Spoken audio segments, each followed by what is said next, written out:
The sky was dim and desolate.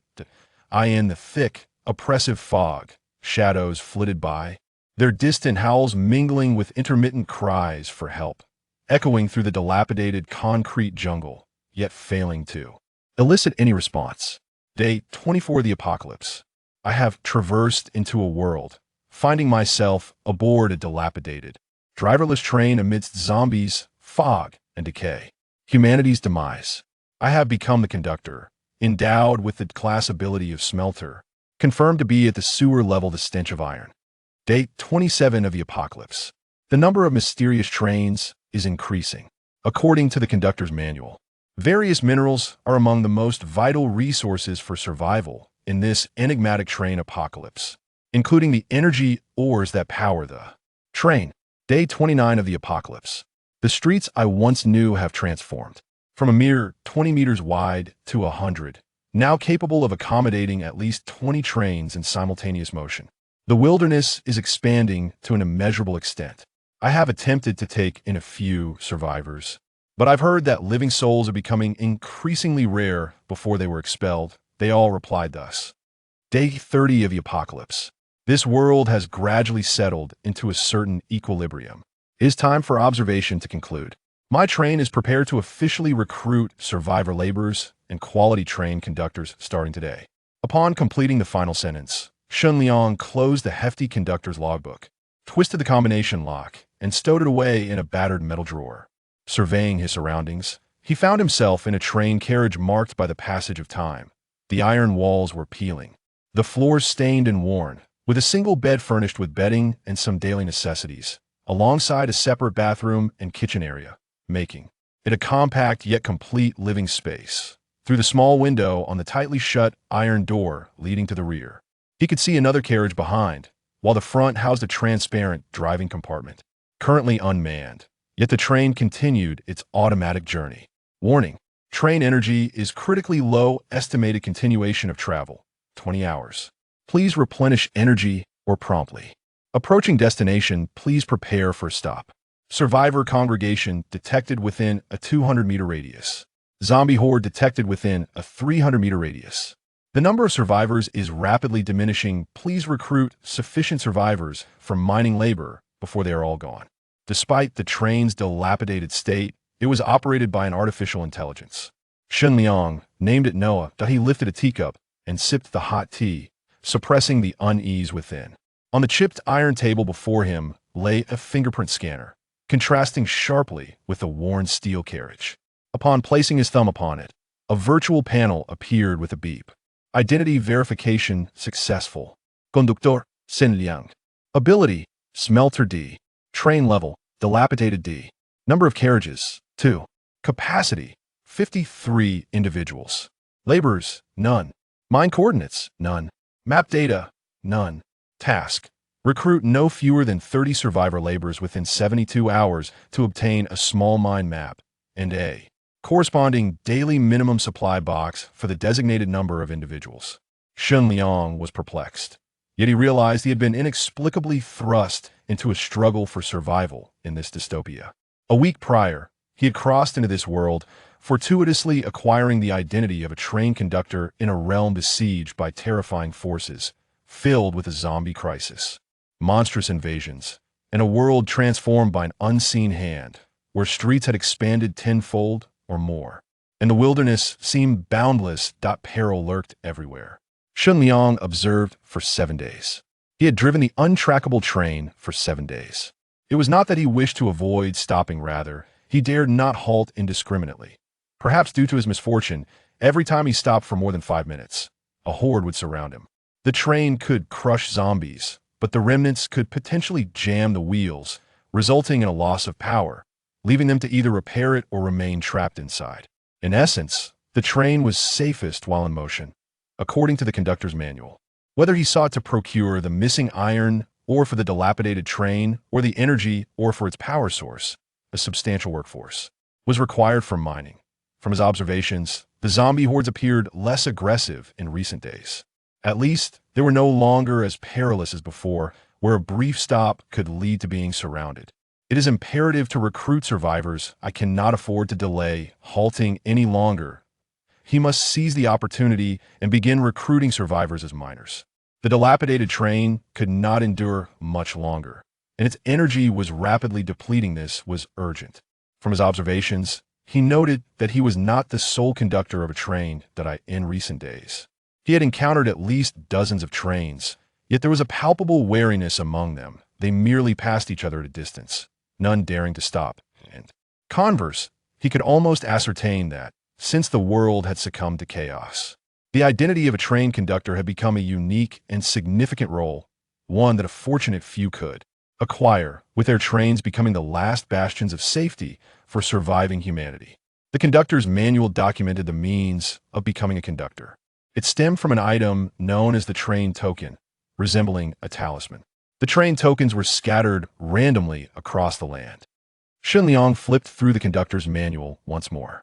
It contained numerous rules pertaining to trains, the iron ore required for train modifications, the energy ore essential for operation, as well as copper, salt, and gold ores documented in the manual. All will become the currency of this apocalypse. Mining necessitates a significant labor force. It is foreseeable that in the future, as mysterious trains proliferate in this world, survivor laborers will emerge as a crucial resource that we must recruit as many survivors as possible before humanity is annihilated. Remaining outside is no longer an option. While the train is secure, it is also exceedingly dilapidated. I must devise a means to reinforce the train. Modifying the carriages requires locating design blueprints. To mine, precise maps of the mines are essential. According to the manual, all blueprints, maps, and materials can be obtained through train missions, monster drops, random finds, trades, and various other means. A headache loomed. There were numerous considerations. Yet, to survive, Shen Liang had to clear his thoughts. First, I must complete the initial task. Recruit no fewer than 30 laborers to obtain a small mine map, then take them to mine for energy, or this is my immediate priority. In the blink of an eye, the train arrived at a station. Apocalypse Train N1 Zone, Station 19. This station has seemingly materialized out of thin air. Through the window, Shen Liang observed a panicked crowd outside. Numbering at least 100, this was the largest gathering of living souls he had witnessed in 3 days. It appeared they had received some kind of message, prompting them to gather here despite the inherent dangers. Suppressing a tumult of emotions, he flung open the door and barked, "Get in the car, quickly." In truth, there was no need for urging. Each person surged forward like a madman. The scene was chaotic. Screams, cries, and trampling ensued. Once aboard, they slumped down, their voices tinged with the relief of having narrowly escaped death. "We're saved. We've made it. Thank the heavens. We are finally on board. Thank you, thank you. Dear conductor." It seemed they were quite familiar with the train and its conductor. Shen Liang remained in the cockpit, separated from the throng by 2 doors, ensuring his safety. As he watched, the conductor's panel illuminated with a continuously increasing count of passengers. Though the front carriage had a capacity of 3, he had no intention of allowing untrustworthy laborers into that space. This meant that the maximum number of survivors he could recruit was set at 50. Exceeding this limit would prevent the train from departing, given the impending need for manpower. In mining and the conductor's manual warning that the number of survivors would rapidly diminish, he contemplated recruiting 100, 200, or even more if circumstances permitted. However, the train's current capacity comprised only 1 carriage, limiting him to 50 passengers.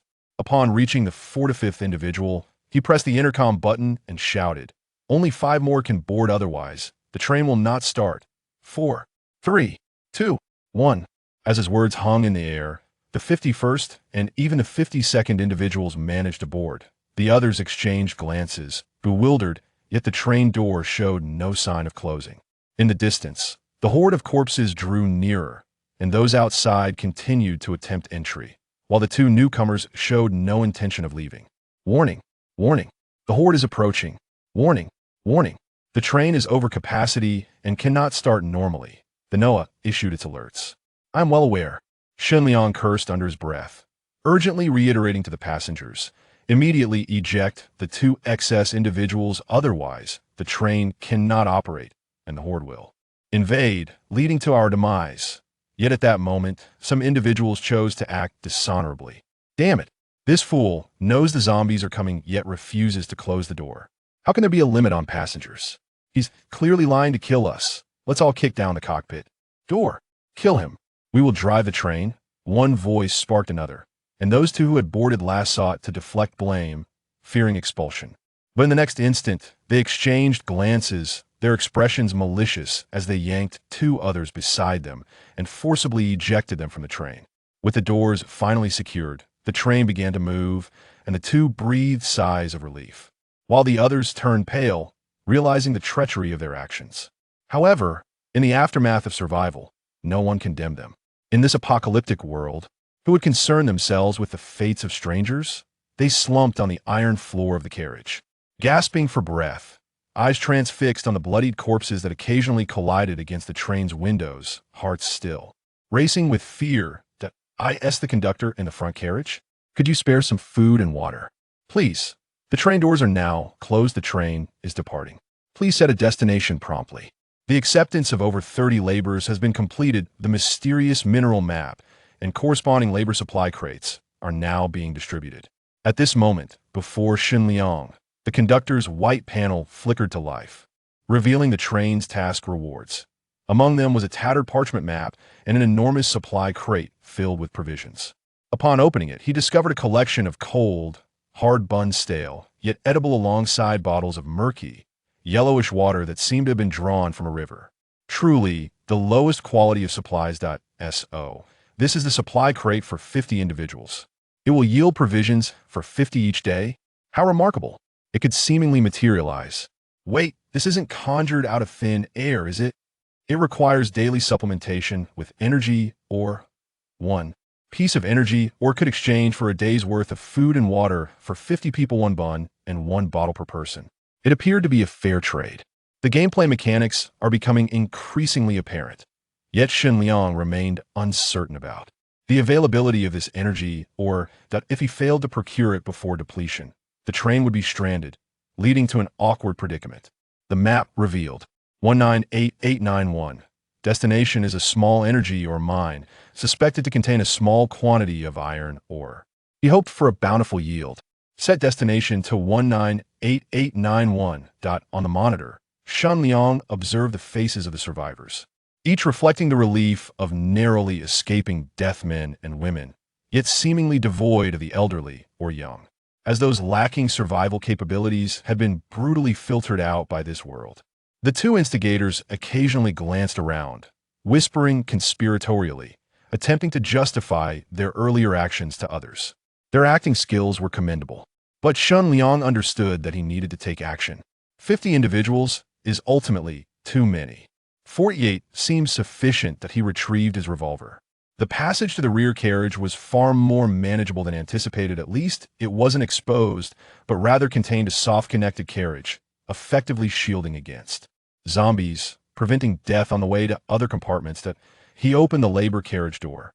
The crowd immediately perked up, and the two troublemakers looked on in shock, seemingly unprepared for the conductor's swift appearance. However, Shen Liang had no intention of granting them any opportunity. Bang! Bang! He fired for the first time, relieved by the proximity, ensuring accuracy. Both fell dead on the spot, and screams erupted within the carriage. "Oh no, he's killed someone." In the next moment, he bellowed, "Anyone who wishes to live." "Shut the hell up!" His commanding voice, combined with the intimidation of the revolver, finally restored order. Just then, a unique notification distinct from the train's alerts appeared in his mind. A radiant golden panel emerged before him. Ding! Target selection has successfully established authority through a display of force binding of the divine conductor system successful. Ding! Newbie gift pack is being distributed.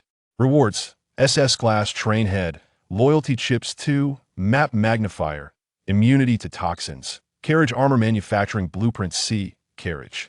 Glass Manufacturing Blueprint C, Random Equipment Pack 1. Rewards: Divine Conductor Supreme Talent Divine Mechanic. Not quite what I expected. I have heard of the system. I have also heard of the Novice Gift Pack. But whose Novice Gift Pack is so lavish? Wait, a godly talent. Chapter 2. Does truth reside in the scriptures? What do my bullets say? SSS Class Locomotive, capable of instantly transforming the locomotive into a supreme SSS class. Loyalty chips X2 can be embedded within designated crew members, ensuring absolute loyalty to the conductor. Map magnifier, utilized to examine any map, revealing hidden surprises invisible to the naked eye. Immunity to all toxins. Following bodily modification, one can resist any virus, including the zombie virus. Carriage armor manufacturing blueprint. C iron or 0-300 units. Can be modified or crafted into C-class carriage armor. Carriage glass manufacturing blueprint. C white or 0-50 units. Can create C-class carriage glass. Random weapon supply pack. Opened. Obtain 2 Desert Eagles, including 4 fully loaded magazines, bulletproof vest 1, binoculars 1, M62 grenades 20. Truly deserving of its reputation as a novice gift pack. It's akin to a bandage for a wound, leaving me with a hand full of advantages. The conductor's interface is pure white, while the system's interface gleams in gold, the distinction starkly apparent. Shen Liang attempted to operate the system and discovered that these rewards could be extracted into reality at this very moment. 2 loyalty chips had already found their way into his pocket, ready for use. This confirmed that it was not mere auditory hallucination, but a tangible system. So, the SSS-class Supreme Locomotive Shen Liang's breath quickened. He attempted to give commands, and suddenly, while the survivor carriage felt unchanged, the locomotive underwent a dramatic transformation from within, morphing from a dilapidated state into a sci-fi clean carriage. The interior expanded significantly, with the bedding and furnishings now luxurious, while the cockpit resembled a space capsule of futuristic design. The most astonishing change occurred externally. In the thick fog, anyone witnessing this spectacle would surely drop their jaw. The formerly decrepit D-class locomotive, reminiscent of a coal-powered engine from a century prior, had vanished, replaced by a strikingly modern and avant-garde design. The triangular front of the locomotive seemed poised to shatter any fog barrier, exuding an aura of overwhelming dominance and awe. In Shen Liang's mind, this scene played out like a transformation video. Amidst the shock, he felt the golden locomotive was rather ostentatious. Displaying such grandeur in the early days of the apocalypse could easily incite jealousy. Beep, the SSS-class locomotive possesses camouflage capabilities. Camouflage? Transforming into a D-class locomotive? Shen Liang attempted to issue a command. Externally, the locomotive instantaneously reverted to its former dilapidated appearance, albeit merely an illusory disguise. A collision with another D-class train would reveal the truth. This was much more reassuring. Everything was in order. Several blueprints awaited his study. Shen Liang casually flipped through them, noting a few key items: iron ore, white ore. Indeed, the conductor's tasks of recruiting labor were not without purpose. The carriage modifications, glass manufacturing, and energy resources all required substantial amounts of ore. Once these individuals boarded, they would soon be mining. Immunity to all toxins was particularly impressive. This meant that whether bitten by a zombie or accidentally infected by a bioorganic entity, he would remain unscathed. Shen Liang stroked his chin, feeling a genuine sense of security in this apocalyptic world. Many aspects still required thorough examination, but not at this moment.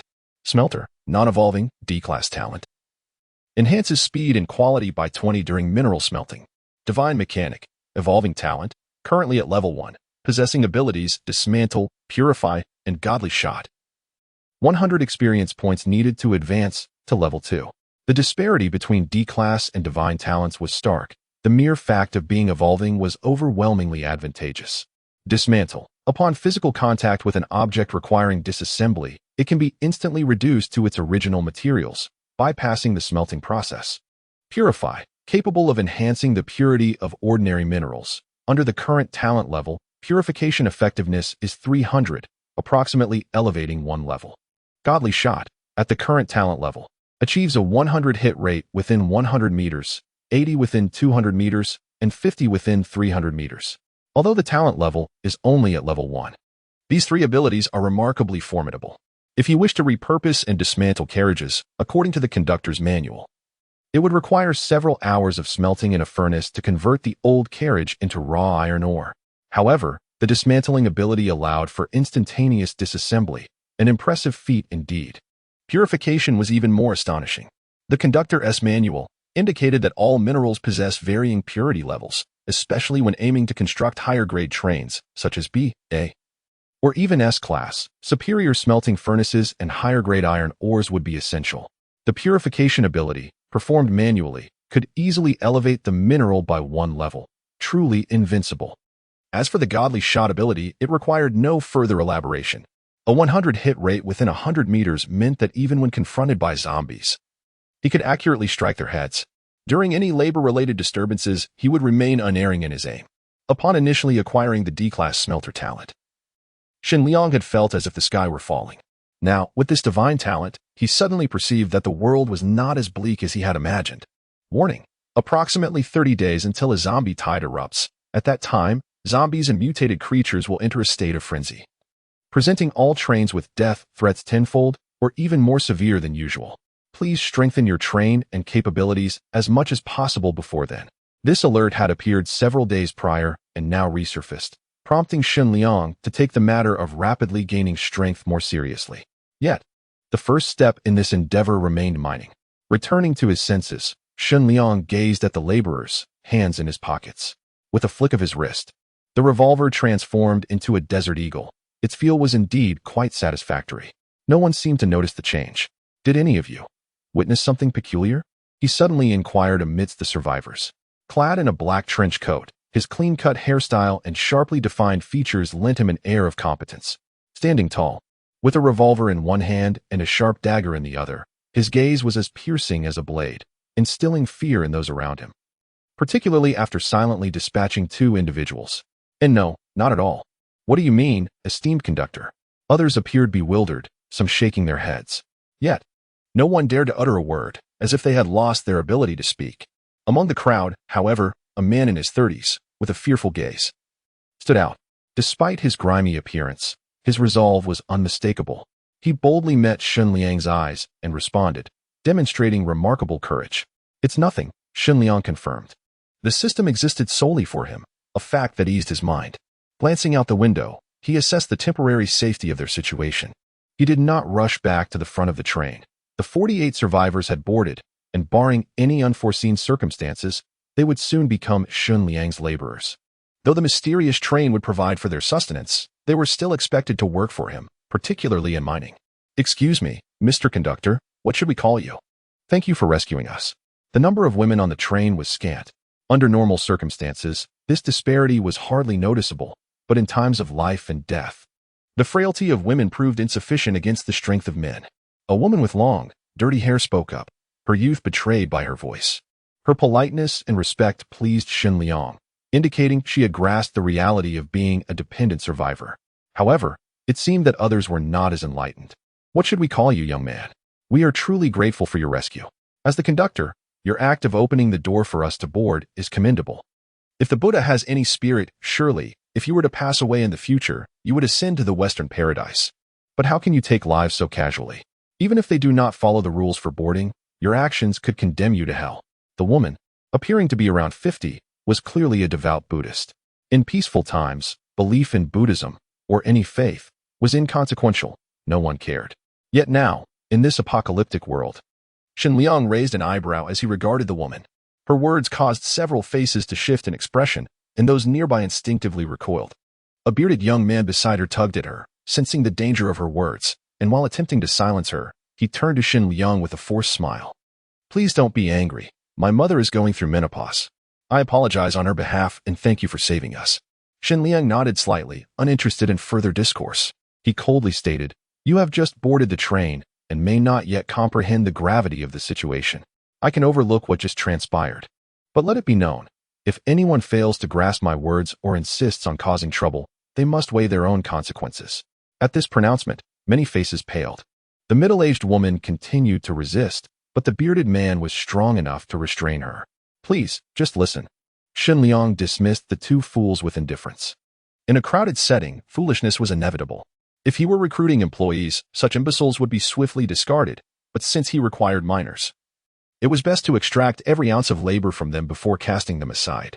In Shen Liang's eyes, this foolish woman was already as good as dead. Though not yet. With the mineral map in hand and the train's destination set for the mining area, such individuals, while deserving of demise, still held utility. He informed the shaken survivors of the impending mining tasks. What? Mining? Have you lost your mind? Although you saved us, why should we be forced to mine? Our gratitude has been expressed. Mining is work for peasants, not for locals like us from Jianghai City. Do you think you can treat us like slaves?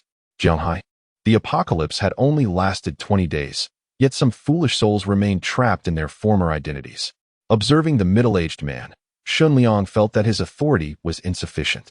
He suddenly drew a desert eagle from his pocket and pressed it against the man's forehead. At that moment, the Jiahai local's face turned pale, as if a fishbone lodged in his throat.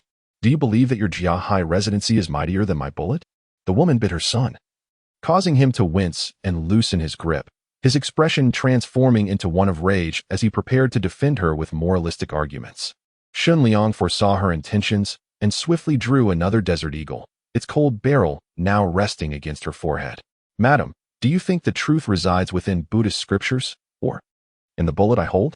His gaze was laced with a chilling disregard for life, a smile on his lips tinged with a hint of mockery. Chapter 3, A Half-Hearted Endeavor, Loyal Soldier Gaolei. Shen Liang did not take the lives of the woman and the man with the household registration. There is no need for elaborate justification. They deserve their fate. Yet, they could at least assist Shen Liang by mining some or to fuel the last remnants of heat before their demise. Once aboard this train, those who obeyed would work as laborers, provided with food, water, and a relatively safe carriage in which to subsist. Those who defied him would find themselves in the role of true slaves. The two were gripped by overwhelming fear, including the woman's scruffy son. Upon regaining their senses, they knelt before Shen Liang, pleading for his forgiveness.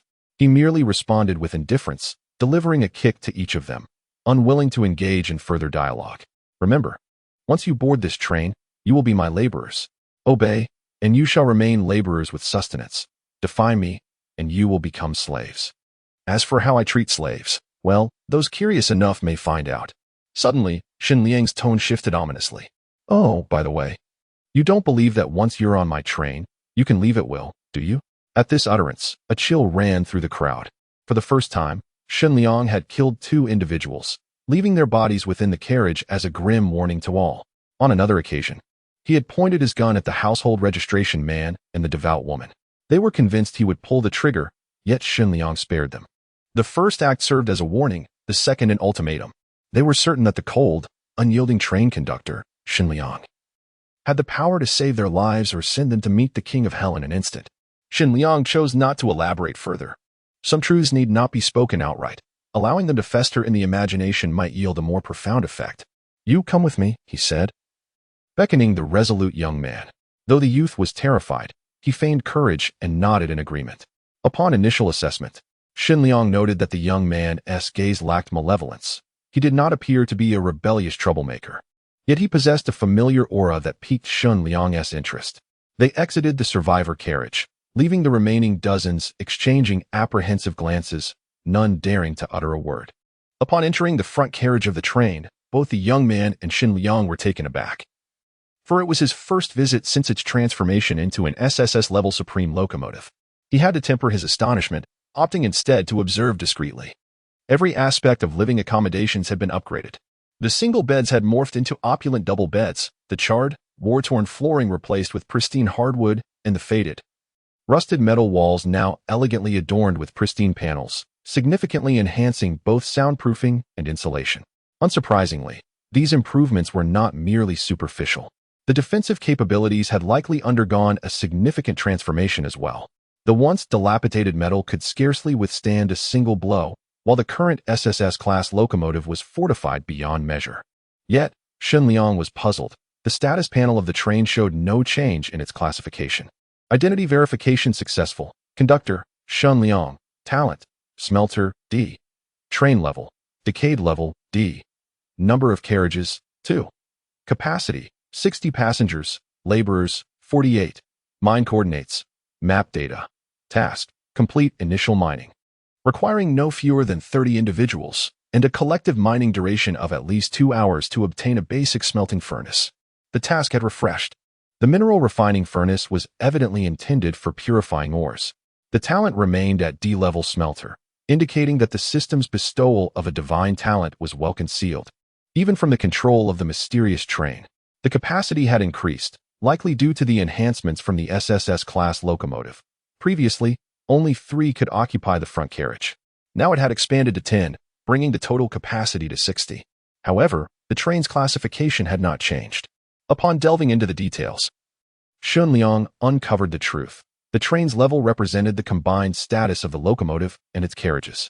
Even with an SSS-level locomotive, the D-level carriages dragged down the overall classification, preventing the locomotive from achieving its full potential. For instance, the peak speed of an SSS-class locomotive could reach terrifying heights. Yet the D-class carriages could only support speeds of 40 to 60 km/h. Thus, despite the locomotive's SSS classification, it could only travel at a maximum of 60 km/h. What folly! This was a W16 engine installed in an old clunker. Shen Liang's lips curled in disdain as he recognized the urgency of mining to elevate the carriage's level. Fortunately, he had acquired a C-class carriage modification blueprint. Wait, what? He had just squandered a good 15 to 20 minutes.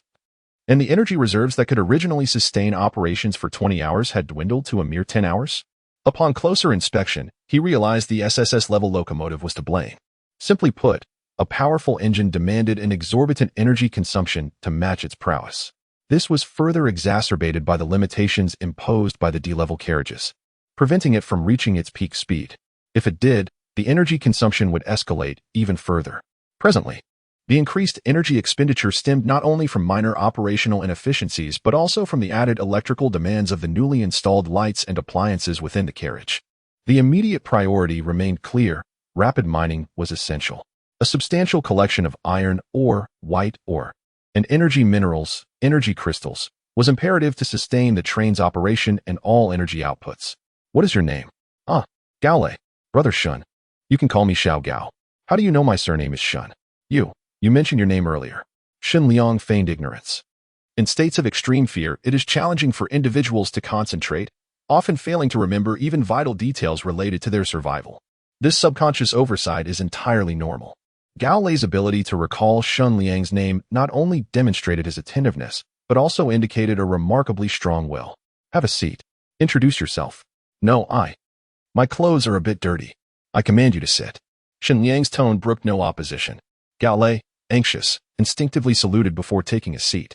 This action confirmed Shen Liang's suspicions. Gao Lei was indeed a veteran, having served a full 8 years in the military, now at the age of 31. Regarding the train and the sudden emergence of train stations, where did you survivors acquire this information? Share what you know. Since his rebirth, Shen Liang had been aboard the train, thus lacking familiarity with these matters. After some contemplation, Gao Lei replied, "The train and stations appeared a week ago. No one knows where they came from. It's as if the streets widened overnight, appearing both miraculous and eerie. When your train was about to arrive to collect us, we all received a strange telepathic notification, as if transmitted directly into our minds." Telepathic notification? Is that truly so fantastical? A perplexing notification emerged. Yet you dare to risk your lives, unafraid of being devoured by the undead? Gao Lei chuckled, albeit feebly. The zombies are far more terrifying than one might imagine. They do not merely wander outside but can scale walls to reach the heights of dozens of stories, shattering windows to invade homes. We have nowhere left to hide. The mysterious train represents our sole glimmer of hope. Rather than languishing at home awaiting death, we are all inclined to seize this last chance at survival. Although many perished along the way, a fortunate few managed to reach the station. Zombies climbing walls. Clearly, this deviates significantly from cinematic portrayals. This seems to be the true form they embody, and perhaps they will continue to evolve in the future. Shen Liang nodded, absorbing this information he had previously been unaware of. After inquiring further, Gao Lei reaffirmed his loyalty. Brother Shen, please feel free to issue any commands. I may lack other skills, but I possess strength. Now that I am on your train, I am yours. I realize I am no longer a soldier, but I am deeply aware of the importance of gratitude. You may not value my life, but from this day forth, it belongs to you. Shen Liang scrutinized Gao Lei with a discerning gaze. He summoned Gao Lei not only to validate his suspicions, but also with the intention of enlisting him. Although he had been idling on the train, he had contemplated much. In this apocalyptic world, human nature is to be feared. It is not an easy task to enslave a group of people, especially when one desires them to willingly labor in the mines. He required trusted subordinates to help him manage these workers, yet gaining the unwavering loyalty of individuals in this era, when trust among people has nearly vanished, is far from simple. They do not trust Shen Liang, just as he does not trust anyone, even as Gao Lei displays such sincerity and integrity. Shen Liang remained skeptical. In this world of calamity, maintaining vigilance is the greatest source of security. I wish to bestow upon you a title, be it as a guard or a soldier, a manager to oversee that group of laborers. Gao Lei, taken aback, eagerly nodded. I promise to fulfill the task. Your promise is not yet worthy of my trust. If you agree, place this item around your neck. Shen Liang produced a metallic object resembling a button and set it on the table. There was no immediate reaction, yet Gao Lei felt a tremor of apprehension. He instinctively speculated that this was some form of advanced technology. What would happen if it were placed around his neck? His mind raced with 100 thoughts. Yet he knew that he must comply, lest Shen Liang's bullet pierce his skull in an instant. I am willing. Gao Lei grasped the loyalty chip. The moment it touched his neck, under Shen Liang's watchful gaze, the chip sprouted limbs, resembling a metallic spider, and began to traverse his neck. Upon reaching a certain point, Gao Lei suddenly felt a sharp pain as the metallic spider effortlessly sliced through his skin. The initial sting escalated into excruciating agony. Shen Liang observed with astonishment. Gao Lei could endure such torment? He was indeed a man of grit. Moments later, the metallic spider vanished beneath his skin. Remarkably, the gash at the back of Gao Lei's neck was visibly healing. Simultaneously, a clear directive resonated in his mind. You shall never betray Shen Liang. You know how to handle a gun, correct? A revolver with 4 remaining bullets was tossed into Gao Lei's hands. Return and inform everyone that from today onward, you are a soldier of Shen Liang, the overseer of this train. Oh, and observe the others. I need to find another reliable and capable soldier. 2 are not enough. However, he currently possessed only 2 loyalty chips. After a moment and as contemplation, Shen Liang added, additionally, compile a list of women under 30. I need it as soon as possible. The dilapidated carriage had transformed into a luxurious 5-star compartment, yet it lacked a few beautiful attendants. He could not possibly clean it himself. Compared to robust men, women, even if not trusted, could be easily managed by Shen Liang. Shen Liang maintained his composure, while Gao Lei's expression grew peculiar, as if he understood something in an instant. And he immediately saluted. Yes, I promise to complete the task. In the survivor's compartment, 3 filthy and odorous women huddled together in a corner. They were a mother and her 2 daughters, their hair disheveled, their clothing tattered and soiled, emanating a scent that repelled others. This was their disguise in the apocalypse. Yet upon closer inspection, one could discern that the trio possessed strikingly exquisite facial features and commendable figures. Notably, the 2 girls bore an uncanny resemblance, revealing themselves to be beautiful twins. Mom, sis, do we really have to go mining? Chapter 4. Go take a shower. Interceptors on the street. Hey, young man. What did the train conductor discuss with you? Care to share? Is it true that the conductor really wants us to mine? Is there any chance for leniency? I suffer from a herniated disc and can't handle heavy labor. I have ailments too. I endure cervical spondylosis and tenosynovitis, rendering my hands useless. In their eyes, Gao Lei appeared to be an ally. After all, they boarded the train together. From a certain perspective, Shen Liang resembled a capitalist in this apocalyptic world. While they were akin to mere beasts of burden, one by one, they grew bolder, believing that Gao Lei's favor with Shen Liang might enable him to speak on their behalf. Yet, in the next moment, Gao Lei drew a revolver and approached the man suffering from a herniated disc, emulating Shen Liang, but with a more menacing glare aimed at his head. You have a herniated disc? Unable to perform arduous tasks? I can work through the pain. Please, don't shoot. Once a soldier, Gao Lei was not one to oppress the common folk. Rather, he would assist without cause. But in this dystopian reality, he harbored no illusions of compassion. His recent experiences of survival had made it clear that unconventional methods were imperative. Otherwise, compliance would be elusive. Gao Lei turned to another individual, preparing to apply the same tactic. Before he could lift his weapon, the person hastily pleaded for mercy. I can work. I may be ill, but I can overcome it. Please spare me. This display of awareness was encouraging. Gao Lei hoped there wouldn't be a repeat of this encounter. Having served in the military for 8 years, he possessed a physique that surpassed that of an ordinary individual, and his kick would undoubtedly leave an impression. The group was taken aback by this unexpected turn of events but could now ascertain that Gao Lei had indeed aligned himself with Shen Liang. Gao Lei laid his cards on the table, surveying everyone with a fierce and icy demeanor. As you can see, I am now under the command of train conductor Shen. Henceforth, you will answer to me, Gao Lei. To prevent any misguided thoughts, allow me to introduce myself. I am Gao Lei, and besides this gun, I possess a robust physique honed over 8 years of military service. I have won championships in military combat competitions and am skilled in military boxing, free fighting, and mixed martial arts. Even without this firearm, I could dispatch any one of you with my bare hands within 5 seconds. Even as Shen Liang established his authority, Gao Lei's assertion of power was equally necessary to dispel any notions of him being merely a puppet. He demonstrated his true strength by delivering a powerful punch to a nearby metal surface, leaving a deep dent that sent shivers down their spines. Do you think I am merely bluffing? Do you believe I am an accomplice to oppression? But remember this, the conductor has given you a chance to survive. He will provide you with food and drink, allowing you to hide safely in this train car. Both Shen and I are merely survivors in this apocalypse. With no enmity between us, I do not wish for you to harbor resentment towards me. I hope for open communication, provided you all behave yourselves. Gao Lei understood that violence could only suppress dissent temporarily. Continuous use of force would not be conducive to management and would only foster growing resentment. It was essential for these individuals to recognize their reality and their precarious positions, so they could commit wholeheartedly to the impending mining tasks. He longed for harmony, rather than coercion. His words left those who had grievances momentarily dazed. The reasoning was straightforward and easily grasped. Those who understood did so without effort, while those unwilling to comprehend would remain in ignorance. Gao Lei did not expect everyone to comply, but if anyone dared to disrupt order or threaten the train and Shen Liang's safety, he would not hesitate to act in Shen Liang's stead. Shen Liang, observing through the monitor, admired Gao Lei's military acumen and unique grasp of management and human nature. Yet, he knew that human emotions could shift, particularly in an apocalyptic context. Next, the men formed a line, and the women did the same. Gao Lei commenced a thorough search of the men.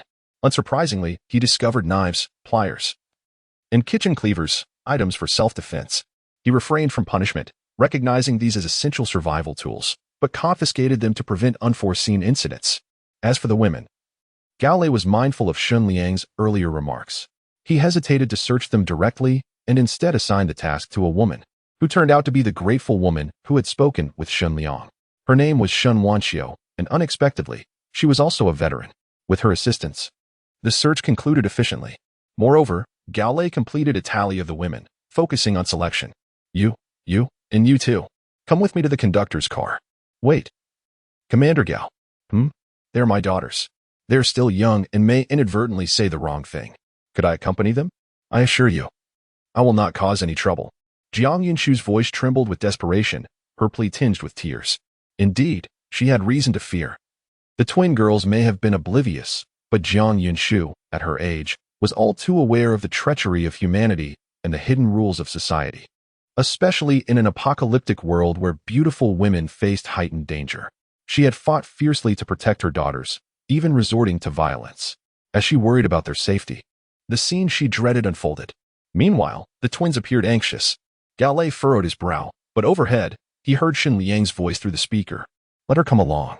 Thank you, esteemed conductor. As the group departed, a collective sigh of relief swept through the remaining survivors. Many began to speculate on the purpose of the women's summons, particularly the 3 mother-daughter pairs, whose filth and odor were off-putting. Hunger gnawed at many. Yet no one dared to inquire about food. Soon after, Gao Lei returned, carrying a cardboard box. Shen Wanxiu assisted him with another box. Once they set them down, the sight of steamed buns and water provoked involuntary swallowing among the crowd. A single glance from Gao Lei deterred the eager individuals. 1 bun and half a bottle of water per person. Anyone who dares to take more knows the consequences. The buns were icy and hard, the water murky. Yet, after enduring so much hardship, no one dared challenge Shen Liang and Apos as authority. Moreover, it had been ages since they had tasted plain buns. Even though the water was unclean, it was still preferable to the potentially contaminated water outside. They devoured their meager rations with fervor. Half a bun hardly sufficed, but it was a welcome relief. Gao Lei observed the scene with satisfaction. After a moment of contemplation, he turned to Shen Wanxiu. You should go as well. Perhaps Shen intends to have a private discussion with you. Gao Lei had faith in his judgment, yet Shen Wanxiu appeared taken aback. Nodding slightly, she turned and walked towards the conductor's carriage. Shen Wanxiu was not overly talkative, yet she possessed an astute understanding of many matters, at least more profound than Jiang Yunshu's. If circumstances allowed, she would willingly engage in numerous endeavors, provided that this conductor was a figure deserving of her loyalty. After the transformation, the entrance to the front carriage had taken on an air of sophistication, now equipped with biometric fingerprint and iris recognition, as well as remote unlocking capabilities by Shen Liang. Much like Gao Lei's first visit, the women and girls were struck by the surreal luxury of this futuristic carriage, feeling as though they were in a dream, rubbing their eyes in disbelief, yet it was evidently real. Shen Liang first scrutinized the group, then pinched his nose in disdain. For heaven's sake, you all smell dreadful. The shower room is over there. Go wash up before you speak. Following the upgrades to an SSS-class train, the shower facilities had become luxurious, clean, and significantly spacious. What once could barely accommodate one person standing now featured a bathtub ample enough for soaking, with space for several individuals to stand comfortably. Who will go first? Jiang Yunshu asked nervously. Including her, there were 5 women, and soon Shen Wanqiu joined them. Shen Liang, without a second thought, gestured for Shen Wanqiu to join them. You 6 go in together, squeeze in and wash up. Oh, and wash your clothes in there too. Don't rush. Just make sure to rid yourselves of that filth and odor. The 6 women dared not resist and complied obediently. However, Jiang Yushu appeared somewhat uneasy, glancing at her 2 daughters and then at herself. She was uncertain of her own allure, yet at the age of 35, she maintained her beauty well. Her figure and looks still reminiscent of a woman in her 20s. Her greatest concern, however, lay with her daughters, who had just turned 19, the charming and lovely twins. Still carrying a hint of baby fat, once cleaned up, could find themselves in perilous situations. Jiang Yunshu bit her lip in silence. She couldn't allow her daughters to. Perhaps she should take the initiative. If she could satisfy him, perhaps her daughters would remain safe. With this thought, Jiang Yushu stole a glance at Shen Liang, her beautiful eyes shimmering with a newfound brilliance. He was tall and handsome, only slightly older than her daughters, exuding an air of dominance that also instilled a sense of security. Once they were better acquainted, surely he would not impose any undue pressure. Unbeknownst to Shen Liang, soon he would encounter 6 uniquely captivating beauties, each having emerged from their cleansing ritual. Suddenly, en route to a small mining site, the train's intelligence system emitted a warning. Warning, warning. Approximately 2,000 meters ahead, the track is blocked by 3 trains. Continuing forward will result in a head-on collision in 2 minutes. Should we redirect to avoid? Indeed, the SSS-class train was remarkable. The windshield transformed into a display screen, vividly showcasing the scene 2,000 meters away, rendering the fog nearly non-existent, allowing for crystal-clear visibility, an advanced feature unimaginable in the dilapidated D-class trains of the past. It was evident that 3 trains had obstructed the path, all dilapidated D-class trains being towed by a single engine. Strikingly, massive banners hung from the train cars, boldly declaring, "No passage ahead, stop for inspection, Ironhead Gang." Shen Liang had heard of the Ironhead Gang, a small-time gang that once operated in the nearby districts, seemingly composed of a few dozen individuals. He was astonished they still existed and were brazen enough to engage in plundering during this apocalypse. Previously, whenever Shen Liang had stopped, he was swiftly overwhelmed by zombies. Though uncertain why these 3 trains had not been besieged, he instinctively sensed their nefarious intentions. Fortuitously, his SSS-class train could see through the mist and discern the situation ahead. Turning around would be straightforward. Had other trains been oblivious to the danger until it was too late, they would find themselves ensnared, facing imminent robbery or worse. Shen Liang narrowed his eyes. Should he turn around and take a detour? As he contemplated issuing commands, the system provided detailed information about the SSS-class train, revealing that it possessed an exceptional rigidity and collision resistance. At high speeds, it could effortlessly demolish any A-class or lower train, easily destroy, which implied minimal damage. I trust my understanding is accurate. He picked up the intercom and decisively announced to the entire carriage, "Everyone, brace yourselves and hold on tight. In 1 minute, the train will experience a violent impact." Shen Liang smiled mysteriously, a hint of madness in his expression. He was eager to test whether the SSS-class train truly lived up to the system's grandiose claims. Chapter 5. Brakes? Non-existent. What has transpired? Why has the collision occurred? Oh my, are we destined to meet our demise? Could it be? Could the train be spiraling out of control? Surely not. We have only just boarded. Had I known, I would have preferred to remain at home and await my fate. The laborers, still trembling from fear, were startled by Shen Liang's announcement. Gao Lei found himself perplexed, yet he understood that this was not the moment for idle chatter. Surveying the desolate carriage, devoid of seats, he noted the metal handrails securely welded along the sides, sturdy enough to withstand the impending jolt. Enough of this nonsense. Grasp the handrails immediately. Those unable to stand should find a secure place to sit, even if it means clinging to someone else's leg. If anyone dares to cause trouble now, they shall not escape my bullets. As long as we are prepared, none shall perish. However, should anyone disrupt the order, they need not worry about a collision. I shall personally execute them. The urgency of the situation compelled Gao Lei to threaten with a firm tone, dismissing any concern for others' thoughts. First, they must confront the crisis at hand. Standing beside him were two men he had hastily recruited, a decision made without consulting Shen Liang. However, Gao Lei had faith in these two, especially as their presence would help him monitor the others more effectively. He turned his gaze toward the front of the train, his expression grave. The speed remained steady. The impact would not lead them to crash into a structure. Could there be another danger lurking? Perhaps a horde of corpses? Though their communication was brief, Gao Lei discerned an uncommon composure and authority in Shen Liang that others lacked. Such admirable qualities were essential for survival in this apocalypse, and Shen Liang exhibited them to an exceptional degree. Gao Lei was confident that whatever Shen Liang was currently orchestrating had been meticulously considered, devoid of recklessness. In the train's cockpit, 6 women, caught off guard while bathing, were startled by the broadcast. What has happened? Oh, mother, I am so frightened. Are we truly to perish in this collision? The women, already drenched and lathered, were at a loss for where to seek safety. Jiang Yinshu instinctively crouched down with her twin daughters, while Shen Wanqiu, having learned of Gao Lei's allegiance to Shen Liang, yearned to showcase her own capabilities. The train conductor will not act rashly. Everyone, please remain calm. Whether in the bathtub or under the shower, do your utmost to find something to hold on to. If there is nothing to grasp, cling to me or anyone else. Let us not concern ourselves with modesty. Rely upon one another to minimize the risk of injury from the impending impact. Shen Wanqiu swiftly soothed the women's anxieties. With military experience, she possessed a steadiness beyond that of ordinary individuals, yet even she felt a tinge of nervousness within. Now, they could only await the imminent danger. Shen Wanqiu, like Gao Lei, believed Shen Liang would not act recklessly. However, had they known that this collision could have been avoided? As Shen Liang sought to test the limits of the train's safety and impact resistance, one could only imagine their expressions. Meanwhile, several bare-skinned women began to embrace one another tightly. This scene could easily be likened to a masterpiece of art, though regrettably, Shen Liang had neither the time nor the opportunity to witness it. Report, Brother Jun. A train is heading toward the checkpoint. It appears to be a novice D-class, consisting of a single carriage, with an estimated 50 occupants aboard. Under the influence of mysterious forces, virtually all previous modes of transportation had become inoperative, save for human-powered vehicles like bicycles. Yet abandoned automobiles could still serve as temporary hiding spots.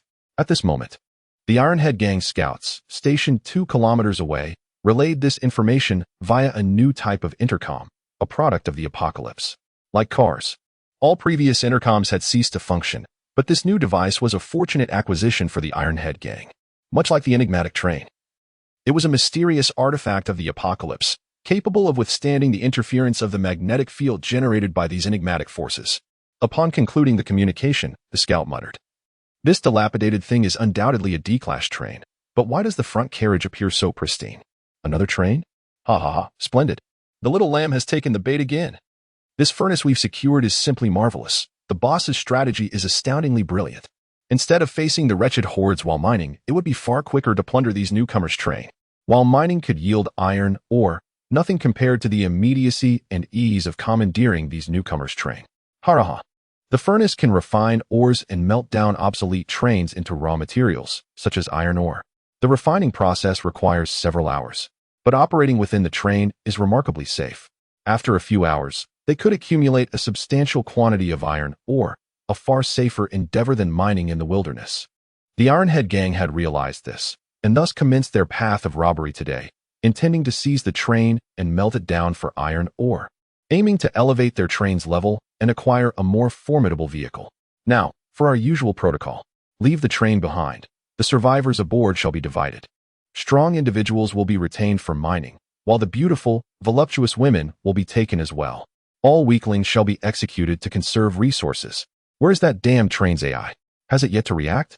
Are we not within 300 meters? Though constrained by the carriage's level, Shen Liang's SSS-grade train head could still detect activity within a 2-kilometer radius. In contrast, the dilapidated D-class train head could only scan 300 meters. a distance sufficient to prevent the other party from fleeing in time and allowing for a steady reduction in speed to come to a halt. Previously, they had successfully robbed a train and slain its unfortunate conductor, and emboldened by their success, they remained unperturbed. At this moment, 3 blockade trains, each comprising a single train head and carriage, were interlaced across the road, effectively obstructing the widened highway. The Ironhead gang felt invulnerable, unaware that this particular train and its conductor were anything but ordinary. There it is. We detected the train. Hahaha, yet another acquisition. This time, by melting down this train, we should gather enough iron ore to upgrade our carriage's armor. Once we upgrade Brother June's train head to Class C, reinforcing the subsequent carriages will be significantly easier. Once we possess a stronger C-class train, we shall undoubtedly gain an advantage in this apocalypse, our future limitless. Hahaha. Our Ironhead gang currently possesses several trains. First, let us upgrade mine to Class C, and subsequently, the other 2 can also be elevated to the same level.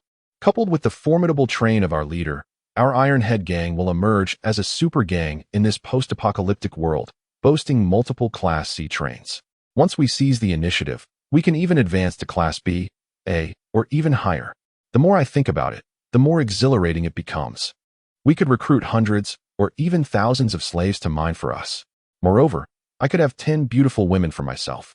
And we would revel in lavish parties aboard our high-class trains. What a delightful existence. However, this daydream is blissful, yet the laughter abruptly ceases. Something is amiss. Damn it. Brother June, look. That cursed train has slowed down. Wait, could it be that he intends to collide with us? The voice on the intercom was laden with disbelief and terror. After all, this was indeed outrageous. Upon hearing this, Brother June, as the leader, felt a chill run down his spine. His train was situated in the middle, and the approaching train seemed to be heading directly towards him. If a collision occurred, it would spell disaster. His scalp prickled as he hurriedly operated the artificial intelligence.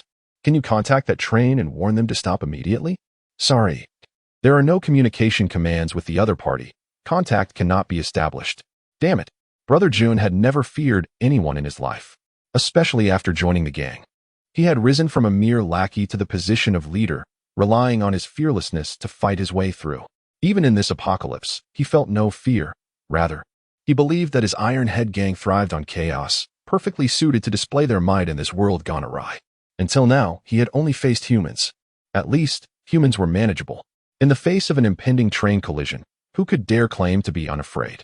It was impossible. He would never dare to crash. If a collision occurred, not only would their train be wrecked, but his own train would be destroyed as well, along with all the slaves aboard. Everyone would perish. Brother June muttered to himself, but beads of cold sweat began to trickle down his face. Break, damn it, break. Shen Liang responded. Break? That's out of the question. Warning, warning. Collision may occur in 10 seconds. Warning, warning. Collision may occur in 8 seconds. Warning, warning. Collision may occur in 5 seconds. For heaven and Appo's sake, shut up. As the countdown approached, Brother June sank helplessly to the ground. It's over. We're doomed. In the next instant, the collision arrived as expected. Bang, bang, bang. The sound of impact was accompanied by the shrill noise of the twisted, deformed train body sliding along the road. After a brief moment, the cacophony gradually ceased. The anticipated scene of mutual destruction did not unfold. Instead, Brother June's train was struck at the junction between the front and rear carriages, crumpling and separating on the spot. The front and carriage twisted beyond recognition. In contrast, Shen Liang's train, after enduring the violent impact, emerged with only minor scratches on the paint. Its overall structure remarkably intact. Even the windows remained unscathed. It seemed that this collision was merely a minor incident for this SSS-class locomotive. However, inside, Shen Liang and the others felt the jolt from the impact, leaving many slightly injured or even dizzy, despite their prior preparations. Shen Liang took a moment to regain his composure. Damn it, that was reckless. No wonder it's an SSS-class locomotive. It's truly formidable. Yet, there were no shock-absorbing configurations or anything of the sort. My head aches a bit. It would have been even better if there were some cushioning measures inside. Nevertheless, Shen Liang achieved his objective. This seemingly reckless collision yielded the answers he sought. This SSS-class locomotive was indeed impressive. This experience served as a rough experiment. In the future, should he encounter similar emergencies, he would be far more adept at making accurate judgments, at least confirming that retreat was not always the only option. Gale, is everything all right at the back? He inquired. Reporting to the train director, there are only minor bumps, no major issues. Excellent. In that case, prepare yourself to assist me. I intend to disembark and collect the spoils. Disembark? Collect the spoils. Gale was taken aback. There were no visible zombies in the vicinity, at least for now, rendering it temporarily safe. However, that did not equate to absolute safety, and besides, what spoils could there possibly be on this dilapidated train? Unbeknownst to him, the spoils Shen Liang sought aligned perfectly with Brother Jun's gang's target, their train. It was the perfect opportunity to test whether his bare-handed disassembly ability was as impressive as he had theorized. Turning around, Shen Liang was met with an unexpected sight. It seemed the impact had been too severe. The bathroom door had been flung open, revealing several snowy figures entangled together. 4 eyes, 6 eyes. 14 eyes met his gaze. Faced with these alluring women, Shen Liang felt a bit overwhelmed. A few of the women instinctively gasped and began to retreat back into the bathroom. Yet Shen Liang called out, Shenwanqiu, do you know how to use a gun? Yes, I can. Shenwanqiu and Apos' eyes sparkled with excitement as she momentarily forgot her disheveled appearance. She realized that an opportunity to showcase her abilities had finally arrived. Chapter 6: The First Disassembly. How obedient. Then roll away and mine. Crashed, shattered. Is this a joke? Brother Jun's train was completely wrecked. Yet that person and Apos' train remained intact.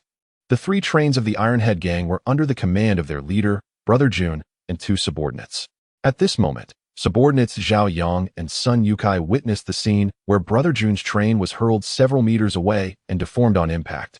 While the colliding train appeared entirely unscathed, they felt as if the sky had fallen and their worldview had crumbled. Tell me, is this supposed to be a D-grade junk train? This is absurd. Sun Yukai trembled with anger. There were others on the train, all in a state of panic, but Sun Yukai and Zhao Yang needed to regain their composure quickly. They surveyed their surroundings and found only a few zombies, which posed no threat to their large group and could be easily dealt with. However, the thunderous sound of the collision would undoubtedly attract nearby zombies. Undoubtedly. Zombies are extremely sensitive to sound, but they could not afford to delay. Old son, get out of the car immediately and check if Brother Jun is alive. Zhao Yang urged. There was something he did not voice. If Brother Jun had perished, they would hastily shove the damaged carriage into the furnace to extract iron ore. If he was still alive, they would rush to rescue him, ensuring he was not overrun by zombies. As for Shen Liang's train, they hardly regarded it. After all, they had a significant number of people on their side.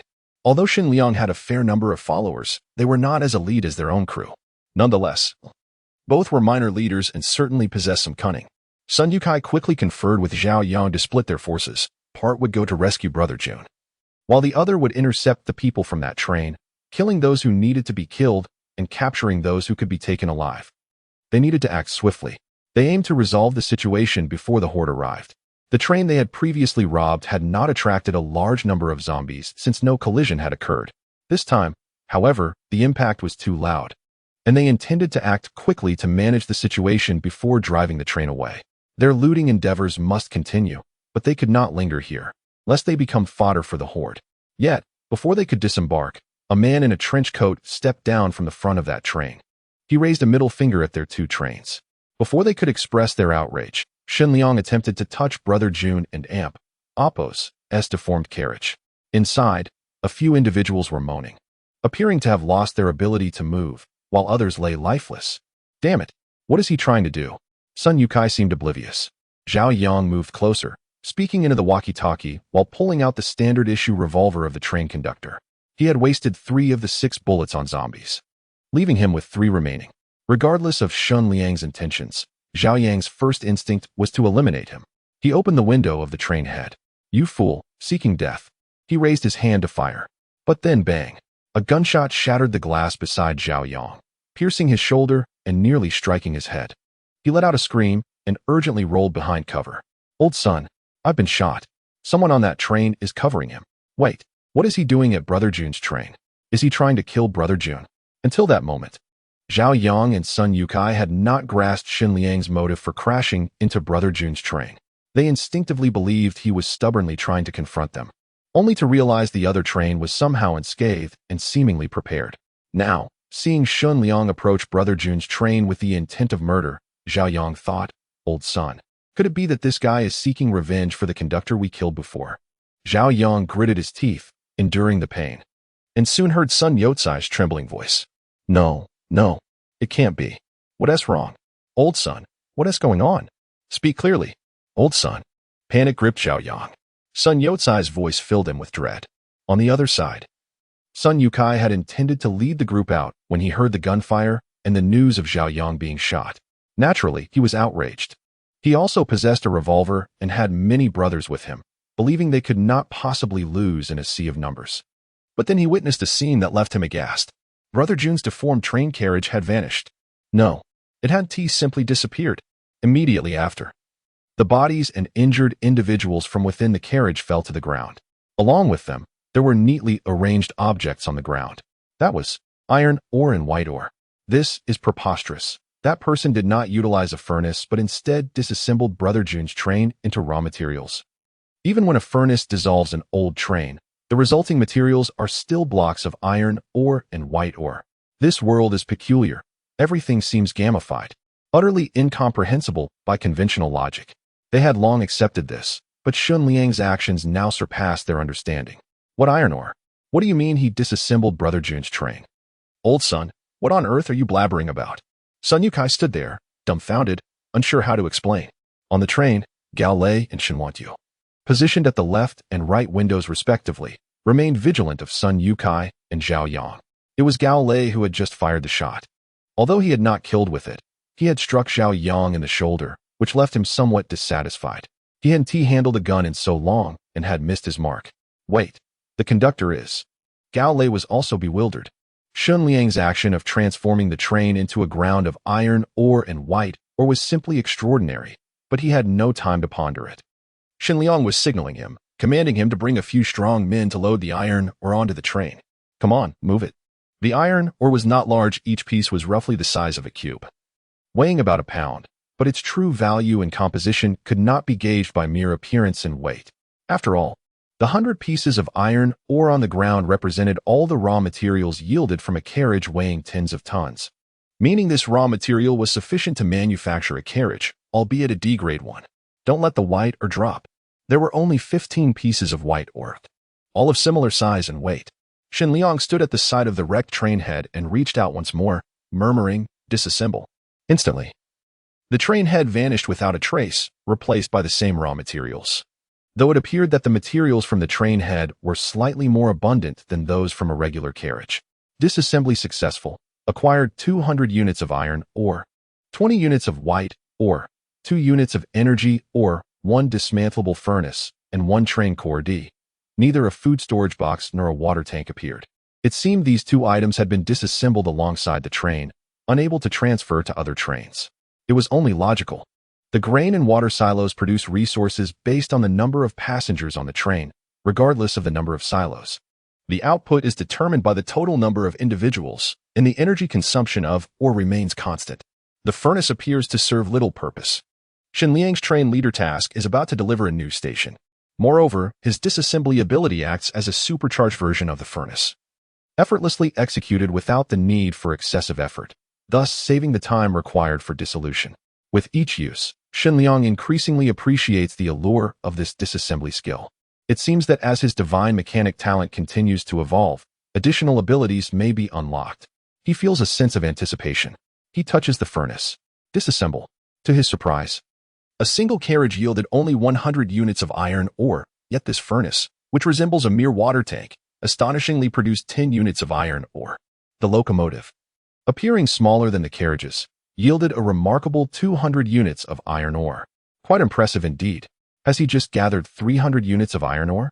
Shen Liang gestures for Gao Lei to expedite the transportation. Fortunately, with many hands, the task is not arduous. Not far away, wandering zombies have noticed the situation and quickened their pace towards them. Shen Liang is acutely aware that these few zombies are merely the vanguard. The loud noise must have attracted countless others, and within minutes, a terrifying horde will surely converge upon them. At that point, it will be challenging for his train to escape unscathed. Regrettably, those 2 trains, so tempting. Muttering to himself, Shen Liang turns to board the train and leave. He yearns to disassemble both trains, or at least keep one carriage as an extension, considering he currently possesses only a single carriage, which is somewhat inconvenient. However, having gained a preliminary understanding of the Horde and Oppo's behavior over the past few days, he knows that despite the seemingly few approaching zombies, a massive swarm will soon follow due to the noise. While disassembling the train may be swift, preserving his life takes precedence. Brother Shen, what about the injured? Shen Liang boards the locomotive as Shen Wanqiu hesitantly inquires. He looks at her without anger, as this is her first time. Do you understand treatment? Or do you have medication? I'm sorry, Brother Shen. It was my mistake to speak out of turn. Remember, from now on, we need capable workers on this train. We cannot support idlers, nor do we have the resources to sustain the injured. Moreover, those individuals cannot survive. The impact has surely left their insides in turmoil. It is likely that most of their organs are shattered. Even if they were to reach an ICU in a major hospital now, survival is uncertain. Naturally, Shen Liang sees no reason to carry these burdens, especially since the train is already close to its maximum capacity. He left. That person got on the train and departed? Sun Yukai exclaimed in disbelief. Zhao Yang, despite his pain, hastily got to his feet. Initially overwhelmed with relief, he soon exclaimed, "Run. Start the train and flee. Damn it. The Horde is closing in." No wonder that individual left first. Shortly after they departed in opposite directions, within just a minute, the Horde emerged from the fog, a staggering number of them. Brother Jun was not dead. He was still clinging to life, while the other injured remained barely alive, witnessing the throngs of zombies pressing in, their final moments filled with horrific screams. Yet Zhao Yang and Sun Yukai did not succumb to despair. Instead, after gathering their thoughts, they tuned their special intercom to a new channel, known only to the higher-ups of their Ironhead gang. Upon connection, a grim voice responded. "What is going on? Didn't I tell you not to contact me unless it's urgent?" Before the voice finished, Zhao Yang trembled. "Brother Tai, Brother Jun, has been killed. It was a C-class train, similar to yours. You must avenge Brother Jun and our fallen comrades." The small mine on the map was not nearby. The train traveled for a full 3 hours before nearing the destination. During this time, Gao Lei and Shen Wanqiu, the two official soldiers, ensured that everyone in the rear carriage was accounted for and confirmed that no one was seriously injured, which was good news as it would not delay mining operations. Gao Lei, distribute the mining picks. We'll arrive at the mine in 5 minutes. In the locomotive carriage, a massive metal box seemed to have always been present. It resembled the grain and water silos, yet its material clashed with the sci-fi white decor of the SSS-class locomotive. Pickaxe Box, D, produces an equivalent number of pickaxes based on the number of passengers. The pickaxe is of the most basic quality, with a durability of approximately 168 hours, 7 days. Each individual may receive 1 pickaxe for free. Further production requires the consumption of iron ore. Each unit of iron ore can produce 10 pickaxes. This price seems reasonable. Although the durability appears limited to 7 days, in reality, miners can only work a maximum of 12 hours a day. Otherwise, they would wear out and suffer losses, which would ultimately impact Shen Liang. Calculating it, a single pickaxe could last at least half a month. In the wilderness, while one might expect the fog to thicken, it instead thinned out almost entirely as they approached the destination. The dim, desolate sky remained oppressive, yet Shen Liang was no longer alone, alongside the laborers in the carriage. 5 rather attractive female reserve workers stood before him. "Next, please introduce yourselves. Then, I will inform you of the tasks at hand." This seemed reasonable. Shen Wanqiu and her daughters felt gratitude, as they believed serving Shen Liang as maids would spare them from the labor of mining, which was a relief and alleviated their fears of being killed by zombies while out in the open. However, the other 2 young women, youthful and attractive, suddenly expressed dissatisfaction, feigning a pout while genuinely complaining. "Brother Shen, we're so beautiful. Do we really have to work?" Yes. We've never worked a day in our lives. Let us handle the heavy lifting instead." They clearly appeared to be the type accustomed to hard work. Shen Liang chuckled. "And what is your value then?" Upon hearing this, the 2 women displayed a flicker of displeasure, but, recalling Shen Liang's authoritative demeanor, forced a smile. "We're pretty and charming. All those menial tasks like sweeping, washing dishes, or cooking are beneath us. Our delicate hands cannot handle such rough work. They would become calloused. Surely, you wouldn't want to see your lovely women with rough hands, right? After all, we are yours, aren't we?" Nodding, Shen Liang rubbed his chin thoughtfully. "If you were truly mine, I would indeed consider treating you well and preventing you from doing hard labor. But the first rule of being mine is to be obedient. And you two do not seem very compliant. At this, the two women panicked. I am quite obedient, Brother Shen. I too am quite obedient, dear Brother Shen. I shall heed your every word. Truly? Indeed, it is so. Yes, I shall listen as well. The two young women endeavored to present themselves favorably. Meanwhile, Shen Wanqiu and her twin daughters stood silently to the side, uncertain of how to react to the unfolding scene. Shen Liang subtly gestured to Shen Wanqiu to hand over 2 pickaxes. Upon receiving the tools, the young girls exchanged glances, their expressions betraying a mix of confusion and creeping dread as they turned their gaze to Shen Liang. His subsequent words rendered them momentarily weak in the knees. Brother Shen, that is not our intention, Shen Liang interrupted, his tone firm, yet laced with an unsettling chill. Good. Since you are compliant, grasp the pickaxes tightly and accompany them to mine, allowing me to ascertain whether you are indeed obedient. The train gradually came to a halt, and Shen Liang toyed with the desert eagle in his hand, his voice playful, yet imbued with a hint of coldness. Chapter 7. Jiang Yunshu and her 2 daughters. The first excavation. Some individuals, when given a little power, will act as if they own the world. It is true that Shen Liang has a penchant for beautiful women. After all, who does not appreciate beauty, especially if one wishes to keep a few around as maidservants? It is only natural to desire those who are both attractive and well-proportioned. Is this not a standard expectation for a servant? It is not solely in this post-apocalyptic world. Even in times of peace, the elites seek out servants whose looks and figures are commendable. Compliance and obedience are also essential, are they not? Moreover, in this dire struggle for survival, Shen Liang does not wish to appear overly tyrannical. However, providing you with sustenance should warrant gratitude and compliance, should it not? This is indeed hard labor, and if one cannot handle it, then so be it. The mining site will teach you the ways of life. Gao Lei and Shen Wanqiu. Take your tools and inspect the area for potential dangers.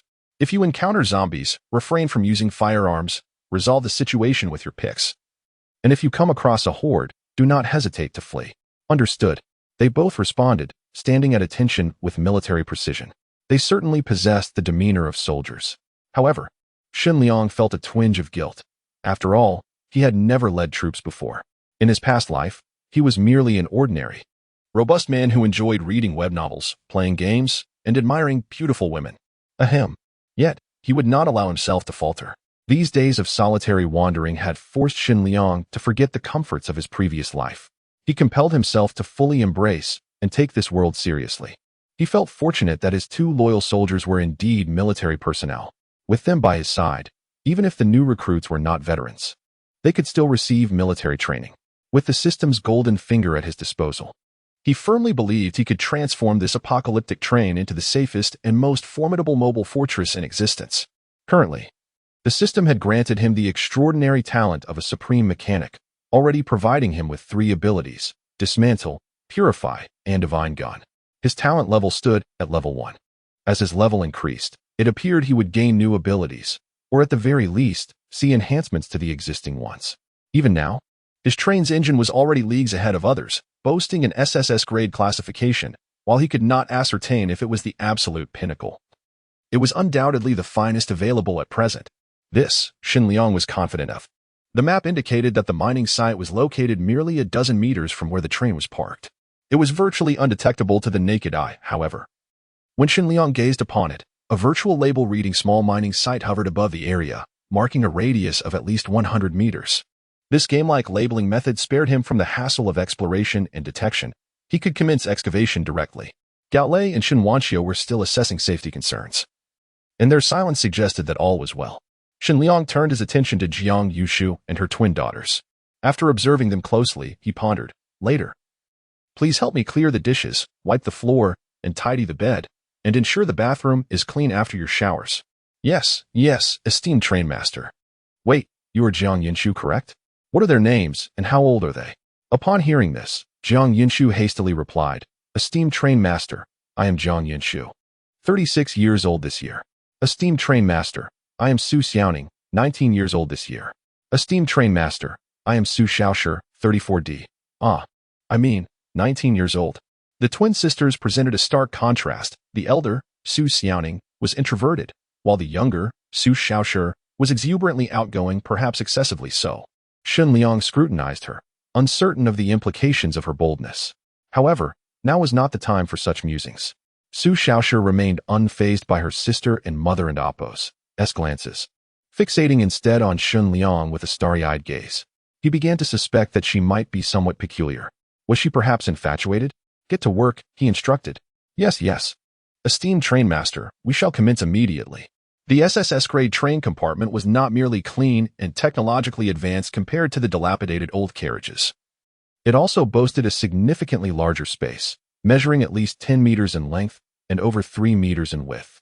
Despite being dwarfed by the trailing carriages that spanned over 20 meters, it was still ample for Shen Liang alone. Even with a few maidservants, it remained spacious. Regrettably, there was only one double bed. It was impractical for all these women to squeeze onto it. Currently, there seemed to be no means to acquire additional beds. But since the train could be constructed from blueprints, future opportunities for similar acquisitions were likely. If necessary, he could return to the urban ruins later and procure a few beds. However, the immediate challenge lay in lacking the strength to confront the zombie hordes head-on. The white ore was still insufficient, but the 300 units of iron ore required for the C-grade carriage armor blueprint had been secured. Shen Liang opened the design blueprint, which displayed a virtual option. Carriage armor manufacturing blueprint, C310-300, manufacturable. He pressed the manufacturing button, and moments later, a success notification appeared. The vast quantities of iron ore stored in the labor carriage vanished, leaving only 10 solitary units in the corner. Simultaneously, the entire carriage underwent a dramatic transformation. No longer marred by rust. If one were to knock against it, the sound would resonate with a newfound depth, indicative of the armor's enhanced thickness. Is it truly completed and even installed? How wondrous! Shen Liang muttered to himself, moving to the rear carriage to assess the results. The noticeable heaviness was unmistakable. Previously, one could have kicked a hole through the decaying structure, but now it would be exceedingly difficult for an average adult male to do so, let alone cause damage. This newfound strength should suffice in defending against the usual zombie onslaughts. Outside the carriage, dozens of laborers wielded picks, occasionally glancing around or whispering among themselves. Their faces etched with anxiety. Particularly, the two striking women regretted their decisions as they clutched their tools. Nevertheless, Shen Liang had no intention of letting them off the hook just yet. Perhaps in the future, they would have another chance. However, their attitudes would need to be assessed first. Trainmaster, the east and south sides are secure, Gao Lei reported as he returned with his team. Shortly after, Shen Wanxiu arrived with 4 men, all of whom bore bloodstains on their clothing. Shen Wanxiu maintained a resolute expression, while the men appeared somewhat shaken, their picks still dripping with blood. A zombie was spotted to the west and has been neutralized. The northwest quadrant is currently safe. Excellent. The mining site lies within this area. Let us commence excavation. I remind you all that no one is permitted to slack off. In return for your efforts, I will provide you with sustenance. However, should anyone dares to be lazy, they shall face the consequences. Shen Liang concluded his briefing. If further inquiries arise, there shall be little left to discuss. After all, the act of murder is no mere trifling matter. Gao Lei and Shen Wanxiu are not required to labor. Concurrently, both Gao Lei and Shen Wanxiu have sought out 2 individuals they deem trustworthy to apply for enlistment among the ranks of soldiers. To this, Shen Liang has expressed his consent, recognizing that managing over 40 individuals can indeed lead to oversight. 6 individuals, however, would be more manageable. As for the issue of loyalty, Shen Liang remains unconcerned due to his lack of direct involvement. Presently, the quantity of loyalty chips remains insufficient, with merely 50 individuals at hand. Should recruitment extend to 100 or even 200, a minimum of 10 to 20 soldiers would be necessary for effective management. At this juncture, numerous resources are in short supply. Beyond loyalty chips, additional carriages are required, at least a few more, while not necessarily dozens. Shen Liang's current plans necessitate a minimum of 5 carriages. Cooking, bathing, storing, or accommodating laborers in soldiers' quarters. Logically, a separate carriage for the maids should also be considered, as the future number of maids may well exceed the current 3 to 5. At present, only 1 C-class armored carriage has been completed, and this is merely the initial step towards upgrading to a C-class carriage. To fully achieve this status, enhancements to the glass and wheels are essential. These 3 components are fundamental to the complete upgrade of a carriage. Furthermore, to elevate the train to C-class status, at least 3 C-class carriages and a C-class locomotive are requisite, as the trainmaster's manual states. The arduous task of upgrading a single carriage is daunting enough. To achieve C-class status across 5 carriages will undoubtedly require considerable effort and time. It appears that acquiring a D-class carriage from others might not necessitate dismantling. Instead, towing it behind the train to accumulate 5 carriages seems the most prudent course of action. Contemplating this, Shen Liang felt a twinge of frustration. Had he known to reverse the train and pursue, perhaps he could have secured those 2 trains as well. Nevertheless, there may still be opportunities ahead. Shen Liang refrained from disembarking. Such perilous endeavors are best left to the laborers. His 2 deputies, Gao Lei and Shen Wanxiu, can handle the workload on his behalf. Should they perish, it would pose no great concern, but if the trainmaster were to meet the same fate, it would indeed spell disaster. Yet, he remained at a distance. Observing the mining operations, he noted a significant divergence from conventional mining practices.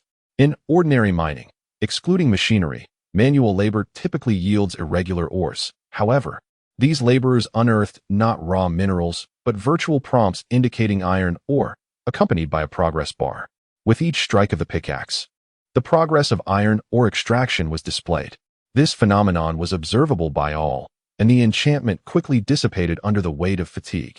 As they realized the ore was not easily extracted, a seemingly robust man labored for nearly an hour against a block of iron ore, only to yield a single unit, indistinguishable from that produced by the disintegration of a train.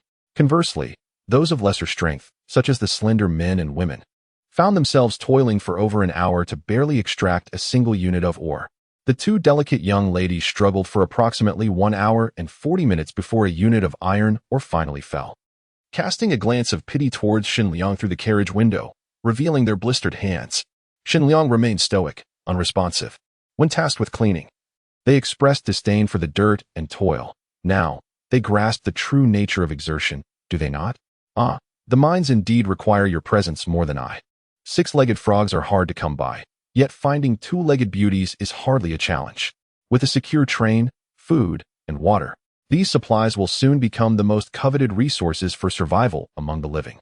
Women, after all, are not beyond reach. Trainmaster, we have unearthed white ore. Gao promptly presented the white ore to Shen Liang.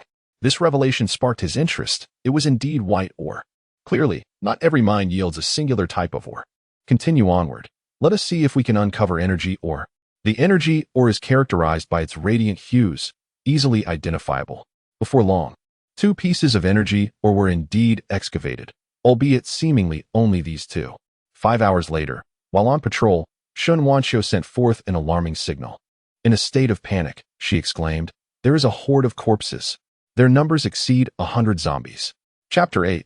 The horde approaches. Wait, are we about to collide again? What? A horde of hundreds of zombies. Quickly, everyone, get in the vehicle.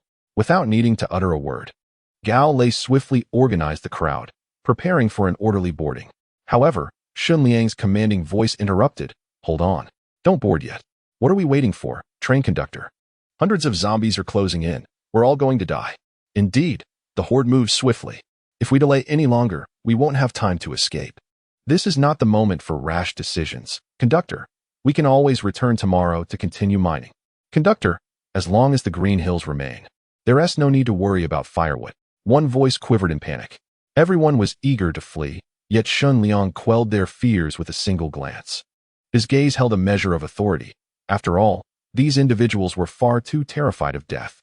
It would be rather embarrassing if they were to fall victim to his bullets before the zombies had a chance to strike. Wanxiu, how far are the zombies? Don't rush. Explain clearly. Shen Liang insisted on a patrol. Mining activities had consumed their focus.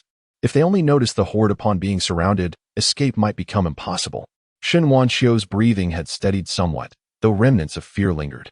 I saw the horde from approximately a few hundred meters away, conservatively estimating. They are probably around 500 meters off. They appear to be ordinary zombies, moving at a pace akin to that of a brisk walking adult, and I was running back. I lost some time, so they are likely still about 400 meters away. This area was not flat. The direction she indicated was just beyond a small hill, obscuring their view of the advancing horde. Yet, if one lay still and listened carefully, the distinct and chaotic sound of shuffling feet, mixed with distant growls, grew ever louder. Gao Lei, Shen Wanxiu, continue mining with everyone. I will draw the zombies away. Shen Liang pointed to the 2. instructing them to take their tools and board the vehicle. Though Gao Lei and Shen Wanqiu found it hard to believe. The loyalty chip and Shen Liang's previous actions, like ramming into brother military's train, had shed light on his methods. They trusted Shen Liang's judgment and could only comply. Brother Lei, Sister Shen, this a laborer stammered, fear evident in every face.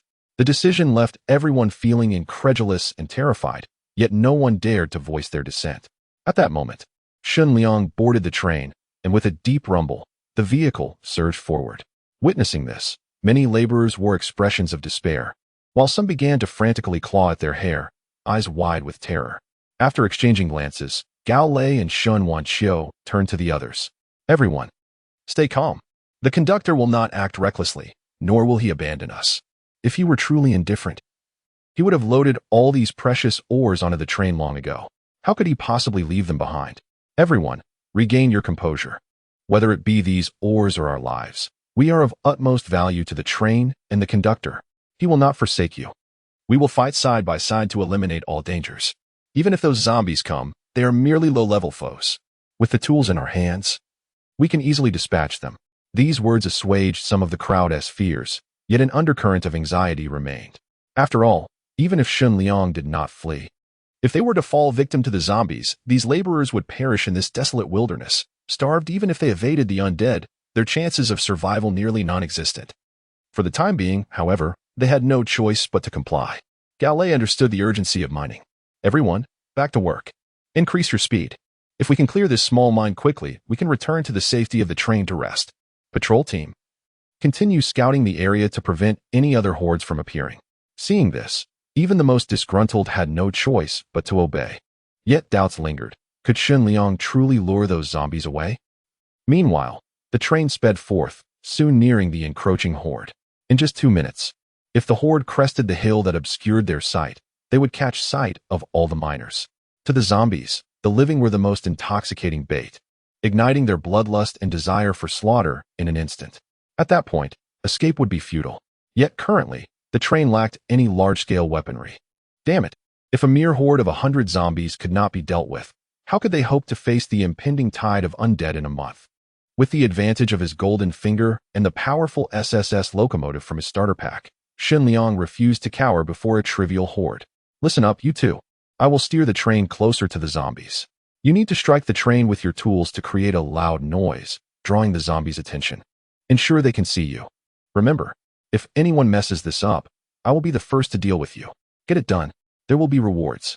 Zhou Yao and Zhao Qua, both in their 30s, were visibly tense. Normally, this age signifies strength and vigor, yet they faced a horde of hundreds of zombies. Damn it, what if they drag us out through the windows? I don't want to die. Zhou Yao gritted his teeth. Zhao Qua shook his head solemnly. Don't worry. Haven't you realized? The conductor is an exceptional leader with vision. If he could overturn and seize the Ironhead Gang's train through sheer judgment, he can surely use his wisdom to draw these zombies away and even eliminate them. This is our chance. If Gao Lei can become a soldier, perhaps we can too. But we must perform well. Zhao Quo's words invigorated Zhou Yao. Clearly, wielding weapons as overseers was far more appealing than laboring with a pickaxe. Not only would the workload be lighter, but they might also become core members of the train, avoiding the fate of struggling as mere laborers. Shen Liang observed their exchange through the monitor. He did not interrupt. The choices were theirs to make. If they proved themselves capable, he would not hesitate to incorporate them into the ranks of soldiers.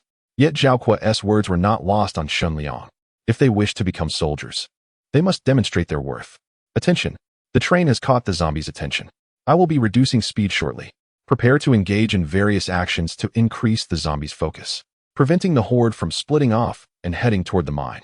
With that, Shen Liang concluded, and Zhao Qua and Zhou Yao wore serious expressions, ready for the challenge ahead. This was their first encounter with zombies at such close quarters. Although not face-to-face, the distance was negligible. The train's speed had decreased to just slightly faster than that of the zombies. However, upon sighting the train and the 2 living souls aboard, the zombies seemed to enter a frenzied state, their running speed surging dramatically. The nearest zombie was a mere 3 meters away, clad in tattered human clothing. Its pallid skin revealed bulging veins, and in the sunken eye sockets glowed blood-red orbs. The scalp, largely devoid of hair, exposed a corpse-like whiteness, while its gaping maw displayed darkened clots of blood. possibly remnants of human tissue. The fetid stench emanating from its gaping mouth was so overpowering it felt almost tangible. Damn it! Can humanity truly withstand such monstrosities? Zhaoqua cursed vehemently. Yet he inhaled deeply, grasped a pickaxe, and swung open the window to strike outward. The cacophonous clang reverberated across the desolate wilderness, capturing the attention of every zombie, eclipsing even the roar of the SSS-class Train S engine. The zombies at the rear, who had been lagging, were suddenly drawn in. The horde, once scattered, now coalesced tightly behind the train, blissfully unaware if they should rejoice or despair. The overwhelming combination of olfactory and visual stimuli led them to grasp for the first time the meaning of courting death. Effective. Quickly, Zhou Yao, keep striking. The sound indeed proved effective. The two men positioned themselves at either side of the window, as the zombies were lured by the noise. Their crimson eyes locked onto the two living beings. Though devoid of independent thought, the zombies possessed an instinct to hunt the living, which explained their relentless pursuit. They were closing in, but were they to simply continue this endless loop? If they delayed too long, dangers certainly awaited at the mine. Yet, if they acted too hastily, the horde would surely follow them in the new direction. It wouldn't be long before they encountered them again. What exactly was the train conductor's plan? Zhou Yao felt an increasing sense of unease. His concerns were not unfounded. However, leading the zombies away was merely the first step. Whatever Zhou Yao contemplated, Shen Liang had undoubtedly considered as well, and thus his ultimate goal remained to exterminate this horde. He had contemplated a direct collision, but the current structure of the train wheels posed a significant risk of zombies becoming lodged, rendering the train immobile. He was unwilling to take such a gamble. Yet, the previous encounter with the Iron Head Gang had sparked an idea in Shen Liang. Put down the pickaxe and steady the train. Prepare for impact. Another collision. The faces of the two men drained of color. If not for their fear of death, they would have cursed loudly. To entrust the operation of the train to this torment was an ordeal. They had previously crashed directly into the Iron Head Gang's train, and now they were to collide with the horde as well. Was there truly no other option than to crash? Wait a moment. The zombies are clearly behind the train, and there are none ahead. What exactly are we going to crash into? Confusion clouded their minds. Before they could seek an answer, the train gradually accelerated, distancing itself from the zombies while reaching its maximum speed. It then began to veer slightly to the left, skirting perilously close to the edge of a steep cliff. The two men braced themselves, fearing that a catastrophic plunge was imminent. Just as they steadied themselves, a violent impact ensued. To clarify, it was a series of violent collisions. Bang, bang, bang, bang, bang. Thud, thud, thud, thud, thud. However, they were not colliding with zombies. Chapter 9. Who would have thought there are such methods to slay zombies? The collision and shock did not bring the train to a halt. The speed barely diminished. However, to their astonishment, the train's target upon impact turned out to be towering trees, each standing 20 to 30 meters high. These trees appeared to be of the poplar variety, yet they bore slender branches rather than robust limbs, with trunks that rose straight towards the heavens, approximately as thick as an adult's waist. The train did not collide head-on. Rather, it seemed to have calculated its trajectory perfectly, striking the side of the trees with its protruding metal edge, causing them to snap and topple while allowing the train to continue its forward motion. They had fallen. All 7 or 8 trees had come crashing down. Could it be that the train conductor intended to obstruct the zombies' line of sight with these trees, facilitating our escape? They had initially thought the conductor aimed to crush the zombies with the fallen trees. Yet, it seemed that only a handful of zombies at the front had met their demise in this manner. Their conjecture remained limited. However, this was not a dead end. How could it possibly serve as an effective barrier? Shen Liang remained silent, and after toppling approximately 7 or 8 trees, he maneuvered the train into an open area to execute a wide turn. Meanwhile, the zombies were still mindlessly battling the fallen trees, oblivious to the need to navigate around them. This time, Shen Liang aimed directly at the fallen trees. Although the speed was not as swift as before, the ensuing impact still generated a tremendous commotion. At this moment, Zhou Yao and Zhaoqua finally grasped Shen Liang's intent. They witnessed the thick trees being struck, their slender branches utterly incapable of withstanding the inertia, causing the trunks to compress and roll violently towards the horde of zombies. Each tree weighed several tons, and combined, their destructive force was undeniable. In an instant, numerous zombies were crushed into a pulp, while others, though not killed outright, were propelled forward by the inertia of the rolling trees. This was astonishingly ferocious. After another collision, the two leaned out of the window, witnessing the gruesome sight of zombies being flattened and reduced to mush, leaving them utterly shocked. They could hardly fathom such a method of exterminating zombies. How did the conductor know there were trees and cliffs in this area? It was truly a fortuitous alignment of circumstances. No, their first instinct was to realize that if they were in the conductor and Opos' place, even with knowledge of the area, they might not have conceived such a strategy. Even if they did, they might not possess the courage to execute it. After all, while this method of dispatching zombies could prove exceedingly effective, a single miscalculation could lead to catastrophic damage to the train. If the train were to be trapped beneath a fallen tree, surrounded by the horde, survival would be impossible. This approach was exceedingly perilous, demanding both intelligence and audacity. The train conductor was remarkably formidable. Look, it appeared that the remaining zombies were also about to be dealt with. The point of impact was merely a few meters from the cliff's edge, insufficient inertia to propel the train that distance. However, as the train continued to push forward for a brief moment, that would suffice. Creak, creak. Shen Liang sat in the front carriage, constantly monitoring the situation ahead. The zombies, exhibiting severe decomposition, had been nearly reduced to sludge after being crushed by the trees. As the train rolled over the remains, there was no risk of bones becoming lodged in the wheels. At least, it sufficed to keep the train moving. This was Shen Liang's sole concern. When he conceived this strategy, he anticipated its effectiveness, and his assumptions had proven correct. Had it not been for the formidable sturdiness of the SSS-grade train head, using the dilapidated D-grade train head would likely have resulted in rapid failure after just a few collisions. Moreover, the wheels of this SSS-grade train head seemed to be remarkably superior.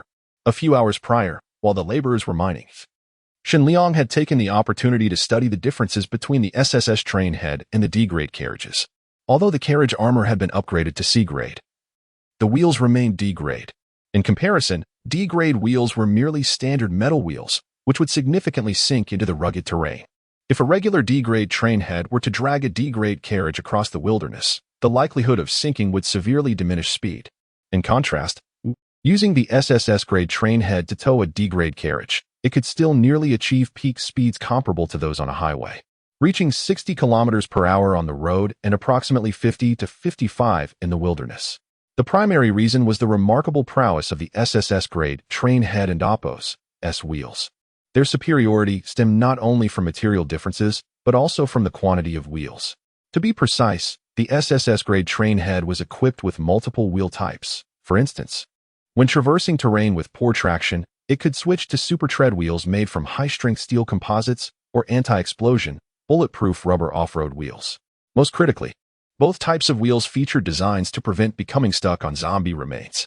First, from an intelligence standpoint, they incorporated smart scanning radar that would alert the operator upon detecting any unusual biological entities or objects beneath the train.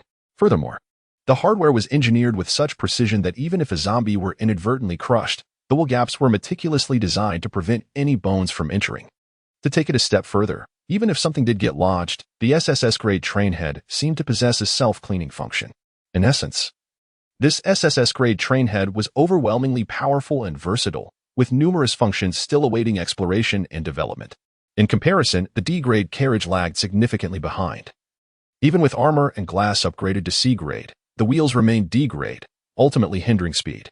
The likelihood of bones becoming lodged, the D-grade train wheels were exceedingly subpar. Shen Liang aspired to fully upgrade to a C-grade carriage. He had acquired the blueprints for the armor and glass, but still lacked the schematics for the wheels, leaving him somewhat frustrated and uncertain of where to procure them. All were vanquished. The zombies had been eradicated, ha, from the rear carriage. Zhou Yao and Zhao Kuo's ecstatic shouts echoed. Coming back to his senses, Shen Liang noted that the train had come to a stop just 5 meters from the cliff. A few trees, entangled with the last remaining resilient zombies, had tumbled down the cliff. At that height, even if the zombies retained consciousness, their limbs would be rendered immobile. Look, amidst the corpses of the zombies, is there something there? What could it be? Shen Liang wondered, glancing towards the screen that displayed the view from the rear camera. Amidst the blood-soaked and foul-smelling scene, a bright virtual font hovered approximately a meter above the ground. Shen Liang's eyes lit up.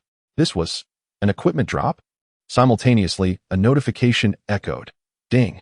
Detected that the host has slain over 100 zombies in a single encounter. Reward, 1 lottery chance. Chapter 10, Blueprints and the Train Crossbow. Brother, Shusher wishes to assist you. The surroundings are enveloped in wilderness, providing an unobstructed view, alleviating concerns of unexpected dangers. However, Shen Liang still commanded Zhou Yo and Zhao Kuo to take up pickaxes and stand guard in different directions. He then proceeded to the location of the explosion.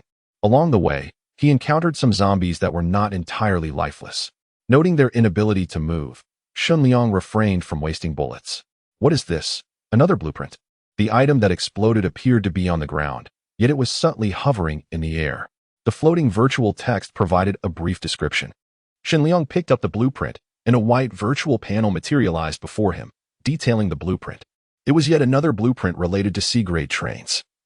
Though not the wheels he so desperately needed, rather, it was a duplicate blueprint for manufacturing C-grade carriage armor. The previous blueprint for the C-grade carriage had been consumed. He was intending to find suitable trains to augment the number of carriages, making it a necessity. Similar to game mechanics, each blueprint could only be manufactured once before vanishing.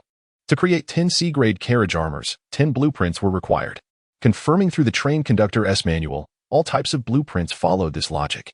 It seemed that in the future, acquiring more blueprints of this kind would be exceedingly beneficial. Conductor, there's more over here. Zhao Kuo shouted from the other side of the train. Upon reaching him, Shen Liang discovered that this time, the explosion yielded not blueprints, but actual equipment. This, a crossbow bolt? Shen Liang was momentarily taken aback. The crossbow was colossal, mounted on a substantial base, and crafted entirely from metal, weighing at least 100 pounds, if not more. It was evident that it could not be wielded easily by an individual. Zhao Kuo instinctively distanced himself, a behavior Shen Liang appreciated. In times of unfamiliarity, maintaining a safe distance was crucial, otherwise, even a slight misstep could lead to dire consequences. Train crossbow D must be installed on the top of the train, operated manually to aim and launch arrows. Capable of striking enemies up to 300 meters away, it can simultaneously launch 3 arrows with a 2-second reload time. Arrows can be fired using iron ore, with each unit of iron ore yielding 30 arrows. Does this require manual installation? In contemplation, Shen Liang reached out to touch it. Instantly, a white panel exclusive to the conductor appeared before him. Detected train crossbow D. Option to install immediately available. Upon selecting immediate installation, a miraculous scene unfolded. A blueprint of the train's top appeared, outlining numerous installation points. After confirming a position at the front of the train, the massive crossbow vanished from sight, only to reappear atop the train's head. Zhou Yao and Zhao Kuo were momentarily stunned, followed by a chorus of disbelief. This was simply absurd. Indeed, this world was not merely a descent into a zombie apocalypse. It had been invaded and governed by some inexplicable scientific power. This world, including the enigmatic train, defied all conventional understanding. After all, how could a normal world witness zombies yielding equipment? Their dialogue was entirely reasonable. It would be unnatural to remain unfazed. Shen Liang did not elaborate further, for he too was grappling with the shock of each new development. With the issues resolved, he urged them not to linger any longer. Let us go, we must return to the mine immediately. Soon, the 3 of them boarded the train, which began its journey back. Shortly after their departure, a horde of zombies reappeared in their line of sight from the opposite direction. Had Shen Liang witnessed this scene, he would undoubtedly feel a shiver of fear. They had left just in time. A moment later could have drawn the horde's attention, making it impossible for them to continue mining, as this swarm was significantly larger than the previous one they had dispatched. Fortunately, the horde was moving in a direction that diverged from the mine. Upon returning to the mine and confirming that no dangers had emerged during their journey, Shen Liang let out a sigh of relief. Hours had passed, and he listened as Gao Lei and Shen Wanqiu provided a brief report on the mining yields. Summarizing, they had extracted both common iron and white ore, as well as rare energy ore, with an average yield of roughly 2 units per person per hour. Of course, this was an average efficiency. The mining capabilities of men and women varied significantly, and not all men were exceptionally strong. This efficiency was achieved only after some encouragement. After several hours, fatigue was evident among them, and productivity had noticeably declined. It was likely that the average output would dwindle to around 1.5 units per hour, or even less. Moreover, the ore reserves here seemed to be running low. Gao Lei reported as Shen Liang surveyed the area. The ground was littered with mine shafts. The openings were not particularly deep, but where they had once easily encountered or with a few strikes of their pickaxes. Some were now digging for minutes without seeing a trace of ore. Clearly, The reserves of this small mine were nearly depleted. Inform everyone to continue mining. We will rest only when this mine is completely exhausted. Gao Lei nodded in agreement. Nearby, Zhou Yao and Zhao Kuo, who had followed Shen Liang, had picked up their pickaxes and joined the mining effort. Shen Liang was pleased with their initiative and pointed them out to Zhou Lei, suggesting that if they proved capable, he could have them assist him in future endeavors. Understood, conductor. The current number of miners was limited, and having too many soldiers on hand was impractical. Someone needed to engage in mining. However, the next time would be different. Shen Liang had yet to acquire new mine blueprints. According to the conductor's manual, it was possible to search for mines without blueprints, albeit with greater difficulty. Thus, before anything else, he planned to return to the city ruins, hoping to locate Brother Jun's companions. The city ruins were fraught with dangers due to the dense zombie population. But if he could secure a few more carriages and recruit additional laborers, Shen Liang deemed the venture worthwhile. After all, with his current strength, as long as he remained cautious, he had little to fear from the known threats. The system had just rewarded him with a chance to draw from the lottery. He wondered what he might obtain. As Shen Liang prepared to make his draw, the previously quiet mother and her 3 daughters suddenly approached. Conductor, we are a bit hungry. May we have some steamed buns? Jiang Yinshu spoke cautiously. Beside her, her twin daughters displayed timid expressions, particularly the more introverted sister, Su Xiaoning, while the younger sister, Su Xiaoshi, seemed to have overcome her shyness to some extent, at least in Shen Liang's perception. Otherwise, she would not have timidly approached him, grasping his hand and looking around. Xiaoshi, Jiang Yushu, and Su Xiaoning gasped in shock. This was indeed a grave offense. After all, they had witnessed Shen Liangxiang brutally eliminate survivors and even drive a train to obliterate hundreds of zombies. This revealed not only Shen Liang's formidable strength, but also a terrifying aspect of his character to the mother and daughter. Yet, Su Xiaoshi remained unafraid. Brother Shen Liang, you've hurt your hand. You must be more careful. Such an injury could lead to infection. While I was cleaning earlier, I noticed a medical kit reserved for the train conductor over there. It should contain medication. Brother Shen Liang, I need your conductor's permission to access the kit. May I help you with your wound? Su Xiaoshi held on to Shen Liang and Appo's hand, not letting go. She tilted her head back, her large, expressive eyes blinking innocently. In that moment, their gazes locked. Her crystalline eyes brimmed with sincerity. Are you not afraid of me? I am a little scared. But I know that Brother Shen Liang is not a bad person. The people you have killed deserved it for their wrongdoings. And the zombies you eliminated were monstrous creatures that devoured human flesh. Although you made everyone mine, it was because of you that we survived, with food, water, and the train serving as a safe haven. Brother Shen Liang, my sister and mother and I are willing to serve you. I want to help you with your wound. Please don't refuse me. The injury was merely from bumping against the corner of a table. And while the blood had somewhat dried, it was not serious. Yet, in that moment, Su Xiaoshi's soft voice and her watery, unwavering gaze communicated to Shen Liang that there was no reason to deny such a gentle girl. Her voice was irresistibly enchanting. A combination of timidity and tenderness that reminded Shen Liang of a beloved classmate from his past, someone equally charming, gentle, and possessing a generous heart. He suppressed his emotions. However, Jiang Yinshu and Su Xiaoning were somewhat of an eyesore. You take her and go clean the next carriage. In half an hour, no, 1 to 2 hours later, you may request to return to the front carriage. Do not disturb us while I tend to my wound. Shen Liang's expression remained calm. He had considered allowing the 3 of them to assist him, but that simply could not happen. Don't. Jiang Yushu instinctively protested. Shen Liang frowned slightly. No, esteemed conductor. I'm not denying Su Xiaoshi the chance to help with your wound. It's just that she is still a child. She doesn't understand these matters and cannot ensure your comfort. I mean with the treatment. Please trust me. I know more about this than she does. Allow me to assist you. Yushu will ensure you are comfortable while being treated. I beg you. Unlike the unkempt appearance they had upon boarding. After cleaning up, both sisters and Jiang Yunshu returned to their most genuine selves. No makeup necessary. Their pure and clean state was strikingly beautiful. It was evident that they inherited excellent genes. The sisters displayed Jiang Yunshu's broad-heartedness, though they were of different ages, producing distinct flavors in their demeanor. One was gentle and introverted, a lovely timid girl with a big heart, while the other was gentle yet outgoing, a boldly charming girl. Each would undoubtedly be a campus belle. If the twin sisters appeared together, those who understood would know the impact. Twins are always a remarkable advantage. Men share a common trait, Regardless of age, even in their 70s or 80s, they cannot help but be drawn to youthful maidens. How much more so for Shen Liang, in his 20s, who seemed entirely immune to the charms of young girls. Yet, at this age, it is equally difficult to resist women like Jiang Yinshu. Though in her 30s, she possessed the physique of someone in their 20s, an alluring figure that even loose clothing could not conceal. Shen Liang was not devoid of emotion. When he assessed Jiang Yinshu, he could see the beauty, softness, and allure that would captivate any man. Her waist was astonishingly slender, enduring the earlier encounter. He had caught a glimpse that left a vivid impression. Such a combination of top-tier attributes in one person, who could resist? It was clear that Jiang Yinshu genuinely wished to shield her daughters from harm, aware that Shen Liang's threats were too fierce for ordinary individuals to withstand.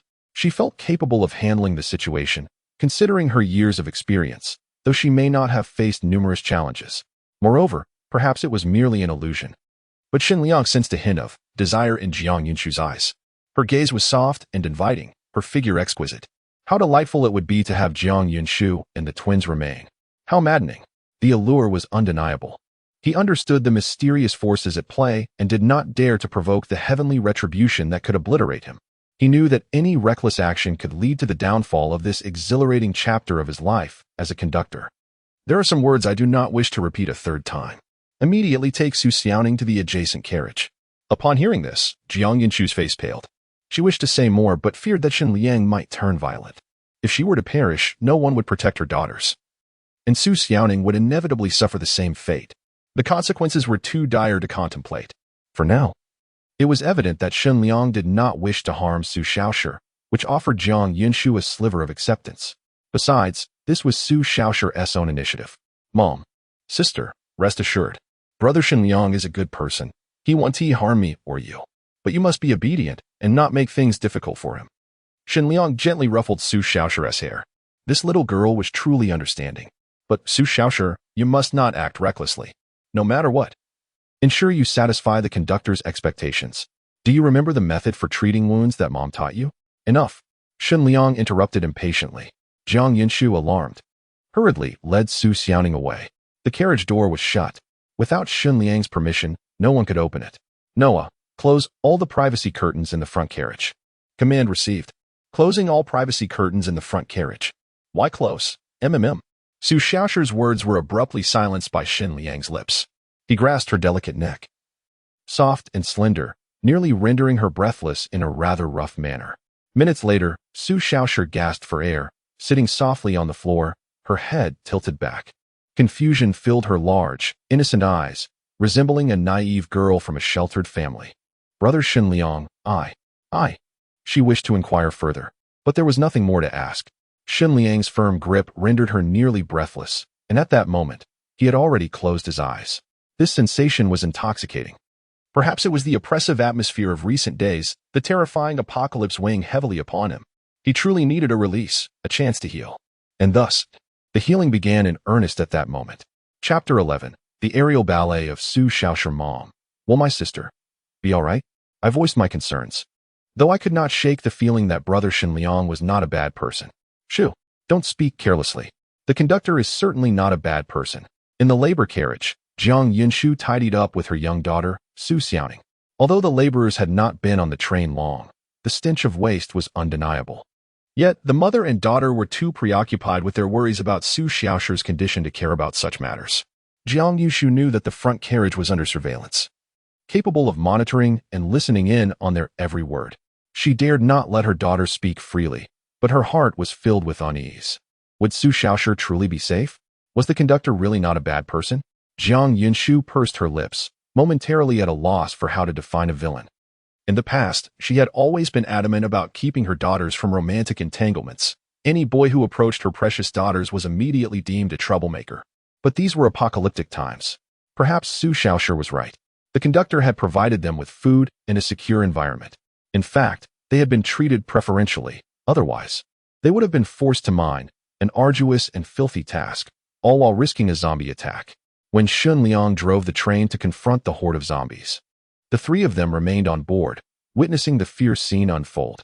It appeared that the might of the train was due to Shen Liang's courageous decisions and resolute execution. Had they been under the command of a cowardly conductor, he might have abandoned the mine rather than face the horde head-on. even if he had wished to confront them. He likely would not have had the courage to crash into a tree. But how could it take Su Xiaoshi 1 or 2 hours to change the dressing? Would she be able to endure that long? She was still just a child. Conductor, I implore you, please be gentle. The last murmured words escaped Jiang Yunshu as she gazed at a camera, her expression complex, biting her crimson lip. Her delicate arms embraced a weight that ordinary women could not bear, her face bearing a plea imbued with a soft femininity. If Shen Liang were to see this, he might immediately offer her a baseball bat for protection. In the front carriage, Shen Liang was currently preoccupied, indifferent to Jiang Yunshu's graceful form and the sway of her curves. His focus was solely on Su Xiaoshi, who had ignited his fury. Damn it, Su Xiaoshi. Are you certain you have never encountered such matters before? Your technique in changing the dressing is remarkably proficient. Yet you claim this is your first time as a nurse? It was only natural that Shen Liang's injured hand required Su Xiaoshi's care. After all, he had dismissed Jiang Yunshu and her daughter solely for the purpose of receiving treatment from Su Xiaoshi, not for any ulterior motives. Yet, he sensed that, in many ways, she was indeed inexperienced. His large hand was strong, but her bandaging was excessively tight, creating a restrictive sensation. Despite her efforts to apply ample disinfectant, it still caused him discomfort. This constricting sensation was clearly a result of her lack of experience. It was only natural for a novice to bind too tightly on their first attempt. Any doctor or nurse would require several repetitions to alleviate that tightness. Thus, Shen Liang was convinced that this was indeed Su Xiaoshi's first experience as a nurse, her first time tending to a wound. However, a contradiction emerged. The tightness of the medical bandage indicated inexperience, yet Su Xiaoshi's technique and attention to detail conveyed a surprising depth of understanding. It was as if she had rehearsed extensively without ever having practiced. Was it possible that this girl had a model at home, frequently studying medical texts and overseas instructional videos in her solitude? My apologies, Brother Shen Liang. I didn't hurt you, did I? Please don't move. Allow me to. Be careful. It's easy to injure you. Su Xiaoshi was exceedingly cautious and attentive. Shen Liang's wound was complicated and difficult to treat in one go. He had used a significant amount of disinfectant, but thankfully, the supply in the medical kit was sufficient. The disinfectant greatly alleviated the tightness, making him feel considerably more comfortable. Just focus on your task. I will take care of the rest. Damn it. Indeed, the work of a nurse ought to be left to a young lady. It's truly professional. Shen Liang exclaimed, suddenly realizing that while the burly laborers were crucial for mining, these gentle and meticulous girls held equal importance. In the future, when constructing the train, he must include more carriages to enhance its functionality, creating spaces for leisure. Perhaps a carriage where girls could unwind with massages. Relieving the stress and tension of the apocalypse would be quite beneficial. At that moment, while being cared for by Su Xiaoshi, Shen Liang also ensured her safety, steadying her when she was at risk of falling, sometimes grasping her arm or inadvertently catching one of her pigtails. Su Xiaoshi, have you ever danced? Perhaps ballet or practiced yoga? Shen Liang's eyes lit up, sensing that Su Xiaoshi possessed a natural grace and flexibility. Blushing, Su Xiaoshi nodded. She had studied ballet and had secretly learned yoga online. Brother Shen Liang, you. Su Xiaoshi felt herself lifted into the air. Her legs extended in a split. Shen Liang's strong arms effortlessly supported her, revealing her ballet foundation. To prevent her from falling, he held her legs, though it left him momentarily breathless. Shen Liang seemed to be saying something, though Su Xiaoshi could not discern his words. Yet soon, she understood. He wanted her to showcase her ballet skills. Oh no. Su Xiaoshi swayed dangerously, nearly tumbling to the ground, but was saved just in time by Shen Liang's strong grip. With his sturdy leg providing a stable base, she steadied herself, her fear of falling causing her to tremble. Biting her lip, she closed her eyes and began to perform an elegant aerial ballet, supported by Shen Liang's powerful arms and sturdy thighs. At that moment, Shen Liang suddenly grasped a crucial insight. The reason he had chosen Su Xiaoshi to tend to his wound instead of Jiang Yunshu. After all, the delicate fragrance of youth is incomparable to that of maturity. This aerial ballet is truly magnificent. Meanwhile, in a desolate wilderness, 5 trains encircle one another, forming a makeshift camp. Numerous individuals, armed and vigilant, peer through the gaps between the trains, while in the central area, a group of muscular men gather around a bonfire, playfully embracing women clad in scant attire. Some have even taken it upon themselves to initiate educational sessions, while others mockingly deride the beasts among them. all the while brimming with restless energy. Upon closer inspection, one might notice that the leading train is particularly remarkable. Beyond the locomotive, there are 5 carriages, and its metallic sheen is far more pronounced than that of the other trains. It is indeed a complete Class C train, boasting 5 carriages. In this mysterious, early apocalyptic era, such a formidable train configuration is undeniably dominant. Before a burly man adorned with tattoos, 2 subordinates of the military, Sun Yukai and Zhao Yang, kneel in front of him, lamenting their plight. Brother Ironhead, we did not intend to abandon our commander. That beast was utterly outrageous. He charged without a moment's negotiation, causing our commander to perish on the spot.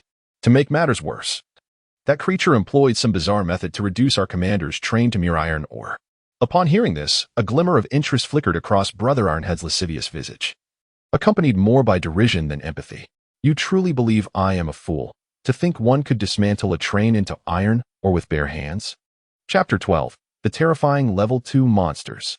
The schemes of the Ironhead Gang before the apocalypse. The Ironhead Gang was a minor faction. However, in the aftermath of the world's collapse, its growth far surpassed Shen Liang's expectations. Ironhead Brother possessed a keen criminal mind, previously hindered by the constraints of a lawful society. Upon realizing that the breakdown of order would lead to unrestrained crime, he gathered all his subordinates and began to burn, kill, and plunder, expanding the Ironhead Gang's power. While others valiantly resisted the zombie onslaught, the Ironhead Gang had already amassed the means to combat the undead. When the mysterious train emerged in the apocalypse, Ironhead Brother fortuitously became one of the first to encounter it. The gang's numbers swelled to over 100, and soon 2 additional trains appeared. Ironhead Brother swiftly grasped the existence and purpose of these enigmatic trains, taking control of all 3 to seek ways to strengthen his position in this chaotic world. While ordinary train conductors sought to locate mines to enhance their strength, Ironhead Brother chose an unorthodox path. Though his methods may seem brutal and devoid of humanity, the speed at which he gained power was astonishing. He resorted to plundering other trains, directly connecting their carriages to his own. If he required iron ore, he would simply incinerate the carriages of others in his furnace. Though not as outrageous as Shen Liang's barehanded disassembly, the process of melting down the materials was merely a matter of time. Fortuitously, amidst slaying zombies, Ironhead Brother acquired numerous blueprints, allowing him to advance his train to an impressive 5-car C-Class powerhouse. Through numerous battles, he demonstrated the formidable capabilities of this C-Class train. Recently, he instructed his underlings to raid trains, aiming to eliminate competitors before they could react, while simultaneously amassing more iron or to fortify his own train and those of his subordinates. This was Ironhead Brother's grand ambition. He envisioned a future where the Ironhead Gang would reign supreme among the train factions of the apocalypse. However, the news brought back by Sun Yukai and Zhao Yang took him by surprise. June Brother, Ironhead Brother's right-hand man, had perished, marking a significant loss for the gang. Yet, Ironhead Brother felt little grief or rage. His primary concern was uncovering the nature of the train responsible for June Brother's demise and the secret of its barehanded disassembly. No, we would never deceive you, Ironhead Brother. That kid's train is truly peculiar. After colliding with June Brother's train, it appeared entirely unscathed, seemingly equivalent to your C-Class train. Moreover, the barehanded disassembly is genuine. That kid merely stretched out his hand, and the train vanished, transforming into iron ore. Should we dare to deceive you, may we meet a most terrible fate. The 2 men swore repeatedly, detailing the incident. Still doubtful, they summoned other subordinates from their trains. While 1 or 2 accounts might be dismissed as unreliable, the consensus from dozens of voices left little room for skepticism. Each individual recounted the event with remarkable consistency, showing no signs of deceit. So, was barehanded disassembly real? Was it a unique ability, or perhaps a sophisticated disassembly tool aboard the train? Ironhead Brother stroked his chin, his eyes gleaming with avarice. He was acutely aware of the vast quantities of ore consumed during the upgrade of his train to C-Class, even if obtained through plunder. Such resources were not easily acquired, having cost him many subordinates and increased in danger as the zombie hordes mutated. Ironhead Brother understood that as time passed, C-Class trains would proliferate, making successful raids increasingly unlikely. Not only was raiding these trains challenging, but disassembling them would prove even more arduous. His basic furnace was inadequate for melting down the armor of a C-Class train. Such an endeavor could take days and consume substantial energy resources, and he had yet to acquire a superior furnace. Initially believing his time was limited, he now recognized the potential of bare-handed disassembly as an opportunity. If this disassembly technique was indeed a manifestation of a superior furnace, then its grade must be significantly higher than his basic furnace, perhaps several levels above. He felt a spark of hope. If he could acquire this furnace, he would dare to raid C-class trains. Moreover, the possibility of seizing and disassembling future B-class trains became feasible. With such capabilities, not only could his train grow stronger, but those of his subordinates could as well, making his dream of establishing the most powerful train gang in the apocalypse less distant. Yet, the pressing issue remained. They were unaware of the kid's precise location.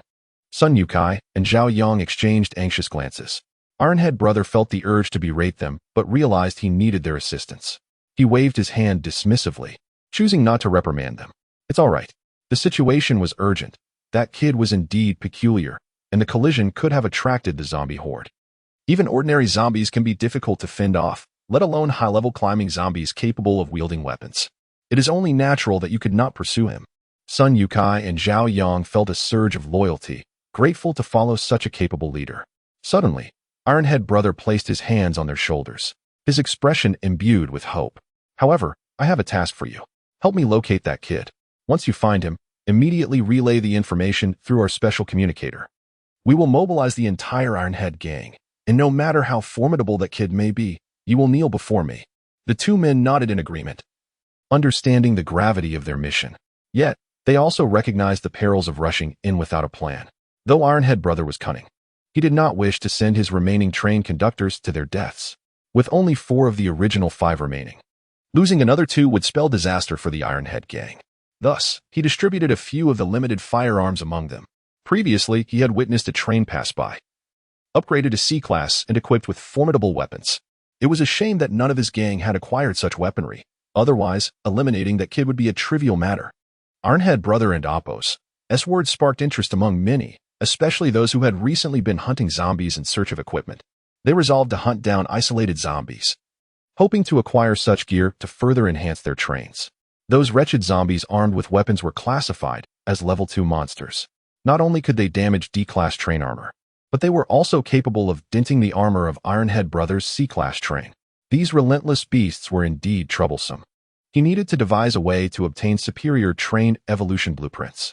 Ironhead Brother gazed thoughtfully at his train, upon the formidable C-class train carriage. The armor appears robust and formidable, yet bears numerous conspicuous dents. Although it has not been penetrated, the sight is indeed alarming, clearly indicating that only weapons of immense power could inflict such grievous damage. It is scarcely conceivable that this was wrought by mere zombies. Meanwhile, in the deep of night, Gao Lei and Shun Wanqiu confirmed that the mine had been thoroughly excavated. Shen Liang's healing process had also concluded. After allowing the 3 women to return to the front carriage, the laborers were permitted to re-enter the carriage as well. The arduous excavation, spanning a grueling 9 hours, had left the laborers exceedingly weary. However, the mineral resources procured by Shen Liang were remarkably abundant. Most notably, during the excavation, a novel type of ore, flame ore, was unearthed for the very first time. Chapter 13, Statistical Harvest. The Tamed Women. In the C-class carriage, a total of 39 individuals participated in mining for approximately 9 hours. They collectively harvested 491 units of iron ore, 4 units of energy ore, 43 units of white ore, and 3 units of flame ore. After an arduous 9-hour endeavor, they consumed all the daily rations and water, equivalent to 1 unit of energy ore. Judging by the resources obtained, the yield was indeed substantial. Yet, Shen Liang felt that this mining pace was significantly slower than the rapid and convenient dismantling of other trains. After all, dismantling Brother Jun's train had yielded 300 units of iron and white ore in mere moments, whereas the resources just acquired had taken a full 9 hours. However, trains were a rare sight. As time passed, Shen Liang's train evolved, and others would similarly strengthen through various opportunities. Recklessly raiding unfamiliar trains posed humanistic and dangerous risks, which Shen Liang was not inclined to undertake at this time, save for those he was familiar with, such as Brother Jun's 2 underlings. He had memorized the appearances of some of them. Once all the miners boarded the train to rest, all the ores were transported inside. Shen Liang intended to remain stationary for a while. Night had fallen, and the darkness of the apocalypse felt particularly oppressive, with eerie sounds occasionally echoing around them. Fortunately, no hordes of the undead had been spotted, ensuring a temporary sense of safety. After all, the train consumed no energy while stationary. The 9 hours had resulted in nearly zero energy or consumption. However, if the train were to continue moving, 1 unit of energy or could sustain it for only about 5 days. Energy or was exceedingly scarce, almost defined as a precious resource. Beyond the rigid demands of the train's energy, the laborers also relied on it for sustenance. Conservation was imperative. Most critically, the maps for the small mining sites provided by the task had been exhausted, and no new maps were on hand. According to the train conductor's manual, without a map, searching for a mining site would be a fruitless endeavor, with no indication of when a new one might be found. Therefore, Shen Liang had to conserve the current stockpile of minerals as much as possible. Brother Shen, some individuals wished to request additional food, reported Gao Lei upon entering after all the laborers had boarded. Shen Liang frowned slightly. He understood that 9 hours of intense mining had taken a toll on their bodies. But 1 unit of energy or produced food and water sufficient for 50 individuals for a day, which amounted to merely 1 bottle of water and a dry bun. To have more to eat would require further consumption of energy or, if possible, he wished to ensure the laborers were well fed, as this would empower them to work more effectively. Yet, reason dictated otherwise. He addressed them firmly. In this apocalypse, no one can guarantee a full belly. I have done my utmost to prevent hunger. If anyone cannot accept this situation. His words trailed off, and Gao Lei nodded in agreement. Let them leave? Gao Lei pondered, but quickly dismissed the thought. If that were the case, they might as well starve. Gao Lei recalled Shen Liang's earlier assertion, once aboard this train. Departure was not an option. Although such a statement might seem tyrannical and inhumane, it was the harsh reality. As the train's conductor, Shen Liang took the risk of navigating through hordes of the undead to rescue these laborers from the perilous urban ruins, granting them safety and the opportunity to mine for food in exchange. This was a merciful act, a fair exchange of benefits. In other words, Shen Liang had fulfilled his obligations, and these individuals had accepted the terms. Now, to wish to depart and breach this agreement? Rest assured, Brother Shen, I will take care of everything, Gao Lei assured him before departing. After some contemplation, Shen Liang instructed, avoid unnecessary confrontations. We cannot afford to damage anything that would hinder our mining operations. However, maintain authority when necessary. You know how to balance this. Understood, Brother Shen. By the way, he continued, with Zhou Yao and Zhao Kuo included, your total number of soldiers has reached 8. I intend to name you the guard team. What do you think? You and Shen Wanqiu will serve as captains, while the others will be team members, tasked with safeguarding the train and the laborers. Convey this to the workers, ensuring they understand that you are not overseers or jailers, but rather valiant protectors of their safety. In the event of a zombie threat, it will be Gao Lei and his team who take the risks. It is not an exaggeration to call them guardians and heroes. Gao Lei acknowledged the plan and, after conferring with Shen Wanqiu, proceeded to the neighboring labor carriage to relay Shen Liang's instructions. Although some still harbored dissatisfaction regarding the food situation, no one dared to voice their complaints further. Shen Wanqiu seemed adept at understanding human sentiments. Her eloquent speech diminished hostility among the laborers, with some even bowing in gratitude for their courageous protection.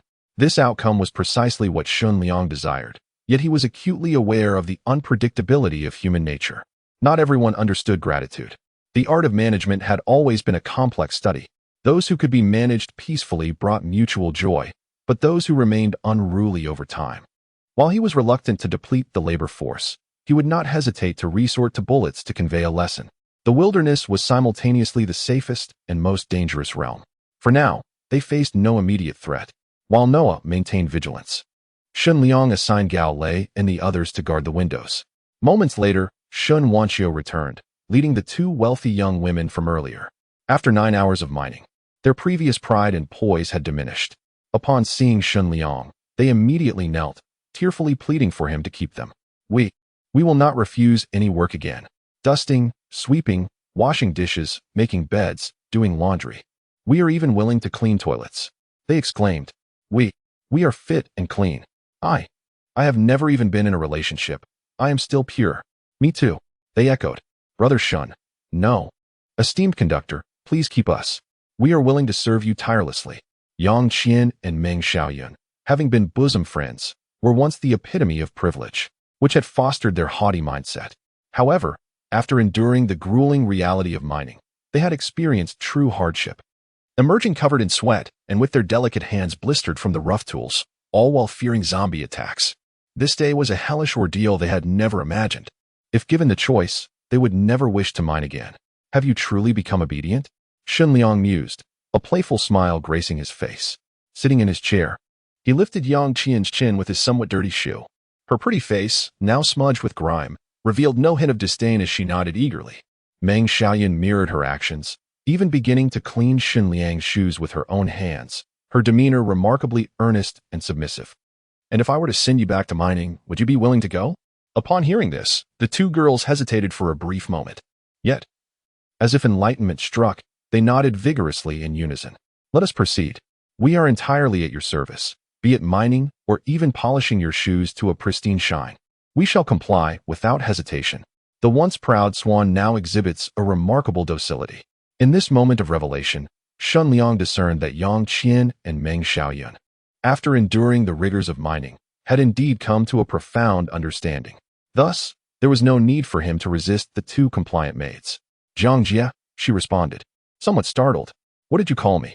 Shen Liang offered no further elaboration, leading them inside to cleanse themselves, ensuring their soiled garments were washed. He provided them with 2 extra buns from the labor supply box. Thank you, esteemed train conductor. Do remember to wash thoroughly. I have little tolerance for untidy women in my vicinity.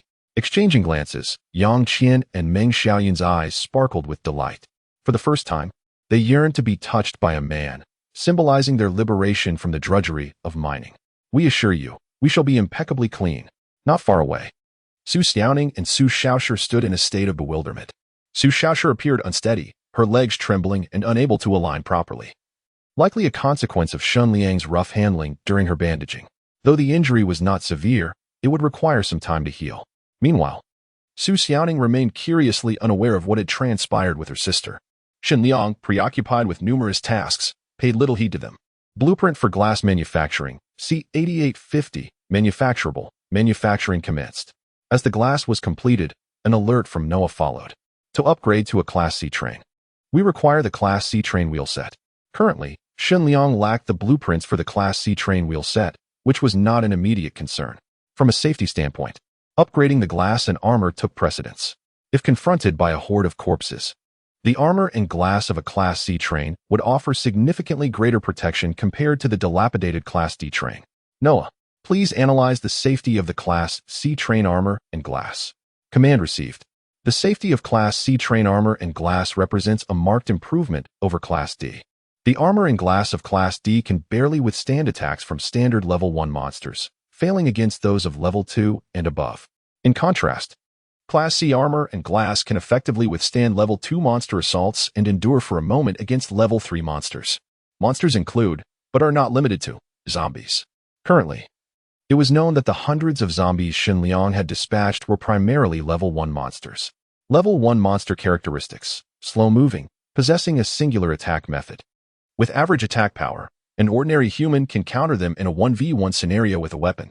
Level 2 monster characteristics: agile, equipped with various attack methods.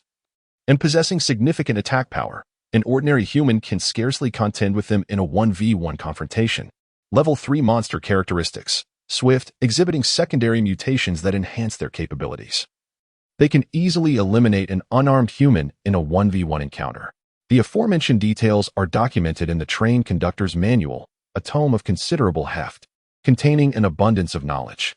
Despite perusing it for days, Shen Liang had only grasped a minuscule fraction of its contents. Fortunately, the initial knowledge pertinent to the early apocalypse was prominently featured at the forefront, and thus far, he had only encountered Level 1 zombies. However, from Gao Lei, he had learned of wall-climbing zombies, likely at least Level 2. For the time being, there was little cause for concern, even should he encounter Level 2 zombies.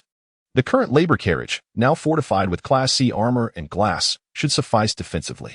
Moreover, a train-mounted crossbow had been installed atop, providing him with a heavy weapon for ranged attacks beyond mere handguns. The crossbow's bolts were notably robust. Shen Liang speculated that the Class C train armor might not endure its impact, yet he lacked evidence to substantiate this.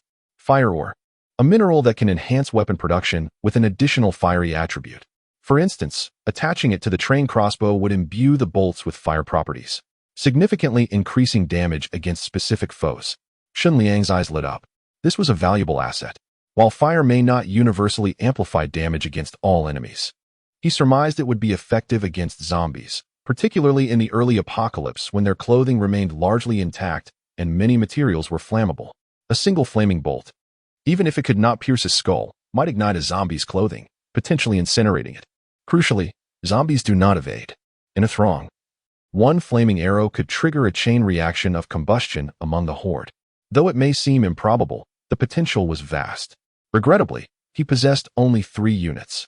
However, when added to the crossbow, the production remained consistent with iron ore, yielding 30 bolts per unit. 90 bolts in total, a commendable quantity. 10 units of iron ore have been allocated to the train crossbow.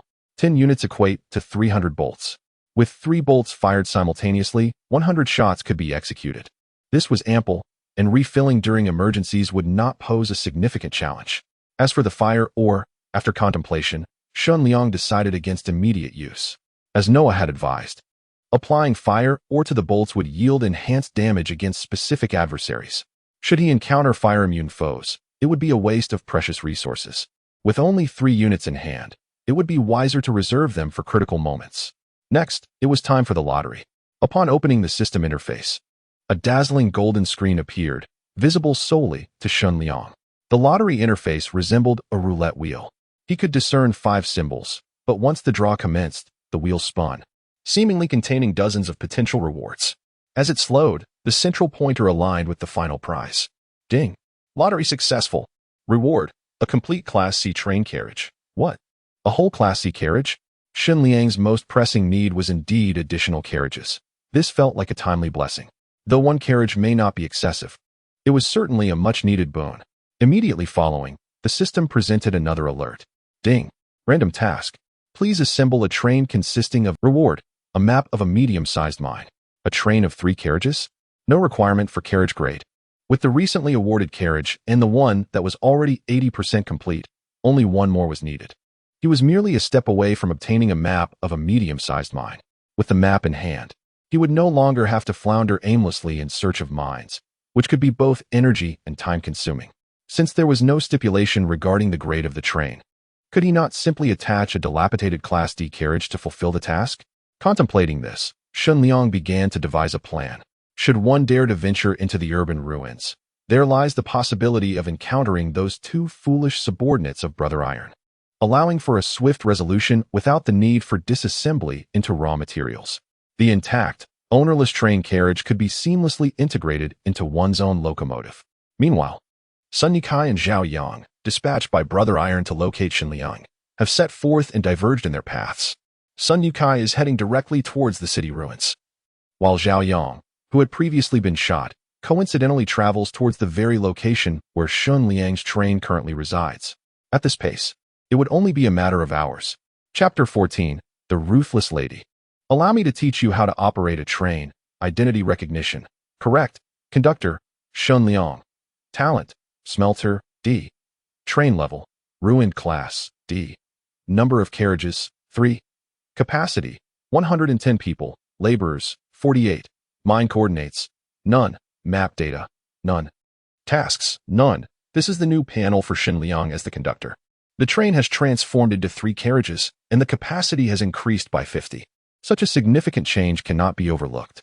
After completing the previous conductor's task, there appears to be no subsequent task. The last assignment required no fewer than 30 individuals to mine for 2 hours. The reward, a basic smelter, has already been received. However, the basic smelter holds no utility for Shen Liang, given his abilities in disassembly and refinement. It merely occupies space and is thus promptly dismantled into 10 units of iron ore. Yet, the absence of a new task surprises him. This implies that the first 2 tasks were a part of a beginner's protection period. After finishing these initial assignments, the protection period has been suspended. Moving forward, obtaining various equipment maps or mine coordinates will necessitate his own efforts. The challenges of this apocalyptic train world are indeed formidable. It is no small feat for a conductor to thrive on such rudimentary foundations. In contrast, the Ironhead Gang's collaborative strategy, leveraging their numerical advantage with multiple conductors, seems a more potent approach to strengthen one of their own. Shen Liang begins to comprehend the Ironhead Gang's methodology. Their actions may well be devoid of humanity. Yet in this apocalypse, who speaks of humanity? Strength is the only truth. Fortunately, he possesses a system. Initially, a substantial reward of novice gift packs was bestowed, followed by the addition of a C-class carriage. Subsequently, by completing the task of increasing to 3 carriages, he will obtain an intermediate mind map. Indeed, a life with advantages is one of comfort. Given this, there is no need to venture out in search of a mine, which is perilous. For now, this area remains unvisited by the Horde. He decides to rest momentarily, planning to retreat at the first sign of danger. That said, the new C-class carriage must be installed without delay. At this moment, Gao Lei and Shen Wanqiu remain in the labor carriage. Although the cramped conditions with over 40 people resting are uncomfortable, they manage to carve out sufficient space. However, with several women having moved to the front carriage, Shen Wanqiu stands alone as the only woman, creating a somewhat awkward atmosphere. Fortunately, she is not a delicate flower. On the contrary, having served in the military, she has endured far harsher environments. Thus, this situation does not seem arduous to her. She remains vigilant, even in a state of light sleep, ready to draw her blade at the slightest hint of trouble. Suddenly, the sound of metal clashing resonates, followed by exclamations of alarm. What was that noise? Are there zombies? Look, a door has inexplicably appeared at the rear carriage. What is happening? At this moment, the rear door begins to open, revealing a safe passage to the new carriage. The onlookers peer cautiously, confirming the emergence of a brand new carriage, illuminated and spacious, which feels surreal. A new carriage? Am I dreaming? My goodness, when did the conductor acquire a new carriage? Gao Lei and Shen Wanqiu exchange glances, recognizing that this new carriage is indeed remarkable. Undoubtedly a safer C-class carriage akin to the one just upgraded. At this juncture, Shen Liang's voice resonates through the speakers. Gao Lei, Shen Wanqiu, instruct all laborers to move to the new carriage. You and the other guards will temporarily rest in the second carriage until new laborers arrive. Upon hearing this, the laborers feel a twinge of disappointment. They had hoped to split into 2 groups, allowing for more comfortable resting conditions, rather than being crammed together in one carriage, where eating, sleeping, and other necessities feel suffocating and unpleasant. Yet, none dare voice their thoughts, well aware of Shen Liang and Gao Lei's established authority, which has instilled obedience among the laborers. Conversely, the members of the guard team reveal expressions of mild delight, although they too lack proper beds. The newfound spaciousness makes resting significantly more comfortable, allowing them to avoid sharing quarters with the filthy, odorous laborers. Though they too have gone without bathing or changing clothes for quite some time, everyone remains compliant. The windows are securely locked, and no one harbors illusions of escape. I advise everyone not to act recklessly. Gao Lei cautions before leading the guards back to the second carriage. In the newly spacious carriage, a sense of relief washes over everyone. I never thought simply having more space could feel so liberating. Finally, we are not crammed together anymore, someone exclaims joyfully. Zhou Yao and Zhao Qua, having followed Shen Liang through this experience, find their perspectives and loyalties significantly transformed. Compared to Gao Lei and Shen Wanqiu, they lack loyalty chips but are otherwise quite reliable. They exchange glances and address the group. Let us not celebrate too soon. This is only temporary. Remember Xingu's words. We are merely in this carriage for now, and more survivors will undoubtedly be recruited as laborers. Let us savor this moment of ease while it lasts, but do not expect it to remain so forever. Indeed, in this apocalypse, others would likely struggle to even find the opportunity to squeeze in with the laborers for a night's rest. Those who have not boarded the train hardly dare to sleep peacefully. Their newfound awareness is noted by Gao Lei, who nods inwardly in approval. When others attempt to counter, Gao Lei interjects, Zhou Yao and Zhao Ku are correct. Let us rest early. Those on watch duty should be ready to swap shifts when the time comes. If anyone allows fatigue to jeopardize the train's safety, I will be the first to deal with you, even before Shen Gu steps in. Today, Shen Liang will drive the train to address the Horde. Gao Lei remains vigilant as well. When someone challenges his authority, he requires no weapon, with bare hands. He swiftly dispatches 2 burly men, establishing dominance among the group. He clarifies that it was merely a friendly spar to encourage the guard members to be equally resilient. Among those present, one individual gazes at Gao Lei with a lingering fear, a dull ache in his chest reminding him not to cross Gao Lei again. Do not assume that things are difficult now. In the future, as the guard numbers increase, selections for team leaders will likely be made from among you.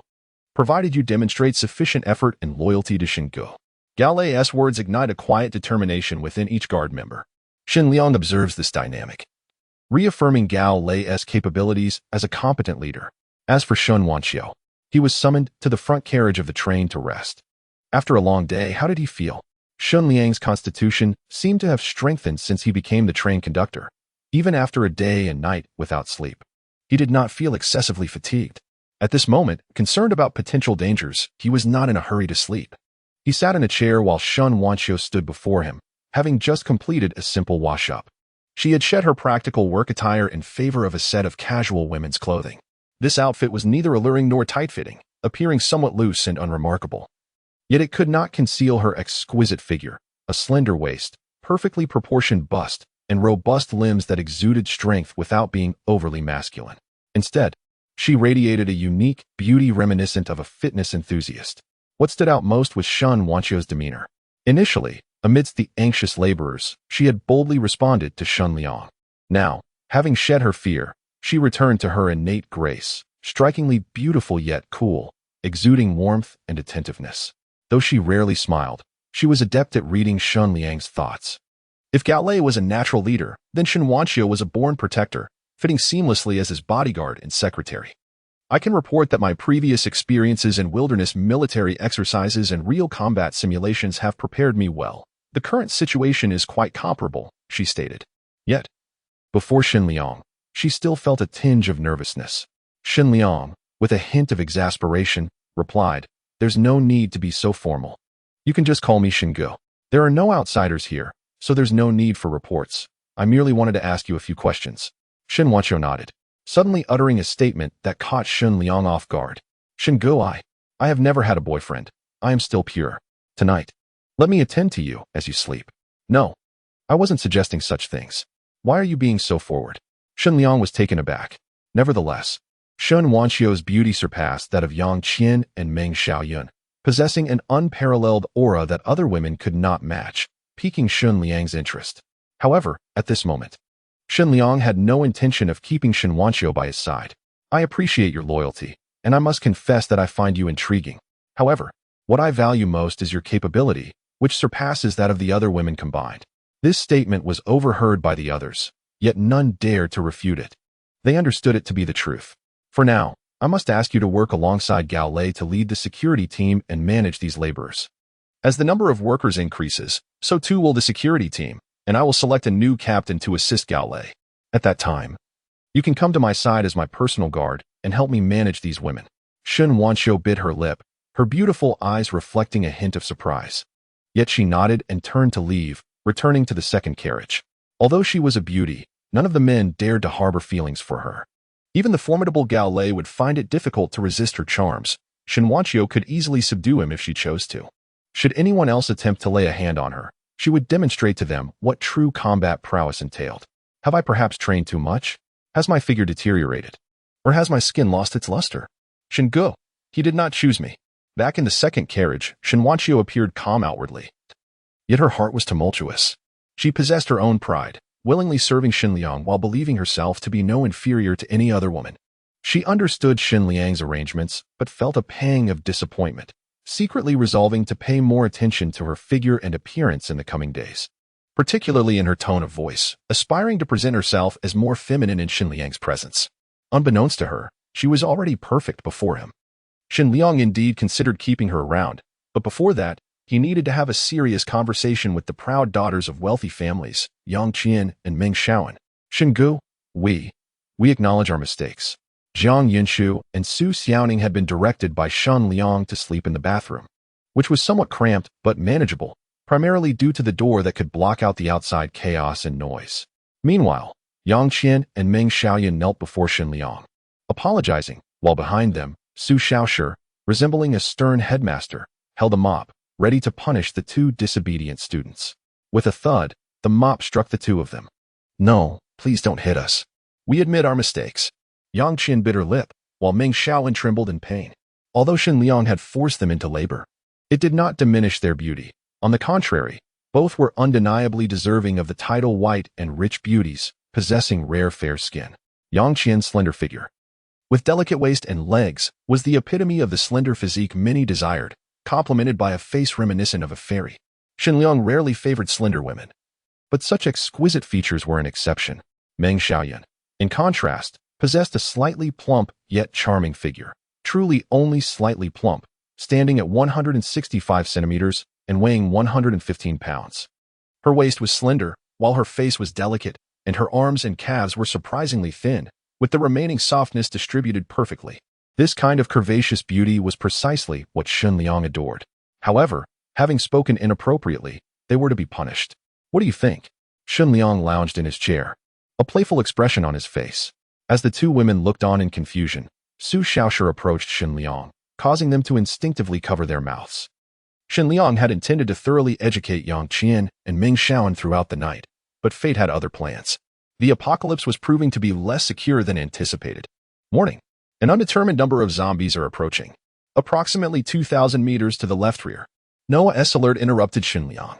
Fortunately, the threat was still 2 kilometers away, and he could not spare another moment for Yang Qian and the others, rapidly returning his focus to the train's operation. Noah, adjust the train's direction towards the coordinates of the city ruins from which we came. Understood. The train's direction has been adjusted. Confirmed. We are moving away from the approaching horde. Shen Liang sighed in relief. When he looked down, he discovered that Meng Xiaoyan had unexpectedly come to his side to admit her mistakes, which took him by surprise. He had not expected this slightly plump beauty, after a few hours of mining, to become so obedient and docile. He suddenly felt more accomplished than any transformation story. Would you like to experience what it's like to be a train conductor? He asked. Meng Xiaoyan was momentarily bewildered by his question. Shen Liang waved to Su Xiaoshi and Yang Qian. Operating a train is a serious matter. Prepare yourselves and remember the key points I mentioned. Next, I will teach you how to drive the train. At that moment, Shen Liang's train was gradually approaching Zhao Yang's train. Chapter 15. Encounter. Unscathed? A dazzling arrow in the night. Big Brother Zhao, are we truly going to seek that person? I have a feeling there's something sinister about him. His train collided with a D-grade train without a scratch. Could it really just be a C-grade train? Why does it feel? Silence. Brother Tai has made it abundantly clear. If his C-grade train can withstand such an impact unscathed, then it is undoubtedly a C-grade train. Do you dare to insinuate that Brother Tai is lying? And no, I wouldn't dare. The train meandered aimlessly. Zhao Yang had no idea where to search for Shen Liang, merely estimating a few directions based on the route Shen had taken. Thus, he decided to split from Sun Youcai's 2 trains. If this were the pre-apocalyptic world, even at a speed of merely 60 kilometers per hour, one could cover a considerable distance in an hour. However, in this post-apocalyptic reality, the world seemed to have expanded exponentially, with cities now appearing as though they had been stretched out like thoroughfares. What once was a distance of over 100 kilometers now felt like thousands, and the wilderness appeared endless. Zhao Yang resolved to travel for several hours in at least one direction before contemplating a change in course. After all, the small mining site assigned during his initial novice task was still 5 or 6 hours away from the urban ruins. As for the doubts and fears of his subordinates, Zhao Yang harbored them too. Yet, as the train conductor, he could not afford to show weakness. If he did, his subordinates would likely falter as well. Moreover, not all the individuals accompanying him were his loyal followers. Brother Tai had provided him with 2 firearms and assigned 2 formidable individuals as aides, though Zhao Yang suspected they were there to monitor and control him and Sun Youcai. After all, their former military overseer had perished, and Brother Tai had every reason to be wary of them going solo. If they truly wished to part ways, eliminating the 2 aboard would not be a challenge. But Zhao Yang lacked the courage for such a deed. He trusted that Sun Youcai would not engage in such foolishness in this perilous world. Remaining alongside a powerful leader was the wisest choice. Brother Tai, as the conductor of a C-grade train with 5 carriages, was undoubtedly their stronghold. With only 2 carriages, even if his train head were C-grade, the carriages themselves were likely D-grade. Even if, hypothetically, both the train head and carriages were C-grade, what would it matter? If they did not instigate a confrontation, once provoked, that young man would surely pursue them with the intent to eliminate them. Given their comparable speeds, it would not be easy for him to catch up. The C-grade train travels at approximately 70 to 80 kilometers per hour. If it came to a direct chase, Zhao Yang would indeed feel intimidated. However, his reliance lay in the firearms he possessed, leveraging the threat of bullets. He could signal for Brother Tai and his men to come to their aid, while ensuring Shen Liang feared the bullets and dared not approach too closely. As long as they could hold out until Brother Tai arrived, that young man would be doomed. Nonetheless, the danger remained palpable. Zhao Yang silently prayed to avoid an encounter with Shen Liang, hoping that it would be Sun Yukai who would face him instead. After all, Sun had already sustained a gunshot wound to his shoulder. Though not fatal, it was painful. A simple bandage would prevent excessive blood loss, but in this apocalypse, the myriad of viruses had exceeded normal expectations, and Zhao Yang feared that another bullet could spell his demise. Brother Zhao is right. Wait, look over there. What is that in the distance? Is that a light? The words of his subordinate sent a jolt through Zhao Yang's heart. Could it be? It seemed too coincidental. The light grew nearer as Zhao Yang hastily maneuvered the train, maintaining a safe distance from the oncoming train. Uncertain whether it belonged to Shen Liang, he dared not act rashly, so he anxiously peered through the side window, hoping to glimpse the conductor's face as they passed each other. Even if he couldn't discern the conductor's identity, it mattered not. He recalled the pristine white interior of Shen Liang's train. Such immaculate white was rarely seen. Even Brother Tai's C-grade train lacked such a clean and sophisticated appearance. This thought ignited Zhao Yang's desire to find Shen Liang, eliminate him, and seize his train head for himself. Whoosh! As the train sped past, Zhao Yang caught sight of the opposing train, which consisted of two carriages. Most of the windows in the front carriage were draped with curtains, but one window was partially open, revealing a muscular man seemingly instructing someone on how to operate a train. In that fleeting moment of passing, Shen Liang also turned his gaze due to Noah's prompt. Their eyes met, and Zhao Yang recognized Shen Liang, who in turn recognized him, abruptly ending the training session. Shen Liang allowed his students to correct themselves. With a hint of excitement, he reduced the train's speed, seemingly waiting for Zhao Yang to turn around and follow. Or perhaps he was certain Zhao Yang would do so. This left Zhao Yang perplexed and slightly incensed, instinctively feeling slighted by Shen Liang's apparent disdain. Damn it! That brat! Catch up to him. Once we draw near, open fire. Aim for that brat's train head glass. I refuse to believe he can remain so composed when the bullets come flying. Oh, and it seems there are beauties in that train. Eliminate him, and we all enjoy ourselves. At these words, the others erupted in cheers. However, their ammunition was limited. Aside from Zhao Yang's handgun, the other two possessed a single firearm each, and combined, they had fewer than 50 rounds, which they dared not squander. Yet, as the train changed direction and gradually closed the gap, all three steeled themselves, ready to fire at a moment's notice. Finally, the trains ran parallel, even slightly overtaking each other.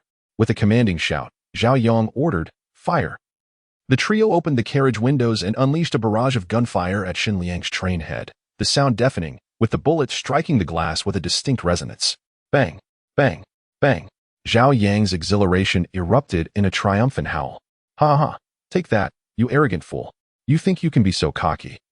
Yet the absurdity lay in the fact that despite a dozen bullets striking the same window, Shen Liang's train glass remained utterly unscathed, not even a scratch.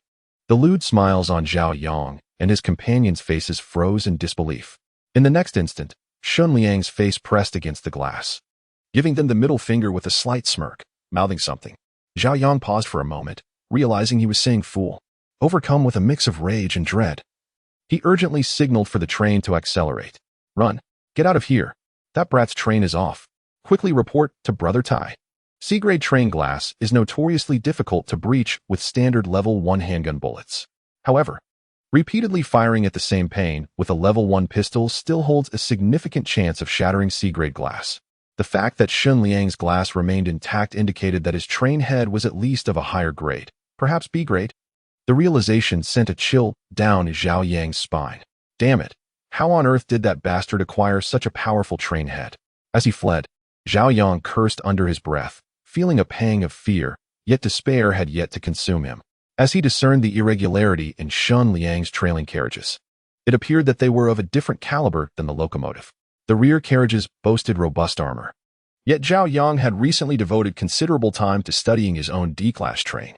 He realized that one of Shen Liang's two carriages seemed to be an entirely complete C-class. However, the middle carriage, that familiar axle assembly, it was not a C-class, but rather a D-class. No matter how formidable he was, as long as there existed even a single carriage that was not fully operational, or worse, a subpar D-class, the speed would inevitably be hindered. He would not surpass us. Our hopes soared.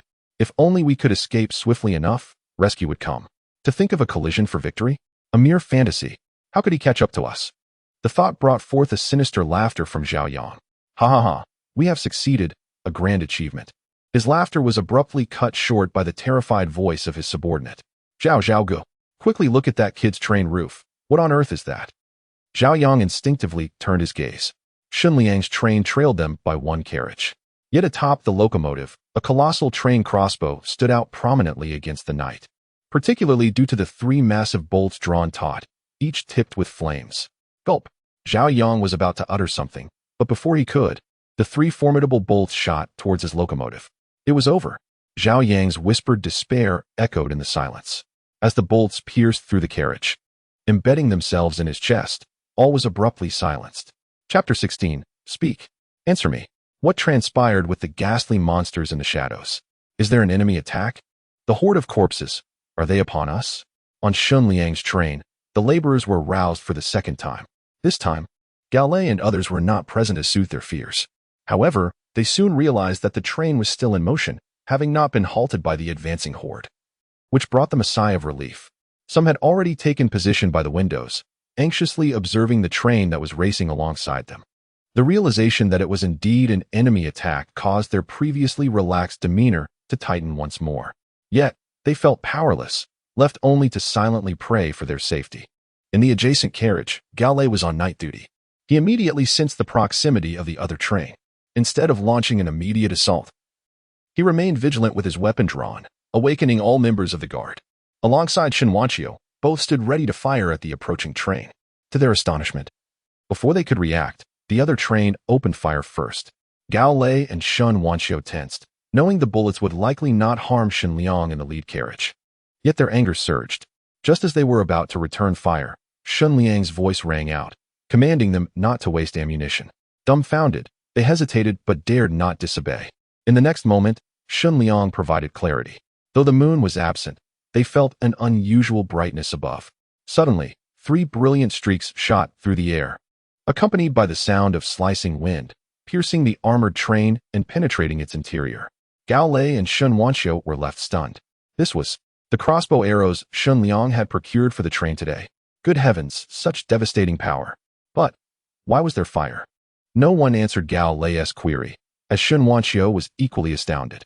From the moment they boarded, she had perceived Shen Liang as a reliable conductor. Yet the extent of that reliability had remained vague until now. Suddenly, it became abundantly clear. He was reliable enough to pierce the enemy's lead carriage in an instant when faced with treachery. Meanwhile, on the other side, Tai Tu and Sun Yukai received news and coordinates from Zhao Yang. Although Tai Tu feigned nonchalance, he held Shen Liang in high regard and ensured their train stayed close behind Sun Yukai and Zhao Yang. Upon receiving the message, they swiftly set out, but en route, they discovered Zhao Yang had gone silent. Damn, still no contact? What on earth is Zhao Yang up to? After military brother's demise, they had switched channels fearing Shen Liang might seize the walkie-talkie. Now, Tai Tu was in communication with Sun Yukai and another junior conductor, both confirming they could not reach Zhao Yang. This realization sent a chill through Tai Tu's crew. Then, a strange voice crackled over the intercom. So, this lad is Zhao Yang. Tai Tu, you need to say something to him. I'll hand the walkie-talkie over. Come on, Zhao Yang, speak, answer me. Slap. Speak. Slap. Look into my eyes. Answer me. Slap. The blood ran cold, and his body stiffened. Apologies, it seems he has passed away. Tai Tu snapped back to reality, ready to unleash a tirade, but Shen Liang decisively interrupted, as no one relishes hearing insults directed at their kin.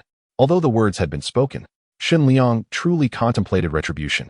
He hadn't sought trouble, but it appeared they viewed him as an easy target. Thus, Tai Tu, I have but one message for you. What message? Tai Tu, in his folly, instinctively queried. Shen Liang chuckled, articulating each word with deliberate clarity. Your mother is dead. You are about to follow suit. With that, Tai Tu was left speechless, parched, and yearning for reprieve. To evade further verbal assault, Shen Liang promptly changed the frequency, silencing the intercom. Once assured of their surroundings, Gao Lei and Shen Wanqiu led the guard to disembark and stand watch. Shen Liang approached Zhao Yang's train. Gao Lei had already boarded. Discovering no laborers aboard save for the deceased Zhao Yang and 5 terrified or grievously injured members of the Iron Head Gang, the sharp blade glided across a wounded throat, sending the remaining members into pale terror. Please, don't kill me. I can mine. I can work like a beast. Shen Liang raised his hand, halting Gao Lei, and smiled. Then tell me, what level has your Iron Head Gang's train ascended to? C-level train. It should be comparable to yours, though they possess more carriages. How many carriages and people? 4. No, 5 carriages, including us and the slaves mining aboard, totaling around over 200? Ah, Shen Liang nodded. Gao Lei stepped forward, brandishing his knife. With a swift slice, he turned to another. This one was ashen-faced. Don't kill me. I know more. I can tell you everything. We have 5 trains, 238 people. Good, you're quite insightful, indeed more detailed. I'm not lying. I can lead you to Tai 2. I know where they are. With me as an insider, you can swiftly eliminate him. No need. Take care. With that, Gao Lei's knife fell. And the last man, seeing his fate sealed, erupted into curses, yet could not escape death. Shen Liang's train was expanding, and so too was its capacity. Yet for the upcoming mining endeavor, he required manpower. However, he was hesitant to employ the Iron Head Gang's lackeys, as they represented uncontrollable variables. Until he could assert control over them, their demise was the safer option. Shen Liang swiftly surveyed the train, discovering a disheartening lack of mineral stockpiles. They were woefully impoverished. The D-level train pulled a single D-level carriage, devoid of any enhancements, truly pathetic. It appeared all their gains had been surrendered to that Iron Head fellow. Otherwise, his train would not be so formidable. Shingu, we have seized 3 ordinary handguns and a total of 33 rounds of ammunition. The make of the handguns remains unknown. At the very least, it is not a Desert Eagle. Shen Liang was unaware of the specifics. He merely grasped that it belonged to the same category as the Desert Eagle, both being the most rudimentary type of weapon, classified as level 1. Just as with monsters, handheld weapons are similarly categorized by numerical levels, with level 1 being the lowest. The highest level remains unrecorded in the train conductor's manual. This classification system starkly contrasts with the alphabetical grading of trains. Although the train crossbow is also a weapon, it is designated as a train-specific armament and is thus classified according to the alphabetical system. Consequently, weapons related to trains, including crossbows, follow this categorization. A level 1 handgun and a D-grade train crossbow may appear to be at the same basic tier, yet their distinctions are pronounced. For instance, a level 1 handgun might penetrate the glass and armor of a D-grade train, but it would struggle to inflict significant damage. In contrast, an arrow from the train crossbow, nearly as thick as a rolling pin and excessively heavy, could likely pierce through not just the D-grade train armor, but even that of a C-grade, a feat utterly beyond the capabilities of a level 1 handgun. According to the train conductor's manual, weapons associated with trains are generally larger and possess greater destructive power. To put it simply, train weapons denoted by letters tend to be significantly more formidable, while those classified numerically are more portable for personal use. Disassembly successful. Acquired 200 units of iron ore, 20 units of white ore, 1 unit of energy ore, 1 train core. Something seemed amiss. What about that military brother's train head? It appears he had also disassembled a furnace. Damn it, this Zhao Yang, the impoverished fellow, has even lost the furnace reward for basic tasks. Could it have been taken by Ironhead and smelted into iron, or? This is truly absurd. Ironhead is indeed a miser, leaving nothing for his subordinates. Shen Liang suddenly felt compelled to do a good deed, perhaps by assisting this unfortunate Zhao Yang in seeking justice from Ironhead. With 2 D-grade train cores in hand, Shen Liang attempted to utilize his purification ability and discovered it was not a zero-cost process. 2 D-grade train cores, or 1 D-grade train core, plus 2 energy ores were required to purify into 1 C-grade train core. By conventional purification methods, one would need 4 D-grade train cores, or 1 D-grade train core plus 6 energy ores to achieve the same result. Thus, my purification ability conserves at least half the materials compared to conventional means. However, the latter typically requires several hours, if not days, to complete the purification process, while my ability allows for instantaneous evolution once the materials are prepared. Nevertheless, the train core seems to be a necessary core material for upgrading the train head. And since my train head is of SSS grade, I do not require it in the near term, nor have I yet obtained the upgrade blueprints for the train head. On the train, the laborers were uncertain of what had transpired, yet they were certain that the conductor Shen Liang had once again emerged victorious, having not only disassembled the opposing train head but also secured their sole D-grade carriage, now affixed to his own train. Just as he was contemplating where to procure a carriage, it had conveniently arrived at his doorstep. The SSS-grade train head boasts an array of advanced technologies, including a three-dimensional self-visualization graphic. The SSS-grade train head is now accompanied by a quasi-C-grade carriage, a C-grade carriage, and a D-grade carriage. The system task for these three carriages has now been triggered and completed. Ding! The host has assembled a train consisting of no fewer than 3 carriages. Task completed. Reward: a map of a medium-sized mine. As the reward was received, the artificial intelligence Noah instantly acquired the coordinates of the map and displayed it before Shen Liang. Alas, I truly loathe mining. However, to continuously enhance the train, the demand for various ores is immense. Shen Liang also harbored thoughts of becoming a robber. Yet, to engage in robbery without knowing the strength of opposing trains poses significant risk. Should he encounter Ironhead's nearly complete C-grade train with 5 carriages, he would have little confidence in defeating it without harm. If the opposing train were to possess similar train weapons like the crossbow, there would be no chance of victory. Thus, mining appears to be the safer option. To mine vigorously. This mine is located quite a distance away, estimated to take approximately 11 hours to reach at the current speed. Such a distance? The direction aligns precisely with the ruins of a city. After some contemplation, Shen Liang chose not to rush. With 3 carriages secured and a map of the medium-sized mine in hand, it seemed the number of miners was somewhat insufficient. He decided to first explore the city to see if he could fill the carriages with laborers. The train set off once more, disappearing into the wilderness in a matter of moments. The disassembled train and the bodies of Zhao Yang and the others remained behind, mere minutes after Shen Liang's train departed. 2 exceptionally robust multi-legged flesh-eating monsters appeared in the darkness, moving with astonishing speed yet utter silence. Their enormous tongues swept over the corpses, effortlessly dragging them into the monster's maws. The sounds of chewing mingling with the crunch of shattered bones, creating a particularly jarring noise in the oppressive silence of the post-apocalyptic night. As the lights of a train appeared in the distance, the hideous faces of the monsters contorted into grimaces. Moments later, with a low growl, the monsters vanished from sight just as the distant train drew nearer. Chapter 17. The Level 3 monster that torn apart the C-class carriage. Encountering the roadblock again. Where are the vehicles? Where are the people? The coordinates clearly indicate this location, yet it seems deserted. Despite learning of Zhao Yang's demise, the furious Ironhead brother drove the train forward. He understood that capturing Shen Liang was unlikely, but a fire of rage burned within him. He wanted to witness the scene, to see how Zhao Yang had fallen, and to salvage the wrecked train without wasting it. To his dismay, neither the train nor the body could be found. It was as if nothing had ever transpired here. Suddenly, one of his subordinates shouted, "Boss! Over there, it looks like blood." Indeed, there were numerous tire tracks visible.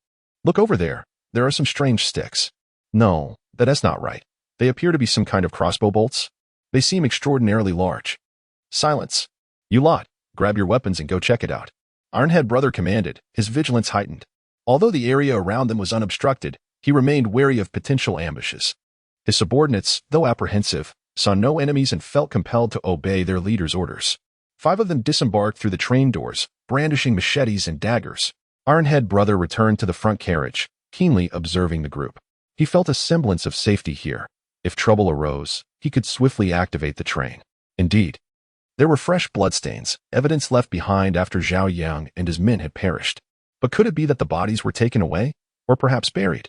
Could it be that they were devoured by zombies? Damn. Zombies typically wouldn't consume corpses unless they were freshly dead. Even if they did, there would be nothing left. Look, there are fresh bloodstains on the arrow's tail. It seems the body was forcibly pulled from this arrow. One arrow had penetrated the train, pinning a person to the ground.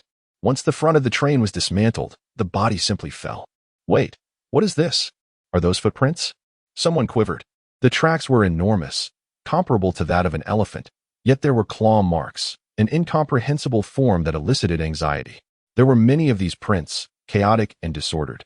As they gazed around, an unsettling feeling crept in. In the stillness of the night, they sensed being watched by a monster, sending chills down their spines. "Let us go. Something's off. Get back on the train," someone yelled. But it was too late. Ironhead brother remained oblivious to the severity of the situation, still scanning the area. In the next instant, a thunderous crash reverberated as a creature with 6 arms and 6 claws clung to the side of the train. Upon closer inspection, this monster possessed 4 legs, with colossal claws, its body grotesquely devoid of skin, exposing veins and muscle. Its massive claws dug into the sturdy C-class carriage, leaving deep indentations. The creature's head resembled that of a human but was grotesquely oversized, akin to a giant elephant, as its gaping maw opened, revealing massive fangs. A putrid stench and the scent of blood invaded Ironhead Brother's nostrils. The beast's eyes glinted with a murderous intent. What the hell? What kind of monster is this?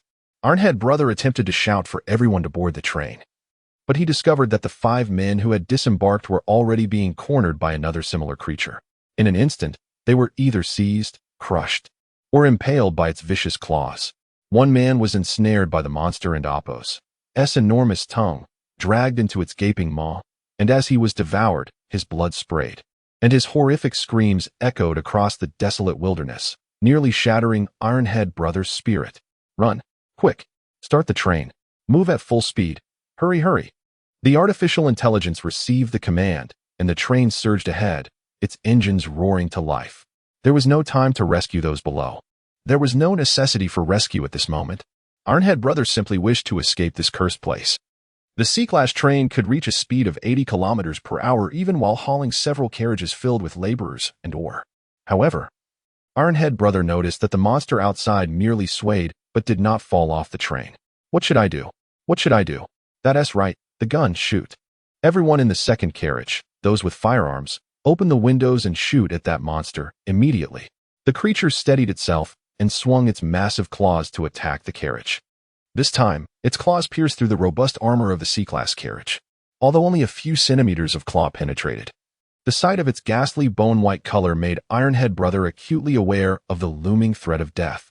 The lackeys in the rear carriage were terrified but complied with Ironhead Brother's orders to fire. The bullets struck the monster, causing some damage, but it was minimal. When the bullets hit its eyes and other vulnerable spots, the creature emitted a horrid, chilling scream, finally releasing its grip on the train and plummeting away. Once Ironhead Brother confirmed the danger had passed, he collapsed onto the floor, breathing heavily. After a while, once he reassured himself of the safety, he lay flat on the floor. Damn it, this is truly damnable. A level 3 monster. I actually encountered a level 3 monster. It's all that damned guy's fault.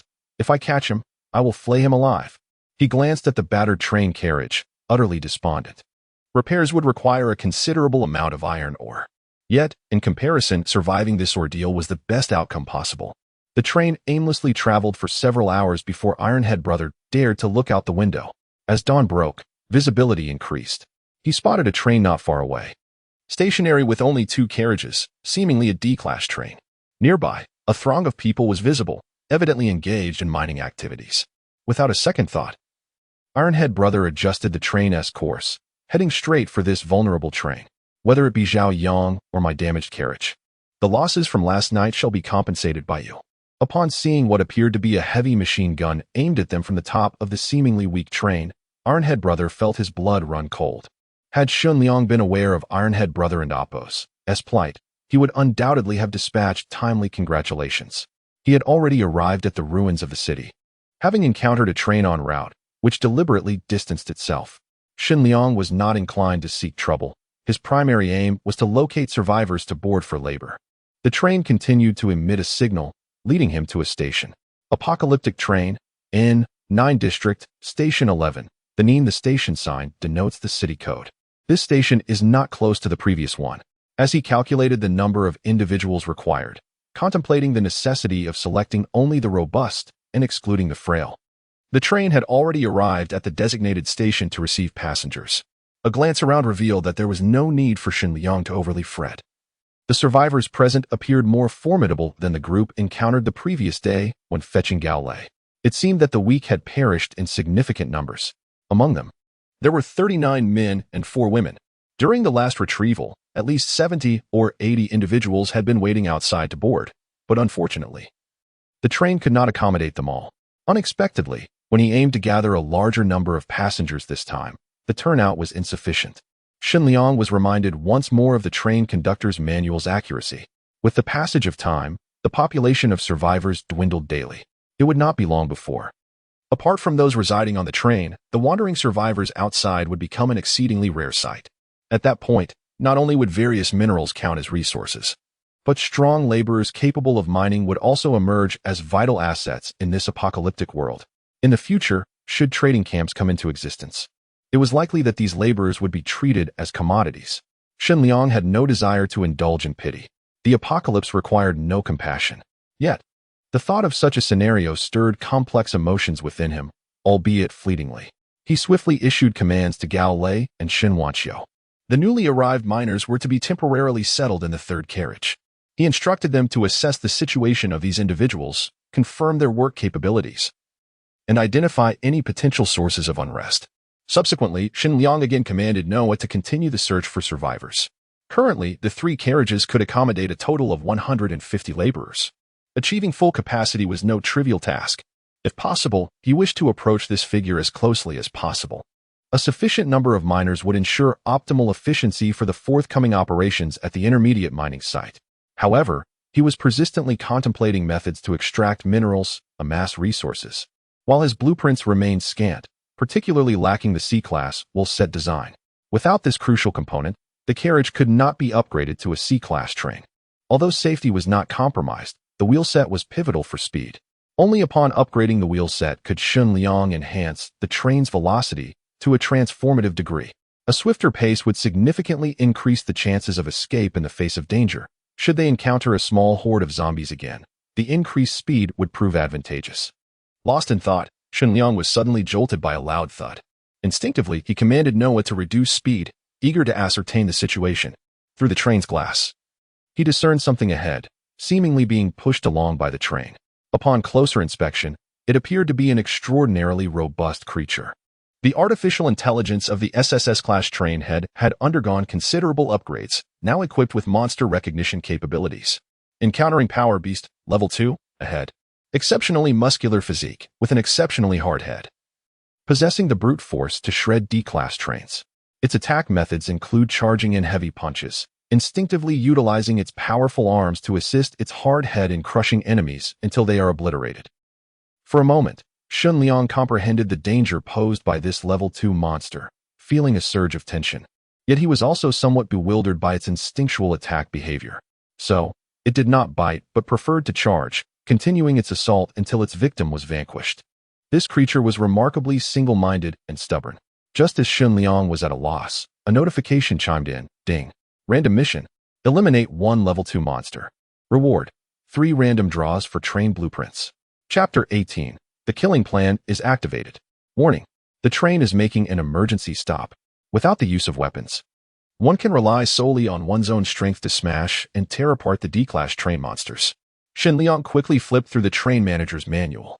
Although there were no specific classifications of monsters recorded, there was a vague mention regarding second-tier monsters, stating that even among monsters of the same level, there exists a spectrum of strength.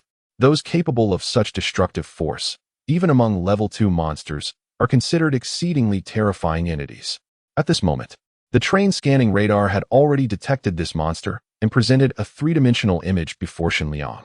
The creature still retained a humanoid shape, its limbs betraying some details that suggested it was once human, but after undergoing a process of evolution, its human characteristics had significantly diminished. It stood at least 2.5 to 3 meters tall, with limbs as robust as tree trunks, and an estimated weight of at least 500 gene, possibly even exceeding 1,000. It lacked absurd claws, yet could effortlessly tear apart the steel plates of a D-class train. Its head was round and plump, reminiscent of a Mithriya Buddha, and its entire body seemed to emanate a metallic sheen. Whoosh, whoosh, whoosh. 3 thick bolts from the train's crossbow were fired. 2 dodged the attack with remarkable agility, while 1 struck true but failed to penetrate the monster's protective layer. This was somewhat absurd. The train's crossbow bolts could pierce through the D-class train's armor but could not breach the creature's skin. It appeared that the crossbow was ineffective.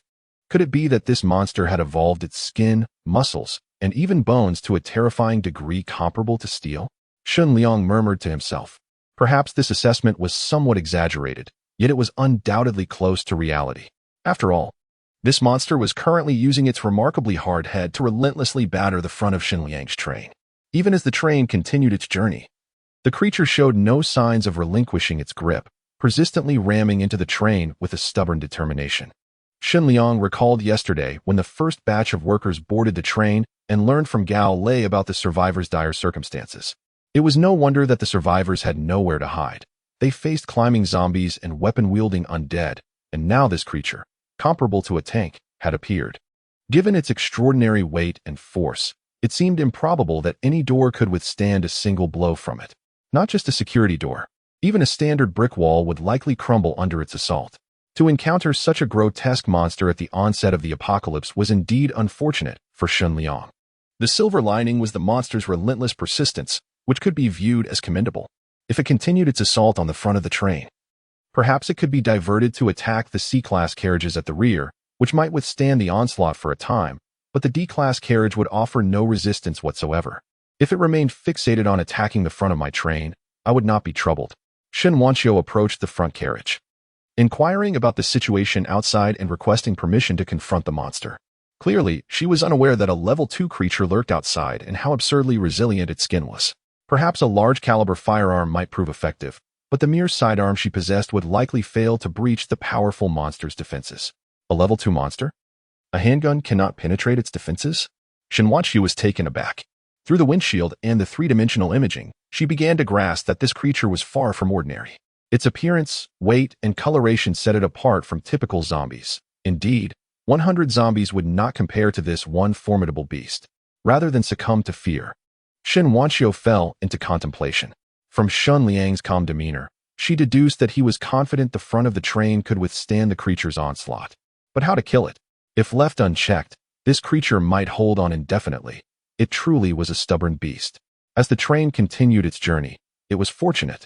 But clearly, they could not afford to exhaust their resources. The train's operation consumed energy and eventually, that supply would dwindle. Yet, this creature seemed impervious to hunger or fatigue, and with the train in motion, mining was impossible. Would they be dragged down by this monster, falling behind other trains? Brother Shen, what if I climb onto the roof? I believe the monster's eyes might be its weak point. We could attempt to attack its eyes, Shen Wanqiu suggested, her boldness and composure surpassing that of most men. Shen Liang regarded her with admiration. He was pleasantly surprised that she had quickly identified a potential weakness. If there were no other options, this could indeed be a viable strategy.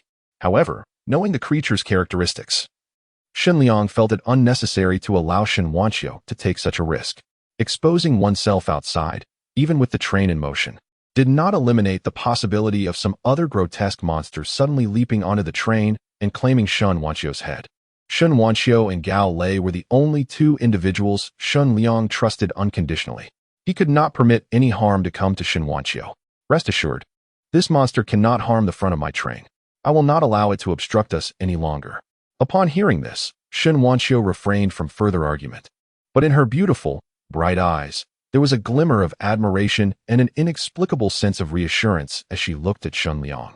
His significance in her heart was soaring, despite their acquaintance lasting less than 2 days. Shen Wanqiu understood that this was not merely the influence of a loyalty chip. It was Shen Liang's formidable personal charisma at work. Notify the others. There may be a series of collisions ahead. Tell everyone to remain calm. Understood, Brother Shen. Shen Wanqiu promptly departed. Shen Liang then instructed Jiang Yushu and the others to find secure places to hold on tight. This was not their first encounter. The previous collision with Brother Jun's train was still fresh in their minds. Although the atmosphere was tense, it was not as fearful as the first time. Eliminating this stubborn brute would complete the mission, yielding 3 blueprints as a reward. Though the selection was random, it would still be a timely boon. Shen Liang was troubled by the increasing amount of, or with no blueprints to upgrade, and just then, the random mission presented itself with the task of killing this powerful monster. From their conversation, Shen Liang had formulated a plan to eliminate this formidable creature, and he replayed the scenario in his mind. It had only been a little over 2 minutes since the creature's appearance, so they had not delayed for long. After multiple mental rehearsals, supplemented by inspiration from his dialogue with Shen Wanqiu, Shen Liang began to feel that defeating this seemingly indestructible monster might not be as daunting as it initially appeared. After all, this creature preferred brute force, while my train's front is an SSS-class engine. An A-class train could be easily destroyed, and should an S-class train collide with it, it would have to yield. You, a mere creature capable of tearing apart D-class trains, dare to compare your hardness with mine. Shen Liang smiled, issuing commands to Noah to maximize speed. Ordinary train engines would see their maximum velocity diminish with the addition of carriages, but Shen Liang's engine would not be so constrained. The only limitation to its speed was the strength of the rear carriage's wheel assembly, which would not be affected by the number and weight of the carriages, at least until the train's carriages were upgraded to SSS class. After all, the SSS class engine possesses an abundance of power. Alert! The train speed has reached its utmost limit of 60 kilometers per hour. To further enhance the velocity, it is imperative to upgrade all carriages' wheel sets as soon as possible. This was not the first time Shen Liang had encountered this notification. Yet, a sudden epiphany struck him.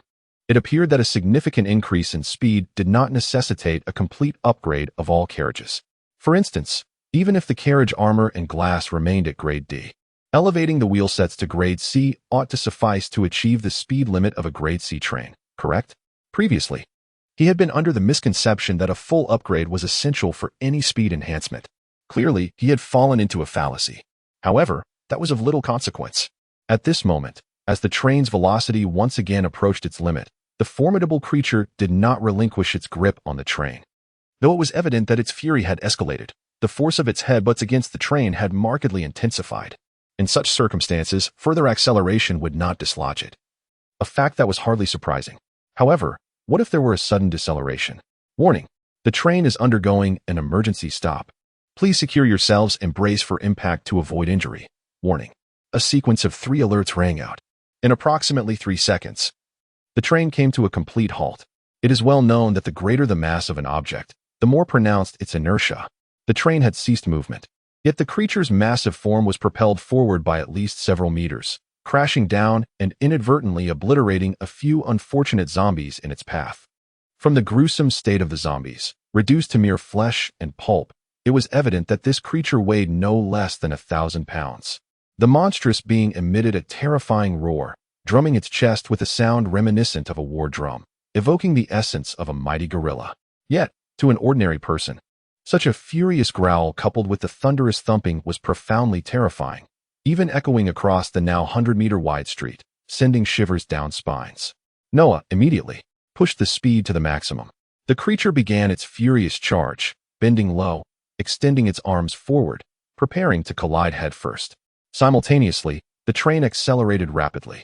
True to its SSS grade classification, despite the limitations imposed by the carriages, the initial surge of speed retained some of the overwhelming essence of an SSS grade locomotive, delivering an intense pushback sensation at the moment of departure, a feeling that would ordinarily induce discomfort or even nausea. Yet, in this instant, there was no time for such considerations. On one side was the train, and on the other, the creature. The train's speed was evidently superior, yet the proximity was alarmingly close. Almost immediately upon achieving its peak velocity, the train collided violently with the creature. Bang! The impact reverberated, accompanied by a discernible tremor. The creature's immense weight, combined with its aggressive charge, generated a force comparable to crashing into a 2- or 3-ton SUV. Shen Liang had anticipated a decisive blow, yet it seemed he had miscalculated. The creature's head appeared to have sunken significantly, its neck seemingly absent, yet astonishingly, its skull remained intact. Its arms bore fractures and deformities, yet it still managed to exert force and grasp the protrusions of the train's front to prevent being thrown off. Truly, it was a monster, impervious to pain and undeterred by death, a source of great frustration. Though he voiced such thoughts, Shen Liang remained unperturbed. The presence of injury indicated that the strategy was sound. It was hardly a nuisance, for, with a few more attempts, it would become second nature. Warning: the train is undergoing an emergency stop. Please secure yourselves and brace for impact to avoid injury. In the rear carriages, each compartment broadcasted the announcement. The initial group of laborers was somewhat accustomed to such experiences. While they too felt a twinge of fear, they remained silent, enduring the ordeal in stoic acceptance. However, the newly arrived batch of survivors, encountering this for the first time, were bewildered and terrified. Their initial collision resulting in minor injuries for those who underestimated the severity of the situation. The second warning sent their faces pallid. Again, what on earth are we doing? Are we about to crash again? Trainmaster, have mercy on us. We haven't had a proper meal in days. We can barely hold on. Do you wish to see us perish? Gao Lei and his 2 guards in the carriage swiftly silenced the murmurs. Shut up, all of you. Your complaints are a form of rescue. If you wish to live, hold on tightly. Otherwise, if the monsters outside breach our defenses, you'll become their next meal. Following this, with a second surge of acceleration came another violent impact. Bang. Then came the third, fourth. Ultimately, the distance for acceleration had been too brief, and the maximum speed was nearly inadequate. It took 5 attempts, but at last, they succeeded in obliterating the stubborn behemoth. Chapter 19. The Hairpin Girl, Song Sui. Double drop rate at last. Are we safe now? It seems we are, as the train no longer prompts for acceleration or deceleration. God bless, God bless. After the final jolt, the train came to a standstill. There were no further rapid accelerations, nor the sounds of monsters attacking the carriages. Some individuals, gathering their courage, approached the windows to peer outside through the glass. Once they confirmed that there was no immediate danger, a collective sigh of relief filled the air, although a few still breathed heavily, needing time to regain their composure. Gao Lei glanced at his two companions, their expressions revealing a sense of relaxation. It was evident that Shen Liang had seemingly resolved the issue, but the train remained stationary. Clearly, there were still matters to address. Everyone swiftly checked for injuries. Those who were hurt were to report immediately, and any discomfort must also be disclosed without hesitation. Gao Lei shouted, "Anyone who conceals their injuries maliciously should prepare to be thrown off the train to face their fate." Without needing Shen Liang and Apos, as reminder. As the captain of the guard, it was his duty to ensure the health of everyone on board, for this was crucial to their forthcoming mining efficiency. Minor injuries could heal on their own, but if there were severe injuries rendering someone incapable of working, they would need to consider a course of action. After all, the train lacked a comprehensive medical system, and even basic wounds might go untreated. It was a fundamental rule that this train would not accommodate burdens. Some girls, however, might be exceptions. Those of fair appearance could remain near Shen Liang to assist with lighter tasks. Gao Lei mused that the 5 female attendants might not suffice for the train's cleanliness. Among the newly arrived 43 individuals, he noted that only one of the 4 women seemed to possess commendable looks, albeit obscured by disheveled hair and filthy clothing. The grime on her face served as a form of camouflage, a means of self-protection against potential bullying.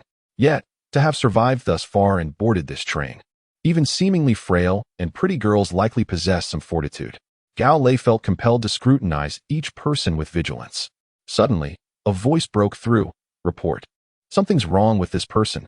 The speaker trembled, drenched in sweat, and despite the passage of over 10 minutes, there was no sign of improvement. Rather, the situation had worsened. I asked him if he had a fever, but he insisted it was nothing and urged me not to report it. Hey, wake up. You look unwell. The man suddenly panicked, causing those nearby to instinctively retreat. In his arms was a man in his 20s, youthful and somewhat handsome. Yet his complexion was a disturbing mix of red and blue, with a pallor at the corners of his mouth. Veins protruded abnormally on his skin, visibly pulsating with blood. The young man trembled, his gaze vacant.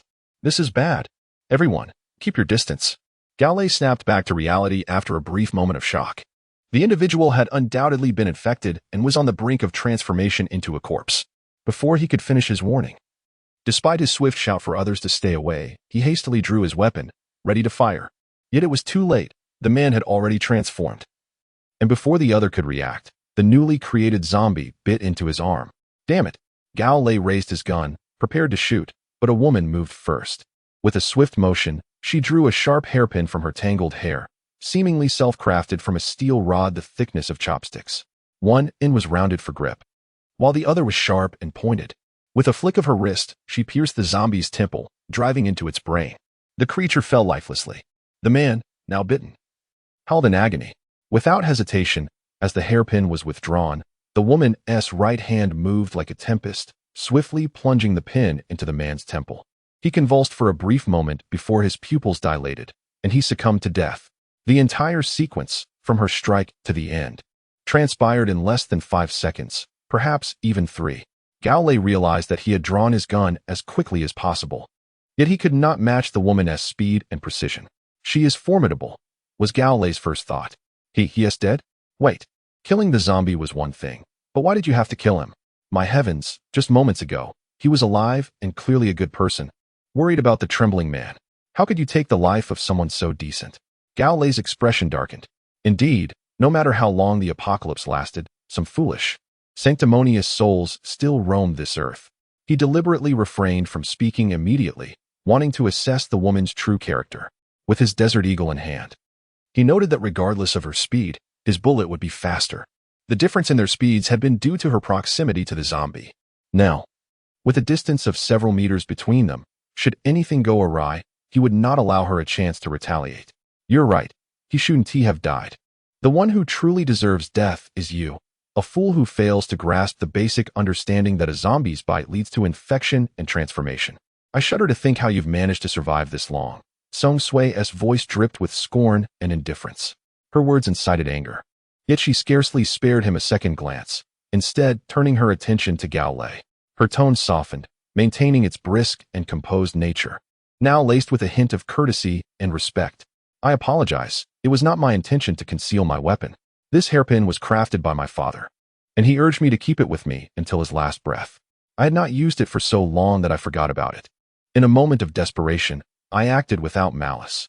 Gao Lei nodded. There was no need to delve into the truth of her forgetfulness. At the very least, Song Sui had acted in response to the transformation, rather than seizing an opportunity to strike when he passed by her multiple times. Otherwise, she could have easily taken his life, or even Shen Liang's. He bore her no ill will, recognizing her as a capable individual likely to be recruited into the guard team. Yet, he would remain vigilant during the upcoming safety checks, ensuring to inspect every nook and cranny for potential concealed weapons among the new survivors. You performed admirably. I will recommend you for commendation to the train conductor. Commendation is unnecessary. I merely wish for something to eat. I am famished, and had I not been so hungry, I might have acted even more swiftly against those two. Song Sui replied, pouting, her demeanor devoid of pretense. Gao Lei was taken aback. He questioned himself. Perhaps he could reach such speeds with a melee weapon. Yet men were inherently stronger than women. He had honed his skills over several years in the military, so his abilities were not surprising. But this woman, could she also possess military training? What an extraordinary coincidence. However, now is not the time for idle conversation. Gao Lei nodded, intending to seek Shen Liang's approval for the first meal for this group of survivors. Before departing, Song Sui glanced at the sanctimonious man beside her, who glared at her with resentment but dared not speak further. He always looks at me with such disdain, and he is a sanctimonious fool. May I request permission to eliminate him? It would indeed relieve the train conductor of a troublesome idiot. The man was visibly shaken, ready to apologize. But Gao Lei raised his hand to stop him. There was no need for that. Everyone boarding the train, as long as they were healthy and capable, could bring benefits to the conductor. People may act foolishly, but if they were to exert little effort in the upcoming mining tasks. Mining. This was the first time this group had heard of it. In the aftermath of their fright, no one spoke further. Song Sui, lost in thought, did not inquire more. All of this was observed by Shen Liang. He was also assessing Song Sui, whose abilities were comparable to Gao Lei and Shen Wanqiu, perhaps even surpassing them. Unlike Shen Wanqiu, who possessed a cool demeanor infused with gentleness and politeness, Song Sui exuded a crisp and refreshing aura, executing tasks with efficiency and decisiveness. She exhibited potential, yet with greater uncertainty. Before acquiring the new loyalty chip, a 2-day evaluation was necessary. As Gao Lei approached Shen Liang, he overheard Shen Liang and Apos' comments about Song Sui. Without needing to ask further, Gao Lei nodded in agreement. With the increase in personnel, the output of cracked buns and water from the supply box would also rise. 1 unit of energy or could provide meals for 50 people for a day, 1 cracked bun, and 1 bottle of murky water. As the number of people grew, Shen Liang would need to consume at least 2 units of energy or daily. If the limit were to increase to 150 people, even if the train remained stationary and did not consume energy or the daily necessities for these individuals would require 3 units of energy or. Shen Liang felt a headache coming on. The previous day's mining yield, combined with the dismantling of Zhao Yang and Jun Ji's train, along with consumption, left him with a total of 6 units of energy or. As the train was not currently in need of additional energy, he and the few women with him did not need to worry. The conductor had a dedicated supply box, and the consumption was minimal, directly deducted from the train's energy source. This meant that the current stock of energy or was only sufficient for these individual sustenance for 2 days. Fortunately, for first-time passengers, the supply box would provide resources for free on the first day. 43. No, it should be 41 cracked buns and water. When Gao Lei opened the supply box, the provisions were already neatly stacked inside. He refrained from taking action himself, instead delegating the task of distribution to the other team members. Shen Liang provided cover as Gao Lei, armed, disembarked from the train, remaining vigilant while approaching the severely damaged corpse of the powerful monster. Floating nearby were items, inscribed with the words, Chassis Wheel Group Manufacturing Blueprint, C, Train Crossbow, D. Indeed, loot had dropped, and miraculously, 2 pieces at that. Although this creature was somewhat challenging to defeat, the rewards were undeniably bountiful. The loot was surely random. This time, slaying 2 second-level monsters yielded 2 items, while next time, he might kill 10 second-level monsters without any drops. However, that was inconsequential. What mattered was that Shen Liang was currently in dire need, and the chassis blueprint was urgently required, arriving at just the right moment. The train crossbow had already been tested and proved to possess formidable destructive power. Acquiring another would significantly bolster Shen Liang's train's defenses and enhance its capacity to respond to unforeseen dangers. Brother Shen, while I can collect these items, I am unable to utilize them. It seems only the conductor, possessing the train symbol, can make use of them. Gao Lei's words brought ease to Shen Liang. This served as a test. If ordinary individuals could use or even hide the items they found, Shen Liang would have to exercise greater caution in the future, potentially retrieving equipment himself. However, if others could not utilize them, there would be no need for excessive concern. As it stood, at least regarding train-related items, it was inconsequential who picked them up. The train crossbow was straightforward. If it was effective, that was all that mattered. He promptly installed it. The chassis wheel group blueprint was specific. Each blueprint could manufacture 1 chassis wheel group. Currently, Shen Liang had 3 train compartments, one of which was a complete C-level, with the earliest one missing only 1 C-level wheel group, while the compartment salvaged from Zhao Yang's train was a dilapidated D-level. In terms of speed enhancement, at least 1 C-level chassis wheel group blueprint was still needed. He instructed Gao Lei and the others to step back. For safety, the train began to move slowly. And while giving Noah orders to continue searching for survivors, Shen Liang sat alone in his seat, appearing contemplative but actually preparing to draw from the lottery. Ding! Host has slain a second-level monster. Task completed. Reward: random 3 draws for train blueprints. With the opportunity to draw now in hand, Shen Liang decisively issued the command to commence the drawing. Chapter 20. The Initial Purification. Annihilator, Train Rail Cannon. A. Reward: Carriage Glass Manufacturing Blueprint, C. Reward: Carriage Wheelset Manufacturing Blueprint, C. Reward: Annihilator, Train Rail Cannon Blueprint, A. A product of the system is assuredly of exquisite quality. It is no surprise that the train blueprints yield such remarkable rewards. Indeed, one can obtain precisely what one desires. The C-grade glass manufacturing blueprint and the C-grade wheelset manufacturing blueprint are among the most coveted blueprints for Shen Liang at present. With these blueprints, he can strive to evolve the train into a complete C-grade entity. However, it seems he has also retained a C-grade carriage armor blueprint, which might already suffice for the complete evolution, provided that raw materials such as iron ore are adequate. The third reward appears to be quite appealing as well, a grade A train rail. Wait a moment. An A-grade train rail cannon. Not C-grade? It has surpassed B-grade. Pure, authentic A-grade. Confirming that he is not mistaken, Shen Liang feels a tinge of unexpected joy. It is not that he has not encountered remarkable sights. After all, the SSS-grade train head stands as a testament to that. This is indeed a genuine artifact that transcends multiple levels above A-grade, although it has yet to be developed into the formidable power characteristic of SSS-grade. The recent series of impacts and defensive forms have already showcased a glimpse of its strength. The surprise lies in the fact that he has never before encountered anything above C-grade. Shen Liang had once believed that the system would refrain from providing excessively high-level equipment and blueprints, perhaps hoping he would steadily advance, step by step. This is understandable. While a rapid ascent may seem powerful, it is not necessarily healthy. The SSS-grade trainhead is an exception, being a product of the novice gift pack, likely intended to provide him with a means of survival. Who could have imagined that, having prepared for a gradual approach, a pie would simply fall into his mouth? Annihilator, Train Rail Cannon Blueprint, A. Iron or 72100, Quality Iron or 0100, Energy or 62. Carriage Wheel Set Manufacturing Blueprint, C. Iron or 72100, available for manufacturing, X2. Carriage Glass Manufacturing Blueprint, C. White or 8850, available for manufacturing, with the blueprints all in place. Shen Liang did not hesitate. He designated the train head compartment as the first carriage and proceeded to directly manufacture and upgrade the wheel sets of the second and fourth carriages, consuming a total of 200 units of iron ore, resulting in all three carriages being upgraded to C-grade wheel sets. In that instant, the train's speed surged from the original 60 kilometers per hour to an impressive 100 kilometers per hour. This acceleration exceeded his expectations. He had thought that 80 would suffice. The train manual appears to update its knowledge points in accordance with the strengthening and evolution of both the train and the conductor. Upon opening it, Shen Liang discovered the answer.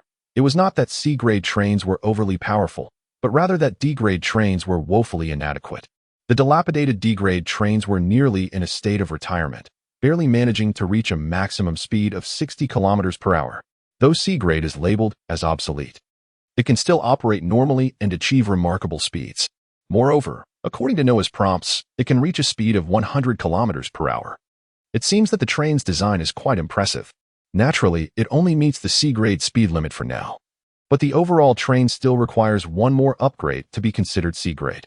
The glass of the second carriage was already C-grade, meaning that the remaining white ore was just sufficient to upgrade the glass of the fourth carriage. As fortune would have it, after upgrading the glass, a notification from Noah arrived. Congratulations, conductor. Your train is now officially upgraded to C-grade, with a speed of 100 kilometers per hour and a maximum speed of 110 kilometers per hour.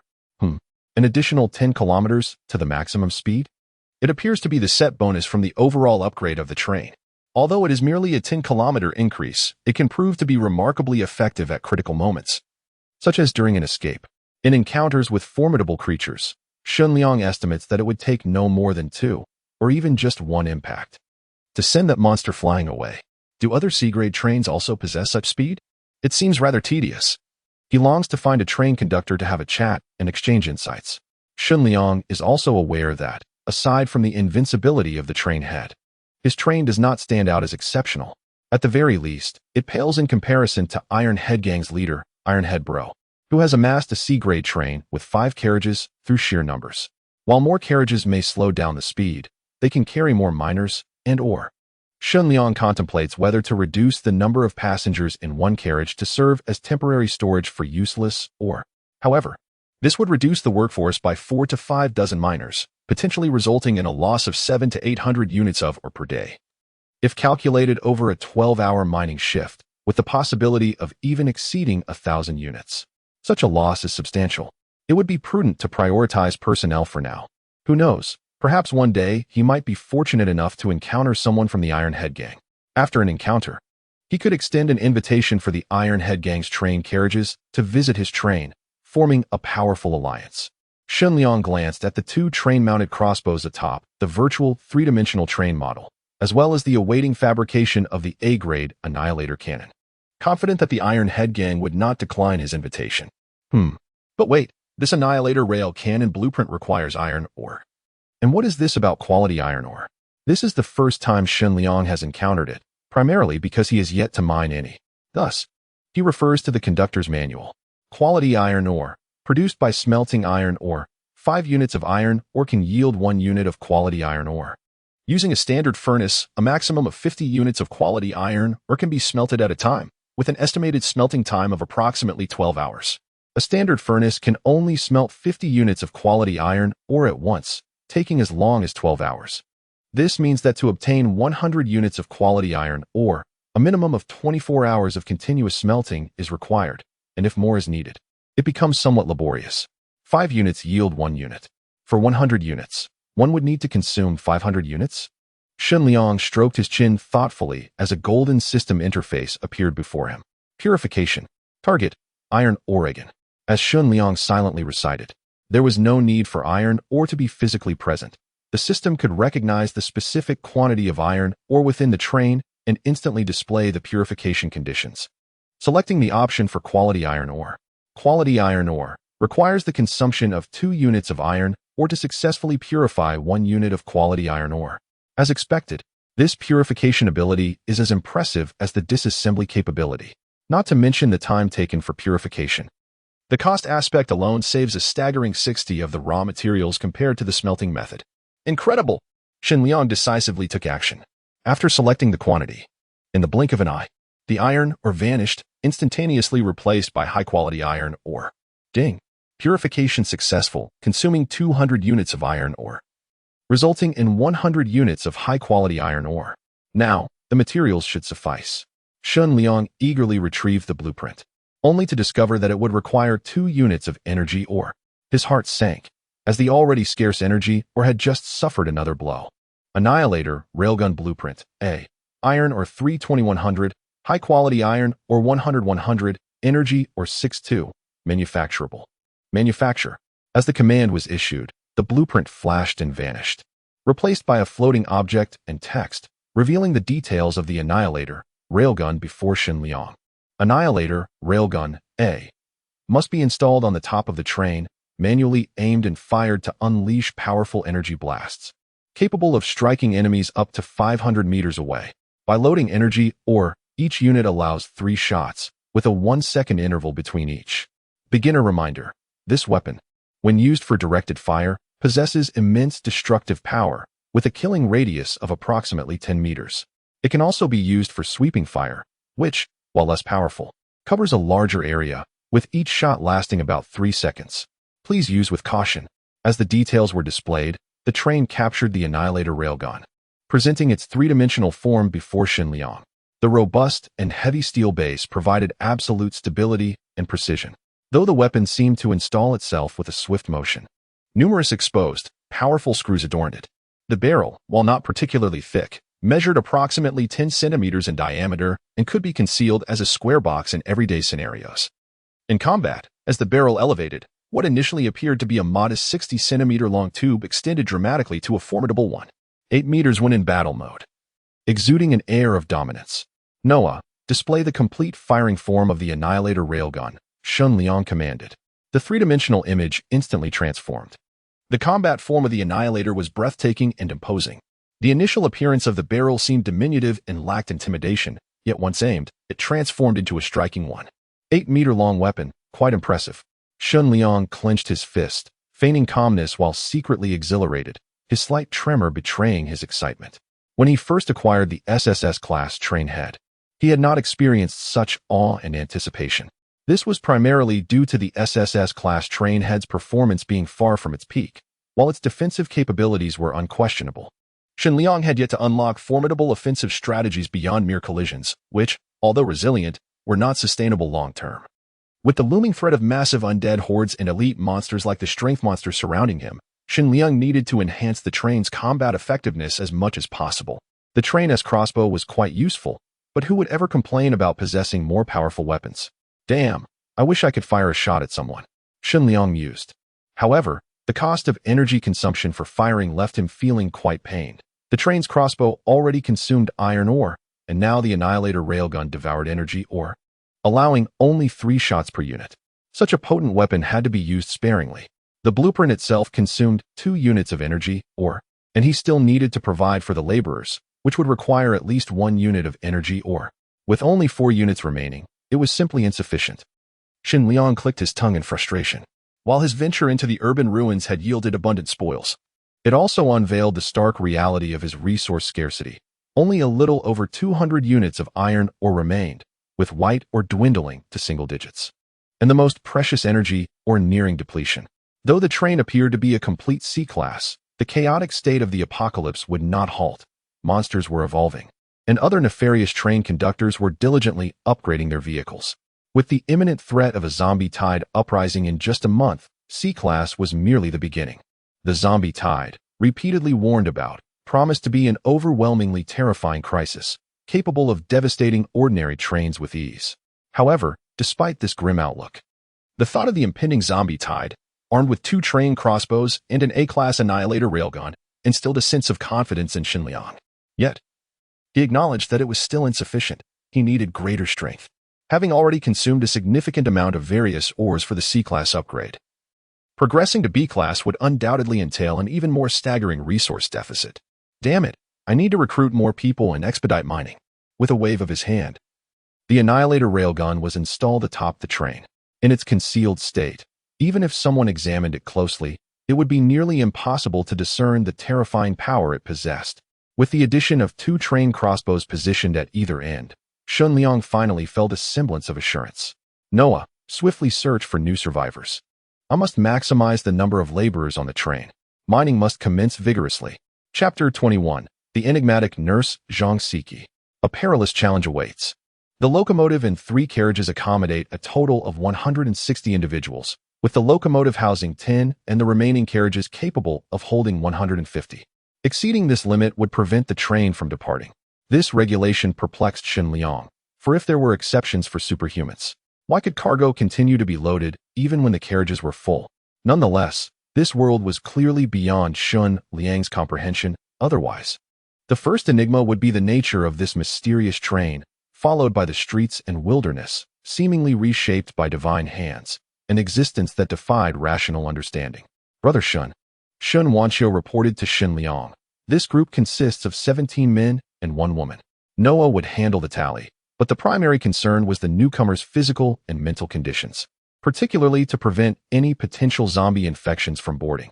The last incident, where Song Sui eliminated a transformed individual with a hairpin, occurred while everyone was alert, with someone constantly on watch. If the transformation were to happen during the night, while people were exhausted and asleep, the outcome would undoubtedly be tragic. Shen Liang was untroubled by the prospect of death. He felt no attachment to the loss of life. However, he lamented the wastage of labor. This notion might seem inhumane, but it depended on perspective. Mining strengthened the train, and a stronger train provided a safer, more secure environment for laborers in this apocalyptic reality. Thus, Shen Liang's inhumanity was ultimately for the collective benefit. Indeed, that makes sense. Please categorize everyone. Integrate the first group, who have already experienced mining, with the subsequent batches. Discuss the specifics with Gao Lei. Is that acceptable? Absolutely, Shen Wanqiu nodded. As of now, 4 groups had boarded today. The first group comprised over 40 individuals, while subsequent arrivals dwindled to a mere 18 this time and as few as 7 on another occasion, revealing a diminishing probability of survival for those yet to board the train. Once on board, these individuals would gradually assimilate. Basic discipline was paramount. But Shen Wanqiu and Gao Lei needed to understand these newcomers, identifying the physically robust who could contribute significantly to mining, those who were more compliant, and those who appeared docile yet harbored ulterior motives. No one could guarantee the honesty of every person boarding. Yet, Shen Wanqiu believed that as long as there were firearms at hand, those who survived would ultimately comply.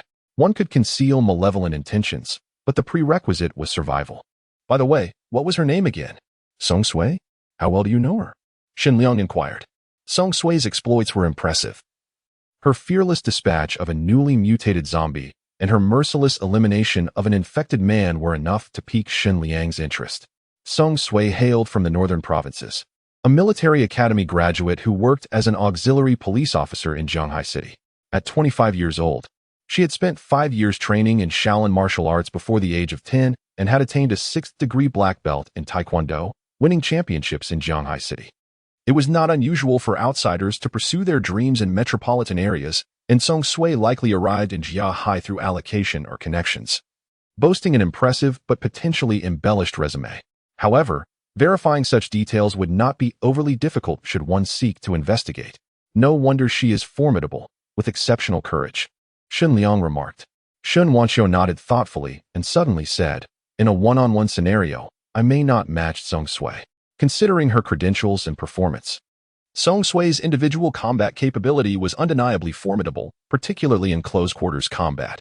Yet, Shen Liang understood the unspoken conclusion of Shen Wanqiu's thoughts. If it were a no-holds-barred battle, you could indeed defeat Song Sui, correct? Yes, it would not be difficult, Shen Wanqiu replied decisively. Shen Liang was taken aback but soon chuckled. Shen Wanqiu was not one to boast. Her words stemmed from genuine confidence. It was undeniable that Song Sui excelled in combat and had proven her decisiveness and precision in eliminating zombies, suggesting she had survived many life-and-death situations since the onset of the apocalypse. But so what? Having served in the military for years, Shen Wanqiu had faced real combat. While Song Sui might know how to engage in a fight, when it came to taking a life, Shen Wanqiu and Gao Lei were the true professionals. They might not be expert fighters, but they understood how to terminate a life in the shortest time possible, something Song Sui could not rival, at least not yet. Let us observe her for another day. If all goes well tomorrow, I will have Song Sui join the security team. By the way, the number of laborers has surpassed 100. The security team should also be expanded. Excluding you and Gao Lei, let's aim for 10 members in total, Shen Liang proposed. A 12-member security team was not excessive, nor was it insufficient. Although it would draw from the mining workforce, it significantly enhanced the safety of laborers while mining. Without security, even a large workforce could be annihilated by a massive horde of zombies. Currently, excluding Shen Liang, the total number of individuals on the train reached 129. Among them, the 3 members of Jiang Yunshu and Apos S family and Yang Qian and Meng Xiaoyan were not to be considered. Their role was to remain close to Shen Liang, assisting in his daily life, as there was ample time ahead. After excluding the 12-member security team, the number of individuals available for mining stood at 112. With 112 laborers, mining efficiency could potentially exceed double what it had been previously. Regarding the 8 women among them, there should be no issues, correct? I mean, should anyone dare to interfere with the mining process, appropriate measures must be taken. You know what to do if education fails, Shen Liang stated. Shen Wanqiu nodded, understanding that some lessons were best learned through observation rather than instruction. However, Shen Wanqiu had confirmed that those women who had managed to survive in this perilous apocalypse and boarded the train alongside these robust men were far from ordinary. While they may not possess Zhong Sui and Apos S extraordinary strength, they had certainly witnessed the harshness of the world, gaining significant mental and physical resilience. By the way, Gao Lei asked me to conduct a preliminary screening of a few women based on criteria such as physique, appearance, age, and skin condition. 2 women meet your criteria for maids. One is Zhong Sui.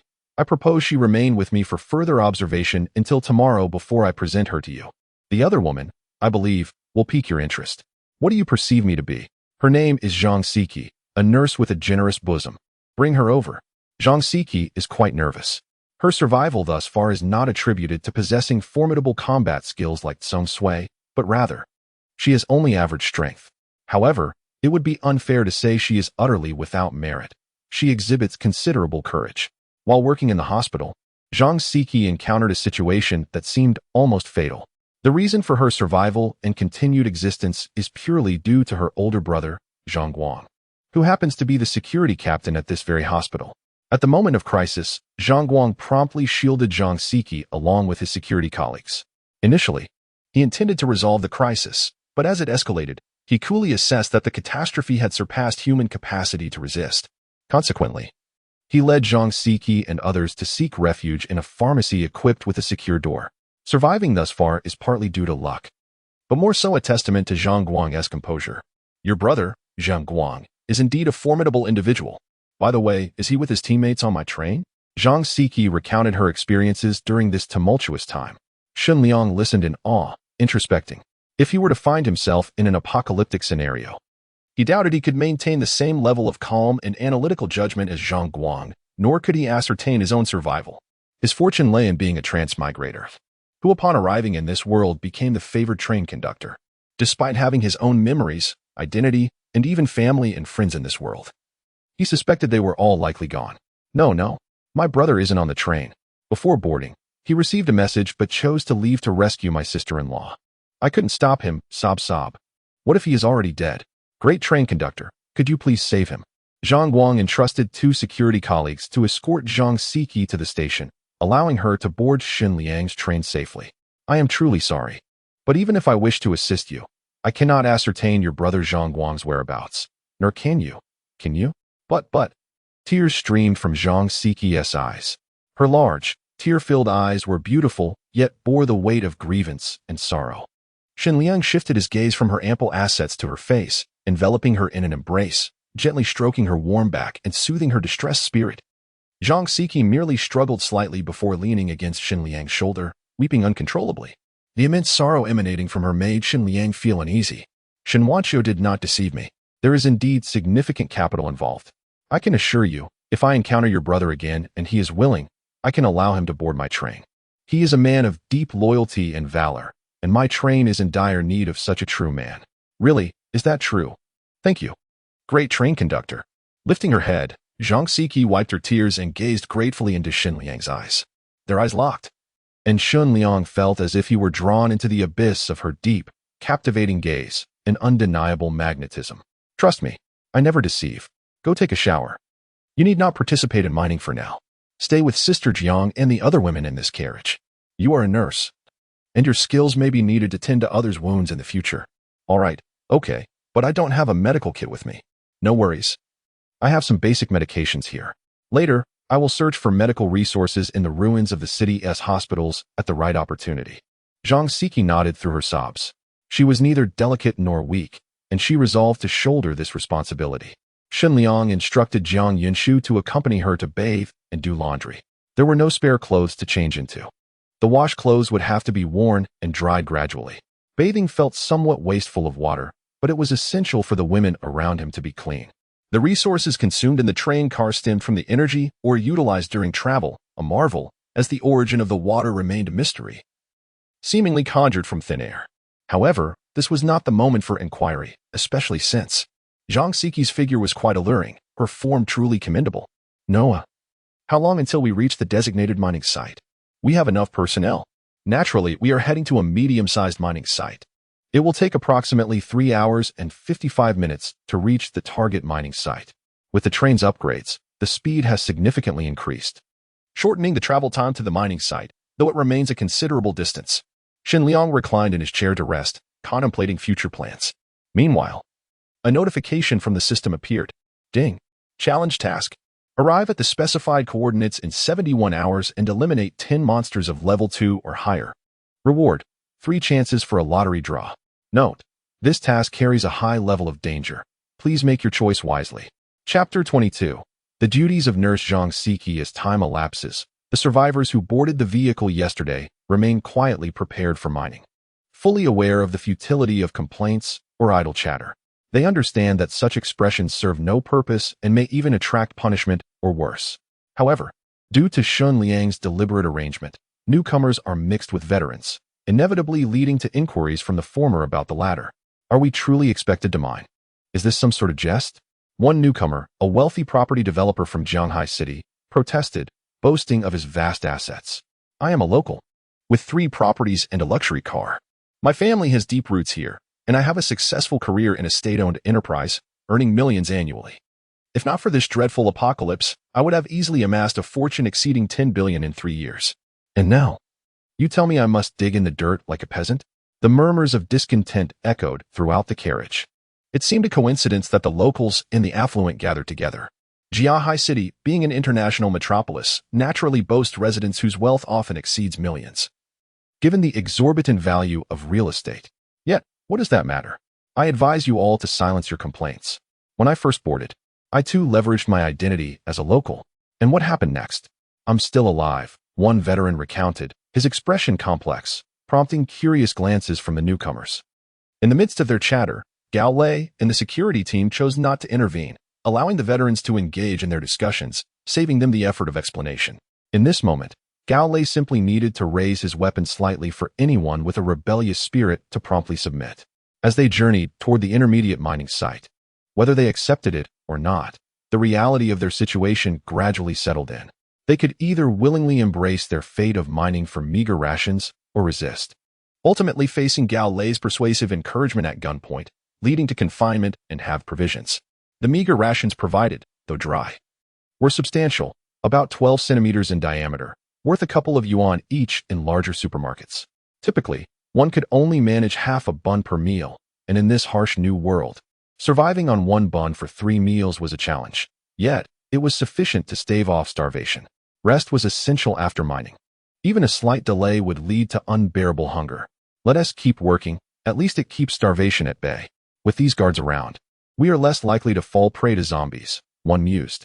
Is it truly safe? What if they abandon us to escape? Another voice concerns. Rest assured, I spent the entire day on this train. The conductor has been actively gathering passengers, survivors in the city ruins are dwindling. And he wouldn't dare leave us behind. Who else would mind for him? Gao Lei listened to their discussions without interjecting. The illusion of safety was merely superficial. Had they known about the recent series of stops and the collision with a monstrous creature capable of derailing the train, their sense of security would have vanished. For if such a beast appeared during mining, none would escape unscathed. Excuse me, may I join your security team? I am willing to undergo any assessments. Mining is exhausting, and I believe I am better suited for fighting zombies and monsters. The girl, Song Sui, approached Gao Lei, her demeanor distinct from the other's fear. Though she maintained a respectful distance to avoid provoking him, her presence piqued his wariness. The security team will soon recruit, but your selection is not within my purview. Until then, focus on your duties and refrain from any tricks. Otherwise, your skills will prove inadequate before us. Ah, I have overstepped. I assure you. I have no ulterior motives. Finding such a safe and reliable train, complete with food, lodging, and protection, I would rather remain here, she replied, feigning innocence before returning to her resting spot. Nearby, someone attempted to seize the opportunity to claim her space but retreated in fear upon her return. Evidently intimidated by her earlier display of prowess against zombies, even with her hairpin temporarily confiscated. The train conductor remained an enigma, yet to appear. Song Sui pondered, her stubbornly clear eyes reflecting a mix of contemplation and unease. Conductor, Miss Zhang Siki has bathed, and I've cleaned her clothes. They are somewhat damp, but not unsuitable for wear. We will begin our tasks now, Jiang Yushu announced as she led a few girls behind a makeshift screen. This screen had been salvaged during their scavenging for survivors. Shen Liang, spotting an unoccupied shop, cautiously allowed Gao Lei and a few others to venture inside for supplies. Though perilous, their efforts yielded some rewards. The screen, along with several folding beds and bedding. Though Shen Liang had no need for such items, they provided comfort and privacy for the more vulnerable women. The bedding would allow them to sleep more comfortably, as opposed to using individual beds, which served little purpose. Call me Brother Shen, he instructed. Brother Shen, I am ready to assist with any tasks you have. By the way, I noticed some individuals with injuries. Should I attend to them? Zhang Siki asked, her demeanor anxious. Having bathed, the scent of her body wash lingered in the air, mingling with an elusive fragrance that was hard to define. She wore a casual sweatshirt, which, though loose, did little to conceal her form, clinging slightly after washing. Do not concern yourself with their injuries. Superficial wounds will be common in this new world, and those who survive will not be so delicate. Ah, that train. Brother Shun, is there anything more I can do? Zhang Siki yearned to demonstrate her capabilities, striving to appear less ineffectual and to avoid being cast aside by Shen Liang from the train. After all, she lacked significant strength. While she managed her daily tasks adequately, she truly felt inadequate when it came to mining. Ah, Brother Shun, your hand. It's injured, she exclaimed. Let me tend to it. Upon hearing this, Jiang Yushu instinctively paused, glancing at her distracted daughter, Su Xiaoshi, whose expression was peculiar. Su Xiaoshi feigned ignorance, diverting her gaze elsewhere, only to find her sister, Su Xiaoning, also looking over. She opted to lower her head and focus on her feet instead, ignoring the inquiries from her mother and sister. She reflected on how she had earnestly bandaged Shen Liang's hand the day before, yet she was perplexed as to why it hadn't healed properly. Well then, please bandage my hand, Shen Liang replied. Upon hearing this, Zhang Siki's face lit up with joy as she hopped over to the medicine cabinet. After gathering the supplies, she bounced back to Shen Liang, her exuberance causing him to feel a bit dizzy from the rapid movements. It seems to be just a superficial wound. However, we must disinfect it first to prevent infection, she stated, her delicate hands carefully holding his. Shen Liang suddenly thought that there ought to be a professional nurse on the train, perhaps even a few more wounds to be amiss. But how had his hand suddenly ended up in such a state? Damn it, hand, stop moving around. Brother Shun, please don't fidget. Zhang Siki chided playfully, her eyes sparkling with allure. Were it not for their impending arrival at the intermediate mining site, Shen Liang felt compelled to take action. As Zhang Siki diligently disinfected and bandaged his hand, Shen Liang redirected his focus to the system. The so-called challenge tasks appeared to present an opportunity, albeit with a high degree of risk, indicating a significant challenge given his current capabilities. However, challenges often come with substantial rewards. While the apparent reward was merely 3 chances for a lottery, the potential for high-value outcomes was enticing. Even if you were to draw a mediocre C-grade blueprint, good fortune might yield a B or even an A-grade train blueprint, or perhaps a formidable weapon like the Annihilator railgun, which would greatly enhance the train's capabilities. Although this round of upgrades would deplete his mineral stockpiles, the mining operation at the intermediate site promised to yield a substantial increase in resources, potentially multiplying the output compared to the smaller mining site. Shen Liang began to contemplate the implications. This mining operation would undoubtedly produce a massive yield, allowing for a significant replenishment of his or reserves. With such resources, the optimal choice would be to consume and convert them into advantageous weaponry for the train's upgrade and evolution. as he currently lacked usable blueprints. This challenge task seemed to be a tantalizing opportunity. Noah, please help me pinpoint a location from the upcoming intermediate mining site. Determine the time required to reach this coordinate based on the current speed of the train. Shen Liang noted that as the train upgraded to a C grade, Noah's intelligence appeared to be incrementally improving. Calculation complete. To reach the specified coordinate from the intermediate mining site, it will take approximately 13 hours. 13 hours. Based on the current speed of 110 km/h for a C-grade train, the distance was indeed considerable. Shen Liang calculated that from the moment they arrived at the mining site, deducting the 13-hour travel time, he would only have about 54 hours left for mining and resting. After accounting for a buffer, perhaps 2 hours would be more prudent, leaving him with merely 52 hours for those activities. Fortune favors the bold. In this post-apocalyptic world, one cannot afford to be timid if they wish to grow stronger. He worried not about his own strength, but rather about the other train conductors who might outpace him. Falling behind could lead to disastrous consequences, and in this dystopian landscape, that meant a swift demise. Defeat 10 monsters of level 2 or higher. As long as they aren't all high defense types, it shouldn't be too difficult. This world, while perilous, also held incredible prospects with his remarkable abilities and the train. Alongside the promise of rescuing numerous captivating women he had yet to meet, he could not afford to perish so soon. Damn it, let's do this. Shen Liang resolved to embrace this risk. Before long, Noah alerted him that they would arrive at the intermediate mining site in 1 minute. Shen Liang urged Zhang Siki to lift her head. The young girl's face was flushed, her eyes wide, and her mouth forming an O shape in surprise. Once she composed herself, Shen Liang noticed 2 large oval objects had materialized on his lap, their weight substantial enough to inflict harm upon him. Zhang Siki's expression was one of innocence, as if to convey her unintentional culpability. Shen Liang, however, bore no resentment towards her, for he too was fascinated by the mysteries of the world. Zhang Siki had opened his eyes to its vastness. But now was not the time for deep exploration of those wonders. Gao Lei, Shen Wanxiu, immediately arranged for the necessary tools. We have arrived at the mining site. Let us commence our work. Chapter 23. Rewards and Incentives. Commence work. Ironhead and the monster. The expanse of the medium-sized mine exceeded Shen Liang's expectations. He initially estimated it to be approximately 5 times the size of a small mine, but upon arrival, and through a rough assessment of the surface area, it appeared to be at least 10 times larger than the previous small mine. That small mine barely yielded 500 units of iron ore, while other ores were scarce, particularly the energy ore, which amounted to a mere 4 units. If this new site could indeed produce tenfold, then it would yield at least 5,000 units of iron ore. As for the energy ore, could it possibly reach 40 or 50 units?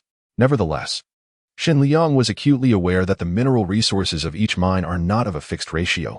Perhaps this medium-sized mine would yield 10 times the energy ore of the previous small mine, or possibly even more, or it could yield none at all. This uncertainty left Shen Liang feeling somewhat uneasy. After all, while a slight shortfall in iron ore could be tolerated, the absence of energy ore was simply unacceptable. With the train operational, more than 100 mouths to feed, plus the obliterator railgun requiring energy in emergency combat situations, the demand for energy ore was substantial. Currently, 1 unit of energy ore, considering the train's operation and the basic needs of the train's head car, could sustain continuous operation for approximately 5 days, or around 120 hours. At this moment, the operational shortfall could be temporarily overlooked, as could the obliterator railgun, since minor dangers could be handled by the train's repeating crossbow. Shen Liang would not carelessly utilize such a heavyweight resource, which would not only be wasteful, but also unnecessary. Even the women, such as Jiang Yunshu, could share the exclusive supplies from the head car. However, with 112 laborers and 12 guards, not yet a full team, a total of 124 individuals required sustenance, consuming about 2.5 units of energy ore daily. The situation was becoming dire. In the coming days, it was imperative to extract several units of energy ore. Otherwise, they would be in serious trouble. As the train came to a halt, the guards distributed pickaxes to everyone. The new laborers received the tools with reluctance. But under the watchful gaze of the guards wielding knives and the pistols at the waists of Gao Lei and Shen Wanxiu, they suppressed their inner feelings. Though their work ethic appeared somewhat lackluster, those who took the pickaxes moved towards the food supplies. Most of you are new laborers. Do not slack off while mining. Although you have rations and water with you, I urge you to wait at least 5 hours before eating. These rations are meant for the entire day. If anyone finishes them early, well, prepare to go hungry, Gao Lei declared, brandishing dual pistols, exuding an air of authority. Whoever wishes to start may do so. But anyone who uses this as an opportunity to sabotage our mining efforts will bear the consequences. Amidst murmurs of discontent about the dry buns that were nearly impossible to bite into, the sight of Gao Lei and Apos' guns suddenly invigorated them. With renewed vigor, they began to mine. As the mining commenced, Shen Liang appeared at the window of the train's head car, holding steaming buns and a packet of pickled vegetables. Here's a little motivation for everyone. Among those mining today, 5 individuals who perform exceptionally well will receive an additional reward of a hot bun, a packet of pickled vegetables, and a bottle of clean water, in addition to their usual dry bun and murky water. These 3 items came from the train's supply box. With no limit on quantity, though greater demand would inevitably lead to higher consumption of energy or Shen Liang wished to be a shrewd overseer of the miners. But he knew that such tactics were not sustainable in the long run. A small incentive would not consume excessive resources, yet would significantly boost everyone's enthusiasm for mining, effortlessly increasing output. Hot buns? Pickled vegetables? Clean water. My goodness, how long has it been since I've tasted salt? The thought of a hot bun is almost unimaginable. Oh, how I long for clean water. It is well known that the human body cannot endure prolonged periods without salt, as health would inevitably deteriorate. Shen Liang fully understood this, but he found himself constrained. Awarding a few packets of pickled vegetables to a select few is manageable, but providing them for everyone would be excessive. Considering that each packet contained merely a small pickled cucumber, no thicker than an adult's finger. In the long term, Shen Liang planned to allocate pickled vegetables to everyone once or twice a month. However, in the short term, employing a reward system was the most prudent approach, as it required minimal resources while enhancing everyone's mining motivation. This was a reward extracted with great effort by the train's conductor. Those who mine diligently and uncover rare ores will have the opportunity to enjoy hot buns, pickled vegetables, and clean water. Furthermore, those who consistently perform well may even have a chance to join our guard team. Now get to work. Gao Lei seized the moment to add. Shen Liang had previously informed him of which ores were in short supply, and he was well aware of the implications. Joining the guard team meant escaping the grueling work of mining and elevating one's status, a temptation too great to resist. Long live the train conductor, cheered the miners. Their spirits ignited. The guards exchanged glances before turning to Gao Lei and Shen Wanxiu, their expressions complex. Though unspoken, they understood each other well. Gao Lei gestured for them to keep quiet, and just as he was about to disperse the guards for patrol, Shen Liang spoke again. All guards, starting today, will receive an additional packet of pickled vegetables daily. Upon hearing this, the guards rejoiced. They understood that this entailed a daily packet without the arduous mining efforts required of the laborers, who faced fierce competition for limited rewards. Their status as guards granted them the privilege of a guaranteed daily packet, which not only delighted the guards but also invigorated the laborers, as they realized that good performance could lead to joining the ranks of the guards. As the guards dispersed, Gao Lei introduced 2 men to Shen Liang, explaining that they were from the latest batches of survivors, handpicked by Gao Lei to be reserve members of the guard team. Shen Liang was surprised to learn that he had previously encountered these 2 men. I have met them before. When I served, they were among the new recruits I trained. Gao Lei said, Brother Shen, I can vouch for them. At first glance, the 2 men appeared honest and loyal, yet Shen Liang was no naive youth. Having traversed over 30 years of life, he was not particularly cunning, but had encountered numerous intrigues and treachery in the workplace. Some individuals, despite their amiable appearance, harbored ulterior motives, while others, seemingly unappealing, possessed the purest of hearts. Human nature is notoriously difficult to decipher. Shen Liang chose to place his trust in Gao Lei. For now, it was the only course of action available to him, at least until the loyalty chips were sufficiently numerous. Otherwise, with so many miners yet so few guards, it becomes exceedingly difficult to ensure safety. Go forth and give it your all. I have faith in Gao Lei, but you must also strive diligently. Should anyone fail to do so, do not blame me for lacking consideration for Gao Lei. This admonition was directed at the 2 individuals, who were moved to tears upon hearing it. The rigid military posture of Shen Liang was his final source of reassurance. Should there be even the slightest hint of treachery? Shen Liang would not hesitate to eliminate any one of them with a single shot. Though he wore a bulletproof vest, his head remained vulnerable. Oh system, when will you provide me with a cutting-edge, full-body bulletproof suit that protects my head as well? Shen Liang murmured as he closed the car window. Within the SSS-level train's foremost carriage, Shen Liang felt an overwhelming sense of security. Out of curiosity, he meticulously examined the Annihilator railgun. As a Class A weapon, it undoubtedly represented the pinnacle of technology in the current era.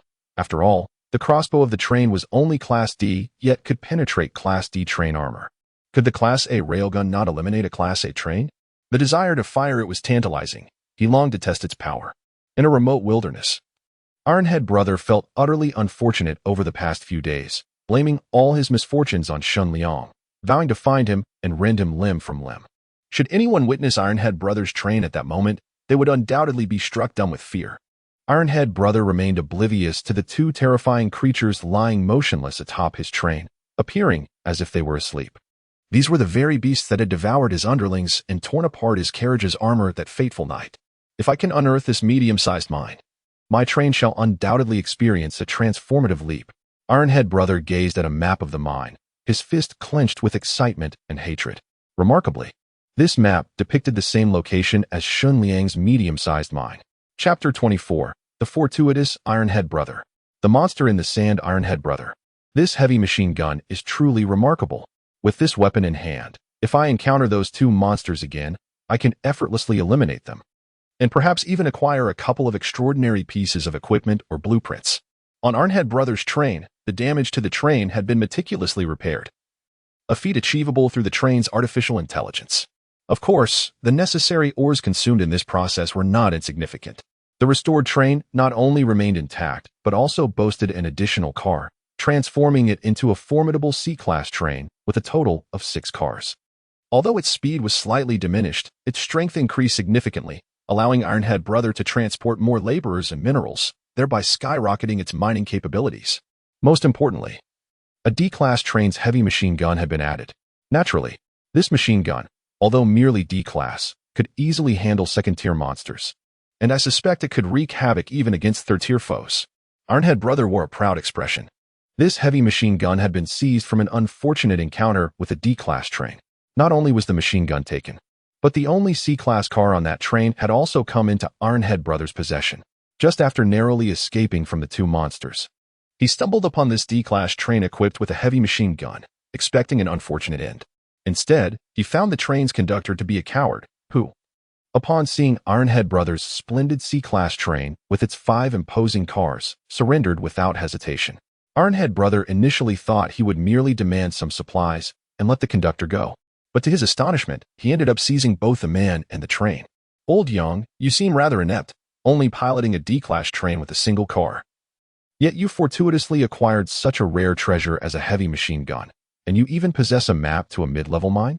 Old Young is indeed the unfortunate victim of the theft. The train's head had been disassembled into raw materials. To survive, he had to pragmatically become Ironhead Brother's subordinate, believing that such a choice would at least allow him to cling to life. Ah, where is the false modesty? Indeed, I am fortunate. But my luck is merely a gift prepared for you, Ironhead Brother. When I stumbled upon these treasures, I had a premonition that a super king of the apocalypse would soon come before me, and I would follow him, with these items serving as my tribute to this sovereign of the wasteland. I never imagined this king would appear before me so soon, which fills me with excitement and relief. Ironhead Brother glanced at the other subordinates, who, after looking at Old Young, nodded knowingly. This fellow possesses quite a talent for flattery. Ironhead Brother burst into hearty laughter. Aware of Old Yang's insincere compliments, he nonetheless found them enjoyable and patted Old Young on the shoulder in approval. His gaze filled with encouragement. Old Young, you are quite impressive. From this day forth, join our Ironhead gang and follow me, Ironhead Brother. And I assure you that you shall enjoy a life of abundance. Now, let us promptly venture to mine that mid-level mine. Our train shall undoubtedly become the first to ascend to a B-class level in this apocalypse. And when that happens, who would dare to cross us? We shall eliminate them all. The crisis of the corpse tide uprising, as mentioned in the train's warning, is less than a month away. I believe it is not just a crisis, but also an opportunity to unearth many powerful pieces of equipment. In this month, our Ironhead gang must strive to grow stronger. Ironhead Brother contemplated Shen Liang.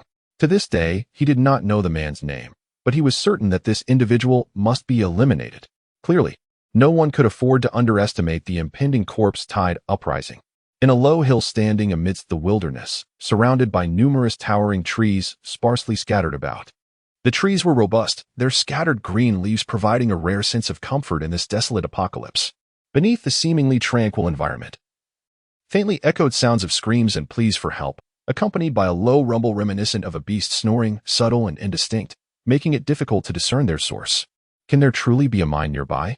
Old Zhao, you wouldn't be thinking of causing trouble for me here, would you? Planning to kill and rob? To seize my train and slaves? Old Shen, you speak nonsense. We've known each other for years since before the apocalypse. When have I ever betrayed you? I've been studying this location for several days. I passed by from afar not long ago and sensed something amiss. Recently, a train returned from this area to the city ruins. That young man, I can recognize him through the glass without a doubt, has gone bald at such a young age. After just one journey, his train transformed from 2 cars to 5, and who knows how many ores and treasures it might hold. Damn.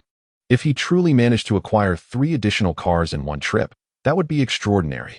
Both of them operated D-class trains, with one only possessing a single car. They had recruited laborers for their train, but aside from mining a small, seemingly accessible initial mine, they had not unearthed any more ores, leaving them in a rather dismal state. Having known each other for many years, Old Zhao and Old Shen had fortuitously become train conductors after the world fell into chaos. They maintained contact, collaborating as teammates. Some unscrupulous individuals, realizing the 2 trains were allied, often felt trepidation when they worked in tandem to mine, which, although challenging, ensured their safety. Old Zhao, the train conductor, discovered this treasure site. Despite his doubts, Old Shen decided to accompany him. Look, over there, numerous deep pits are scattered about. They must be signs of mining activity. Indeed, these deep pits are clear evidence of prior mining efforts.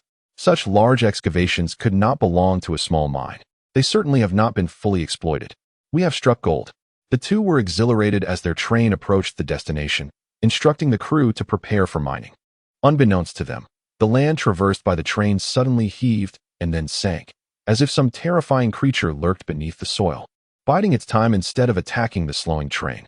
Upon closer inspection, at least dozens of spots beneath the surface shifted simultaneously.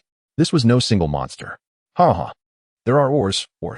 We just disembarked and already found a unit of iron ore. We have struck it rich. Hurry. Stop dawdling and start mining. Those who hesitate shall forfeit their meals. Old Chun was beside himself with excitement. Over the past few days, he had accompanied Old Zhao. They had encountered numerous trains. If all were as lackluster as their own, it would be one thing. However, some fortunate train conductors had already elevated their trains to formidable levels through various opportunities, like the one Old Zhao mentioned with 5 cars. And they had even seen trains equipped with artillery on their roofs. Those individuals are undeniably formidable. They are not to be trifled with. Even if they do not initiate an attack, there lingers a constant anxiety that one day they may inadvertently attract attention. The consequence of not being devoured by a monster, but instead falling prey to a fellow survivor, the train conductor, is an outcome no one can accept. Thus, it is imperative to grow stronger swiftly. Haha, how amusing. Energy ore. They have unearthed energy ore? Remarkable. This mine is truly exceptional. Wait a moment. They have even uncovered 2 units of energy ore. No mistake. It is indeed energy ore. Old Zhao, what are you waiting for? Come down and join the excavation. Look, the train conductor is personally mining. Old Shen, you glutton. You must be truly famished. You continue to dig. I can't shake the feeling that something is amiss. There seem to be no wool tracks here, and the soil appears unusually loose. Many ores are being extracted effortlessly, as if these ores are not in their original positions. What do you mean? Stop being so cryptic. What I mean is, these ores seem abandoned, which sounds absurd. After all, who would abandon or once unearthed? But if it wasn't humans, could it be that monsters extracted these ores from the ground? Old Zhao, observing Old Chun as he mines, glances at the surrounding soil. Unaware that his words may foretell doom, he shakes his head, intending to join the mining to boost productivity, when suddenly he freezes, his gaze fixed on a distant location, a deep pit where soil appears to be flowing downward, yet it is devoid of any presence. Over there. Was there not someone mining just moments ago? Where is everyone? No one is here.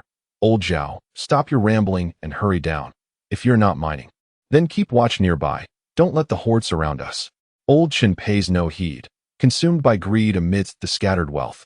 leaving no room for other concerns. Old Zhao, however, remained skeptical.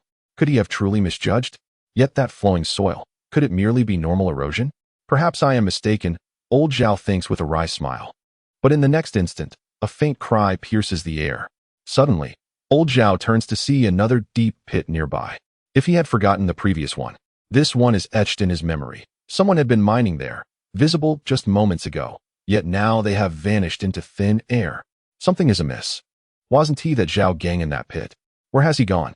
Old Zhao, stop hesitating and rush over to the pit I'm pointing at. Panic-stricken, Old Zhao shouts in desperation. No one dares to defy him, yet when they approach to verify, they find no trace of a person, only blood. Crouching down, they extend a hand to touch. It is fresh blood, still warm. Ah! Before the words are fully spoken, a scream erupts. As the soil writhes, this individual plummets into the pit, their cries abruptly ceasing, their figure disappearing amidst a spray of blood. Silence. A terrifying stillness. The sound of swallowing becomes unnaturally pronounced. In the next moment, someone shouts, "Run!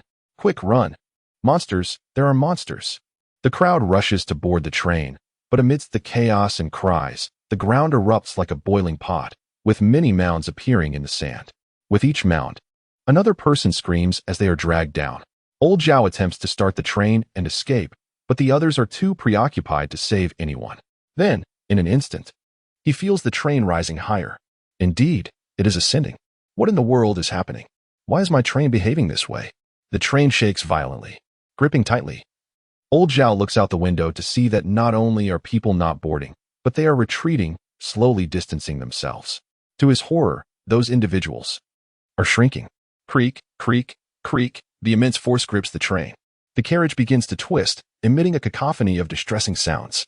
In despair, Old Zhao watches as his train is crushed like paper, his body trapped within, not instantly dead. As the monster releases its hold on the train and it crashes to the ground, Old Zhao, peering through the window, finally glimpses the monster in its entirety. It is a creature with a body resembling that of a python, yet distinctly not a python, robust and thick, at least the diameter of a water barrel. The portion visible above ground measures 20 to 30 meters in length, its entire body an ominous yellow, blending seamlessly with the sandy terrain. It lacks limbs and even a terrifying head, possessing only a massive maw brimming with sharp teeth. What manner of creature is this? The train's artificial intelligence issues a final warning. This monster exceeds the detection capability limits of a D-class train. A D-class train can detect level 2 monsters, implying that this creature is at least level 3 or even more fearsome. In his final moments, Old Zhao ponders this. Before long, the clamor and cries fade, returning to a haunting silence. The colossal monster, seemingly the leader, emits a low rumble from its belly, causing the other creatures, significantly smaller than it, to vanish back into the subterranean soil, their faint cries for help dwindling into the distance. This location is precisely the destination marked for Shen Liang's challenge task. Chapter 25. Unexpected or Yield. Ballet's advanced moves, Brother Shen. The harvest from these 5 hours has been quite remarkable. Allow me to report. The 5 hours of mining proved to be exhilarating. Tempted by Shen Liang's warm steamed buns and pickled vegetables, the group's enthusiasm was palpable. During their break, Gao Lei and the others took the opportunity to tally their mining yields. 177 units of iron ore, 7 units of energy ore, 86 units of white ore, and 2 units of flame ore. As Gao Lei recited these figures, a glimmer of joy illuminated his expression. Shen Liang, though he had anticipated some yield, was astonished by the sheer volume. So much, calculating the average, each individual had produced over 2 units per hour. In their initial mining endeavors, everyone had managed to reach 2 units, but that pace had not lasted long. As fatigue set in, their speed gradually declined. Particularly after a few hours, maintaining an average of 1 unit per hour had been a considerable feat, made possible only through the efforts of a few dedicated miners. Currently, their speed had not yet reached 3 units per hour, but it was close. A select few had even achieved a remarkable pace of 3 units per hour. To my surprise, one female worker had also reached such an impressive speed. Her beauty and physique were striking, yet her capabilities were formidable. I was contemplating incorporating her into the ranks of the reserve guard. However, I also pondered whether it would be a waste of such talent to have her serve merely as a guard. Gao Lei remarked, and Shen Liang was equally astonished. This was not a matter of gender discrimination. Rather, it was a recognition of the inherent physiological differences between men and women. Such disparities likely originated from the very moment Nuwa created humanity. While many women do strive to enhance their strength through fitness, the fundamental differences in skeletal structure remain unalterable. Men naturally possess denser bones than women, though this observation applies to the majority and does not exclude the existence of exceptions. Some men are slight, while certain women exhibit remarkable strength. Shen Liang gazed at the formidable woman resting nearby. She possessed an extraordinary physique, the kind capable of delivering a punch strong enough to fell a smaller man. Her laughter was a delightful blend of exuberance and rawness. Thankfully, Gao Lei's taste was discerning. Otherwise, sending her to him as a maid might have proven quite challenging for Shen Liang to manage. Serving as a guard would be commendable. For safety is paramount, even more so than mining. It is essential to pay attention to those with potential, not only in terms of combat prowess, but also regarding their character and integrity. If a person harbors flaws, no matter how strong, they cannot be entrusted to the guard. Understood, Brother Shen. Gao Lei departed. As their numbers grew, both Gao Lei and Shen Wanqiu, the two individuals Shen Liang trusted most, became increasingly busy. Alas, the system had not provided any further rewards of loyalty chips recently. Otherwise, cultivating a few loyal subordinates would have alleviated some of Gao Lei's burdens. With the assurance of others' absolute loyalty, many tasks indeed required reliable individuals to execute them. Shen Liang was eager to test himself with challenging tasks, hoping to draw loyalty chips from the upcoming lottery. Brother Shen, please eat something. Su Shaoshi brought Shen Liang steaming buns and pickled vegetables. He had not imposed rigid regulations, yet the girls would always wait for him to eat first before they began their meals. This seemed to be a rule established by Jiang Yushu. The woman who had raised two stunningly beautiful daughters clearly understood the art of servitude. In recent days, Shen Liang had engaged in delightful conversations with Su Shaoshi, Yang Qian, and Ming Shaoan, finding the interactions quite pleasant. However, he held a peculiar regard for Jiang Yushu, the understanding woman. Perhaps it was her unique aura of a devoted wife, or the near-perfect qualities of a refined lady. Yet, the formidable nature of the established rules rendered him hesitant to approach her, at least for the time being. Are you hungry? If so, let us eat together. Shen Liang mused. He was uncertain if he could consume 2 buns in one sitting. After days of buns and pickles, his appetite had waned, and he longed for some meat. Was there any trustworthy meat available in this world? Brother Shen, you eat. Shaoshi wants something delicious as he took a bite of the warm bun. His chewing abruptly halted. Lowering his head, he chuckled helplessly. You little rascal, merely tempted by your cravings. Eat well, it's vital for work. Su Shaoshi replied. After Shen Liang finished 1 bun, he found it impossible to consume a second. Rising, he scanned the surroundings to ensure no danger lurked, instructing Noah to temporarily draw the curtains. This SSS-level carriage was not only secure but also soundproof. When the windows were closed, no sound from within could escape to the outside. Conversely, external sounds could enter through the communication devices. Even if Shen Liang was to exert himself in the tasks ahead, any sudden emergencies would not disrupt him. Brother Shen, today Shaoshi wishes to practice some ballet moves. Could you assist me? Some of the moves are too challenging for me to accomplish alone, of course. Su Shaoshi had many moves she wished to learn, but Shen Liang's favorite remained a specific one. Moments later, with Shen Liang's assistance, Su Shaoshi managed to position her legs behind her head, a feat of extreme difficulty that tested both flexibility and foundational training. Through their conversations over the past few days, Shen Liang learned that Jiang Yunshu had once been a wealthy lady, and Su Shaoshi and her sisters had grown up in a veritable honeypot of privilege. No wonder her skin was so flawless, and her foundational skills were commendable. She must have sought the tutelage of renowned ballet instructors in her youth. Well done. Stay still. Now I will assist you with a high-difficulty move, the Y-shaped pirouette. Su Shaoshi's beautiful eyes filled with confusion. What is this dance? Soon, her gaze cleared as she grasped the essence of the dance. Realizing it required 2 individuals to work harmoniously to form the complex letter shape while spinning and leaping in place. On the other side of the screen, Yang Qian and Ming Shaoyan also wished to learn ballet. Yet, without Shen Liang's encouragement, they dared not speak. Jiang Yunshu nervously clutched her clothing, her mind racing as she wondered why her daughter was becoming increasingly familiar with the train conductor. While this was undoubtedly a positive development as a mother, she felt uncertain about how to navigate this situation. Meanwhile, Zhang Siki, with an innocent expression, gently caressed her abdomen, occasionally emitting soft growls of hunger. She turned to Jiang Yushu with a blank stare. Sister Yushu, I'm so hungry I want to eat buns. Jiang Yushu was momentarily taken aback, instinctively crossing her arms over her chest. After their meal, work resumed in the mines. It wasn't too long before the patrolling guard sent a warning. Captain, quickly informed the train conductor. Through my telescope, I discerned a lengthy train in the distance, seemingly making its way towards us. Perhaps 3 to 5 kilometers away on the plain. The telescope allows for a considerable range of visibility, and the train's immense size only enhances its presence. Upon receiving this information, Shen Liang dismissed the notion of aiding Su Shaoshi in exploring a third line of thought.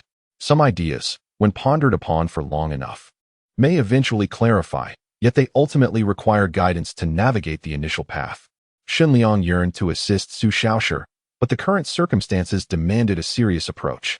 He could only advise her to return later in the evening when he would be available. A lengthy train? Possibly a C-class train? Soon after, Gao Lei sent another urgent report. Brother Shun, it's bad news. It appears to be a C-class train, but there is more than one. Chapter 26. 2 C-class trains approaching. How could such an overwhelming number of C-class trains appear all at once, all converging towards us? What on earth is happening? At this moment, Shen Liang found himself somewhat unsettled. He had possessed a train for a considerable period and had encountered nefarious foes such as the Ironhead Gang. He understood deeply that the immense dangers of this post-apocalyptic world stem not only from monsters, but also from fellow human survivors who are train conductors. While he did not deny that some conductors might be virtuous, it was undeniable that there were many tyrants like the Ironhead Gang. In this chaotic world, where order has crumbled, strength reigns supreme, and plunder is rampant, Shen Liang could comprehend such a volatile worldview. The key point was that the appearance of a single train could be attributed to coincidence, but the emergence of multiple trains? Remain calm, do not panic. He needed to ascertain the exact number of trains and the clarity of the carriages. He had intercepted a total of 3 special walkie-talkies, 2 from Military Brother and 1 from Zhao Yang. At this moment, Gao Lei held 1, while the remaining 2 were distributed among the distant members of the escort team, facilitating real-time communication. Shen Liang took the walkie-talkie and inquired directly. The voice on the other end was still adjusting. Upon hearing Shen Liang's voice, the tremor subsided, yet remained evident. Yes, we currently see 2 trains approaching from different directions. One of them, I count it to be, a locomotive pulling 6 carriages? 6 carriages? Shen Liang narrowed his eyes. If it were a C-class train carrying 6 carriages, it would undoubtedly be a formidable force, especially considering his own train comprised merely 3 carriages, with the only advantage being the SSS-class locomotive. Without that locomotive, he would scarcely have the qualifications to challenge them. Shen Liang's most reliable trump cards remained the 2 train-mounted crossbows atop his train and the formidable A-class Annihilator railgun. With these formidable weapons at his disposal, he felt confident. If they were merely passing by or chose to retreat, he had no desire for a confrontation, as it could lead to unnecessary casualties on both sides, a result he wished to avoid.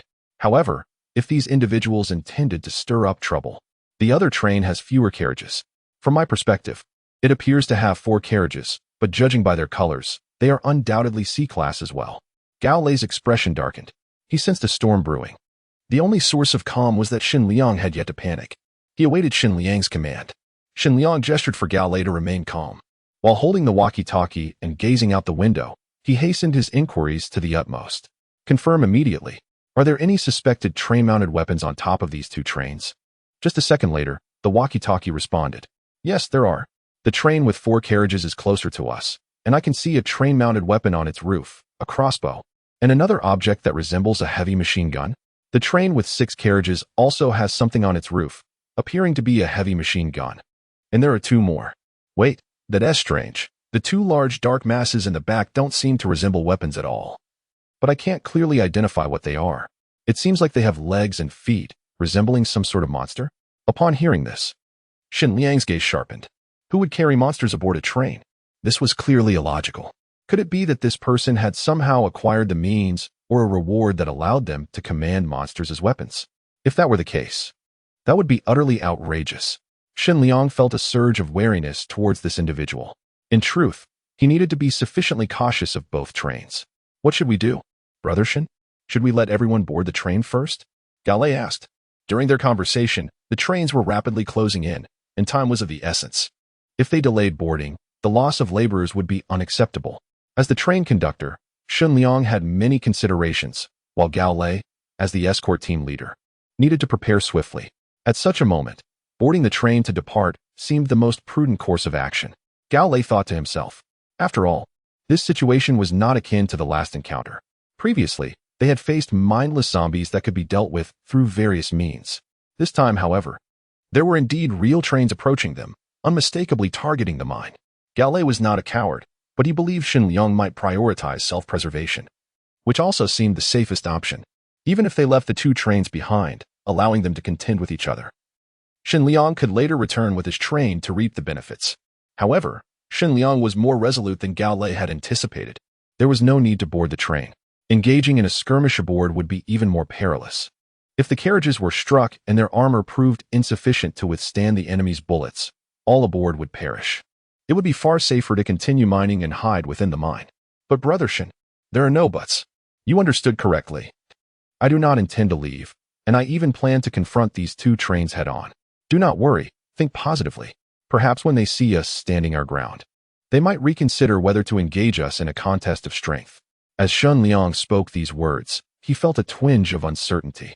After all, in this post-apocalyptic world, how many rational individuals remained? What if the conductor of the opposing train was driven mad by the apocalypse and decided to charge recklessly, much like himself? Based on this thought, Shen Liang began issuing commands to Noah to swiftly turn the train around. After all, when it comes to recklessness, no one could outdo him, quoting Shen Liang's own bravado. Of course, turning around was merely a precaution. Shen Liang was now a civilized individual. How could he resort to such crude measures? The train-mounted crossbows could easily pierce D-class carriages, and they might inflict some damage on C-class carriages. Though whether they could penetrate was uncertain. Let us not forget that aboard their train, there was more than just two train-mounted crossbows. As Shen Liang spoke, the train had already adjusted its direction. Although it went unannounced, the train's maneuver drew the attention and even panic of the laborers. Gao Lei understood that Shen Liang was not acting recklessly but possessed a certain confidence. The existence of the Annihilator railgun was unknown to the other members of the escort team and the laborers, but Gao Lei was aware. This weapon seemed exceptionally formidable. In that case, Brother Shen, I will immediately head down to reassure the laborers, urging them to take temporary refuge in the mine. All right, go ahead. Indeed. The patrols in other directions must not cease. We cannot allow ourselves to be undone by these trains, only to be robbed by the horde of corpses. It is imperative to remind the team to remain vigilant. We must not wait until a confrontation arises, only to find ourselves felled by stray bullets. Unaware of how we met our demise, Gao Lei nodded, his expression growing more somber. The opposing train is armed with heavy machine guns, and the caliber of their ammunition is alarmingly large. A bullet striking the head would undoubtedly result in an explosion, and even a hit to the body could create a gaping wound, one from which there would be no salvation. There is no need to strike a vital point. A mere graze would suffice to bring about death. After Gao Lei departed, Shen Liang allowed the train to proceed slowly. In the event of combat, it would be prudent to steer clear of the laborers and the mines, while a collapsed mine could be excavated anew. The loss of all laborers would be a grave misfortune. Suddenly, a thought struck Shen Liang. What if, hypothetically, my train, comprising merely 3 carriages, each housing around 120 to 130 laborers, faced off against a train with 4 or 6 carriages? Wouldn't their number of laborers be significantly greater? Perhaps 3 times my own? Shen Liang murmured softly, causing the anxious women behind him to pause in surprise. Jiang Yushu, gathering her courage, managed a hesitant affirmation, which prompted Shen Liang to glance at her, startling her into a tremor, nearly causing her to flee. I was just rambling. Jiang Yinshu stammered, her terror palpable. It was not merely the fear of being obliterated by an unfamiliar train that haunted her, but the dread of potentially facing Shen Liang's wrath. To perish at the hands of another train would be swift, but to fall victim to Shen Liang might entail prolonged agony, the outcome of which could be dire. Trembling, she cast her eyes downward, her gaze sparkling with conflicting emotions. No, you weren't rambling. If calculated, their train may indeed carry 400 to 500 laborers. Should they manage to board my train, the number of my laborers would multiply exponentially, significantly enhancing our mining efficiency and yielding an unceasing flow of ore. As he spoke, Shen Liang's eyes gleamed with determination, revealing a mind that was astutely calculating. However, upon further reflection, He recognized that while an increase in laborers would elevate mining efficiency, the limited capacity of his 3 carriages could not accommodate such an influx. Thus, it would be prudent to negotiate with them, perhaps borrowing some of their carriages or even acquiring all of them. This would not only augment the labor force, but also resolve accommodation issues. What a perfect solution. Shen Liang stroked his chin, his keen eyes shining even brighter with newfound clarity. Should they lack carriages, the locomotive would be of little use to them. They would likely seek my assistance in dismantling it, though they may hesitate to ask. I shall take the initiative, as benevolence is my nature. Aiding them in dismantling the train head would not require their gratitude. After all, one must act with integrity. I, Shen Liang, have always been kind-hearted. Wouldn't you agree? At that moment, the women led by Jiang Yunshu opened their mouths, seemingly at a loss for words. They felt a strange discomfort, sensing something amiss but unable to articulate their concerns.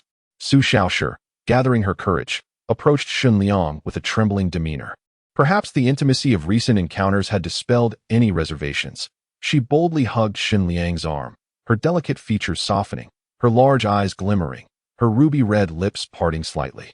Brother Shen, you are simply the best. The sound pierced through the air, causing Shen Liang to lose his composure momentarily. Meanwhile, Guan Qiui piloted the train, clutching a map remarkably similar to that of Ironhead. It was a map of a mid-level mining site, and she was unaware that she was not the sole holder of this map, nor that others were already mining the area. Had she known, she would not have ventured here. She had seen many trains recently, all captained by men, and she did not find this surprising. In this post-apocalyptic world, men, with their robust physiques, had a greater chance of survival. She was not foolish enough to subscribe to the misguided notion of girls help girls, which would lead her to recruit only women for her crew. Such a decision would not enhance survival rates for women and could ultimately endanger her and her train. After becoming a train captain, Guan Qiui had undertaken a path similar to Shen Liang's, calmly analyzing the apocalypse and the current situation. Through a combination of composure, courage, and a fair measure of luck, she had amassed considerable equipment through mining and combat, transforming her train into a 4-carriage C-class locomotive, which she believed to be quite formidable. However, she knew the importance of remaining cautious. "Qiui, we are 2 kilometers away," a voice called out. "Wait, something feels off." There was indeed another train traveling in the same direction as theirs. Did they possess a map as well? As they drew nearer, her close guard and friend, Xia Hongyu, reported nervously having spotted Ironhead's train through binoculars. The distance was still considerable, but it was evident that both trains were on a collision course. What about their speed? It appears similar to ours. They seem to be a C-class train as well, but they are lagging behind, at least 2 kilometers from our position. "Qiui, should we confront them for territory?" Xia Hongyu asked, her expression grave, her hand resting on her sidearm, ready for battle. Yet, at that moment, Guan Qiui's attention remained fixated ahead, toward the direction of the mine. As the train slowly approached, she discerned another train advancing toward her, moving at a seemingly slow pace, but becoming more distinct by the second. My goodness, there is another train ahead. Could it be that our map is a forgery? A trap set by others? Panic began to set in for Xia Hongyu. Guan Qiui attempted to calm her friend, urging her to maintain composure. After a moment of contemplation, she picked up the intercom on the control panel. Though she had no intention of instigating conflict with Shen Liang, she recognized that he was the first to reach this mining site. She could choose to retreat, but the other train might not have the same luxury. For now, it would be prudent to observe from a distance. "Gigi, adjust the direction to the right," she instructed. As the direction shifted, Guan Qiui called out to Shen Liang's train. "Please do not misunderstand. We mean no harm. We are merely passing through and will turn around immediately."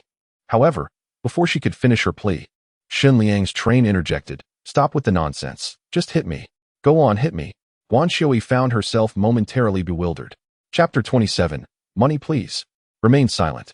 Relentlessly firing his weapons as the trains of both sides drew closer. Gradually discerned that an Oppo's train consisted of only 3 carriages, all visibly classified as Class C. The locomotive, on the other hand, appeared worn and tattered, seemingly resembling a Class D engine. Unbeknownst to her, this was a deliberate use of camouflage on his part. He had simply forgotten to disguise the locomotive as a Class C after upgrading to that classification. This, however, was not the crux of the matter.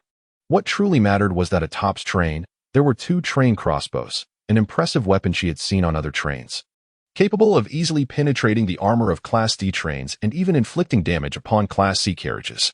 While it could not compare to the heavy machine guns on her own train, each had its strengths and weaknesses. In a one-on-one scenario, the heavy machine guns were invincible. Yet facing two train crossbows meant the outcome of a head-on clash was uncertain. Most importantly, did not wish for both sides to suffer mutual destruction.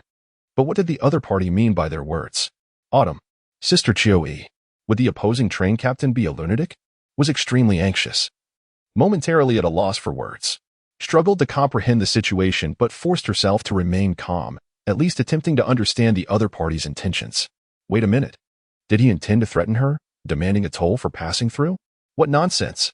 They harbored no ill intentions. They had discovered this mine on a map and were unaware that the other train had been mining there in advance. Had they known, they would never have intruded. They sincerely wished to leave and hoped the other train would not obstruct them.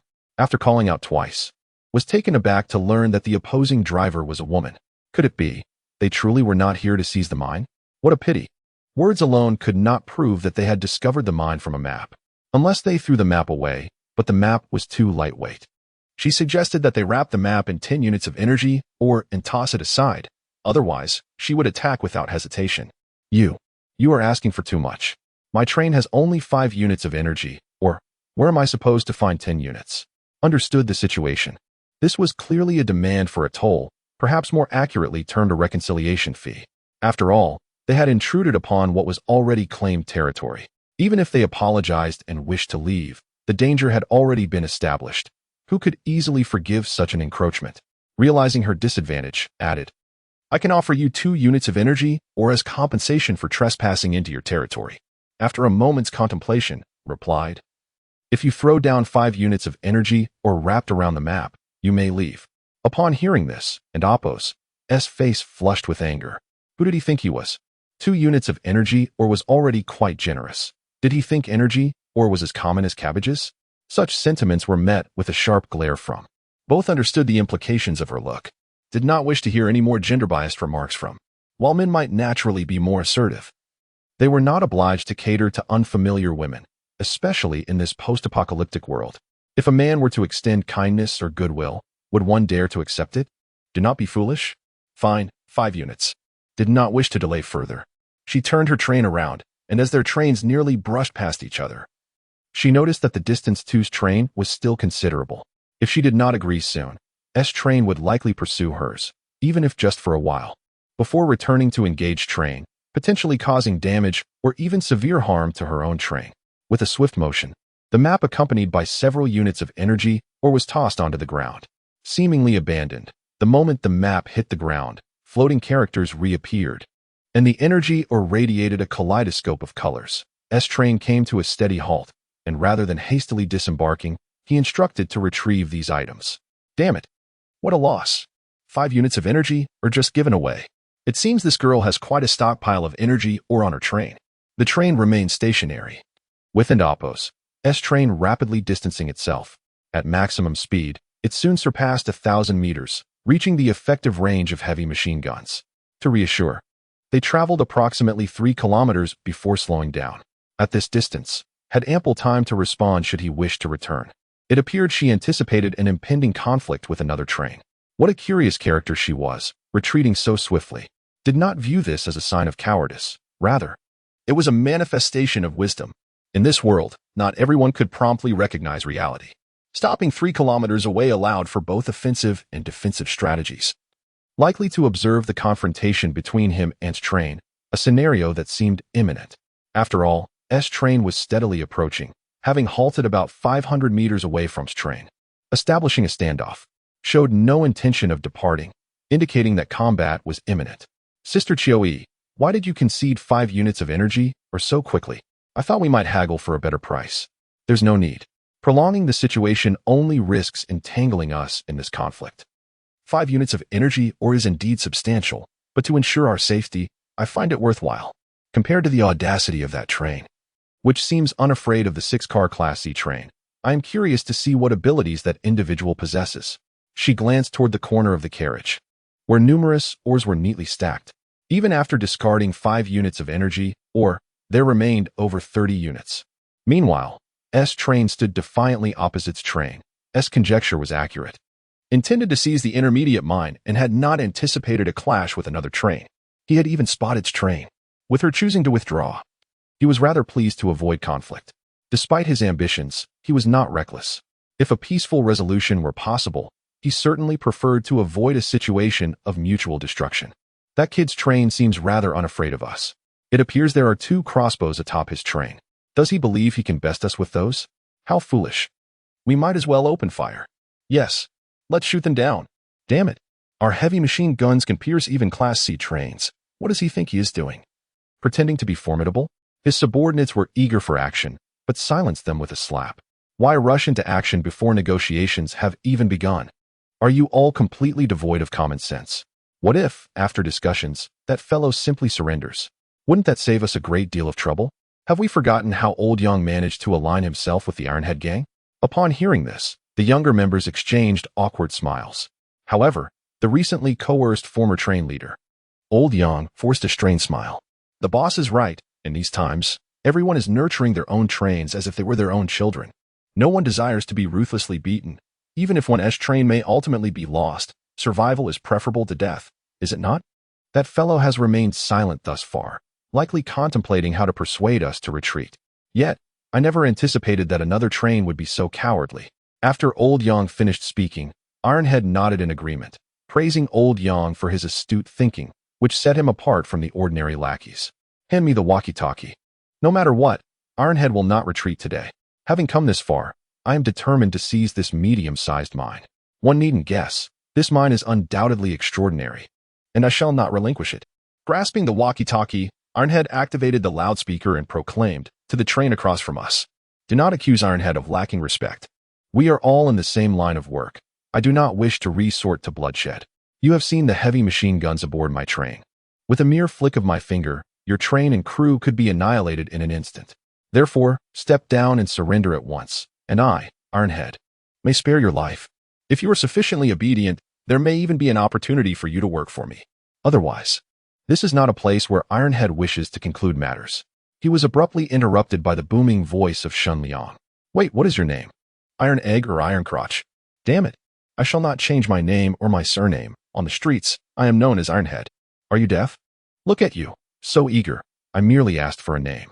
By the way, what connection do you have with the Ironhead gang? Are you familiar with them? The infamous Ironhead gang near XX Street in District X of Jiahai City. Do you know them?" Ironhead was taken aback.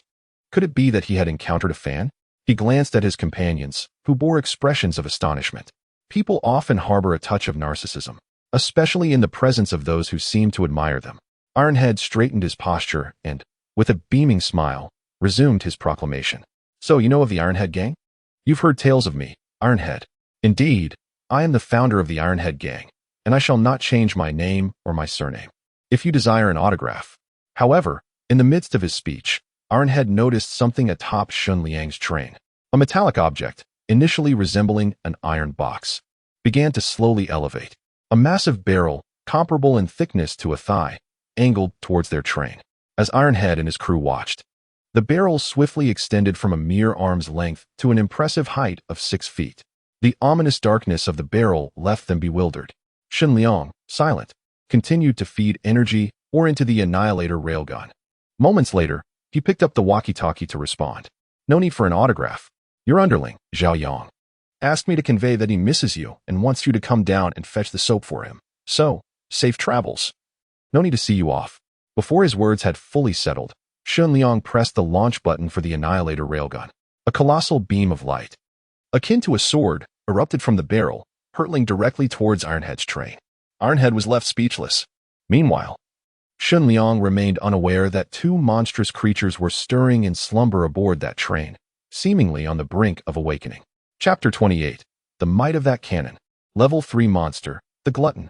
In that fleeting moment, through Shen Liang's mention of Zhao Yang, Ironhead realized that Shen Liang was the perpetrator behind the deaths of his underlings, Jungu and Zhao Yang, and also the very person he had longed to eliminate for the past few days. However, he was perplexed. Why? Why was that brat present in this medium-sized mine? Why did he not utter a single word before firing? How did this fellow manage to possess such a formidable cannon on the train? Ironhead had a myriad of questions swirling in his mind, but regrettably, he would not have the opportunity to voice them. As Shen Liang fired the Annihilator railgun for the first time, he opted against a challenging barrage, deeming it unnecessary. Instead, he executed a direct shot, eager to witness the sheer destructive power of the mightiest cannon. At the moment of firing, an extraordinarily brilliant beam of light manifested before Shen Liang's eyes, akin to a resplendent white dragon, cleaving through the air and hurtling towards Ironhead's train, specifically its front. Noah had calculated the distance with precision. Ironhead's train was precisely within the maximum range of the attack. Boom! A colossal explosion erupted, accompanied by a small mushroom cloud that soared skyward. The previously dim and pallid sky appeared to brighten momentarily. While the front of Ironhead and Oppos's train was engulfed by the explosion and Oppos's fiery light and the resultant mushroom cloud, the train carriages, precariously situated outside the blast radius, swayed like unanchored leaves in the wind, teetering on the brink of disintegration. Heaven help us, I genuinely believed we were doomed this time. Although the train conductor might not abandon us, he too was at risk, considering the formidable nature of the opposing train. Yet, I never anticipated. This is utterly terrifying. Who can tell me when the conductor quietly acquired such an astonishing cannon? So powerful, exceedingly powerful. At the rear of Shen Liang's train, the laborers concealed within the mine had mentally prepared themselves for the worst. However, no one could have anticipated the sheer strength of their conductor, Shen Liang, who had concealed such a reliable trump card. Even from hundreds of meters away, the explosion was deafening, compelling them to cover their ears. Despite this, their faces were alight with excitement and shock. Incredible, simply incredible. Gao and Shen, along with a few team members, were currently crouching behind a dirt mound, witnessing the illuminating blast that brightened the gloomy sky. They shared the same feeling of shock and disbelief. Yet, in response to their teammates' questions, Gao and Shen exchanged wry smiles, aware that they too were only partially informed. They were oblivious to the cannon's true power. Otherwise, they would not have been so alarmed moments ago. The reason they refrained from advising Shen Liang to retreat was not due to a lack of persuasion, but rather an inability to sway him. As for trust, there was nothing to discuss. After receiving loyalty chips, they were bound to trust Shen Liang unconditionally. Now, not only had the danger been averted, but they might also seize numerous valuable items, potentially extending the train carriages, Gao remarked, and the others nodded eagerly in agreement. Shen Liang had previously promised that with the addition of more carriages, a separate carriage would be designated for the guards to rest, and in the future, they would scavenge the city ruins to procure enough beds and soft mattresses, allowing the guards to enjoy a far superior environment on the train compared to the laborers. This meant that the guards' independent carriage was about to materialize. Splendid. No longer would they have to squeeze together with the filthy, stinking laborers to sleep. Meanwhile, at a distance, the train conductor, Guan Xiui, along with her personal guard, Xia Hongyu, observed the unfolding chaos with astonished expressions, their faces pale with disbelief. As the train conductor, Guan Xiui had some inkling of what to expect, having suspected Shen Liang possessed a hidden card. Thus, her shock was somewhat mitigated, yet her jaw still dropped. In contrast, Xia Hongyu had not anticipated that this seemingly ordinary train, shorter than her own, harbored such a terrifying secret, leaving her trembling with shock. This is unreasonable. This train appears so weak. How can it be so powerful? No, no, no. This defies logic. Xia Hongyu stammered, her cherubic face betraying her fear and panic. In truth, they had distanced themselves from the conflict, positioned 3 kilometers away. At such a range, even if Shen Liang were to turn around and pursue them, it would be futile.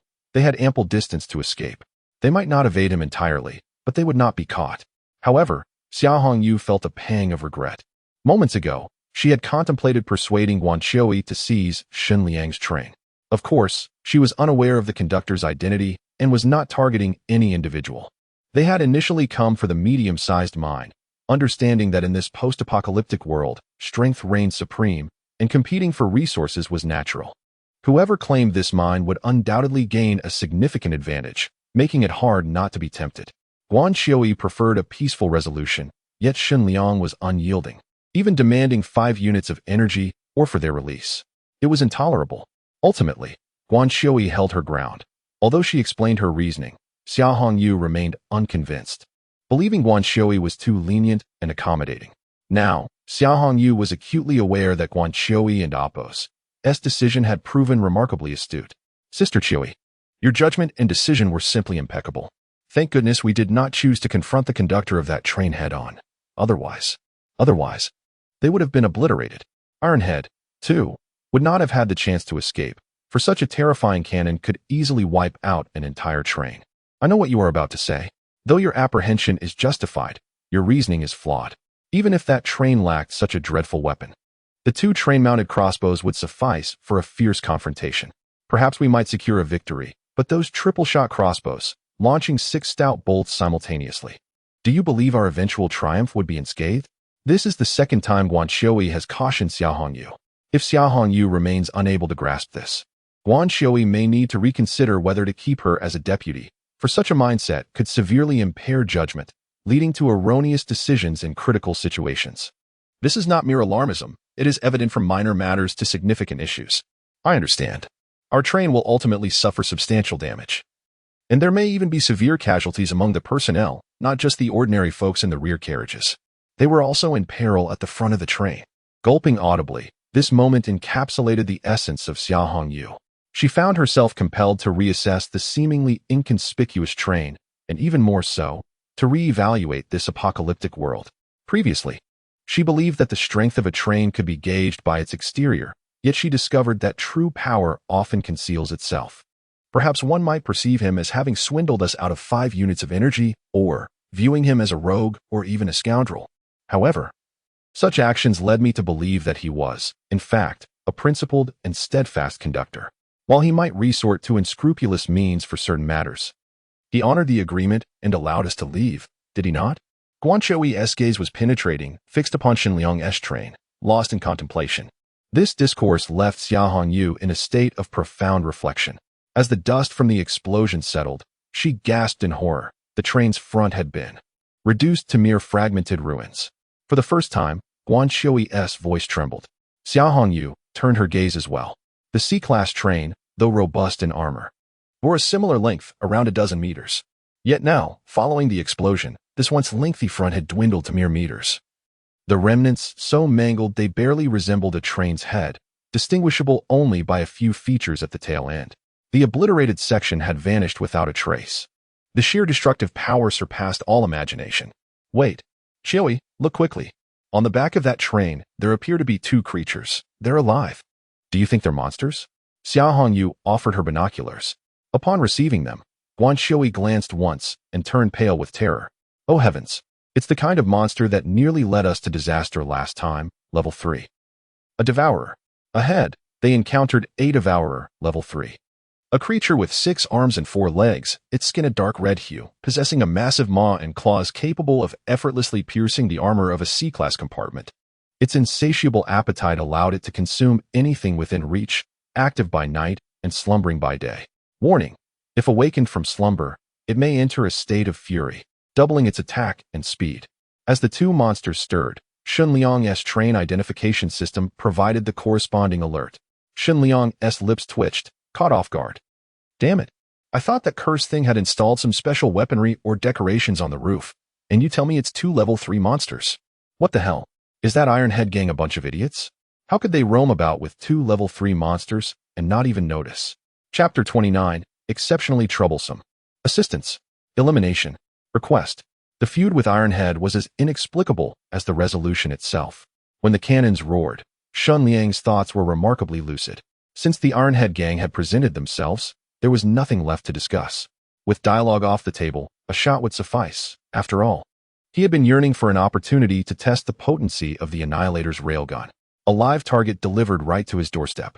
Compounded by the 5 units of energy or borrowed from Guan Xiui, this was a fortuitous convergence of circumstances. Indeed, not firing would be a grave mistake. However, at this moment, gazing at the 2 formidable beasts, Shen Liang was tempted to hoist Ironhead's severed head and demand answers regarding his sheer folly. Alas, such inquiries were rendered moot, as Ironhead had been obliterated to dust. Finding even a shred of his attire would be a Herculean task, and even if he did, Shen Liang would hardly recognize it. Damn it, what a mess you've created for me. After allocating 1 unit of energy, or to sustain the workers, only 3 units remained. Over several hours of mining, they had extracted 7 units, and with Guan Xiui's contribution of 5 units, Shen Liang's current stock of energy stood at a perfect 15 units. The train's energy was not in critical shortage. Should he deploy it all against the monsters, he could unleash a staggering total of 45 shots, having already fired one. That left him with a potential 44 shots, no matter if they were level 3 or level 100 monsters. He was determined to see how many cannon blasts they could evade, as the system alerted him to the monster's presence, and he visually confirmed it. Shen Liang wasted no time in deciding to engage the two creatures. He had only hesitated for a mere few seconds when he noticed the beasts had already risen from their slumber. He could not afford any further delay.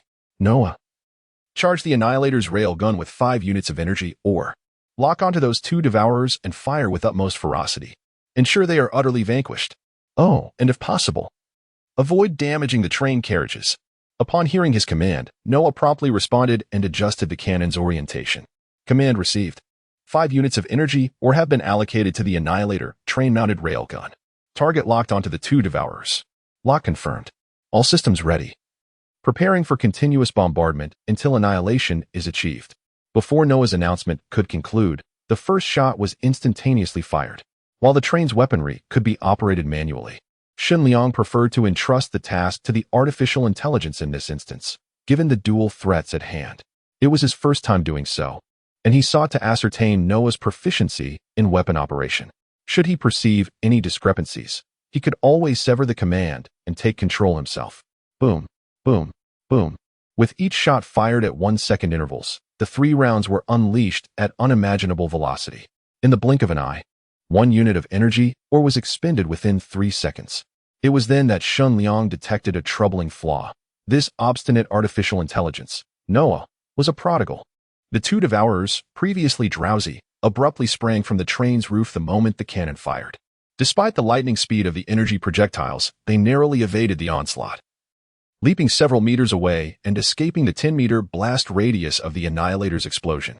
Yet, the Annihilator's firepower was far from ineffectual. Though the beasts had merely skirted the edge of the blast zone, they were not entirely safe. The shockwaves from the explosion struck with relentless force, obliterating the surrounding vegetation and sending thick clods of earth crashing against the colossal forms of the devourers. Despite their immense size, they could not withstand the impact and tumbled several times before regaining their footing. However, under Noah's command, the trajectory of the monster's movements seemed to have been anticipated. Before the devourers could stabilize, the cannon fired anew. Boom, boom, boom. A second volley of 3 shots erupted.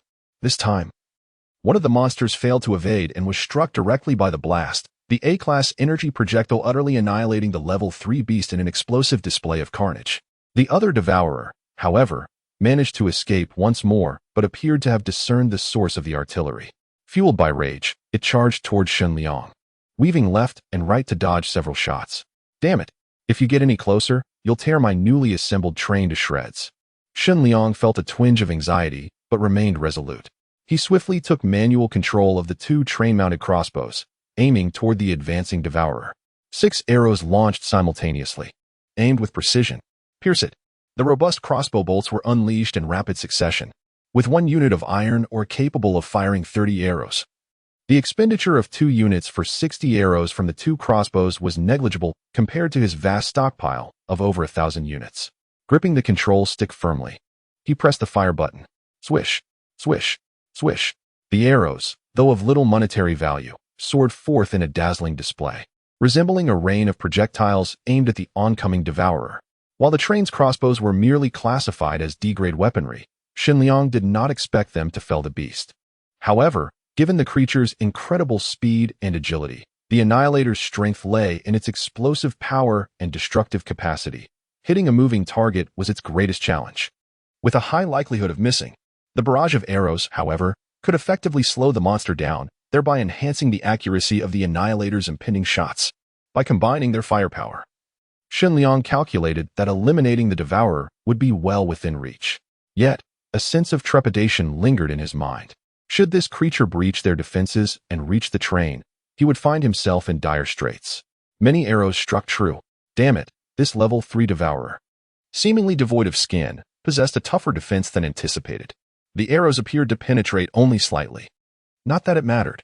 What was crucial was that the creature's speed had significantly diminished. Noah's intelligence exceeded Shen Liang's expectations. He had initially feared that it would continue to fire recklessly, but upon observing the increase in the monster and Oppo's speed, it had wisely adjusted the firing rate. maintaining the Devourer's vigilance without wasting excessive ammunition. Once it confirmed that the train's crossbows had effectively slowed the beast, Noah recalibrated the firing frequency and unleashed another rapid volley of 3 shots. Boom, boom, boom. Damn it, this is never-ending. Moving at such a breakneck pace. One might think you were vying to outpace Bolt himself at the Olympics. Shen Liang grumbled, his temper flaring. The proximity of the monster to the train, now a mere 300 meters, amplified the palpable peril. His conviction remained steadfast that the Annihilator railgun would vanquish the beast. Yet each moment of delay translated to a more significant depletion of precious energy or a prospect that gnawed at him. He yearned to wield his staff, to personally deliver the coup de GRC to the ravenous glutton. The train's ballistae continued their barrage. The glutton's velocity waned incrementally. Despite the superficial appearance of each arrow's impact, their cumulative effect was undeniable. Even the glutton's sporadic attempts to extract the projectiles from its hide with its 6 limbs proved futile against the relentless volley. The accumulation of superficial wounds, coupled with the substantial weight of each arrow, brought the glutton to the brink of exhaustion. Though it still managed to evade the cannon fire with some agility, its demise seemed inevitable. Just then, Gao Lei's voice cut through the air. Shun, watch out on the other side. The train that departed earlier is approaching. Could they be contemplating a brazen act of plunder? Upon hearing this, Shen Liang's hackles rose. To attempt such a treacherous act now, the audacity. He contemplated instructing Noah to unleash the full might of the railgun, forsaking any conservation of energy or, while simultaneously pivoting the 2 train-mounted ballistae to target Guan Xiui's train. The monster would be dispatched in mere moments, and once that task was complete, redirecting the Annihilator railgun to obliterate the other train would be a trivial matter. As Shen Liang pondered the rationale behind the other train's captain's apparent foolhardiness, a voice boomed from the approaching train. Do not misunderstand. There is no malice intended. I am here to assist. Shen Liang's brow furrowed slightly. It was common knowledge that firearms and projectiles possessed a finite range. While a target within that range could be struck, the potency of the impact diminished with distance. To ensure a swift and decisive elimination, close proximity was paramount. Launching an attack from the extreme limit of one's range would significantly compromise the weapon's effectiveness. The other train halted its advance within 1,000 meters, approximately 800 meters distant. At such a range, the D-grade heavy machine gun would struggle to penetrate the C-grade carriage armor. While it might inflict some damage upon Shen Liang's train, a complete breach was improbable. This gesture signaled their amicable intentions. However, their position placed them closer to the monster, roughly 700 meters away. In an instant, Guan Xiui's heavy machine gun unleashed a torrent of firepower, its high rate of fire saturating the glutton with a hail of bullets. The impacts were inconsequential. Sensing the origin of the assault, the glutton cast an enraged gaze in their direction. Yet, that fleeting moment of distraction proved fatal. Noah's artificial intelligence, with its unparalleled processing speed, anticipated and exploited the vulnerability. Without hesitation, and with no quarter given, 3 consecutive blasts erupted. Silence descended, broken only by the release of Shen Liang's clenched fist. Beside him, Su Xiaoshi, who had been watching with bated breath, erupted in jubilant leaps. Jiang Yunshu, Su Xiaoning, Yang Qian, Meng Xiaoyun, and Zhang Siki joined her, their faces alight with elation. As they celebrated their deliverance, their exuberance might have seemed undignified, but it was a natural outpouring of relief after narrowly escaping death. Shen Liang smiled, refraining from curtailing their revelry. However, he reaffirmed the rationale for enlisting women with ample assets as maids. Such celebrations offered a spectacle that was truly captivating, almost overwhelming to the senses. But now was not the time for such musings. The second glutton had yielded its spoils, and in the distance, Guan Xiui's train remained stationary. Shen Liang, his wariness undisguised, pivoted his cannon toward Guan Xiui's train. Thank you for your assistance, though it proved largely ineffective. You may depart now. Any further delay, and I fear my avarice may overwhelm me. You wouldn't happen to be coveting the spoils I just acquired, would you? Inside the train, Xiaohong Yu's cheeks flushed crimson with indignation. The man was utterly devoid of gratitude. They had just extended a helping hand. Guan Xiui's expression darkened slightly, but she maintained her composure, trusting her judgment. She seized the intercom and offered her response. I understand your apprehension, despite countless reassurances. I reiterate that I harbor no ill intentions, especially now that the monster's threat has been neutralized. In the face of your nearly invincible cannon, even if I were to position my train directly before yours, I would pose no threat, would I? Therefore, grant me an opportunity. May we converse? Chapter 30. A Rude Awakening. Xia Hongyu gasping for air. Another loss imminent. Conductor Guanqiui. Do I understand you correctly that you wish to forge an alliance with me in anticipation of the zombie horde uprising a month from now? It's an intriguing proposition. But how can I be certain of your trustworthiness? Shun and Oppos, do you demonstrate your sincerity and candor? Indeed, she replied, but might I implore Conductor Shen to first remove your hand from my dear Xia Hongyu's leg? Oh, a mere trifle, he chuckled, reluctantly relinquishing his grasp. Aboard Shen Liang's train, or rather, within his personal carriage, Shen Liang's terms for negotiation stipulated that Guanqiui must venture onto his train unaccompanied, thereby relinquishing her primary defense and placing herself entirely at his mercy. It was a perilous gamble. From the moment Guanqiui disembarked, Shen Liang possessed myriad opportunities to eliminate or imprison her. With the conductor's demise, her train would become an unclaimed prize, ripe for the taking. Shen Liang could seize it outright, annexing the carriages to his own train or dismantling them as he pleased, while the laborers and slaves aboard would become his chattel. Despite the inherent danger, Guanqiui dared to accept his proposition, albeit with the accompaniment of the comely Xia Hongyu.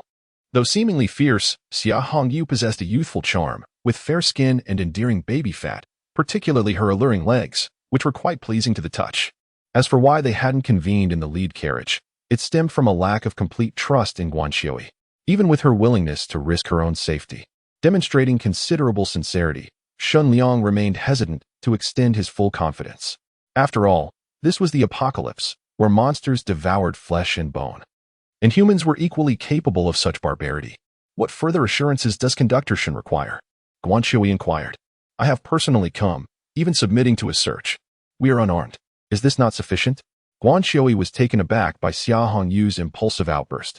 Her words were imprudent, serving no constructive purpose in the negotiations and undermining the credibility she had painstakingly cultivated. However, as Xia Hongyu was her second in command, Guanqiui couldn't openly rebuke her. Shen Liang cast a sidelong glance at Guanqiui before turning his gaze upon Xia Hongyu, his eyes raking over her with blatant scrutiny. As if intending to dissect her from head to toe, Xia Hongyu squirmed under his intense stare. Xia Hongyu, is it? Conductor Guan. I must commend you on your choice of deputy. Employing a woman with such alluring legs but so little wit, are you not afraid of being betrayed by her folly? Guanqiui's lips twitched, unsure how to respond. Xia Hongyu bristled at his words. How dare you call me witless? Before she could finish, Shen Liang's powerful left hand seized her delicate throat. His physical prowess, already considerable, had been amplified since becoming a conductor, seemingly augmented by some mysterious force. His strength now rivaled that of the most formidable miners. The immense pressure on her windpipe brought Xia Hongyu to the brink of suffocation. Her once rosy cheeks flushed crimson, almost purple, and her eyes reflected despair and terror. Her lips parted in a desperate gasp for air, her tongue protruding in a display of vulnerability that was both enticing and pitiable. Ugh, ugh, despite her frantic struggles, Xia Hongyu couldn't dislodge Shen Liang's grip. Panic surged through Guanqiui. She took a step forward, but Shen Wanqiu, who had been standing silently like a statue, swiftly drew a firearm and pressed it against Guanqiui's back, aiming for her heart. A dagger materialized in her left hand, positioned precisely at Guanqiui's waist. So swift, Guanqiui marveled inwardly. She knew that any further movement, even if it posed no direct threat to Shen Liang, would be interpreted as an act of hostility, prompting Shen Wanqiu to eliminate her without hesitation. Yet, she couldn't bear to witness Xia Hongyu's demise. Misunderstand. Don't be rash. I merely implored Conductor Shen to grant Xiaoyu a chance. She is prone to impetuousness, and I have indulged her. Conductor Shen, I apologize on her behalf. Please, spare her life. Having been close friends before the apocalypse, Guanqiui knew Xia Hongyu well. Beneath her exterior lay a proud and haughty spirit. In the past, she would react with disdain and scorn to any man who dared to approach her, let alone touch her. Her arrogance stemmed from her undeniable beauty, charm, and privileged background, having driven a Porsche since her university days. But such things held no sway in the apocalypse. In this new world, strength reigned supreme. While they were undeniably attractive, their lives were now at Shen Liang's mercy. What use was pride or arrogance when their very existence hung in the balance? It was a suicidal folly. This was not merely a reprimand for Xia Hongyu. It was a calculated display of power aimed at Guanqiui. Shen Liang's intentions were clear and unapologetically assertive. Endure it. or face the consequences. But did they truly have a choice? To leave would be to sever ties, leaving them with no recourse but death. Heh. Conductor Guan is indeed reasonable. But your deputy, the fair Xia Hongyu, seems to lack such understanding. I confess, I am intrigued by your physical forms, but that is all. His lascivious gaze, which had been devouring Xia Hongyu moments before, now turned frigid, radiating murderous intent. Do you believe I lack for women? Women like you are plentiful. To touch you is a favor, not an acknowledgement of your worth. Xia Hongyu shook her head vehemently, tears streaming down her face. She realized the gravity of her mistake and was consumed by regret. But Shen Liang knew that such individuals required a firm hand. Otherwise, they would repeat their transgressions. With a sudden shift in demeanor, Shen Liang smiled. Forgive my impudence. Perhaps I should simply end your life now and erect a monument to your virtue. What do you think? His other hand darted across Xia Hongyu's leg, ascending to her abdomen, her midriff, and ultimately seizing her throat. The doubled asphyxiation proved too much for Xia Hongyu to bear, her eyes clouding over as she teetered on the brink of unconsciousness. A few more seconds, and she would be beyond salvation. Guan Qiui's eyes reflected utter despair, and she pleaded in a tearful voice. Then, with a thud, Xia Hongyu collapsed onto the carriage floor like a discarded rag doll. Never before had the air tasted so sweet. Breathing greedily. It took a good 10 seconds before her breath finally became somewhat smooth, raising her gaze once more to meet Shen Liang's. The last trace of arrogance in Xia Hongyu vanished without a trace, leaving only fear and overwhelming dread. A mere fleeting glance caused her to retreat awkwardly, until she collided with Guan Qiui. Xia Hongyu immediately apologized to train director Shen. Guan Qiui exclaimed, her eyes brimming with tears. Yet her strength and rationality were far beyond what Xia Hongyu could muster. Regaining her composure, Xia Hongyu hastily shifted from a seated position to kneeling. Indeed, she knelt. Even though Shen Liang had not commanded her to do so, it was an instinctive act of contrition, as if it could alleviate the weight of her remorse. I'm sorry, I'm so sorry. Shen Liang crouched down, pinching Xia Hongyu's cheek. Now, may I lay my hands on you? This statement laid bare the earlier words of Xia Hongyu, rendering her pale, biting her lip, yet she dared not express any dissatisfaction or arrogance. Her demeanor was meticulously subdued. And in that moment, she even refrained from meeting Guan Qiui's gaze, a slight nod signaling her complete submission. Just as she feared that Shen Liang might act like a brutish criminal, dragging her into another carriage or tearing her apart before Guan Qiui's eyes. He instead rose with a mocking smile, a smile laced with derision. Foolish woman. Guan Qiui exhaled a sigh of relief, knowing that Xia Hongyu was safe. She quickly helped her up, repeatedly apologizing. After this encounter, Xia Hongyu no longer dared to meet Shen Liang's gaze directly. Cooperation is acceptable. My cannon utilizes energy ore. Although you claim to have arrived guided by a map, I suspect the Iron Head gang followed your train, Shen Liang remarked, scrutinizing Guan Qiui's expression. Despite her demure demeanor, she felt an urge to curse. What was Shen Liang's true nature? Had he been a schemer before the apocalypse, always seeking to extort others? Clearing his throat, Shen Liang disregarded her faint resentment and continued, I am eager to collaborate with you, but the recent battle has nearly depleted my energy ore. Whether our train can successfully converge with yours in a month remains uncertain. Alas, I wonder if Director Guan could compensate for the loss of energy ore. A flicker of displeasure rose within Xia Hongyu, but it was fleeting. She extinguished it before it could manifest. Having narrowly escaped death, she recognized that if she did not learn from this experience, she might not return alive today. Facing a tragic fate of being tortured before her demise, a shiver ran through her as she turned to gaze out the window, feigning interest in the pleasant weather. Guan Qiui inhaled deeply. Director Shen, while I sincerely hope we can become allies, I must reiterate that the Iron Head gang has no connection to me. And our trains are heading from different directions. Alas, we are in dire straits. 3 units. Consider it a token of apology for Xia Hongyu's earlier rudeness. Please, do not regard it with disdain. My energy ore is quite limited, and you must leave me some. Guan Qiu, how much energy or did we expend in that recent skirmish? Yes, 1 unit per shot, and we fired off about 10 to 20 shots gone. Not a drop remains. Please, Director Shen, do not make this difficult for me. We are sincerely seeking cooperation. Moreover, we have other allies. Once we establish collaboration, mutual assistance will benefit us all. Your cannon truly is formidable, but consuming 1 unit of energy ore per shot. Do not deceive me. What class of cannon consumes such vast quantities of energy ore? How about 15 units? Trying to extract information from me? Not a chance. Shen Liang ceased his charade, bluntly demanding, a request for a friendly sponsorship. Impossible. I truly do not possess that much. How about 4 units? That is my absolute limit. 13. 5 units. I cannot offer more. 12. Ultimately, through a series of negotiations, Shen Liang successfully extracted a total of 8 units of energy, or from Guanqiui, an amount that had taken over 100 men several hours to mine. Shen Liang felt a sense of contentment, yet upon witnessing Guanqiui acquiesce, he suddenly regretted not demanding more. Damn it, is it really going to be less? Chapter 31, The Alliance of Flames. Weapon upgrades. Delightful and abundant gains. Captain Guan, I suddenly feel that the 8 units. Captain Shen, I have placed the 8 units here for you. Our collaboration has been pleasant. Additionally, I have left you the intercom channels, 5 in total, as alternatives.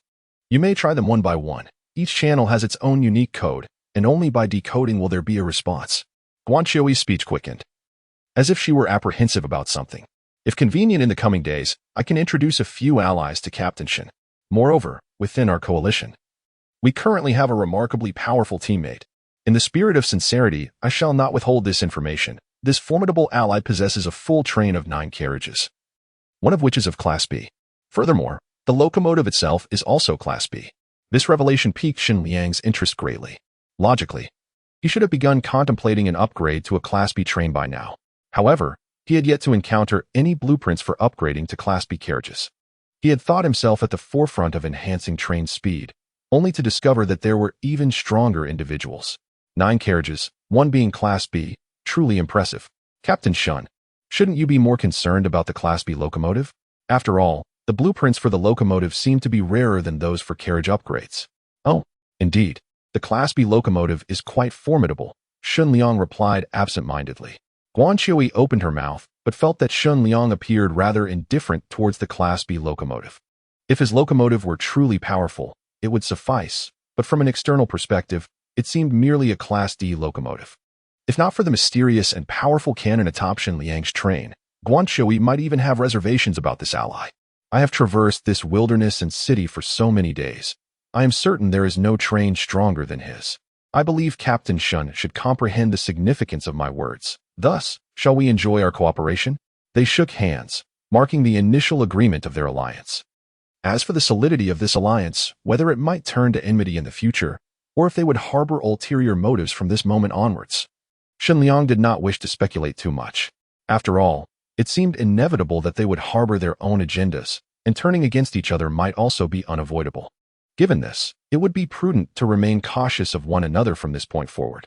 After disembarking from the carriage, Xia Hongyu remained vigilant, occasionally glancing back, seemingly worried that Shen Liang's people might ambush them. In contrast, Guanqiui exhibited the dignified composure befitting a captain, not once looking back since stepping off the train. Relax.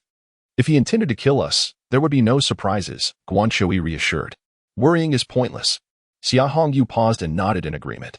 As they passed a certain spot, Xia Hongyu could not resist glancing at the corpse of the last devourer they had slain. The equipment floating near the monster was clearly visible. Is that a blueprint for weapon upgrades for the train C? Xia Hongyu exclaimed, astonished. Guanqiui cast a quick glance, feeling a tinge of envy. Her train was already a perfect Class C, boasting 4 carriages, yet it possessed only a single Class D heavy machine gun. Its lethality was decent, able to easily handle level 1 monsters and manage level 2 monsters, albeit with some difficulty. As for the recently encountered level 3 monster, her current understanding suggested such creatures were exceedingly rare. However, should she truly encounter a level 3 monster, her Class D heavy machine gun would be utterly ineffective at best. It could only breach the monster's outer defenses. This embarrassing lack of offensive power left her deeply concerned. If she continued with her previous mindset, believing that level 3 monsters were unlikely to appear, today's encounter had proven otherwise. Yet, should she manage to upgrade her heavy machine gun to Class C, while it might not be as formidable as Shen Liang's cannon, it would at least not be utterly powerless against level 3 monsters. Though it could not achieve instant kills, it would provide a fighting chance, allowing for a tactical retreat if necessary. Regrettably, this did not belong to her, Guanqiui. As she watched Guanqiui's train depart, Shen Liang glanced at the notebook in his hand, which recorded the 5 channels of the special intercom, each corresponding to a unique communication code for this Flame Alliance. The title, Flame Alliance, evoked notions of light, dawn, and hope, a name imbued with positivity. Shen Liang smirked with interest. The notebook also detailed the current allies of the coalition: Guanxiui, Hope Train; Ho Fei, Tyrannosaurus Train; Jiangdaong, Nuclear Bomb Train; Guahuanghe, Yellow River Train. Among these allies, the Yellow River Train was lauded by Guanxiui for possessing a Class B locomotive and one Class B carriage, totaling 9 carriages, likely equipped with considerable weaponry. Guahuanghe's strength indeed warranted Guanxiui's praise. However, is the Class B locomotive truly that powerful? Shen Liang scoffed. From the outset, the artificial intelligence had warned of a massive zombie tide uprising occurring in a month with a high danger level. Initially, Shen Liang had thought it merely the most ordinary of zombies, but recent encounters led him to believe it would not be so simple. During the zombie tide, zombies would undoubtedly form the backbone of the threat, but various levels of monsters would inevitably be mixed in. For instance, the incredibly resilient Level 2 Brood encountered last time and the swift and destructive Level 3 Devourer this time represented the most formidable latent dangers.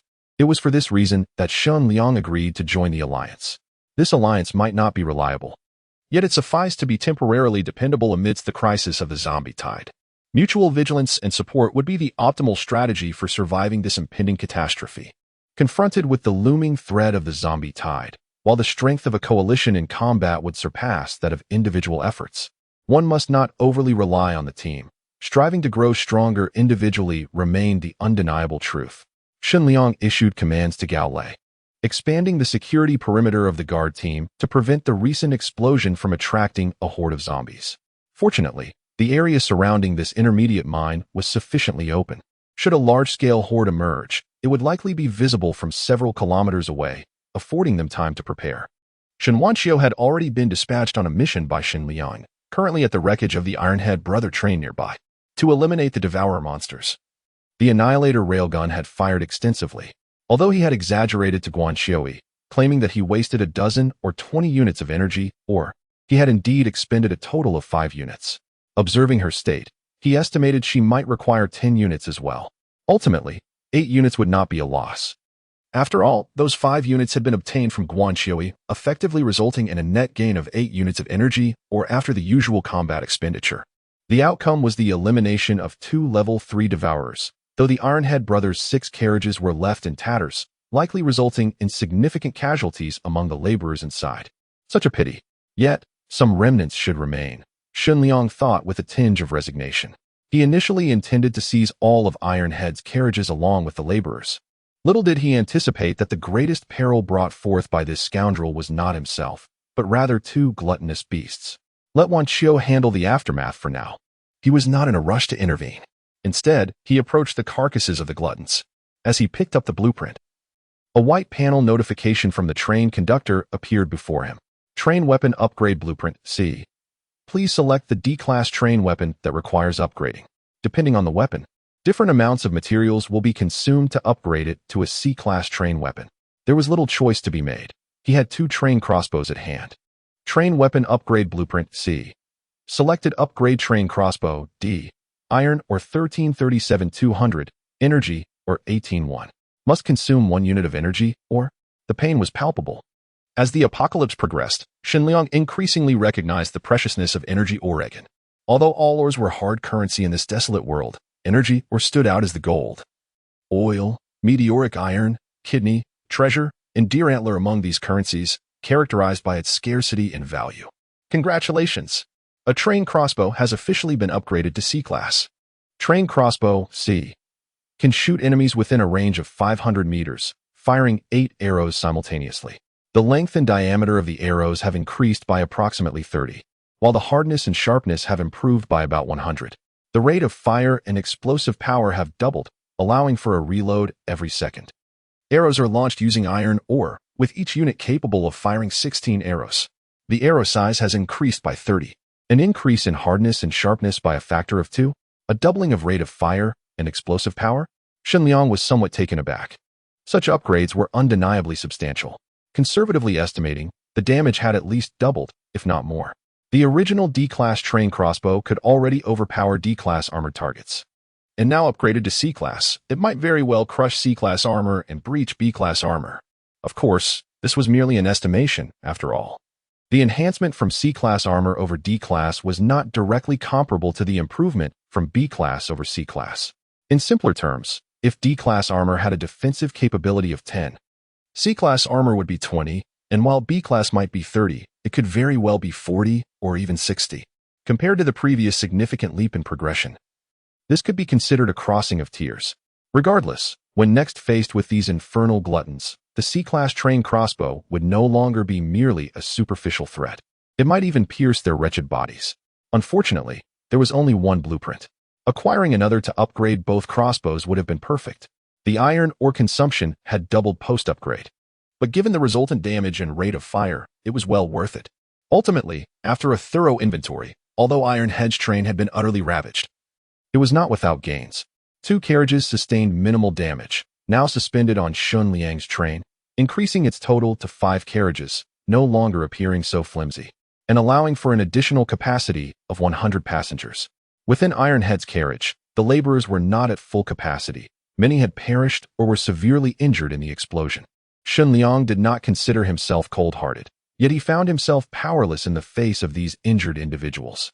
Ultimately, it was determined that 39 lightly injured individuals could still mine, and astonishingly, 13 were unharmed, all robust young men. Upon inquiry, it was revealed that Ironhead had not discriminated against women. Rather, he had eliminated those deemed unappealing. The beautiful ones had been taken into the train's head carriage, becoming part of Ironhead's harem, ultimately meeting the same tragic fate alongside him. Disassembly successful. Obtained 110 units of iron ore, 9 units of white Oregon. Disassembly successful. Obtained 89 units of iron ore, 3 units of white Oregon. Nothing was wasted from the wreckage. Everything was dismantled for raw materials. Due to some being obliterated in the explosion, the quantities of ores obtained were varied. In total, the iron ore, alongside the stockpile left by Ironhead, yielded a substantial amount. Iron ore, 875 units. White ore, 78 units. Energy ore, 3 units. Train core, C1 piece. Shen Liang found himself quite satisfied with the haul. The number of laborers capable of mining was now approximately 160, significantly enhancing efficiency, though it was imperative to expedite their mining efforts. Understood, Brother Shen. Shen Liang urged Gao Lei once more, concerned that other trains might interrupt their progress. According to Guanqiui, a map of the same mine could be obtained by more than one train conductor. The larger the mine, the more conductors would acquire the map, thus increasing competition. He was not averse to combat, not out of fear, but to avoid wasting resources. The optimal solution was to deplete this medium-sized mine as swiftly as possible. As evening fell, darkness enveloped the landscape. After a full day of mining, it was time for rest. He had anticipated a decrease in yield during the latter half of the day, which seemed reasonable, yet to his surprise, the yield not only remained stable, but actually increased, particularly in energy ore, delivering a delightful surprise. In the morning hours, only 7 units of energy ore had been extracted, yet in the afternoon 6 hours. An astonishing 18 units were procured. Had they struck an energy ore vein? Shen Liang was elated. Learning that half of these energy ore units had come from a single laborer's efforts, he decided to reward him with a special meal of steamed buns, pickled vegetables, and clean water, despite his efficiency not ranking among the top 5.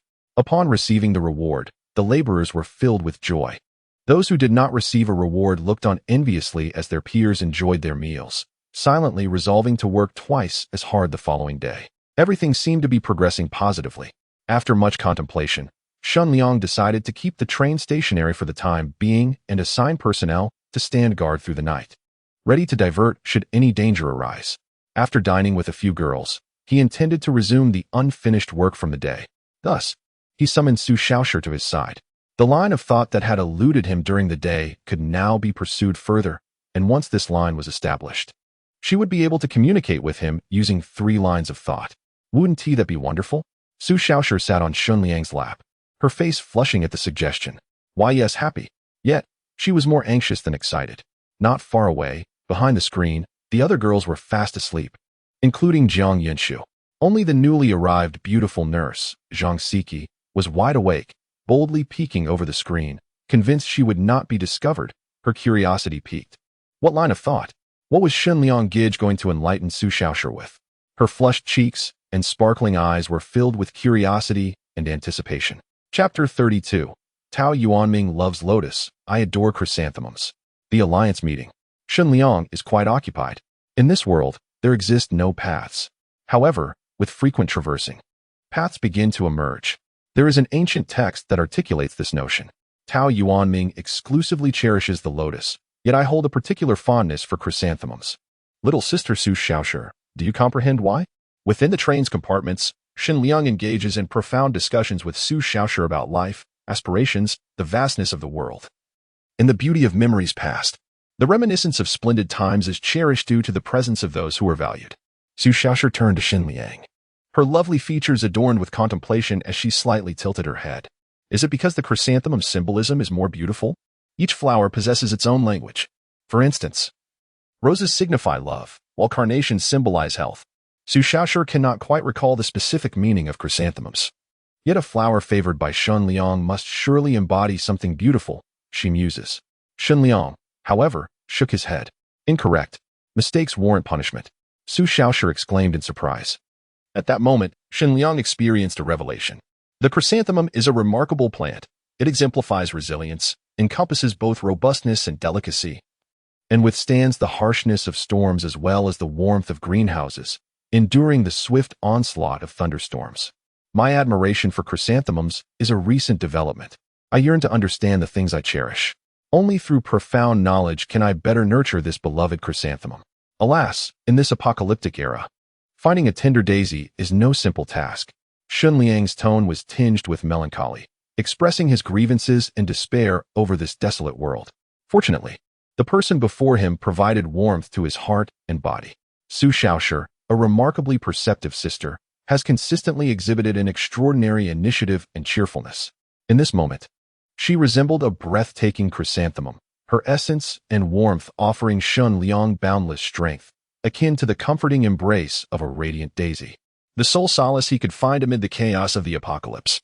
Little Xiaoshi, would you be willing to be the most beautiful daisy by your brother's side? I Xiaoshi am willing. Su Xiaoshi's understanding nature brought satisfaction to Shen Liang. She is indeed the girl suited for this world in ruins. She knows what she desires and how to provide for others. Shen Liang offers her stability and safety, a warm haven amidst the turmoil, and in return, she bestows upon him the warmth of her cherished daisies. Look, the sky is filled with stars. Shen Liang pointed outside the window. Su Xiaoshi gazed in astonishment. Her mouth agape. Oh my, it seems we truly see stars. Her exclamation was genuine and heartfelt. Shen Liang, however, was lost in his thoughts. For in this perilous world rife with crises, discovering a new path suited to him is exceedingly challenging. Once found, he would not relinquish it. Even if it meant risking his very life, he would strive to make this path his shelter, ensuring that he would not endure solitude in this unrelenting apocalypse. Ah, Xiaoshi, you are indeed a girl filled with mysterious treasures. Shen Liang's sudden compliment rendered Su Xiaoshi slightly bashful, filling her heart with sweetness. Brother Shen, no matter what kind of person you wish me to be, I shall endeavor to transform into that ideal form, she declared earnestly. Not far away, behind a screen, the young nurse Zhang Siki wore an expression of astonishment and complexity. It dawned upon her that Shen Liang's favored flower was, in fact, the chrysanthemum. She seemed to have discovered a new direction for her efforts. Zhang Siki, you are not working hard enough. Do not become complacent. You must be grateful to Brother Shen for accepting you. Henceforth, strive to become the person he adores. Meanwhile, Shen Liang and Su Xiaoshi had finally discovered mutual direction through their conversation. Su Xiaoshi, like an eager student, absorbed all the knowledge Shen Liang bestowed upon her. Her mind alight with admiration and fervor. She craved understanding, yearning for Shen Liang to share even more, for anything he imparted would be cherished without reservation. Everything gradually fell into place. Shen Liang prepared to assist Su Xiaoshi, igniting a fervent exchange of ideas. On another front, several hours later, Guanxiu's train arrived at a small mining site. Despite the late hour, she had no intention of resting, urging the laborers on board to commence mining work immediately, for they had had ample respite over the past few days. Moreover, having been deprived of a total of 13 units of energy or due to Shen Liang's antics, Guanxiu needed to replenish her stocks swiftly for a sense of security. A few kilometers away, the miners toiled diligently, while Guanxiu dealt with a small horde of zombies approaching the site. The sound of a heavy machine gun echoed through the stillness of the dark wilderness, sharply delineating their presence. Fortunately, there were no obstructions nearby. The noise would not lead the horde to their exact location. "I believe we are safe," Guan Shui remarked, glancing at Xia Hongyu. "We are nearly 4 kilometers from the mining site. Even if the horde hears us, they would struggle to locate the workers from such a distance, as the sounds of mining cannot travel that far." Guan Shui nodded, observing Xia Hongyu closely. She realized the girl had changed significantly. Initially, she had assumed that Xia Hongyu's silence was merely a reaction to shock, expecting her to revert to her former self after a brief rest. However, as time passed, it became evident that Xia Hongyu had not returned to her previous state. She spoke with newfound steadiness and was less impulsive than before. It appeared that the impact of Shen Liang's authority had been profound. Perhaps this transformation was beneficial. Her once reckless demeanor could lead to misfortune in the apocalypse. If she could evolve into a more composed and mature version of herself, it would indeed be a positive change. Guan Shui reflected on this, not blaming Shen Liang for his harshness. His treatment of Xia Hongyu was brash and lacking in gallantry, yet in this world of devastation, those who are the hardest on you may be the ones who care the most. After all, true malevolence does not gently awaken you. It can extinguish your life. Shen Liang merely sought to impart a lesson, and Guan Shui understood that Xia Hongyu's foolish actions were the consequence of her own recklessness and arrogance. It was precisely because of Shen Liang's reprimand that Guan Shui came to recognize his reliability as an ally. "Little fish, do you resent Shen Liang?" Meanwhile, her subordinates began to clean up the aftermath as the defeated zombies yielded some equipment, but Guan Shui refrained from risking herself to collect it.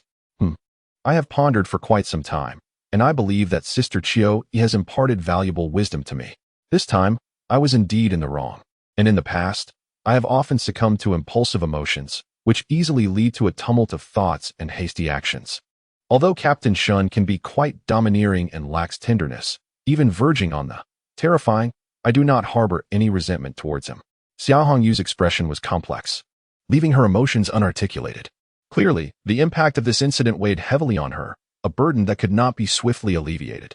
Guan Shui merely hopes that in the future, Xia Hongyu will truly mature, becoming a trustworthy ally by her side. For now, it is best to grant her some time. Upon returning to the mining site, operations continued to proceed smoothly. A series of coded calls came through Guan Shui's walkie-talkie, multiple distinct voices resonating in succession. After a moment of contemplation, she responded with her own code. The crisp autumn air invigorated her spirit. Their codes had been devised with great care. There was not merely one, but several codes, each corresponding to a different response. Thus, even if these 4-character codes were overheard, they remained untroubled, for those unaware of the context would almost certainly misinterpret them. This was an unscheduled night meeting, and Guan Shui was not taken aback. Reflecting, she switched to Shen Liang's private channel. "Captain Shen, the Firelight Alliance has just commenced its nightly meeting. This is the first channel among the 5 I left, which is also our permanent channel. There may not be anything of great importance, but we could exchange some insights that might prove beneficial. I hope you can join us if you have the time. Over." After a few seconds of silence, Shen Liang did not respond, prompting Guan Shui to return to the Alliance channel, pondering what Shen Liang could possibly be preoccupied with. Could he be resting and have turned off his walkie-talkie? "Esteemed captains, do we have any recent intelligence updates?" Guan Shui inquired within the channel. Soon after, a hearty voice echoed through the walkie-talkie. "Hahaha, as always. Captain Guan is the most cautious, being the last to make an entrance. After all, she is the only belle among us in the Firelight Alliance, and her uniqueness is indeed one of her admirable traits. We ought to learn from her and embrace a bit more caution to avoid falling prey to other alliances." "That is indeed the case. I have heard that the Goat Alliance has significantly strengthened its influence once more. Not only that, but the Goat Alliance is my greatest concern. The root of all deceitful schemes. Reliable sources indicate that they have been scheming to infiltrate spies into other trains or alliances. Today, they successfully eavesdropped on the Golden Eagle Alliance's secret plans, which appear to involve uniting all trains to seize a lucrative opportunity. Unfortunately, the Goat Alliance got wind of it beforehand and made off with the spoils. How utterly shameless. That is not all. When our 2 factions clashed, the Goat Alliance not only showed no remorse, but brazenly demanded protection fees from the Golden Eagle Alliance, coercing them into relinquishing substantial resources before allowing them to depart. This is nothing short of banditry. Alas, what can one expect from bandits? In this post-apocalyptic world, humanity is a mere illusion. It is a realm where the strong prey upon the weak, where one's might and cunning determine survival. Thus, we in the Firelight Alliance must strive to bolster our strength. We do not intend to bully others, but at the very least, we cannot allow ourselves to be subjugated by ruffians like the Goat Alliance. The Goat Alliance and the Golden Eagle Alliance are among the more renowned factions in the vicinity of Jia High City. Naturally, those familiar with these alliances are predominantly trained captains who possess their own factions. Alliances are not merely support networks, but also intricate webs of information exchange. Individuals like Shen Liang, who wander alone, find it challenging to access such intelligence. By the way, I heard from Old Gui that the beautiful Guan has recently invited another train captain to join our alliance. Is this captain present? Why not step forward and greet everyone? What keeps you so busy? Or are you not here? Upon hearing this, Guan Xiu found herself at a loss for words. Just as she sought to concoct an excuse for Shen Liang, his voice emerged from the walkie-talkie. I apologize for not speaking earlier. I have been quite occupied this evening. However, I have been listening to everyone's discussions and am delighted to meet you all. Haha, being busy is entirely understandable. You must be mining, right? Someone inquired. Guan Xiu, however, was left in a state of confusion. Mining was plausible, yet why did Shen Liang sound somewhat breathless? Could it be that as a captain, he was personally engaged in the mining tasks? While not inconceivable, the peculiar sounds he made were quite baffling. Had he acquired a pet? Chapter 33, The Resilient Ram Alliance. A crisis or an opportunity. My surname is Shen. Apologies, I have a situation here. Please continue the conversation without me for a moment. Brother. He barely spoke before excusing himself. Shen Liang's abrupt appearance and departure left everyone in a momentary silence. It was peculiar. Surely the signal couldn't be that poor. It seems that Train Chief Shen is indeed quite occupied. In that case, I shall excuse myself as well. Chief, you are too rude. Sob. Hee, old Ho must have gone to dig a mine, so I too will take my leave. I'm currently excavating a tunnel. Oh dear, Jiang Ge. Wait, not yet. Ho Fei and Zhang Daong, the two train chiefs, after hearing Shen Liang's words, seemed to experience a sudden flash of inspiration. Or perhaps it ignited some primal instinct within them. Ideas, once they emerge, must be acted upon, especially when witnessing others taking action. It becomes more unbearable. Guan Xiu's expression darkened as she watched the two train chiefs depart in succession, unable to suppress a scornful remark. Nearby, Xiaohong Yu, who had just boarded, noticed the commotion and turned her gaze to the window to conceal the color rising on her face. The timing of their arrival was indeed unfortunate. However, the founder of the Firelight Alliance, Guohuanghe, did not exhibit the same impatience to log off. These two rascals, why emulate such trivial pursuits? In this apocalyptic era, clinging to such frivolities will undoubtedly lead to their downfall. Is Shushan still there? This is Guohuanghe speaking. My previous remarks were aimed at educating Old Ho and Zhang Daong. Do not take them amiss. Guohuanghe presumed that Shen Liang was long gone or too occupied to respond, given his apparent busyness. Yet unexpectedly, I wouldn't think too much of it. After all, it's all my fault. I too am preoccupied with helping my little sister with her homework, and the questions are quite challenging. My sister is in a sweat over it, and the tightly intertwined knowledge points have me sweating as well. Fortunately, after much deliberation, I finally unraveled the thought process.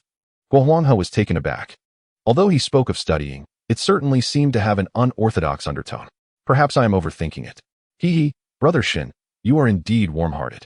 I have contemplated this matter as well. In an apocalypse, should we discard all that we once knew?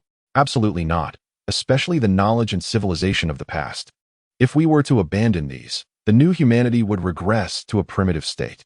Should conditions allow in the future, I plan to establish a school on the train. Knowledge transforms destiny, and this adage holds true even in dire times.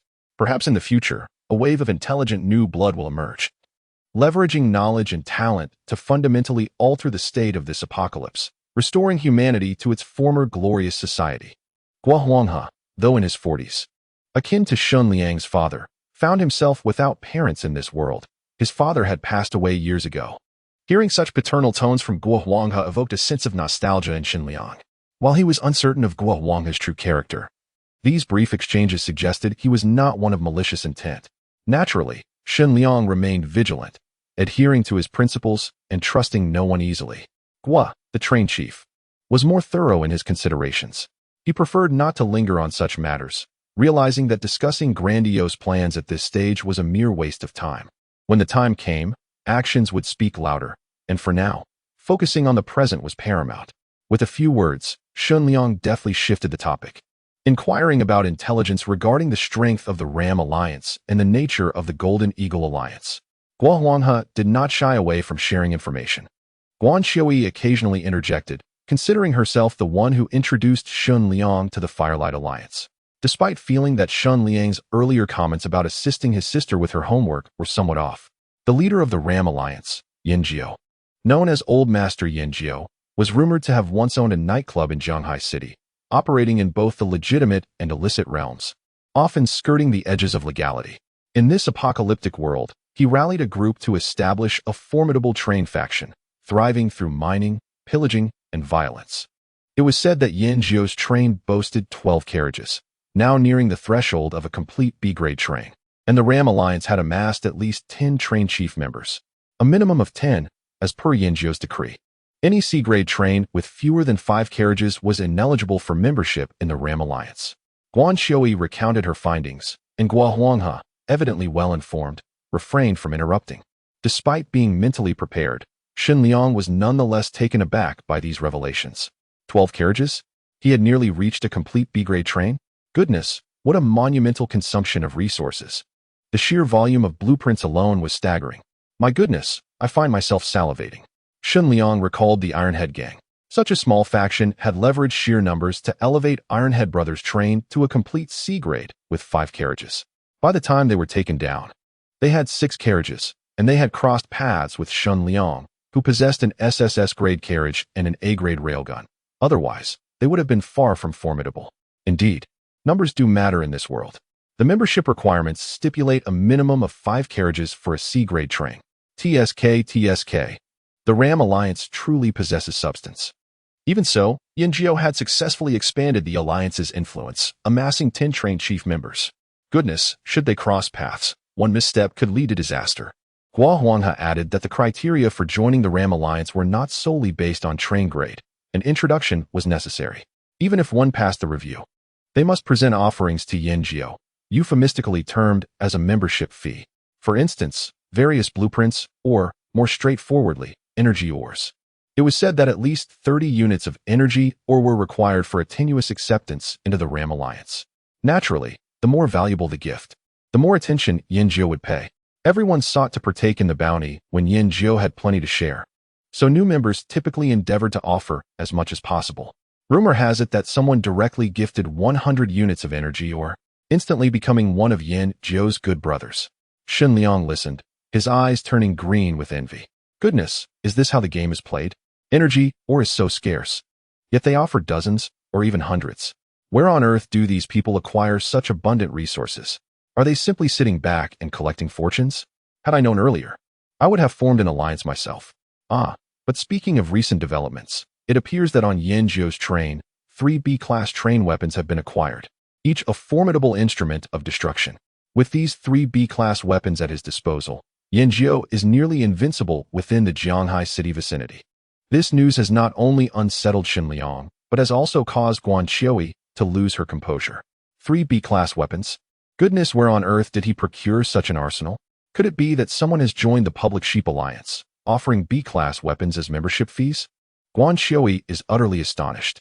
She recalls Shen Liang. The cannon on his train must be a B-class weapon, yet he possesses merely 1, which pales in comparison to 3. Guohuanghe's train also has a B-class weapon, but as for the other 3 members of the Firelight Alliance, Ho Fei, Jiang Deong, and herself, they are devoid of B-class equipment. In fact, Guan Xiui wields a D-class heavy machine gun. The Public Sheep Alliance truly possesses remarkable capabilities. It is no exaggeration to call them the strongest alliance in Zhanghai City. Shen Liang cannot help but admire their strength. In the future, they may become adversaries. Yet the undeniable reality remains. Strength is strength, and there is no shame in acknowledging it. The impending corpse tide uprising will be a tremendous crisis, yet also a grand opportunity. It is certain that many high-level monsters will mingle within the chaos of the uprising. As everyone knows, the more advanced the equipment and blueprints, the higher the level of monster that must be slain to obtain them. The Public Sheep Alliance has already seized the initiative, and it is likely that they will reap significant benefits from this corpse-tide uprising crisis. One can only hope that the Firelight Alliance will also garner some rewards. Otherwise, the gap between them will only widen, and they may soon find themselves targeted by the Public Sheep Alliance. Guo Huanghe's remarks illuminate Shen Liang's understanding. Indeed, the greater the crisis, the greater the opportunity, especially in this monumental crisis laid bare before them. Yet, in the face of such a terrifying threat, who can guarantee whether one will emerge as a victor or become a nameless casualty amidst the turmoil? Strength must be amplified. One must become even stronger. A sense of urgency suddenly envelopes Shen Liang. As he rises, Su Xiaoshi, seated on the floor, alleviates much of his tension, yet the feeling of crisis lingers. By the way, Brother Shen, he recalls, I heard from Guan, that you also possess a B-class train weapon? Little Guan described your cannon as quite formidable, seemingly even more impressive than my B-class howitzer on this train. Truly, Shen Liang, you are a promising young talent. Your addition is a boon for our Firelight Alliance and significantly enhances our strength. How I'm flattered. Just fortunate, really. B-class. Well, let us just say what you will. Shen Liang ponders that there is no need to reveal his trump card.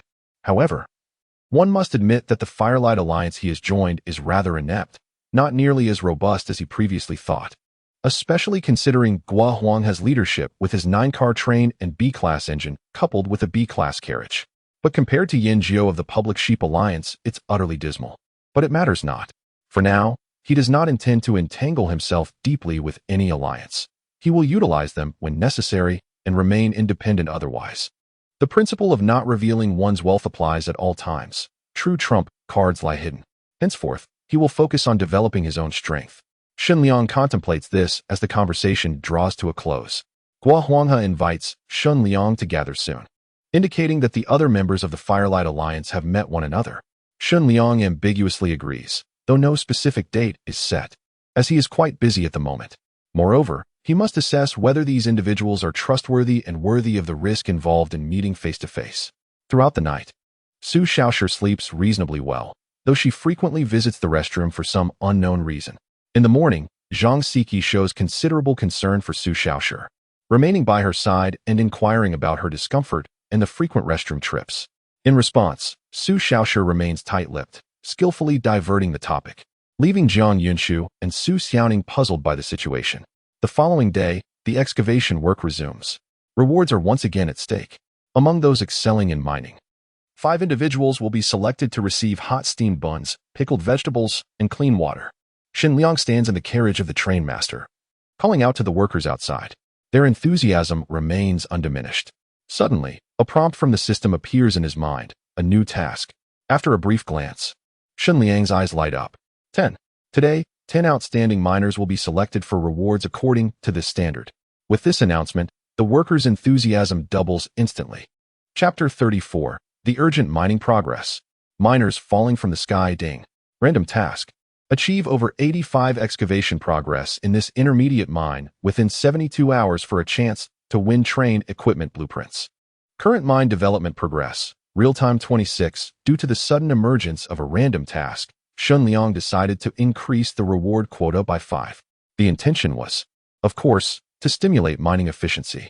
Yesterday, the mining duration was strictly limited to 11 hours. Nevertheless, the efficiency surpassed previous efforts, thanks to the motivational rewards that incentivized the workers, resulting in a remarkable surge in their productivity. The current inventory stands as follows: iron ore, 4. 343 units white, or 299 units energy, or 39 units flame, or 11 units. Part of this yield stemmed from dismantling the wreckage of Iron Head's train and reclaiming inheritances. The remainder was what Shen Liang originally possessed. After calculations, the mining yield for the entire day was as follows: iron ore, 2.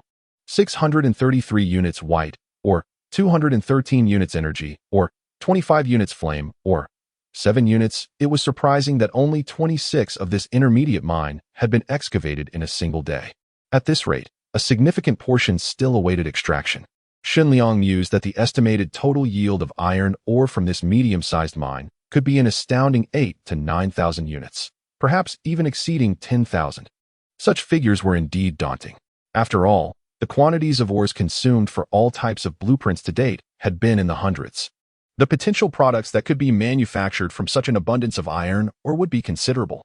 Moreover, there were uncertain quantities of energy ore in the rarer white and flame ores.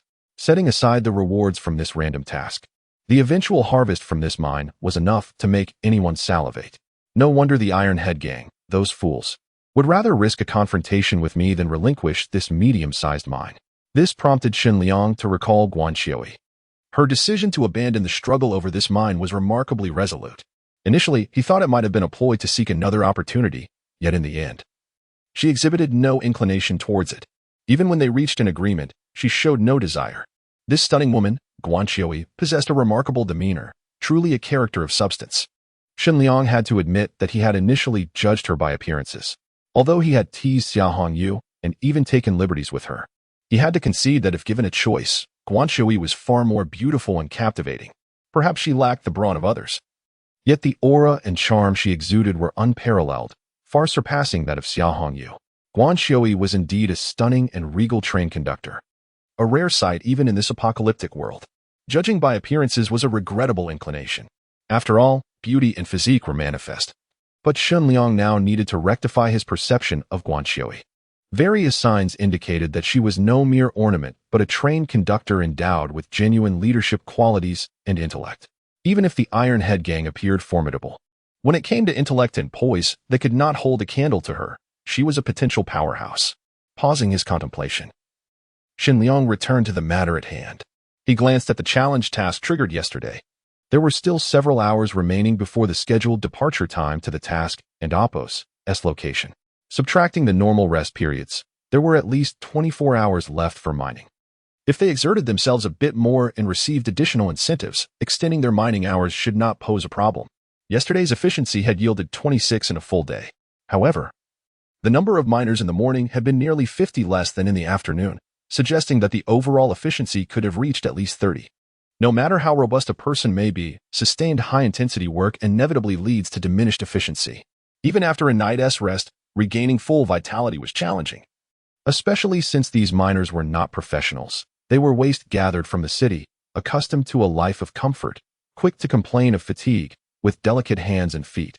Likely, their efficiency would decline day by day. How much would it fall? Based on yesterday's estimated efficiency of 30, today's output might not even reach 26. Tomorrow, it could potentially plummet to around 22. However, estimating yesterday's performance at 30 was ultimately conjectural. The actual excavation had only achieved 26. Thus, according to this calculation, after 24 hours of mining, only about 74 progress would be reached, leaving a substantial 11 still required to meet the task's goal of 85. Shen Liang felt a twinge of regret. Had he known to be more cautious when dealing with those two gluttons, he would not have wasted several train cars and lost at least a few dozen workers. If those individuals had joined, completing this task would have been effortless and enjoyable. Cursed. Had he foreseen the random task arising today, he would have requested a few workers from Guanqiui's train instead of energy, or, alas, it was too late to lament. After all, Shen Liang had no inkling of the random task's emergence yesterday. Now, seeking survivors from the city was unrealistic. The nearest city was at least 7 or 8 hours away, making the round trip a matter of tens of hours. Survivors were becoming increasingly rare, and even if he could find sufficient individuals, there was no guarantee of their safety during that 20-hour journey. Zombie hordes, high-level monsters, and the ever-present threat of other trains posed risks to both the miners and the mine itself. The losses of lives in the mine itself were simply untenable. It seemed that all hopes must rest upon the existing labor force. They must work overtime. Let us hope that the overtime proves effective. During the midday break, Shen Liang summoned Gao Lei and several members of the guard. He instructed them to distribute steamed buns and water, informing everyone that there would be an additional meal today. But the work efficiency must improve. His demand was for the mine to be nearly excavated by tomorrow evening. He warned them that while additional rations were provided, anyone caught slacking would face immediate execution without mercy. Gao Lei's expression grew serious as he sensed that Shen Liang had other plans. After standing at attention and saluting, he conveyed Shen Liang's demands, not only relaying the words, but amplifying their intensity. The train conductor had been generous to all, providing extra meals while urging increased mining efficiency. Everyone understood that each person's rations were limited, It wasn't that the conductor did not wish for them to eat their fill, but each meal came at a significant cost borne by the ores they mined. The more they worked, the more they could eat. It was a fair exchange. The conductor's generosity in providing additional food was a gesture of goodwill. However, should anyone dare to slack off, one caught would be shot without hesitation, a slap followed by a sweet reward. The allure of an additional 10 slots as a reward stirred the miners present, who eagerly pledged to work diligently, vowing to never betray the protection and sustenance provided by their conductor. In truth, since yesterday, these individuals had witnessed Shen Liang's valor and strength, coupled with the sumptuous dinner that rewarded the outstanding miners. They began to genuinely accept Shen Liang as an exemplary conductor, one who cared for his workers and even risked his life to confront external threats and monsters for their safety. Some conductors, when faced with danger, would readily sacrifice their laborers as expendable pawns, sending them forth to engage the enemy, for laborers could always be replaced. However, Shen Liang regarded them as his own, unwilling to let them perish, even if it meant placing himself in peril to ensure their safety within the mines. This sentiment was echoed in Gao Lei's address to the workers, reflecting a harsh truth. During wartime, many leaders would send their subordinates to their deaths as a means of attrition. The current apocalypse was undoubtedly far more terrifying than any war ever could be. Such words deepened the loyalty of the laborers to the train and to Shen Liang, prompting them to actively respond to his requests. By the end of the day, their mining efficiency astonished Shen Liang once more, reaching 55. To his surprise, not only had it not declined, but it had actually improved by 29. Calculating the remaining 30, he realized that with some overtime, achieving the system's required quota was not beyond hope. Though it was a stretch, the prospects remained promising. During dinner, Shen Liang pondered where to find more laborers. Even if just 10 or 8 more would ensure that the final day's mining could meet the system's demands. He was determined not to delay the mission's objectives. Yet, the reality was that there were no more laborers to be found. It was unlikely that anyone would simply deliver workers to him. As he contemplated, Shen Liang glanced out the window into the distance, where 2 beams of light approached. For safety, he had kept the train's lights off at night, and even when they were on, he ensured the window shutters were closed to shield the light from outside eyes, thus concealing the train's presence and preventing the attraction of the undead and other dangers. Suddenly, a D-class train, fierce and imposing, barreled towards them, dragging 2 carriages behind it. As it drew within 50 meters, the D-class train came to an abrupt stop. Though it appeared normal, there was an unsettling anthropomorphic quality to it, as if the train were trembling. Apologies, we. The train seemed to wish to communicate. Shen Liang's strikingly bright eyes had never shone so brilliantly before, and he shouted, "Enemy attack!" With a whoosh, the Knight's train crossbows, enhanced with flame or unleashed a barrage of shots, sending dozens of thick, formidable bolts impaling the front carriage of the D-class train, rendering it a pincushion. Once the shooting ceased, Shen Liang suddenly remarked, "Did that train just want to say something?" Beside him, Shen Wanchio's lips twitched imperceptibly, unsure how to respond. Half an hour later, watching Gao Lei lead over 30 laborers from that train to his own, Shen Liang spoke with great sorrow.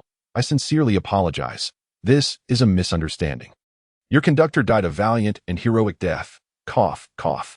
In any case, I will ensure that you are well cared for in honor of that heroic conductor." The night passed in silence. As dawn broke, Shen Liang surveyed over 100 Appos, old employees and Appos, and more than 30 Appos, new employees and Appos, who appeared disoriented and sleep-deprived from the previous night's events. With a sweeping gesture, he exclaimed with fervor, "Brothers and sisters, let us get to work." Simultaneously, the destination of Shen Liang's impending challenge, a treacherous terrain teeming with monstrous creatures, was gradually being discovered by more and more individuals. The situation was beginning to trend towards chaos. Chapter 35, Gather, Greed, Fermentation, Task accomplished. In a peculiar landscape characterized by low hills, towering trees, and sandy terrain, it seems almost illogical for these elements to coexist. Yet, this is the reality of the scene before us. To refer to these low hills as mere mounds is an understatement. They resemble colossal earth formations with gentle slopes, accessible to both vehicles and trains. The summit of the hill is not unlike a platform elevated by some mysterious force, sprawling over an area of at least 500 acres. Surrounding it are enormous trees, standing sporadically amidst a somewhat soft soil. Typically, such loose soil would pose a risk for trains, likely causing them to become ensnared. However, at this moment, numerous trains traverse the surface with ease. As dawn breaks, 7 or 8 trains have congregated here, some with a mere 2 carriages, while others boast 4 or 5 C-class carriages. The passengers remain seated, their curiosity piqued as they peer through windows, their eyes gleaming with desire and avarice. Little do they know, this earthen hill has expanded significantly compared to its previous size. Yet it seems no one cares. Their primary focus lies on the abundant minerals, almost laid bare before them. Iron, or piles of it nestled beneath the trees, are astonishingly plentiful. A cursory estimation reveals that beneath a single tree lies hundreds of units, with at least 20 to 30 large trees in the vicinity, each sheltering a multitude of units of iron ore. One cannot help but surmise that there are thousands, if not tens of thousands, of units amassed beneath these trees. One need not strain their eyes. With so many glimmering energy minerals in sight, why would one gaze at the inconsequential iron ore? Behold, there, partially obscured on the sandy ground, lie energy minerals. Such dialogues unfold within each train. As the apocalypse has progressed, the emergence of mysterious trains is no novelty. Many conductors have already excavated multiple mines during this period of development. Their trains have undergone substantial enhancements. Yet, the spectacle before them remains overwhelmingly awe-inspiring. Even the most seasoned conductors find their jaws agape and their eyes wide with wonder. Over there, by the distant trees surely, I am not mistaken. The energy minerals here must amount to dozens, if not hundreds, of units. And this is merely what is visible above ground. One can only imagine the treasures hidden beneath the surface. The soil undoubtedly conceals even greater riches than what is apparent. This is maddening. My hands tremble. Could this possibly be a medium-sized mine? No. While medium-sized mines vary greatly, I have heard of none as bountiful as this one. Could it be that this is a large mine? At this moment, the trains are scattered around the expansive low hill. They maintain a cautious distance, with the farthest opposing train being 500 or 600 meters away. Each conductor is vigilant, gazing at the central area where the minerals surround the trees, akin to greedy prospectors beholding a land of gold, unable to conceal their excitement and eagerness. However, each train strives to exercise restraint. The reason is simple. They are unfamiliar with one another. Almost every train is equipped with weaponry. Everyone is acutely aware that should they rush to seize these minerals, chaos will ensue. While the loss of a few laborers might be negligible, if the turmoil escalates and the restraint of the conductors reaches its limit, a battle among the trains could erupt. In such a confrontation, among these C-class trains, few would emerge unscathed. With so many minerals at stake, they are determined to partake in the bounty. Yet, there will undoubtedly be those who cannot resist the temptation to resort to treachery. Killing a few laborers would be inconsequential. But if some fool attempts to eliminate everyone to monopolize the spoils, uncertain if the opposing trains include members of the Ram Alliance. Conductor Wang Yuan and Apos. S expression fluctuates between anxiety and urgency. The longer he waits, the more perilous the situation becomes. If the Ram Alliance or any similar band of marauders arrives, his chance will vanish. He must find a way to secure a piece of this prize. This is a substantial opportunity. He cannot afford to relinquish it. After a moment and Apos' contemplation, he retrieves his walkie-talkie, calling all allies of the Golden Eagle Alliance. Is anyone near the coordinates of Su? Wang Yuan's concerns are not unfounded. The Ram Alliance is indeed formidable. Coincidentally, the only 5-car C-class train present is not a member of the Ram Alliance, but maintains close ties with its members and is currently seeking to join the alliance. With a referral in hand, all that remains is a suitable gift for the introduction. This individual is named Chao Shuren. He shares Wang Yuan's apprehensions, both fearing that this opportunity might slip away. Why not seize this chance to inform the Ram Alliance, presenting it as a generous gift for his bid to join? This location is undoubtedly comparable to a large mine. And even the notorious Yin Jiu from the Ram Alliance may not have encountered a true large mine before. Chao Shuren remains exceptionally composed. His informant is a formal member of the Ram Alliance. Regardless of any potential benefit he may gain, with the Ram Alliance as his backing, no train would dare intimidate him. Moreover, when competing with another train over a mine, simply invoking the name of the Ram Alliance would suffice to deter any adversaries. Should they refuse to yield, a message sent forth would summon the conductors of the Ram Alliance for assistance. No matter who you are, when faced with the Ram Alliance, all must kneel and submit. Chao Shuren yearns for this sense of security, weary from the relentless struggles of the apocalypse against monstrous foes. He wishes to cease hiding when confronting these trains. He desires to stand proud among them. The Ram Alliance, he must join. After a brief interval, Chao Shuren receives a response on his walkie-talkie. Old Chao, are you certain you're not mistaken? Have you truly discovered a large mine? I just inquired with Yanjiao, and he said if this is true, you will have accomplished something significant, and your entry into the Ram Alliance will be guaranteed. But don't deceive me. Otherwise, we both may meet our doom. Chao Shuren shudders, hastily assuring, I cannot confirm whether this is a large mine, but it is undeniably not a medium-sized one. The exposed energy minerals alone number at least in the hundreds, and there must be even more buried beneath. Just consider. What else could it possibly be if not a large mine? Damn, this is simply exhilarating. I shall promptly report to Lord Yanjiao. The Gonyang Alliance has a train in the vicinity, and it is estimated that assistance will arrive in just over 2 hours. Shortly, I will provide you with the channel code for you to make contact yourself. Moments later, Chao Shuren clenched his fist, his face alight with excitement. It is done. Joining the Gonyang Alliance is now within reach. At this moment, all the trains are devising ways to gather people. Those affiliated with the Alliance are contacting their comrades, while those without connections are seeking out friends. They all understand that this endeavor is not easily undertaken. However, no one seems to notice the subtle changes occurring in the low hills of sand.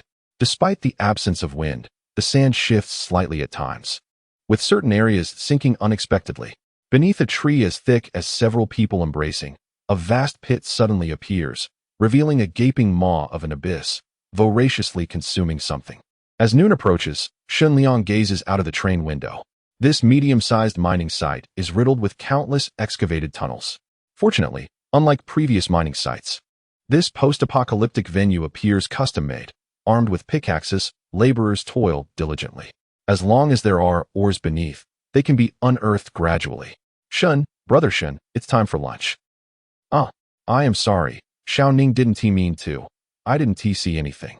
Since the installation of the partition, the girls can only remain on the other side when idle, prohibited from disturbing Shen Liang. However, there are exceptions, such as Su Xiaoshi, Yang Qian, and Meng Xiaoyan. Among them, Su Xiaoshi is the most unique, as she willingly wishes to be a beautiful daisy by Shen Liang's side. There is no need to apologize, nor to leave. Come sit for a while. Shen Liang beckoned. Holding a tray with steaming buns and a package of unbranded pickled vegetables, Su Xiaoning approached Shen Liang. Trembling slightly, as she placed the tray on the table beside him, she instinctively lowered her head to steal a glance. Her eyes met with Su Xiaoshi's, who smiled with narrowed eyes. Su Xiaoning's pupils dilated in shock. Xiaoshi, what is she doing? It's not mealtime yet. Why is she sneaking a bite? Is this the reason Xiaoshi often comes to visit Brother Shen alone? Does Brother Shen secretly provide her with special meals? She wanted to inquire if it was delicious, but the words were caught in her throat. Su Xiaoshi, feeling somewhat embarrassed, stood up and hugged her sister Su Xiaoning, gesturing for silence. Sister, don't let this slip out, otherwise Brother Shen will surely punish you. Su Xiaoning looked at Shen Liang, her fear evident as she quickly nodded. I won't say a word. Shen Liang rose and casually began to eat the bun and pickled vegetables. He offered the pickles to Su Xiaoshi, who shook her head and instead brought them to his mouth. After he took a bite, she tiptoed and planted a kiss on him. Brother Shen, you have something on your lips? Su Xiaoning's eyes widened in disbelief. Sister, what is she doing? Is this also a task assigned by Brother Shen? Shen Liang was equally taken aback by Su Xiaoning's reaction. It seemed that since she had opened up to a different line of thought, her reasoning had become increasingly peculiar. Yet, finding her antics amusing, he didn't say anything. Ignoring whether Su Xiaoning was watching, he pulled Su Xiaoshi closer and kissed her. A moment later, satiated, Su Xiaoning hurriedly cleared the tray and fled. Gao Lei entered with delight, reporting the morning's findings. However, Shen Liang had anticipated this. After all, the system had indicated that they had achieved a 74 excavation rate last night. Today, in just half a day, they had managed an additional 8. This meant that by afternoon, they would only need to excavate a further 3 to complete the system's task and earn a chance at a lottery. Regardless of whether they needed the entire afternoon, time was ample. Shen Liang was determined to allow the laborers to work sufficiently before heading to the challenge's destination, which was quite distant. However, travel time had already been accounted for, and he aimed to maximize the extraction from this medium-sized mining site before completing the challenge. Once the task was done, they could perhaps return to continue extracting the remnants. Yet, should a train pass by and opportunistically seize the spoils, it would be disheartening. If too much remained, he would be distressed. A minimal amount left would lessen the grief of potential loss. Approximately 2 hours after lunch, the system issued a notification. Ding. The host has successfully excavated over 85 of this medium-sized mining site. Task completed. Reward. 1 opportunity to draw for train equipment blueprints. Chapter 36. Blueprint for the train shield device. A. Departure underway. These blueprints could be part of a lottery. Shen Liang studied them and discovered significant differences. For instance, a previous lottery had no annotations, and the rewards could range from blueprints to equipment, or even handguns. However, after recently defeating the mighty beast, the reward was a triple draw of train blueprints, which included both train weaponry and modification schematics. This time, the reward was more precisely focused, blueprints for train equipment, excluding modification schematics, and only encompassing additional gear for the train itself, such as train crossbows, annihilator rail cannons, or other weapons and equipment. He was about to undertake a challenging task, uncertain of its difficulty, but it sounded perilously thrilling. He hoped for something extraordinary, or perhaps another annihilator rail cannon would not be unwelcome. At this moment, he felt both reverence and apprehension toward the challenge, compounded by the news he learned from the Firelight Alliance about the Ram Alliance. Previously, Shen Liang had been confident in his strength, but upon hearing about Yan Jiu's formidable train, his composure wavered. It would be disingenuous to claim he was not anxious. Yet, he felt a flicker of anticipation as the lottery commenced. Reward. Blueprint for train shield device. A. Splendid. Another piece of A-grade equipment. Yesterday, he had gathered considerable knowledge regarding the current state of the apocalypse. Yan Jiu, deemed the strongest, possessed only B-grade trains and weaponry. There were no rumors of anyone acquiring A-grade equipment. Yet here was Shen Liang, securing his second A-grade item. Remarkable. A shield? A defensive apparatus? Although not as devastating as the Annihilator rail cannon, it was indeed a valuable acquisition. Clearly, Shen Liang was in need of a defensive piece of equipment. Blueprint for train shield device. A. Iron or 96-77-200, quality iron or 0-300, quality white or 0-100, energy or 97-6. To his surprise, the design materials for this shield device required such a substantial amount.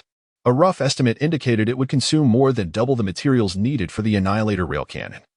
In addition to an extra 100 units of quality white ore, the energy ore requirement was astonishingly high at 6 units. Thankfully, there had been a surge in energy ore today.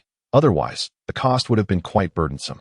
Indeed, just last night, the energy ore stock was only 39 units, a result of 2 days of hard work and a significant contribution from Guanqiui. Yet today, after merely half a day and Oppo's labor, he had unearthed more energy ore than the previous total. Though unexpected, it was understandable as the distribution of ores in the mine was random.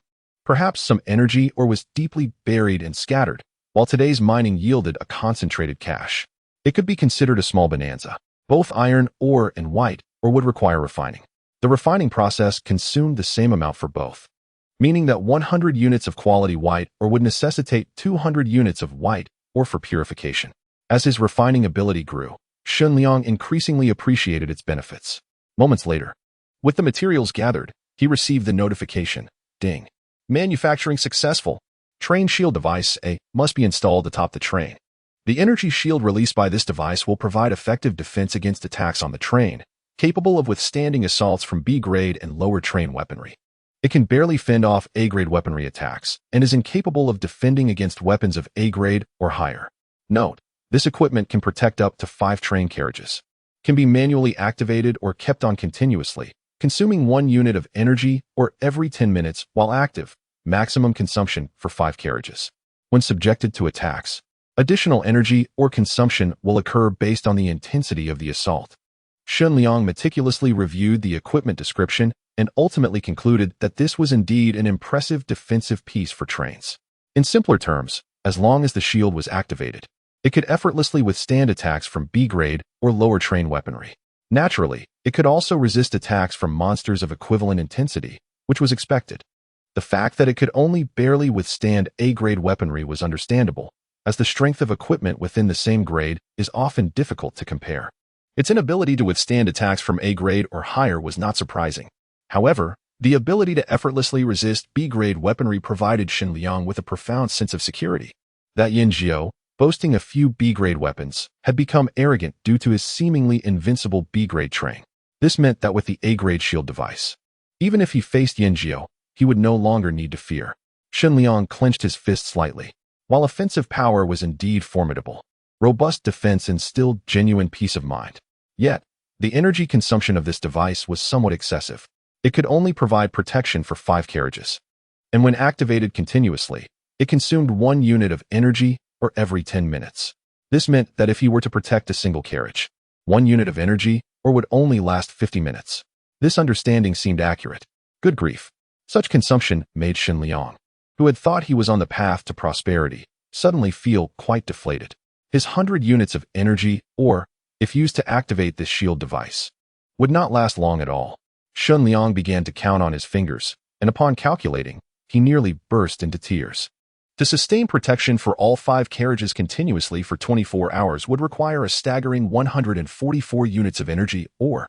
This implied that the sum of the energy or he had just mined, combined with his previous stock, would not even suffice for a full day. Brother system, you truly hold me in high regard. You even provided me with an option to keep it activated continuously. I am truly amused. Do you think I am a tycoon? Never mind. This energy-hungry beast, while it can offer real-time protection when activated continuously, is far too extravagant. It seems that activating it only at critical moments is the most cost-effective approach. The additional consumption incurred by varying intensities of attacks is understandable, as the destructive power of weapons differs, thereby exerting different pressures on the shield. He could only hope that the additional consumption would not be excessively outrageous. With the Annihilator rail cannon behind him and the train shield device now, both A-grade equipment, they were akin to insatiable energy-devouring beasts. Shen Liang, who had just begun to feel affluent, realized he was still rather impoverished. Damn it, he suddenly had no desire to participate in that challenge task, fearing it would deplete his energy or reserves significantly, possibly reducing him back to square one. Alas, the wretched poverty. Complaints aside, he still had to go. Shen Liang remained preoccupied with the 3 lottery draws. The 3 draws associated with the challenge task were not limited to a specific type of blueprint, but represented a pool of potential unknown grand rewards, which was highly enticing. Conversely, while the shield device was indeed a resource drain, it also maximized safety for this upcoming challenge task. He hoped that the 3 draws following the completion of the challenge would prove rewarding. Allow my companions to experience a stroke of fortune and procure some exceptional items. In just a few hours, we shall embark on our journey. Initially, I intended to grant these laborers an early respite, rewarding them for their tireless efforts over the past few days. However, the outcome was far from what I envisioned. Rest? Absolutely not. They were compelled to toil even harder. A few hours later, the mining operation came to a close. Although the system ceased to provide updates on the mining progress, Shen Liang estimated that approximately 90 of this medium-sized mine had been excavated, if not more. The remaining resources were scarce, but significantly more abundant than those found in a small mine, warranting a subsequent visit, even if not entirely exhausted. The depletion from the manufacturing of protective devices had substantially augmented Shen Liang's inventory of ores to an unprecedented level.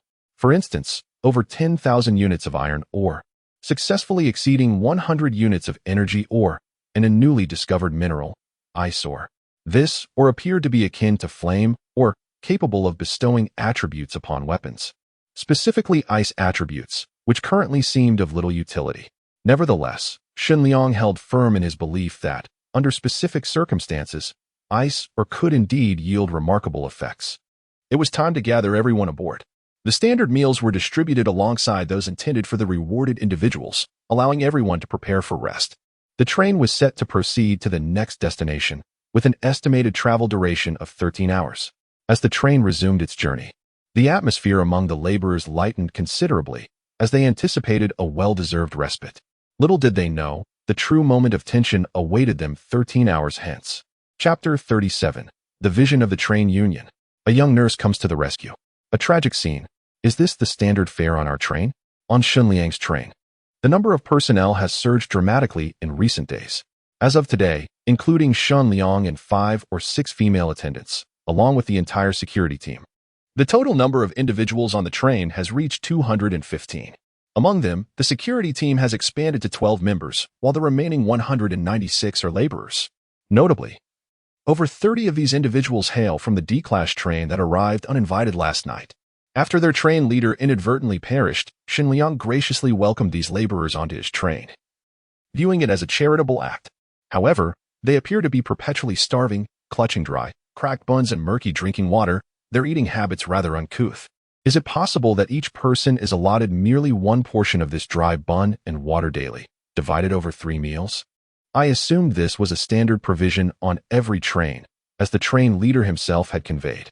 Could it be that you are even cutting back on this? Surely not. Surely not. Is your situation truly that dire? Upon hearing this, the faces of the 30 or so individuals flickered with a mix of indignation and helplessness.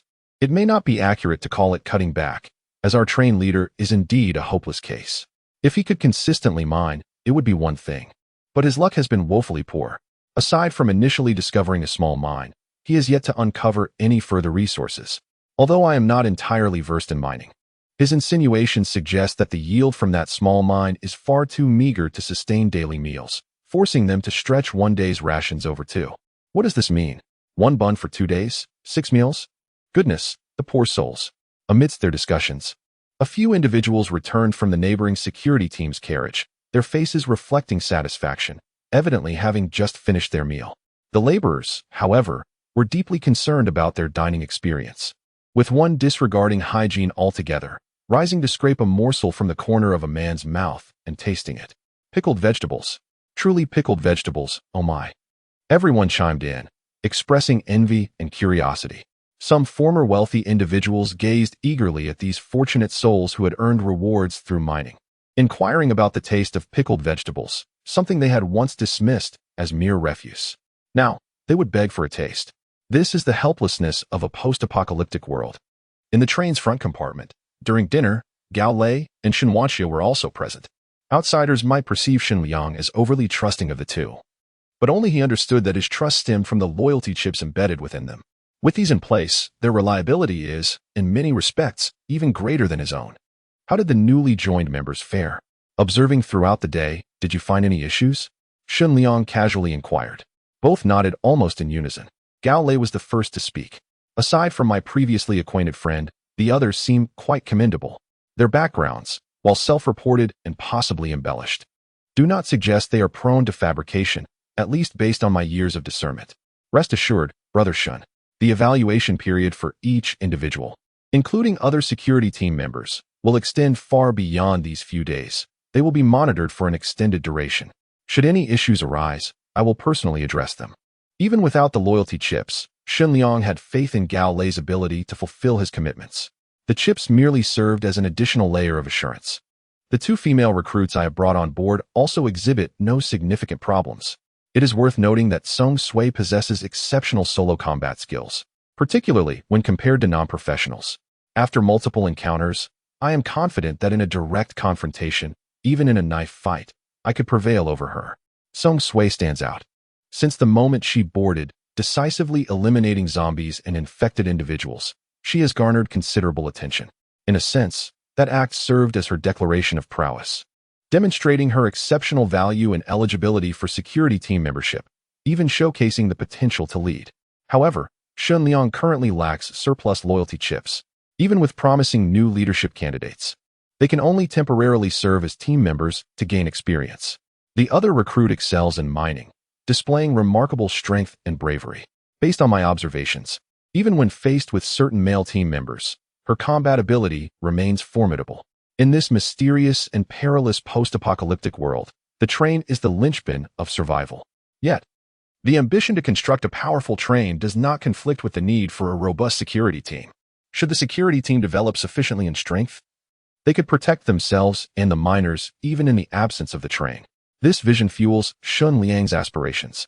Moreover, he harbors a second ambition, to establish a second powerful train, perhaps even a third or fourth. There is no stipulation that a train leader must oversee only one train. While each person may contract only one train, with loyalty chips in hand, Shen Liang is undoubtedly qualified to establish additional trains. In a future of resource abundance, he aims to allocate resources to other trains, maximizing efficiency and augmenting his strength. Imagine a multitude of trains like a colossal dragon, traversing together, forming a controllable train union. What a breathtaking and exhilarating sight it would be, Shen Liang mused. Gao Lei and Shen Wanqiu exchanged puzzled glances. He chose not to elaborate. The time for such revelations had yet to arrive, and there was no need to squander words. Currently, we possess 6 carriages, each capable of accommodating 50 individuals, totaling a capacity of 300. However, with only 196 laborers aboard, 4 carriages suffice. Leaving 2 carriages vacant seems wasteful. It appears we must continue seeking additional survivors to join as laborers. The urgency of this mining endeavor has imparted a crucial lesson to Shen Liang. The more laborers, the better. This realization, coupled with the pressures from the Sheep Alliance and Yanzhou's ilk, has intensified his desire to accelerate his growth, necessitating more miners to toil for him. 12 members in the security team remain insufficient. While they currently manage, the number must be increased as additional carriages are added, alongside the recruitment of suitable individuals. The next goal is to bolster the security team to 20 members, or perhaps even 30. The process of selecting candidates is not swift.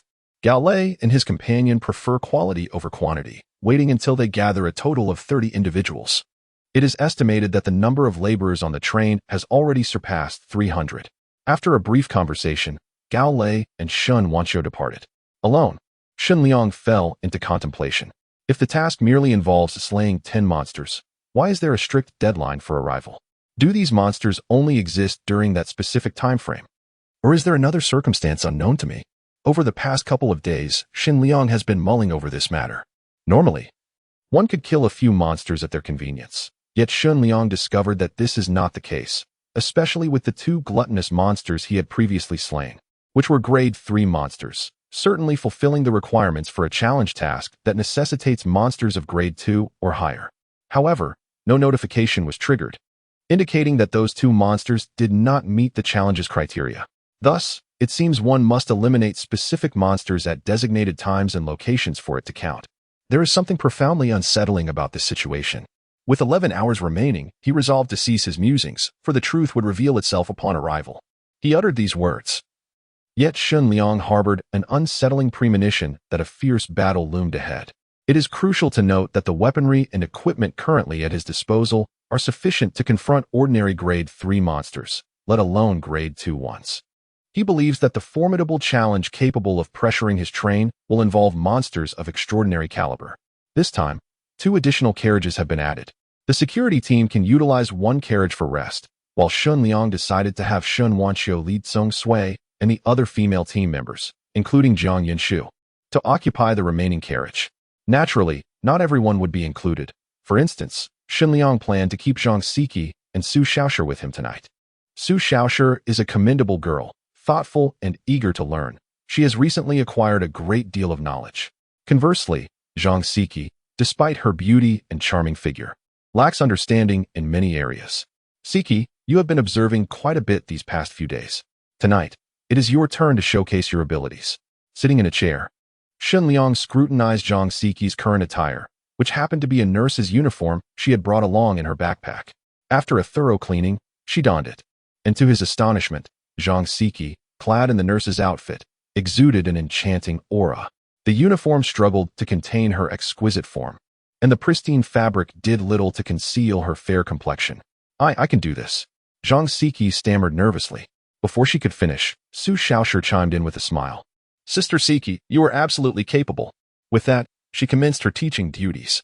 Before long, a successful Zhang Siki looked up at Shen Liang, her face blossoming like a peach blossom, her brows arched in delight. Lowering her head, she found herself in a new realm. At that moment, Shen Liang was taken aback. Damn it, Zhang Siki, you. This little nurse is unexpectedly formidable. Meanwhile, at the low sandy hills, the number of gathered trains had reached an astonishing level, exceeding 30 in total. However, among the earliest arrivals, few remained. Train conductor Wang Yuan wore a look of horror as he gazed into the distance, unable to suppress his shock at the trains that had ventured prematurely into the sandy center, initially believing they could seize the first bounty, only to find remnants of metallic wreckage instead. The massive creature, resembling a serpent, coiled around the train, producing a cacophony of metal distortion as it gradually sank into the sand, leaving virtually no trace behind, as if the scene had never occurred. Is there no one attacking? There were, indeed, heavy machine guns and trained crossbows, but they failed to inflict any damage on these monsters. What in the world is this creature? Wang Yuan's clenched fists trembled, his eyes filled with horror and despair. Not far away, the renowned goat alliance had 4 trained conductors present, their train emblazoned with a colossal goat emblem, which deterred nearby vehicles from approaching. Moments later, a distant sound of an approaching train echoed. The train has yet to arrive, but the sound precedes it. Haha, what a sprawling, monster-infested mining ground. I, Yinjiao, am eager to see what capabilities these monsters possess. The voice boomed through the loudspeakers, unabashedly reaching every ear. Wang Yuan, who had been on high alert regarding the Goat Alliance, was suddenly jolted. Yinjiao, he actually has come in person. Chapter 38, A Convergence on the Dunes. The overbearing Yinjiao, a frightening reflection. Is it really Lord Yinjiao? Damn, that old dog. Why has he come in person? With Yinjiao's arrival, the Gongyang Alliance has summoned 5 trains in total, including the 4 that arrived earlier. This must be the most formidable alliance present, right? The Golden Eagle Alliance is also here. Just a moment ago, they were evenly matched against the Gongyang Alliance. But now that Yinjiao has arrived, the Golden Eagle Alliance will likely retreat in disarray. Is it true that the Golden Eagle Alliance was forced to pay a toll after being robbed of a mine by the Gongyang Alliance? Indeed, this is not the first time the Gongyang Alliance has bullied the Golden Eagle Alliance. Several other alliance leaders have suffered similar fates. The most tragic are those who, unwilling to endure such humiliation, chose to confront the Gongyang Alliance head-on. Ultimately, sigh. No wonder some people refer to Yinjiao as an old dog. Such discussions are rampant across nearly every train. Even those unfamiliar with Yinjiao or the Gongyang Alliance are left in shock as more and more members of the Gongyang Alliance arrive, culminating in Yinjiao's train taking center stage. 11 carriages, truly 11 carriages. Wait, I heard it hadn't fully upgraded to a complete B-class train before. But now it seems that all of Yinjiao's train carriages are of the same caliber, undoubtedly. Has it already been upgraded to a complete B-class train? My goodness, this B-class train is extraordinarily imposing, resembling something from a science fiction film. 3 B-class weapons. How formidable. Is that heavy machine gun also B-class? With that at our disposal, annihilating these monsters would be a trivial task. Damn it. Is the Gongyang Alliance about to monopolize this place? Not only is Yinjiao's train powerful, but the other 4 trains of the Gongyang Alliance are no slouches either. The weakest among them is a complete C-class train with 5 carriages, equipped with 2 train weapons. The remaining 3 trains are all complete C-class trains with a minimum of 6 carriages, and the strongest even boasts 3 C-class train weapons, their might requiring no further elaboration. Observing the scale and presence of the Gongyang Alliance, many train conductors begin to reconsider their positions. Some, possessing clear-headed judgment, swiftly turn their trains away from this chaotic scene before Yinjiao and Appo's train has even come to a halt. To them, such conflicts seem futile, as they may not even secure a scrap of meat and instead could meet their demise here. Neither the Gongyang Alliance nor the colossal monsters lurking beneath the low hills is something these novice conductors can afford to offend. Given the circumstances, it is wiser to retreat. However, many conductors still entertain the hope of seizing an opportunity. The Gongyang Alliance, Golden Eagle Alliance, Tianma Alliance. It is utterly unexpected that such a monster-infested large mine would attract 3 formidable apocalypse train alliances. With so many powerful trains present, I have no doubt they can conquer this mine. Yet, I am curious about how the spoils will be divided once these monsters are slain. Will the 3 alliances share the bounty equally? It seems that we solitary conductors stand little chance of claiming any prize. The lone wolves are restless. Meanwhile, the members of these alliances are busy devising their strategies. The Golden Eagle and Tianma alliances are nearly evenly matched, with no significant conflicts of interest.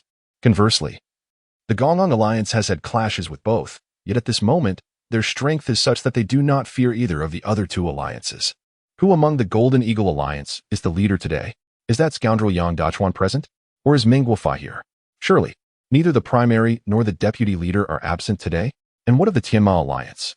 Is Li Chang or Zhao Jun in attendance?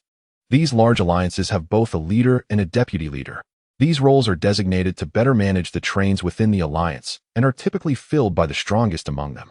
For instance, Yinjiao established the Gongyang Alliance through sheer strength and has become its unchallengeable leader. Lord Yinjiao, we of the Golden Eagle Alliance do not intend to provoke you. However, we must have a share of this large mine. Of course, we will not simply sit back and let others profit. When the time comes, we will take action. And we hope you can grant us a measure of consideration.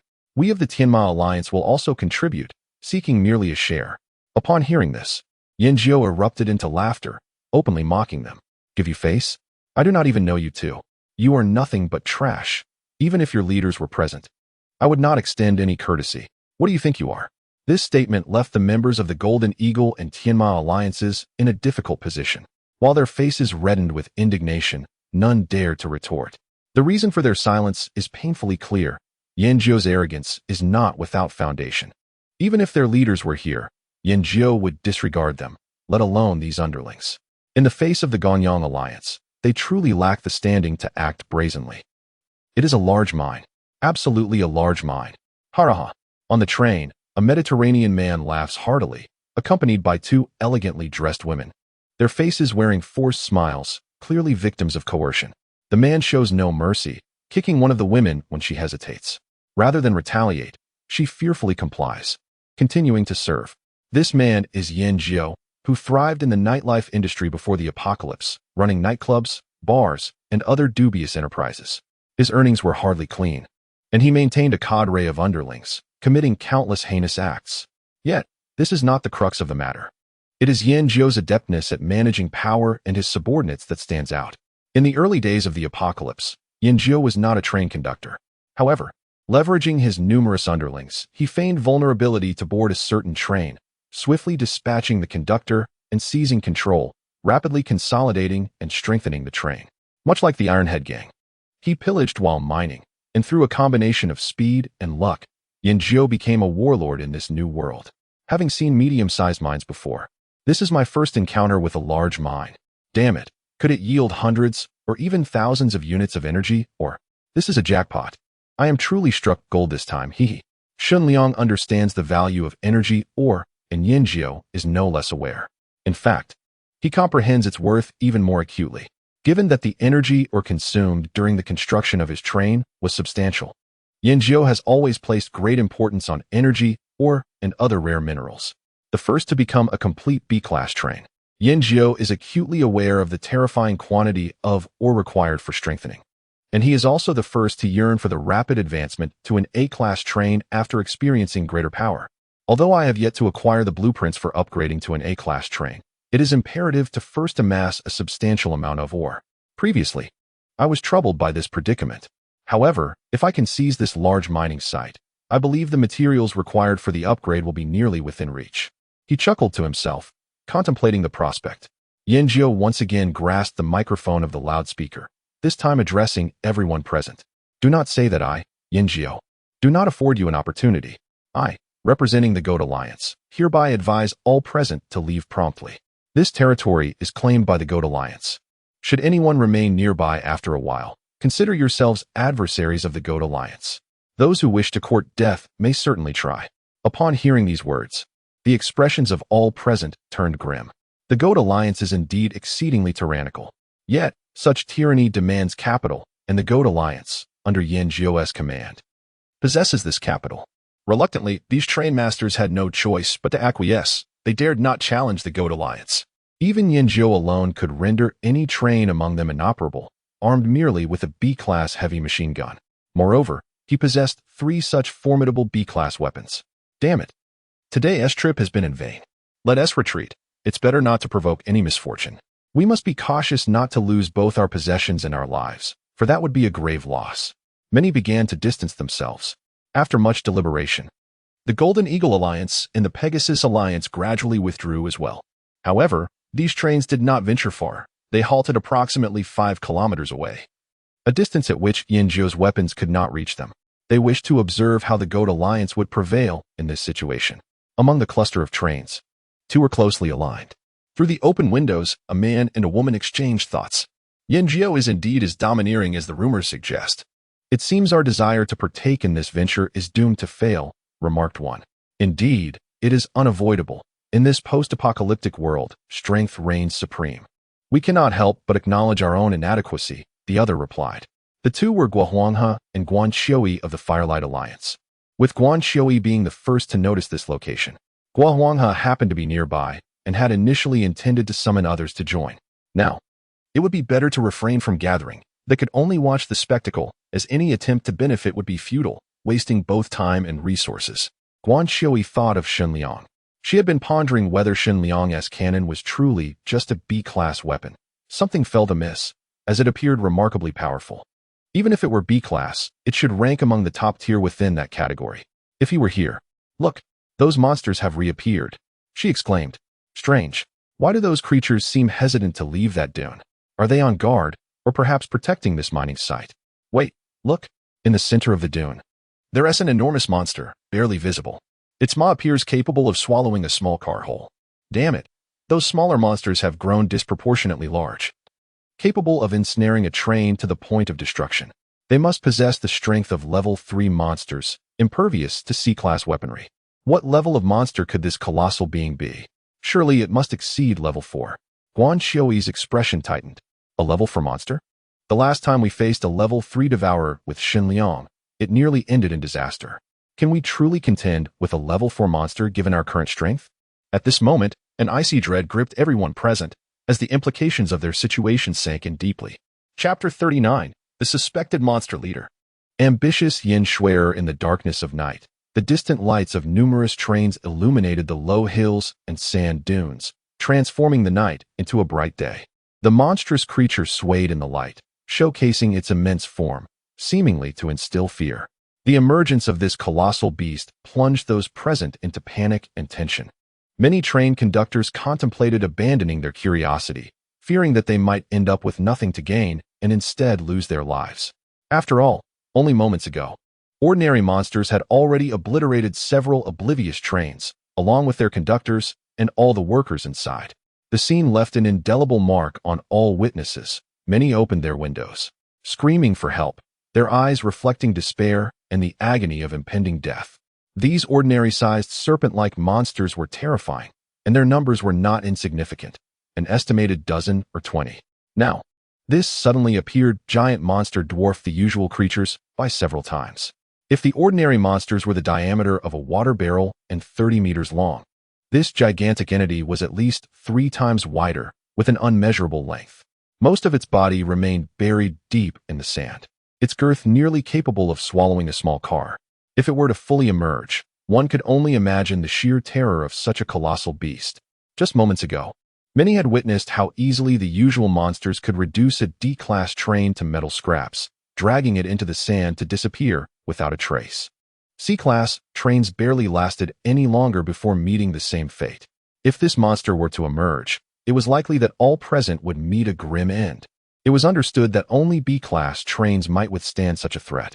Yet, apart from Lord Yinjiu, who possessed a fully intact B-class train, no one else held that qualification. One must not overlook this point.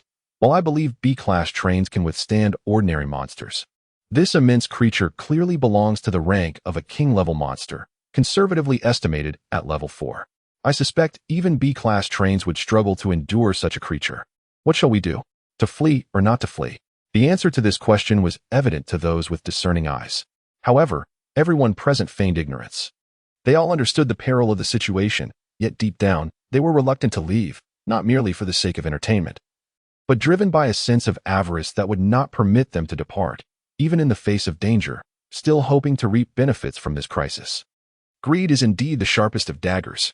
Guo Huanghe and Guan Xiui were close together, both for ease of communication and mutual support. Should any other trains or monsters attack their train, they would quickly form a defensive alliance. Compared to their previous meeting with Shen Liang, Guan Xiui's train had added a C-class heavy machine gun and an additional C-class carriage, now totaling 5 carriages, thus enhancing its strength. Guo Huanghe's 9-carriage train had also gained a B-class carriage, reaching the level of a B-class train head plus 2 B-class carriages. As for weaponry, it featured a B-class train's howitzer along with 2 C-class train weapons. Among these trains, while they could not rival the strength of the Goat Alliance, they still surpassed others. Even the Golden Eagle Alliance and the Pegasus Alliance could not match Guo Huanghe's power, as they were merely members of the alliance, not its strongest leaders or deputy leaders. Guan Xiui could see that Guo Huanghe was unwilling to concede. Old Guo, to be frank, staying here is not a wise decision. You've already informed others not to take risks, even if all members of the Firelight Alliance were present. Can we truly contend with the Goat Alliance led by Yinjiu? Old Guo, do you still wish to snatch food from the jaws of danger? The strength of the Firelight Alliance is limited. Guan Xiui's words struck hard yet resonated with reality. Her expression was serious, and her tone somewhat impolite. She did not believe Guo Huanghe to be an impulsive person. If he could not articulate a reason, she began to wonder if she had previously overestimated him, suspecting he might be merely a facade of someone with a grand vision, when in fact he was a foolishly insatiable individual. If that were the case, she would choose to withdraw from the Firelight Alliance. Guo Huanghe did not react with anger, but instead showed a hint of regret. I apologize, Xiaoguan. I recently contacted each of them without informing you, not out of malice, but simply because I didn't have the chance to tell you. I didn't call them over blindly. It was because I just received news that a train belonging to an acquaintance of mine has become quite formidable, nearly on par with my own train. She has chosen to join our Firelight Alliance. Although the Goat Alliance is strong, they are unaware of our true strength. Based on my understanding of Yinjiu, once he confirms his strength is sufficient, he will not rush to summon other allies, fearing they might take a share of his spoils, thereby diminishing his gains. In this case, if all allies of the Firelight Alliance gather at this point. Guo Huanghe's eyes gleamed with ambition. Though greed lingered, he remained rational. Tell me, do we have a chance to confront the Goat Alliance directly? Guan Xiui paused, surprised by the prospect of a formidable new member joining. You mean your sworn brother's daughter, Yin Shuer? She recalled Guo Huanghe mentioning his sworn brother, who had recently been on the train, but had chosen to venture out alone to find his daughter upon receiving news of her. Thankfully, Guo Huanghe had extra train tokens at that time, preventing him from taking unnecessary risks. Unexpectedly, not only had that person found his daughter, but he had also informed her of Guo Huanghe's communication channel, allowing her to seek refuge. Indeed, it is his daughter. However, alas, Shuer informed me that my brother has passed away due to an accident. I am grateful that she has come to seek me. I must take good care of this child in honor of my brother. But Shuer is truly strong now. I am not acting out of selfish desire. I have consulted her, and she is aware of the situation here and has made her own decision. She wishes to take a risk, which is why I decided to alter my stance. As Guo Huanghe spoke, Guan Xiui gazed into his eyes, attempting to discern any hint of panic. A liar can often be detected. Yet, she found no signs of deceit in Guo Huanghe. So, it was indeed Yin Shuer who advocated for the dangerous endeavor of seizing opportunities from the Goat Alliance?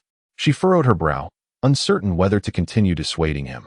Then let us wait for everyone to arrive and discuss this further. By the way, it seems Shen Liang is unreachable at the moment. Perhaps he is resting? His walkie-talkie is not usually left on. He mentioned this to me before, as he is not quite accustomed to it. Forget it. Last time, you mentioned the approximate location where you encountered Brother Shen. If it is a medium-sized mine, it would be quite challenging to excavate it swiftly. Even if we manage to contact him, Brother Shen may not be able to come. Guan Xiui nodded. If we truly intend to confront the Public Sheep Alliance, Shen Liang's presence is crucial. Compared to others, Guan Xiui inexplicably trusts Shen Liang more, both in terms of strength and character. Although Shen Liang tricked her out of some energy ores, this very incident proved that he is not a backstabber. He adheres to principles and is straightforward. If he intends to deceive, he does so openly without resorting to underhanded tactics. Most importantly, Shen Liang's cannon is genuinely formidable, likely capable of threatening Yin Jiu. Unfortunately, it remains uncertain what kind of power Yin Shuer possesses. Being referred to by Old Gua as nearly on par with him implies she must have some prowess. At this moment, although the Public Sheep Alliance encircled the dunes, they refrained from recklessly attacking. Despite Yin Jiu's arrogance, he is not a fool. He is undoubtedly calculating the worth of these monsters. Meanwhile, a grand train thundered at full speed through the pitch-black wilderness. The train boasted 7 carriages, 3 of which were of Class B, with the locomotive also being Class B. Additionally, a Class B weapon was mounted atop the train, accompanied by 2 Class C weapons. While the number of carriages may not match Guo Huanghe's, it certainly rivals in other aspects. The train's captain is Yin Shuer. Sister Shuer, are we truly going to confront the Public Sheep Alliance head-on? It feels somewhat perilous, yet oddly exhilarating and anticipatory perilous. They are merely a group of self-important, foolish men. Before the goddess train led by Sister Shuer, these worthless men shall perish. In the end, that large mine will undoubtedly fall into the capable hands of our Captain Shuer. Within the carriage, 4 women were engaged in discussion. 1, a robust woman standing at 6 feet tall and weighing 250 pounds, had a particularly booming voice. These 4 women were the captains of the guard team selected by Yin Shuer, leading an additional 20 female soldiers.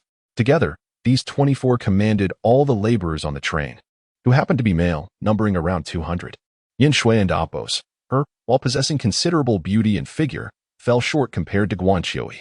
Yet she still conformed to the public's standards of beauty. However, perhaps due to issues stemming from her family background, Yin Shui's character had grown increasingly reclusive, even becoming somewhat arrogant and overbearing. These foolish individuals, despite their strength, cower before the public sheep alliance. Truly pathetic, Yin Shui remarked, revealing a hint of coldness.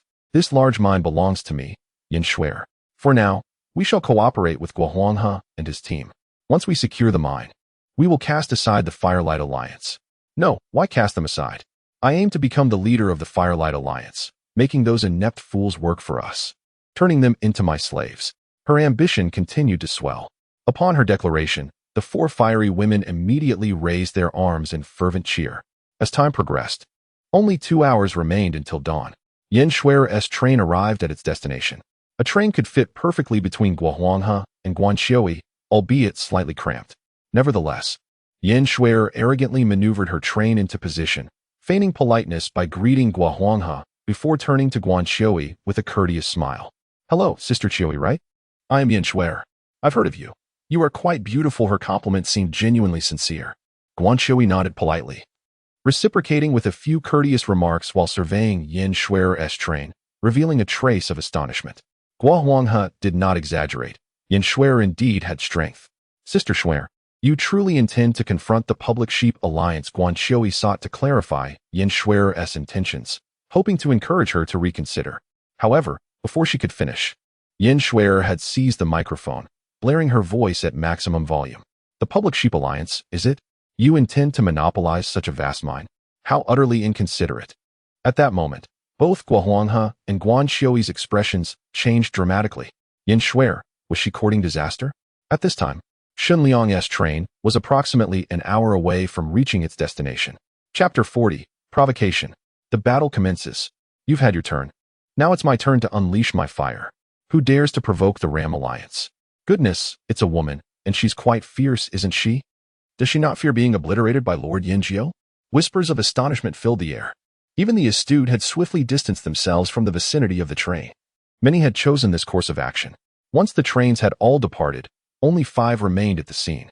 Indeed, 2 additional members of the Firelight Alliance had arrived, the Tyrannosaurus train of Ho Fei and the nuclear bomb train of Jiang Daong.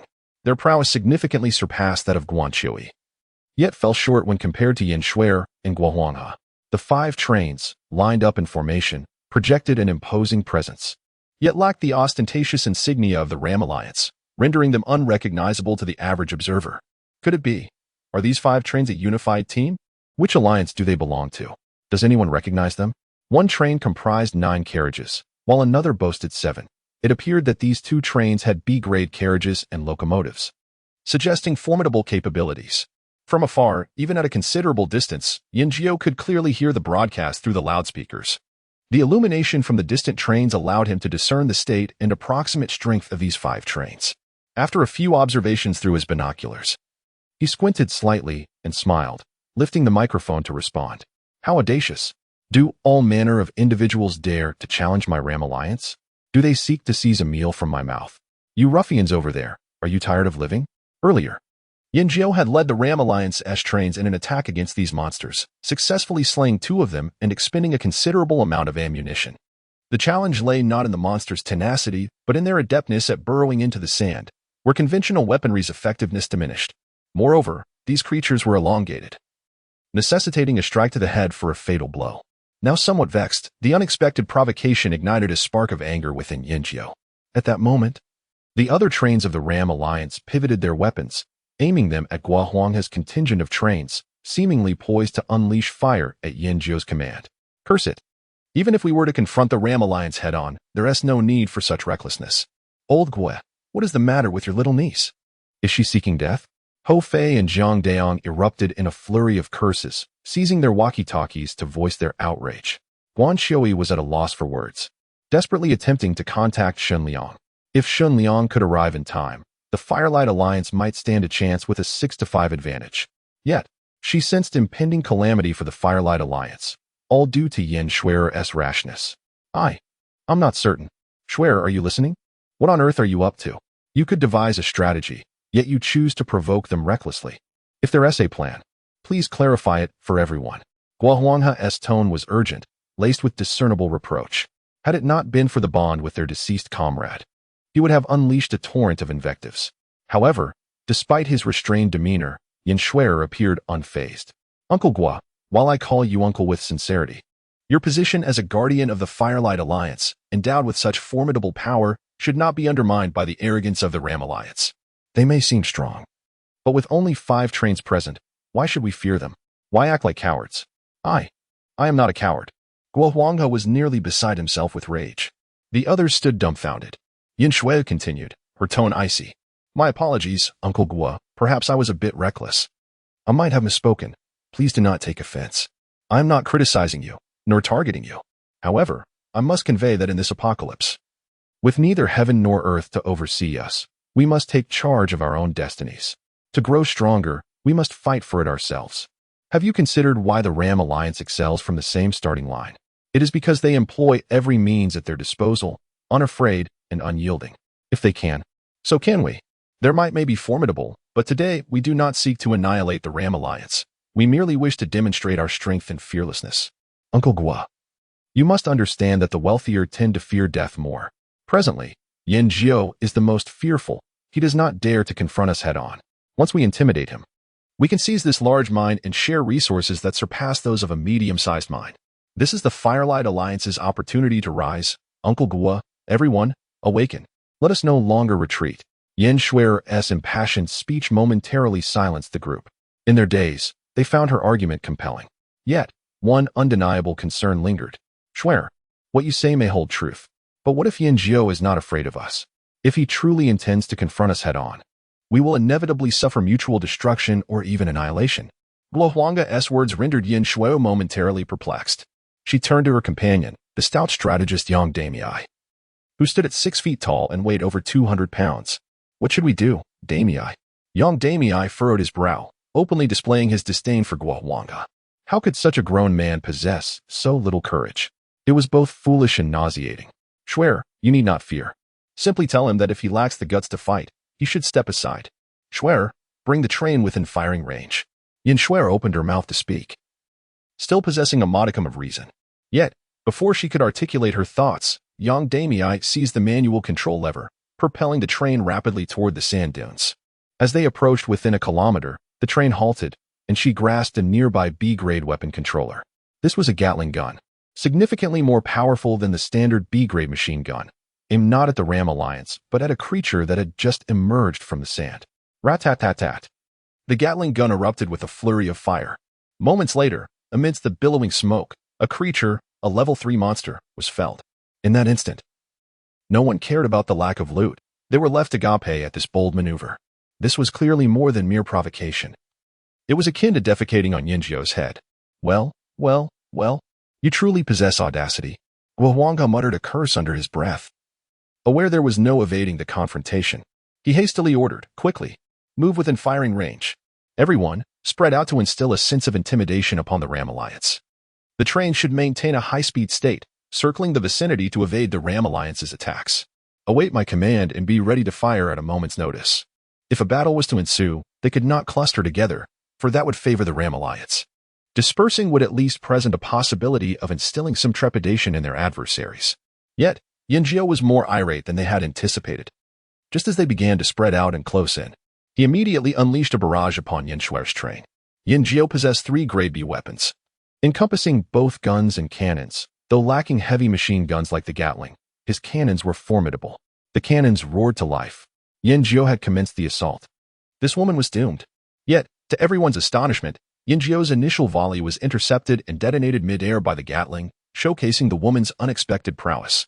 Yin Shuer's train, at that moment, bellowed towards Yin Jiao once more, depart with your train immediately if you wish to survive. Should this conflict persist, your armaments might inflict damage upon our train, but be cognizant that the Gatling guns on my train can effortlessly obliterate your train, including your grade B train. Do not presume to withstand the might of my Gatling. Can it truly prevail? Yin Shuer questioned, her confidence wavering. Yang Damei, the strategist at her side, exuded confidence, assured that Yin Jiao would yield. However, You desire us to abandon this locale, relinquishing the Grand Mine? To the infernal depths with you. Open fire. Annihilate these curs. Yen Jiu roared in fury. The entire Ares alliance unleashed their arsenal. Many were witnessing a train-to-train conflict of this magnitude for the first time, and the cacophony of gunfire and artillery fire sent shivers down their spines. Yen Schwinner's countenance paled. Where was the promised intimidation of Yen Jiu? Instead, he seemed emboldened. Intensifying the battle. Yang Damei, equally disconcerted, promptly commanded, engage. Shen Liang had not intentionally ignored the intercom. He preferred not to activate it during sleep, as it disrupted his slumber and intimate moments with his paramour. Upon awakening after a restful sleep, he was nearing his destination when he overheard Guan Xiui's renewed plea for assistance. Initially, he intended to feign ignorance. However, upon hearing the coordinates, Shen Liang compared them and realized they coincided with his challenge mission's location. His face darkened. He thought, am I being toyed with? I merely wish to accomplish a task. Yet you are embroiled in a conflict with the Ares alliance. Is this not excessively rash? He remained silent, his expression grim as he accelerated. By the time he arrived, day had broken. In the distance, he observed a multitude of trains observing the spectacle. The sounds of gunfire and artillery were incessant. The battle, having commenced an hour prior, was characterized by guerrilla warfare and strategic retreats. While there were no significant casualties, many trains bore the scars of battle, some having been struck by artillery, leaving their laborers in dire straits. However, the battlefield had shifted. Some fled, others pursued. The conflict had long since moved beyond the sand dunes. The onlookers dared not approach the dunes for fear of monsters, nor did they venture near the battle, maintaining a considerable distance of at least 10 kilometers, rendering the scene barely visible to the naked eye and only discernible through binoculars. Consequently, almost no one noticed a train furtively bypassing the crowd, circumventing the two alliances' conflict, and approaching the vicinity of the dunes. In the next instant, Shen Liang beheld the monsters emerging from the dunes. Their bodies, the color of earth, were as thick and long as pythons. Lacking eyes and distinct heads, they possessed gaping maws, seemingly capable of devouring all. Encountering devourer sandworms, level 3. Encountering endopos, devourer sandworms, level 3, and opos. Encountering endopos, devourer sandworms, level 3, and opos. Encountering endopos, devourer sandworms, level 4, and opos. Devourer sandworms. I was tasked with slaying monsters of level 2 and above. Where are the level 2 monsters? They're all level 3. And wait, there's a level 4. Guan Xiui was also embroiled in the anxious guerrilla warfare. She was simultaneously retreating and firing her weapons towards the rear, diligently attempting to contact Shen Liang, hoping for his assistance. However, there was no response. Was Shen Liang perpetually ignoring the intercom? What was he doing? This was maddening. Guan Xiui was genuinely anxious. Although she had enlisted Shen Liang's aid, a successful acquisition of the mine would benefit everyone.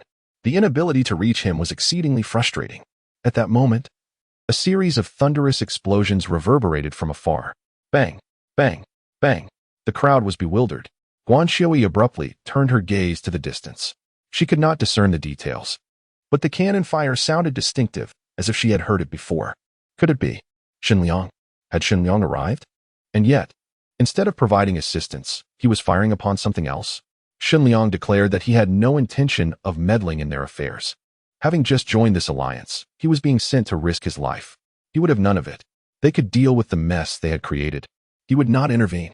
He was solely focused on completing his challenge mission and making a swift departure. They were dying, and it was glorious.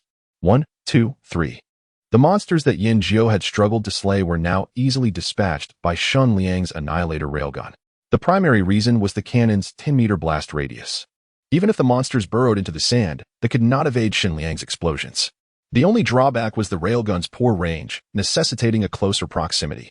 Finally, under the bewildered gaze of the onlookers, Shen Liang successfully and casually eliminated 10 level 3 monsters. One of the monsters even dropped equipment, though the drop rate was rather low. However, the location of the equipment was teeming with monsters, with the vague silhouette of a large creature. Shen Liang decided the equipment was not worth the risk. Ding! The host has successfully arrived at the mission destination and eliminated 10 monsters of level 2 or higher. Reward: 3 lottery draws. Success. Shen Liang noticed trains approaching. Were they attempting to confront him? Confounded. Were they provoking him? He would flee. Shen Liang's train promptly reversed direction. Shen Liang has arrived. He has come to our aid. Wait, Shen Liang, where are you going? Guan Xiui and Apos' voice, initially excited but then bewildered, echoed through the Firelight Alliance and Apos' intercom. Yin Shui and Apos' voice was laced with fury. Damn it, this Shen Liang is attempting to flee. Isn't he? At that moment, Shen Liang received another system notification. Ding. Excavate over 90 of the large mine within 15 days. Reward. Train blueprint, A, lottery draw. A grade A blueprint lottery draw. Shen Liang's eyes widened. He paused for a moment before finally realizing. Wait, a large mine. Shen Liang cast a glance at the sand dune and finally discerned that the shimmering object in the distance was neither glass nor any trivial trinket, but rather, it resembled precious gold and silver, energy, ore. How audacious. Daring to snatch food from the jaws of the Ram Alliance. You were courting death. A train belonging to the Ram Alliance was hurtling towards Shen Liang at that very moment. As it entered firing range, the C-class cannon aboard the train unleashed a fierce blast towards Shen Liang's train. Boom. Following the explosion, Shen Liang's train remained unscathed. The man was taken aback. Shen Liang, however, smiled. As the spiraling radiance of Shen Liang's annihilator railgun began to form, the train conductor of the Ram Alliance finally sensed something was amiss. This fellow's cannon did not resemble any conventional artillery, but it was too late for everything. You have fired your shot. Now it is my turn. Observing the Ram Alliance's train, the locomotive erupted in an explosion, leaving not a trace behind. All present seemed to freeze in an instant. The expression in Yin Jiu's eyes shifted from a sinister smile and rage to sheer terror for the first time. An A-class train weapon. Shen Liang, with a cheerful demeanor, picked up the intercom and, maintaining an unwavering voice, replied with righteous assurance, there is no escape. It is merely a matter of adopting a more comfortable position to fire. Chapter 41. The Lone Kill of the Ram Alliance. Boldness. Beasts in cocoons moments ago. Shen Liang's train appeared quietly beside the low sandy hills, nearly unnoticed. However, once Shen Liang launched an attack, the tremendous sound of explosions could not go unheard. Swiftly drawing everyone's attention, they watched in disbelief as Shen Liang systematically annihilated one monster after another, their collective thought being, this cannot be real. Yet, the distance was too great. Even witnessing the cannon fire, many speculated that the monsters might not actually be dead, but rather burrowing into the sand to escape. After all, many had attempted to vanquish these demon-devouring sandworms and understood that even if struck, these creatures were notoriously difficult to kill. Once they burrowed into the sand, it was akin to futile effort. Additionally, Shen Liang's train, with merely 6 carriages, might be powerful, but numerous other trains present were indeed more formidable. Even the fully realized B-class train with 11 carriages, equipped with 3 B-class weapons, struggled for hours to take down just 2 monsters. Shen Liang's seemingly inferior train could hardly be expected to truly kill so many level 3 monsters. To the Ram Alliance, he appeared to be a reckless fool. Thus, they dispatched individuals to eliminate him. Conversely, the Firelight Alliance perceived Shen Liang as a supporter, particularly under Guan Xiui's various praises. Guo Huanga had previously conversed with Shen Liang and believed him to be an insightful and capable train captain, feeling pleasantly surprised and invigorated by his arrival. However, Yin Shui, unfamiliar with Shen Liang, heard his name for the second time. The first was just a few hours prior when he contacted Guo Huanga, expressing his intent to join the Firelight Alliance and to lead them in driving the Ram Alliance away to monopolize the large mine. At that time, Guo Huanga had briefly introduced all members, revealing that Shen Liang was a recent addition. From Guo Huanga's description, Yin Shui had dismissed Shen Liang. After all, facing her B-class Gatling heavy machine gun, even a formidable figure like Yin Jiu had to exercise caution. What assistance could someone like Shen Liang offer? Seeing him fire at the dunes instead of coming to their aid merely incited her wrath, berating him as a fool. What a waste. Not only does he fail to help, but he also recklessly provokes those demon-devouring sandworms. Those creatures are at least level 3. How could someone of his caliber possibly challenge them? Foolish, utterly foolish. Over the intercom, the members of the Firelight Alliance heard Yin Shui's fury. Though her words were harsh, they reflected a shared reality. Shen Liang's reckless provocation of the demon-devouring sandworms was indeed thoughtless. However, soon after, Yin Shui's military companion, Yang Damei, seized the intercom, offering no quarter as he shouted in alarm. This is bad. He is being targeted by the Ram Alliance. That individual is no slouch. His train carries a B-class weapon. This fool named Shen Liang is doomed. Which imbecile invited this trash into the alliance? What a mess. Upon hearing this, Guan Qiui's expression turned icy. Guohuanghe and the other train captains' faces transformed in shock. This remark undoubtedly insulted Guan Qiui. But in the absence of knowledge regarding who had invited Shen Liang, it also cast aspersions upon them all, including Guohuanghe. They recognized that the comment was not solely from Yin Shuer, yet she could not escape the blame. Ignoring their internal strife, the scene abruptly shifted as Shen Liang obliterated a formidable train captain of the Ram Alliance with a single shot. Even before the anger and disdain on Yin Shuer and Yang Dami's faces could fade, they were left frozen in astonishment at the shocking display. Although that individual's train head was merely of C-class standard, it appeared to have been reinforced with some form of armor, seemingly upgraded to B-class. Yet, with one shot, it was utterly destroyed. Yin Shuer, possessing an admirable figure, was the type Shen Liang most appreciated, curvaceous and striking. Her efforts to enhance the train's capabilities had not overshadowed her desire for beauty. She had even ventured into shops to procure elegant garments. Clad in a high-slit gown reminiscent of a qipao, the slit extended to the upper thigh, showcasing her slender legs, which created an alluring curve that captivated onlookers. The fabric tapered to her waist and flared outward, struggling to contain her form, while the neckline was daringly designed to be almost vacuous. In her shock, Yin Shuer trembled, her fear palpable as if her heart might leap from her chest. The gown seemed on the verge of bursting apart. How could this be? It exploded. That train head was obliterated. This level of destruction cannot be B-class. It must be A-class weaponry. At that moment, Guohuanghe experienced the same shock and speculation as Yin Jiao. The outcome was almost unbelievable. For neither he nor Yin Jiao had ever possessed even a single piece of A-class equipment or blueprints, despite reinforcing their trains to such formidable levels. Shen Liang, an ostensibly ordinary individual with an unremarkable train, had somehow acquired A-class weaponry. Unlike Yin Jiao, Guohuanghe felt no jealousy amidst his astonishment, only admiration and excitement. As Shen Liang was not an enemy, but rather an ally of the Firelight Alliance. Little Guan, quickly, go assist Captain Shen. At that moment, Yin Jiao began plotting anew to eliminate Shen Liang. Guohuanghe hastily maneuvered his train while issuing urgent commands. Everyone, listen to my orders. Turn your train heads around. We must rally together with Captain Shen. With his presence, our strength will be sufficient to instill fear in the Ram Alliance. This large mine is ours for the taking. For the first time, he felt an immense hope of seizing this large mine, knowing it was a daring endeavor against the Ram Alliance. The exhilaration was overwhelming. In stark contrast, Yin Jiao, consumed by anger and astonishment, found jealousy creeping in. At this moment, his singular thought was to eliminate Shen Liang, attacking with all his might. Leaving nothing to chance, he must destroy both the train and its head, ensuring that this fool would be utterly obliterated. Is complete destruction truly necessary? Certainly not. At the very least, he is well aware of that.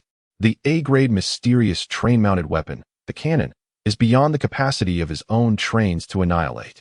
Even the B-grade weaponry aboard his train cannot inflict any damage. However, as long as Shen Liang remains alive and the train conductor who controls the cannon is not eliminated, this weapon will perpetually pose a threat to them. Killing Shen Liang means claiming this A-grade weapon for himself. Yin Jiao, if I can acquire this A-grade weapon, those audacious rascals will no longer dare to confront me, Yin Jiao, with such impunity as they did before. Yet, is it really that simple? Guohuanghe's reaction speed is commendable, but he is still outpaced by several train conductors of the Gonyang Alliance, who are closer to Shen Liang, including Yin Jiao. And the individual who previously reported the situation to him, there are 6 trains from the Gonyang Alliance present. One has already been dispatched, while Yin Jiao lurks in the rear, waiting for an opportunity. With one train at a considerable distance, the remaining 3 converge on Shen Liang from 3 directions, each activating their onboard weaponry. Upon reaching the attack range, they commence their assault. However, they seem to have overlooked a crucial detail. While it is true that Shen Liang recently rendered one train inoperable with a single shot, that very person also fired a shot that struck a part of Shen Liang's train, yet it did not obliterate it, nor did it inflict even a scratch. At this moment, the scene unfolds once more. Oh no, Shen Liang is being besieged. Damn it, Shen Liang, hold on, we're coming to assist. Guohuanghe urgently shouted over the intercom. But almost immediately, bang, bang, bang, rat-a-tat-tat-tat, Shen Liang appeared oblivious, remaining motionless as the barrage of weaponry descended upon his train. Initially, he had been concerned that the protective shield, which could cover only 5 carriages, would lead to damage on one. Now, he realizes his worries were unfounded. These attackers only targeted the train's front. Yet the front is SSS grade, requiring no protective shield. Their assaults felt like mere tickles, causing only a slight tremor within the train without inflicting any real harm. The train conductors trembled, finally realizing something was amiss. But it was too late. While holding the intercom, Shen Liang commanded Noah to begin targeting the 3 trains for assault. No need to rush over. They are merely a bunch of inept fools. We will deal with them. No sooner had he spoken than the obliterator rail cannon began to lock on. Boom, boom, boom. After 3 shots, the attackers had no chance to flee. One train managed to turn just in time, missing the front and striking the middle carriage, cleaving the train in 2, while the fronts of the remaining 2 trains simply vanished in place. The scene was both tragic and suffocating. Shen Liang's train stood still, yet through the loudspeakers came his voice. This large mining site is mine. Who agrees? Who opposes? Who dares to defy? Step forward and show yourselves. Arrogant, imperious. Yet at this moment, none dared to respond. Even Yin Jiu stood petrified, his mind consumed by a singular thought. Where on earth did this monster emerge from? Shen Liang did not wish to be so ostentatious. Although he possessed the obliterator rail cannon and protective shield, rendering his defense nearly invincible, he understood full well that there are always greater beings beyond one's own. Just because he could acquire A-grade weaponry does not imply that others cannot. Should an A-grade weapon unexpectedly surface, his A-grade shield would no longer be invulnerable. Upon his arrival, he merely intended to slay 10 monsters and depart without concern for the fate of those from the Firelight Alliance, especially since he had not signed any life or death pact with them. If they were old friends, it would be a different matter, but as he was not familiar with them, who in their right mind would wish to share life and death? That would be foolish. Yet, a large mining site. Who could resist? Damn it. Today I shall be audacious. Let us see if anyone dares to seek their own demise. At this moment, the trains of the Firelight Alliance gradually approached Shen Liang. Suddenly, Guan Xiui's voice crackled over the intercom. Danger! Shen Liang, be cautious. Shen Liang jolted in surprise, a profound sense of crisis washing over him. Without a moment's hesitation, he ordered Noah to propel the train at full speed, retreating in the opposite direction of the sand dune to evade. Through the imaging system, Shen Liang beheld behind him, at the center of the dune, a colossal, dragon-like creature, the terrifying 5XL-sized demon sandworm, bursting forth from its sandy concealment. Its massive body stretching at least 20 meters in length, swaying in the air. Even more alarming, there was not just one such creature, but 2. These monstrous beings, close together, loomed like harbingers of doom, their terrifying forms eliciting a shiver from all who laid eyes upon them, roaring and thrashing as if issuing a dire warning. Yet, Shen Liang discerned something peculiar beneath the 2 creatures, a cocoon-like entity standing on the sand, roughly a meter tall, its surface entwined with white filaments, currently contracting and breathing. Chapter 42. Your mother is dead. The whirling blade, eh? The restless cocoon, what on earth is this? Shen Liang's first thought was that it might be some sort of creature akin to an ant queen undergoing a tribulation.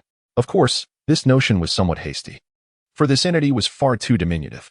In comparison, the so-called bee and ant queens are all individuals significantly larger than the normal size of their colonies. However, the cocoon beneath this colossal monster was not only small, but almost absurdly so, to the point that it seemed improbable for even a single person to fit inside. Perhaps this was merely the tip of the iceberg. The reason it appeared so small might be that the majority was buried beneath the sandy ground.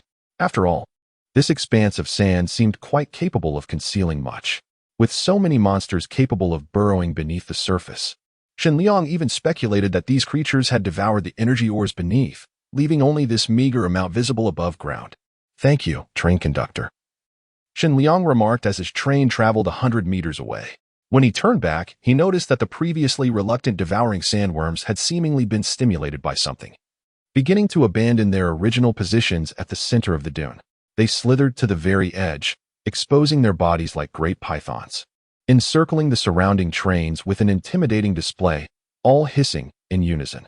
Had Shen Liang delayed even a moment longer, these creatures would likely have closed in on him. With a protective shield in place, Shen Liang's train was safe from harm. However, should it become ensnared, he could indeed find himself in peril. After all, while his annihilator railgun was formidable, he dared not target the devouring sandworms entangled around his train.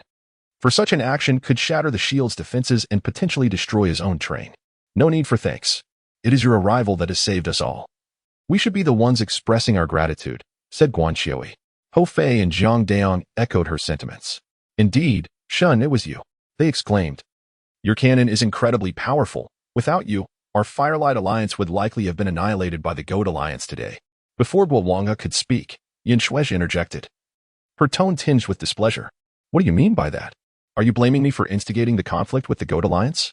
You all seem to forget that if I had not bravely initiated this battle, how could you timid mice have dared to seize this large mine? Do you think the Goat Alliance would have willingly given you a share? Or do you believe Yin Jiao is easy to bully? Without me, how could he have had the opportunity to showcase his prowess? Although his cannon is indeed formidable, if I had not led everyone to hold off Yin Jiao and the other members of the Goat Alliance, how could he have triumphed so effortlessly? Upon hearing this, the intercom fell silent. Clearly, no one had anticipated Yin Shui and Appo's, her brazen audacity. Not only did she fail to recognize her own recklessness in provoking the Goat Alliance, but she also had the gall to frame her actions as heroic, claiming she had led the charge that allowed Shen Liang to succeed. What is she doing? Is she really so shameless as to not apologize, but instead seeks to take credit? Shen Liang suddenly interjected. Guanqiui was taken aback. Yin Shui, on the other hand, was incensed. How dare you speak so crudely? You truly disgust me. Who do you think you are calling a shameless wretch? Your entire family is filled with wretches.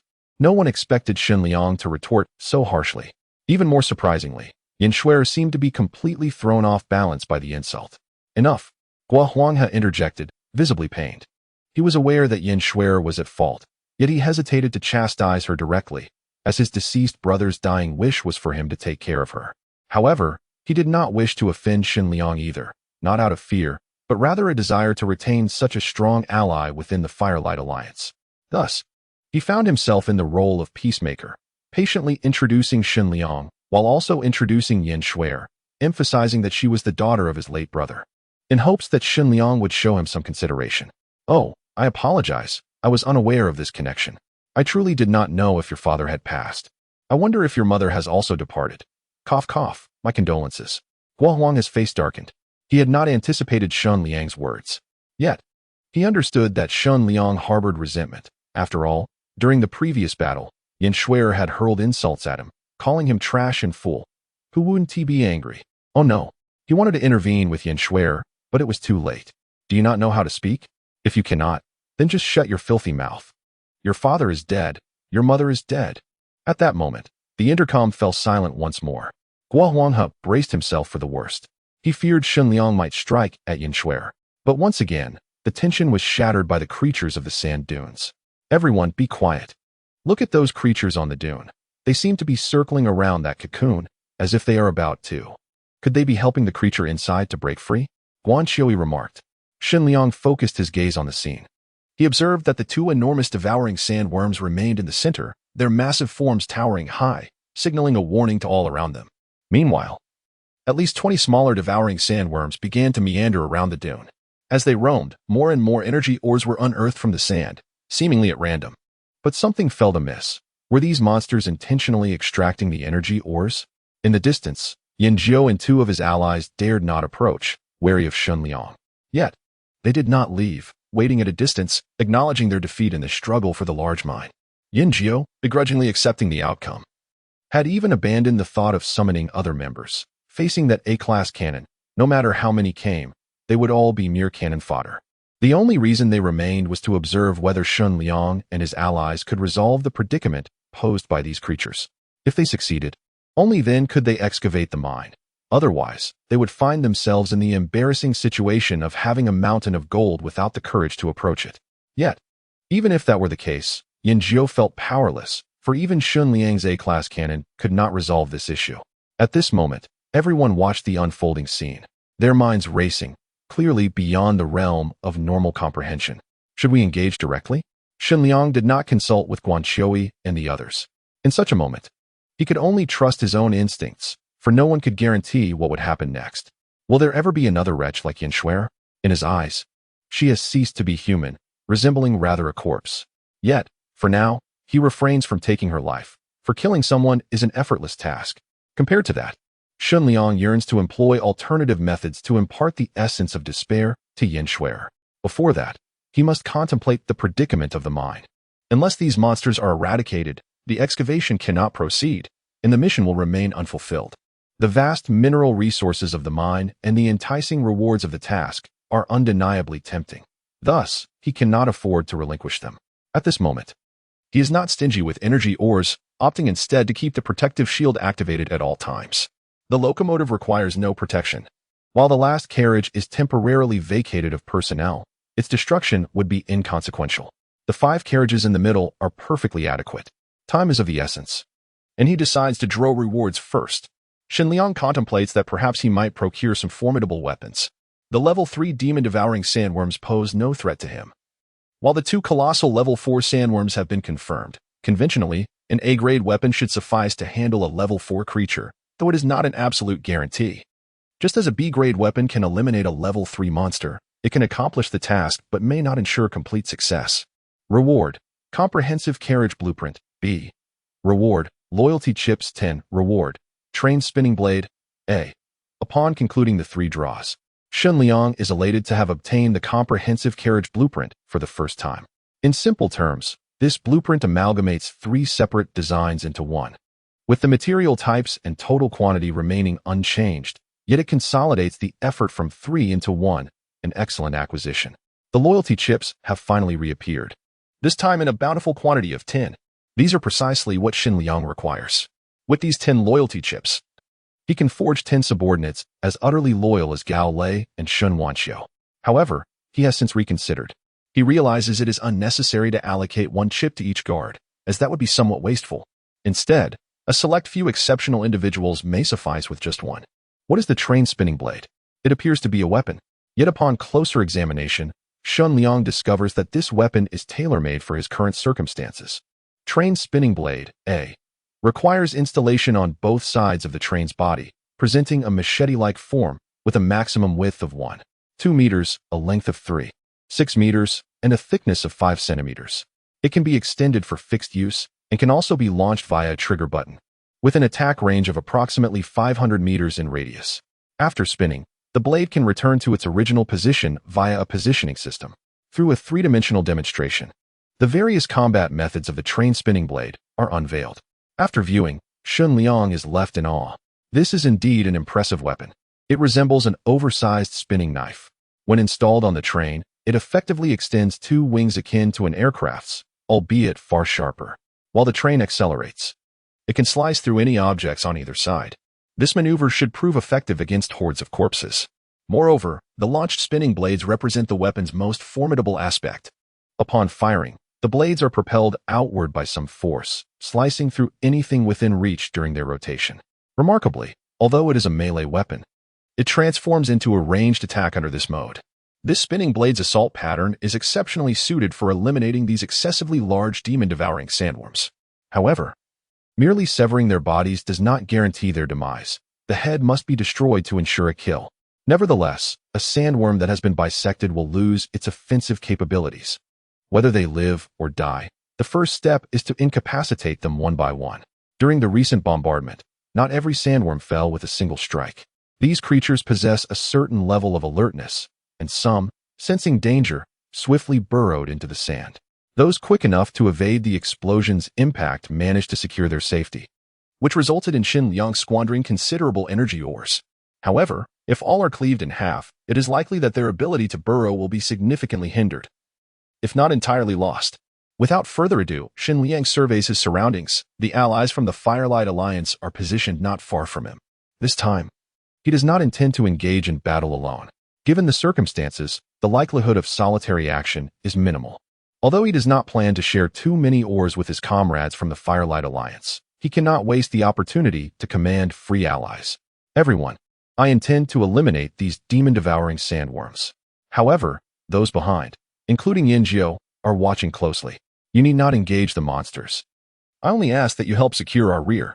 Before he can finish, Guo Huanga interjects, that's no problem. But Brother Shen, are you confident? Guan Xiui adds, Alliance leader Gua, trust in Shen Liang. He will not act recklessly. Yin Shuier feels a sharp pang in her chest. Though he does not mention her, each word feels like an accusation. All right, Brother Shen, you can proceed with confidence. We assure you that no one shall approach here. Shen Liang replies succinctly, not wishing to elaborate further. Meanwhile, the train gradually draws nearer. To maximize the 500-meter attack range, it must approach the sand dunes as closely as possible. Otherwise, fully encompassing the sandworms within the strike zone will prove difficult. Simultaneously, at the center of the sand dune, within the cocoon, darkness prevails, coated in slime, where a golden glimmering form is rhythmically pulsating. As time flows, the pace of its breathing intensifies, and the creature's body struggles against the confines of the cocoon. Chapter 43. Enough of this ruckus. The blade of war reveals its might. Annihilation? The cocoon shatters.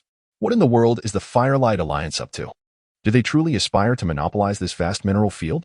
Such gluttony seems excessive, does it not? But really, where were you when the Ram Alliance claimed this mine for themselves? Why did you not voice your discontent then? It is indeed a case of bullying the weak while fearing the strong. Besides, the Firelight Alliance has utterly incapacitated the Ram Alliance. They truly are the mightiest. If you disagree, then step up. I concede I do.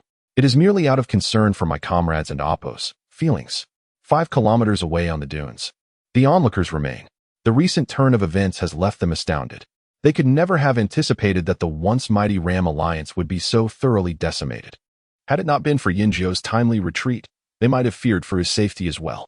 However, as long as Yinzhou survives, the Ram Alliance will remain formidable. After all, the trains present are merely a fraction of their strength. Some seek to sow discord, agents of Yinzhou, no doubt. Yet it is evident that those who rise to the rank of train leader are not dim-witted. Such mindless provocations fall flat. While the assembled crowd covets the mineral field, they also recognize that the Firelight Alliance, specifically Shen Liang's train, possesses formidable weaponry and mysterious defensive equipment capable of dismantling the Ram Alliance, and by extension, any train present.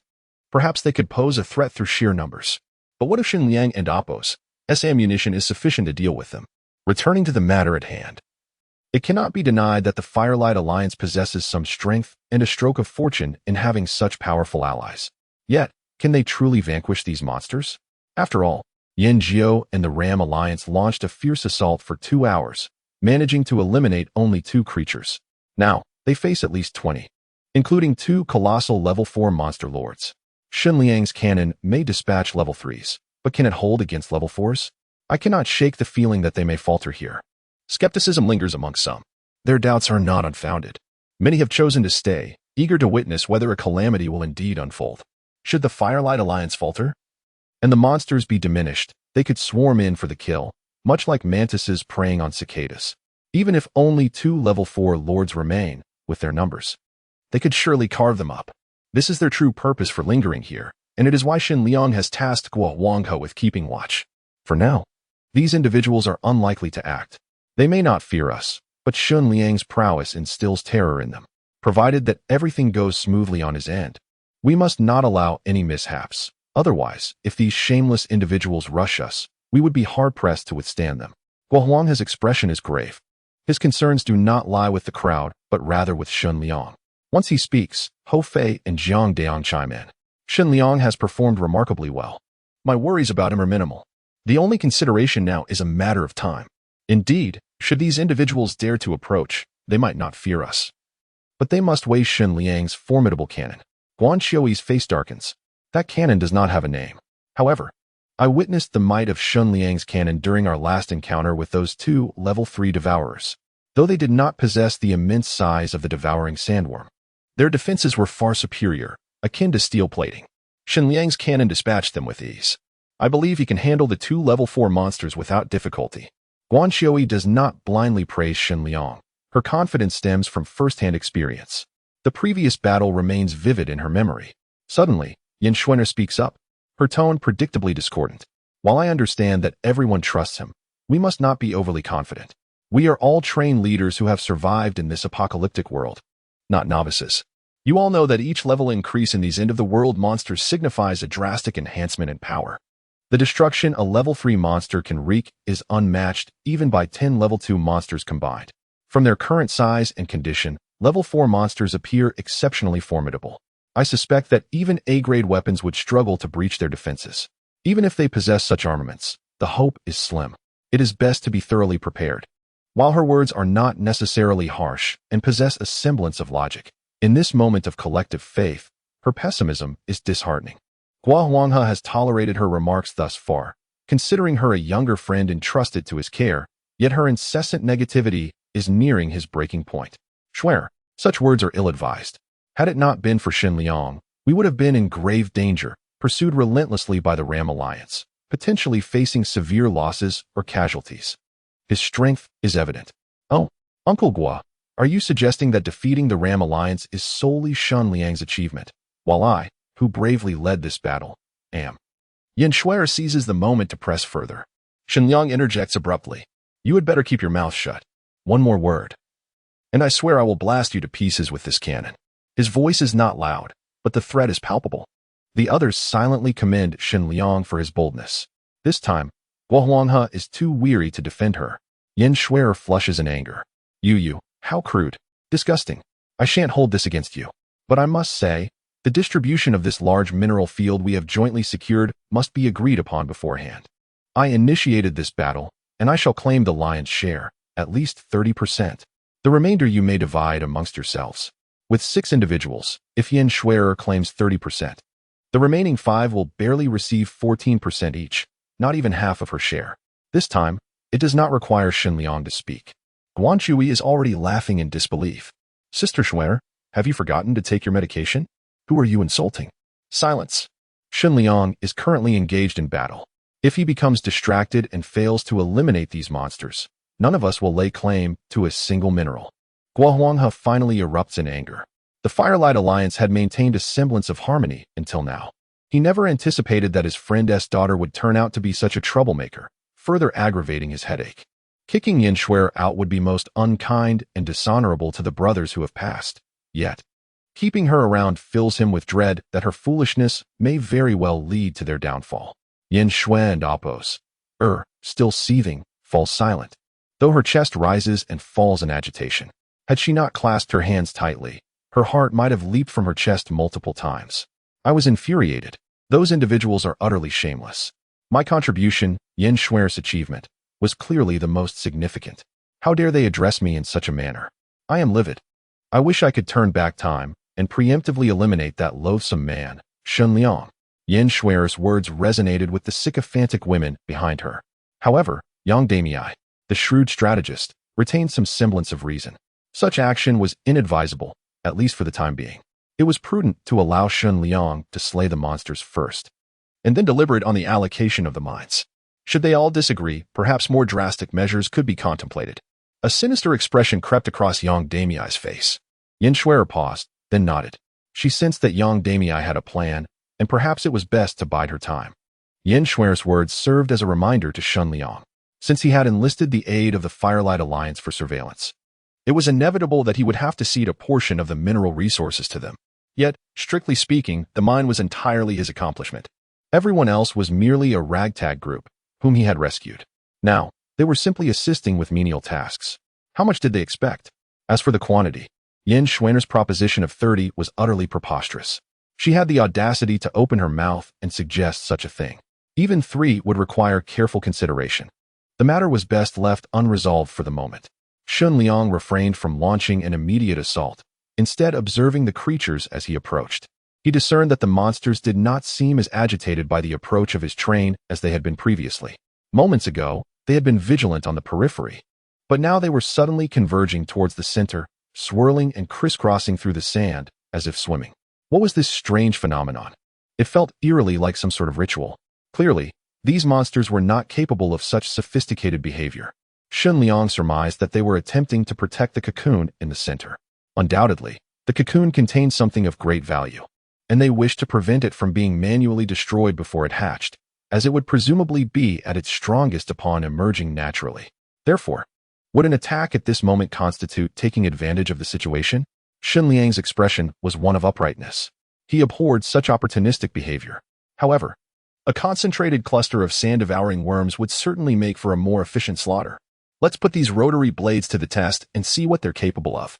As soon as the words left his mouth, Shen Liang pressed the attack button for the rotary blades. He could have simultaneously pressed the button for the Annihilator railgun, but he refrained from doing so.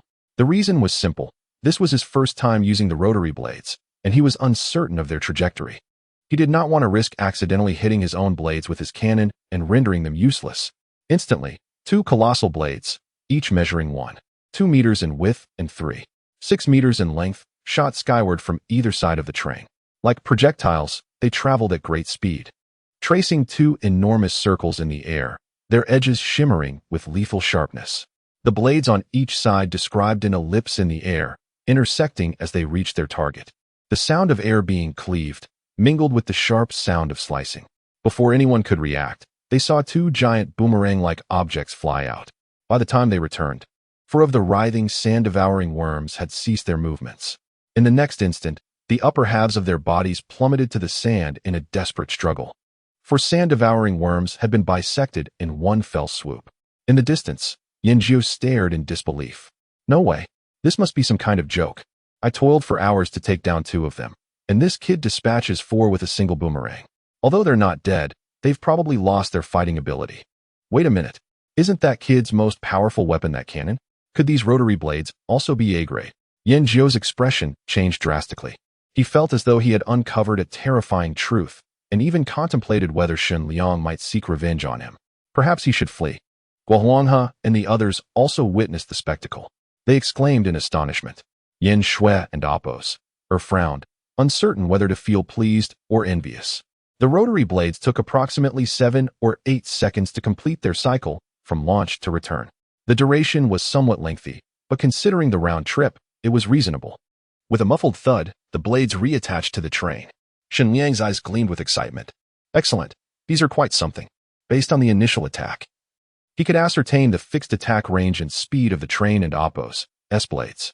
It seemed that simultaneously firing the Annihilator railgun would not interfere, provided he calculated the timing and angle correctly. In that case, I shall unleash a massacre. Shen Liang exclaimed with fervor.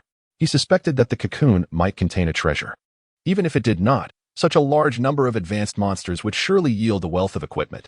In either scenario, he was guaranteed a profit. Suddenly, the two level 4 sand-devouring worms, which were positioned at the center, dedicated to guarding the cocoon, appeared to be enraged by the demise of their brethren or offspring.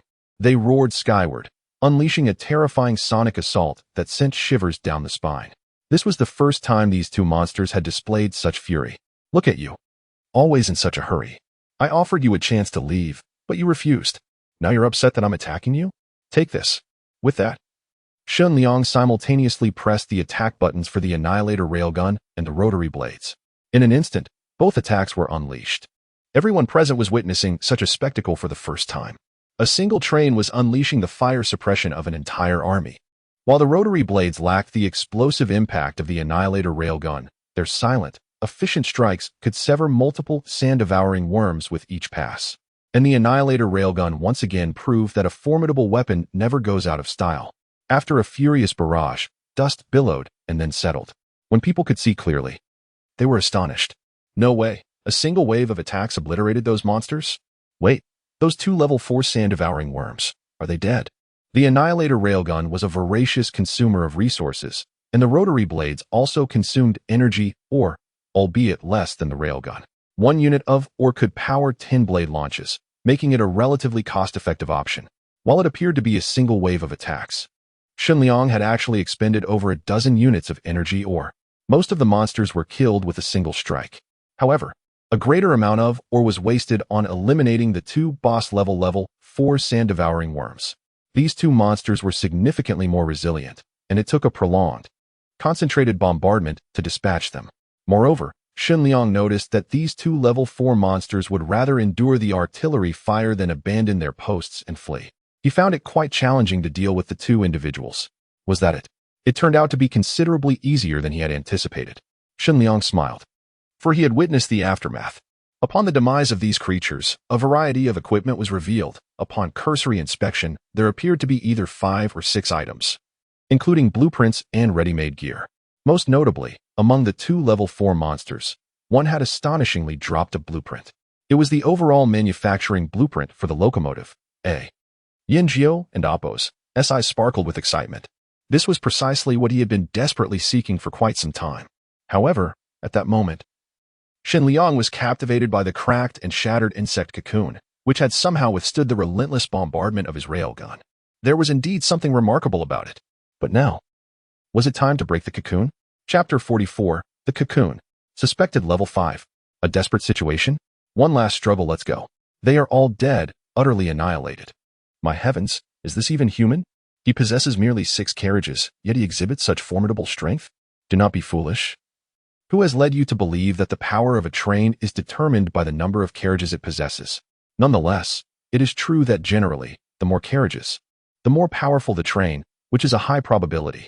This individual is evidently an outlier. Damn it, it appears to be the blueprint for an A-class train head. Moreover, it seems there is a complete set of A-class equipment over there. It and Appo's. It's unclear. How vexing. He stands to gain immensely. He is on the verge of a windfall. Perhaps the greatest gain lies within this large mining area? To date, no one has reported excavating a large mine. The amount of mineral resources here is uncertain. But it must be at least 1,000 units of energy or, oh, how I long for it. The onlookers murmured in hushed tones, some filled with envy, others with jealousy. Yet, none dared to act. This was due to the fact that when Shen Liang had just vanquished those monsters, he had thoroughly intimidated everyone present. Despite any ambitions or greed they might harbor, they were compelled to suppress them, for they could discern the greater value of life over avarice. As for Yanjiao, his expression had darkened to an extreme. All of this belongs to me. It should rightfully be mine. Were it not for those damned interlopers, these blueprints, the equipment, and this massive mining area would have all been mine, all belonging to our Gonyang alliance. Outrageous, utterly outrageous. Yanjiao cursed vehemently, but he was merely hiding in the confines of the train. The last 2 allies of his were now suggesting over the intercom, Yanjiao, should we not summon our brothers to take advantage of their moment of inattention and eliminate them all? With so many trains at our disposal, even if he is strong, we could still take him down, right? Nonsense. Our Gonyang alliance is indeed strong, but even I, Yanjiao, do not dare to confront him head-on. Do you want to invite our brothers to deliver themselves to this little brat? Are you attempting to ensure the annihilation of our Gonyang alliance here? No, that is not what I meant. If all else fails, shall we call for external assistance? What do you think about contacting them? Upon hearing this, Yanjiao's fury reached its zenith. You imbecile, I see you genuinely wish to betray our Gonyang alliance. Do you not comprehend the nature of those ruthless individuals? Their methods are shockingly extreme. They might eliminate that brat, but do you believe we would reap any benefits? Even if we do not gain anything, we would still owe them a reward. I had been contemplating how to deal with those repulsive scoundrels. If they acquire that brat's equipment and weapons, they will undoubtedly ascend to an even more formidable level, and by then, we shall have no chance whatsoever. Yes, it was my mistake. Yanjiao ceased to speak further. This time, the losses had been catastrophic. Even the wreckage of several brothers' trains lay there, unclaimed, and without a doubt, they would become trophies for that group of Firelight Alliance. The more he pondered, the angrier he became, and he turned away, but not before fixing his gaze on the departing trains of the Golden Eagle Alliance. He resolved to follow them, to eliminate them, and to compensate for his losses. As he made this decision, his 2 subordinates promptly fell in line. The cracked cocoon erupted with faint golden light. Although weak, it was discernible upon closer inspection. At this moment, Shen Liang was more convinced than ever that the 2 level 4 demonic sandworms had defended this cocoon in its final moments, likely because it contained their treasured leader. This cocoon is a remarkable item. It managed to withstand the assault of my A-class Annihilator railgun. It must possess at least S-class defensive capabilities. The creature inside, capable of tearing through such a resilient cocoon, must signify that it wields combat power equivalent to at least an S-class train weapon. Shen Liang refrained from launching an immediate attack, his mind racing with apprehension. His current protective device could effectively shield against attacks below A-class. Even when facing weaker A-class weaponry, it could barely withstand the onslaught. However, against more potent A-class weapons, such as the Annihilator railgun, it was utterly inadequate. If a monster comparable to an S-class weapon were to appear, it would spell disaster. Damn it. What level of monster could this be? Level 5? Surely it cannot be level 6. According to Shen Liang's estimations, level 4 monsters already possess attack and defense capabilities on par with A-class train equipment. Level 5 monsters are undeniably comparable to S-class entities. Even the weaker S-class weapons would be beyond Shen Liang's capacity to withstand. While the train head could easily endure S-class attacks, the body would not be able to hold up. Good grief. Suddenly, Yin Shui's voice rang out, laced with anger. The monster is on the verge of breaking free from its cocoon. Why do you hesitate? Are you waiting until it emerges to attack? At that point, we may all perish at its hands. Everyone comprehended the gravity of the situation. This cocoon was formidable, and the creature within must be terrifying. Some speculated that it could be the true leader of those demonic sandworms. Are you tired of living? Or perhaps you wish for me to obliterate you all? One statement silenced Yin Shui, who dared not speak further. Shen Liang had already restrained himself. Otherwise, he might have given her a piece of his mind. It was precisely because he recognized the significance of the cocoon and its occupant that he refrained from attacking. Bombardments would not penetrate the cocoon, and attacking would merely squander ammunition. It was not a matter of waiting, but rather a necessity to pause and contemplate how to navigate this crisis. Xuandapos, please refrain from disturbing Shen Liang any further. This cocoon appears to pose a significant challenge. The creature inside should be quite powerful. Just now, Shen Liang's cannon failed to breach its defenses. It seems we have encountered a formidable opponent. Shen Liang, perhaps we should retreat for now. Wait until the cocoon hatches, ascertain the situation, and then decide whether to continue. What I mean is, your proximity is overly risky. I worry for your safety. As long as the Green Mountains remain, we need not fret over a lack of firewood. We can forsake the mining site, but you must not come to harm. Gua Huanghe spoke rapidly, articulating his thoughts and judgments, aligning with Shen Liang's own considerations. At this moment, Shen Liang was weighing whether to make a hasty exit.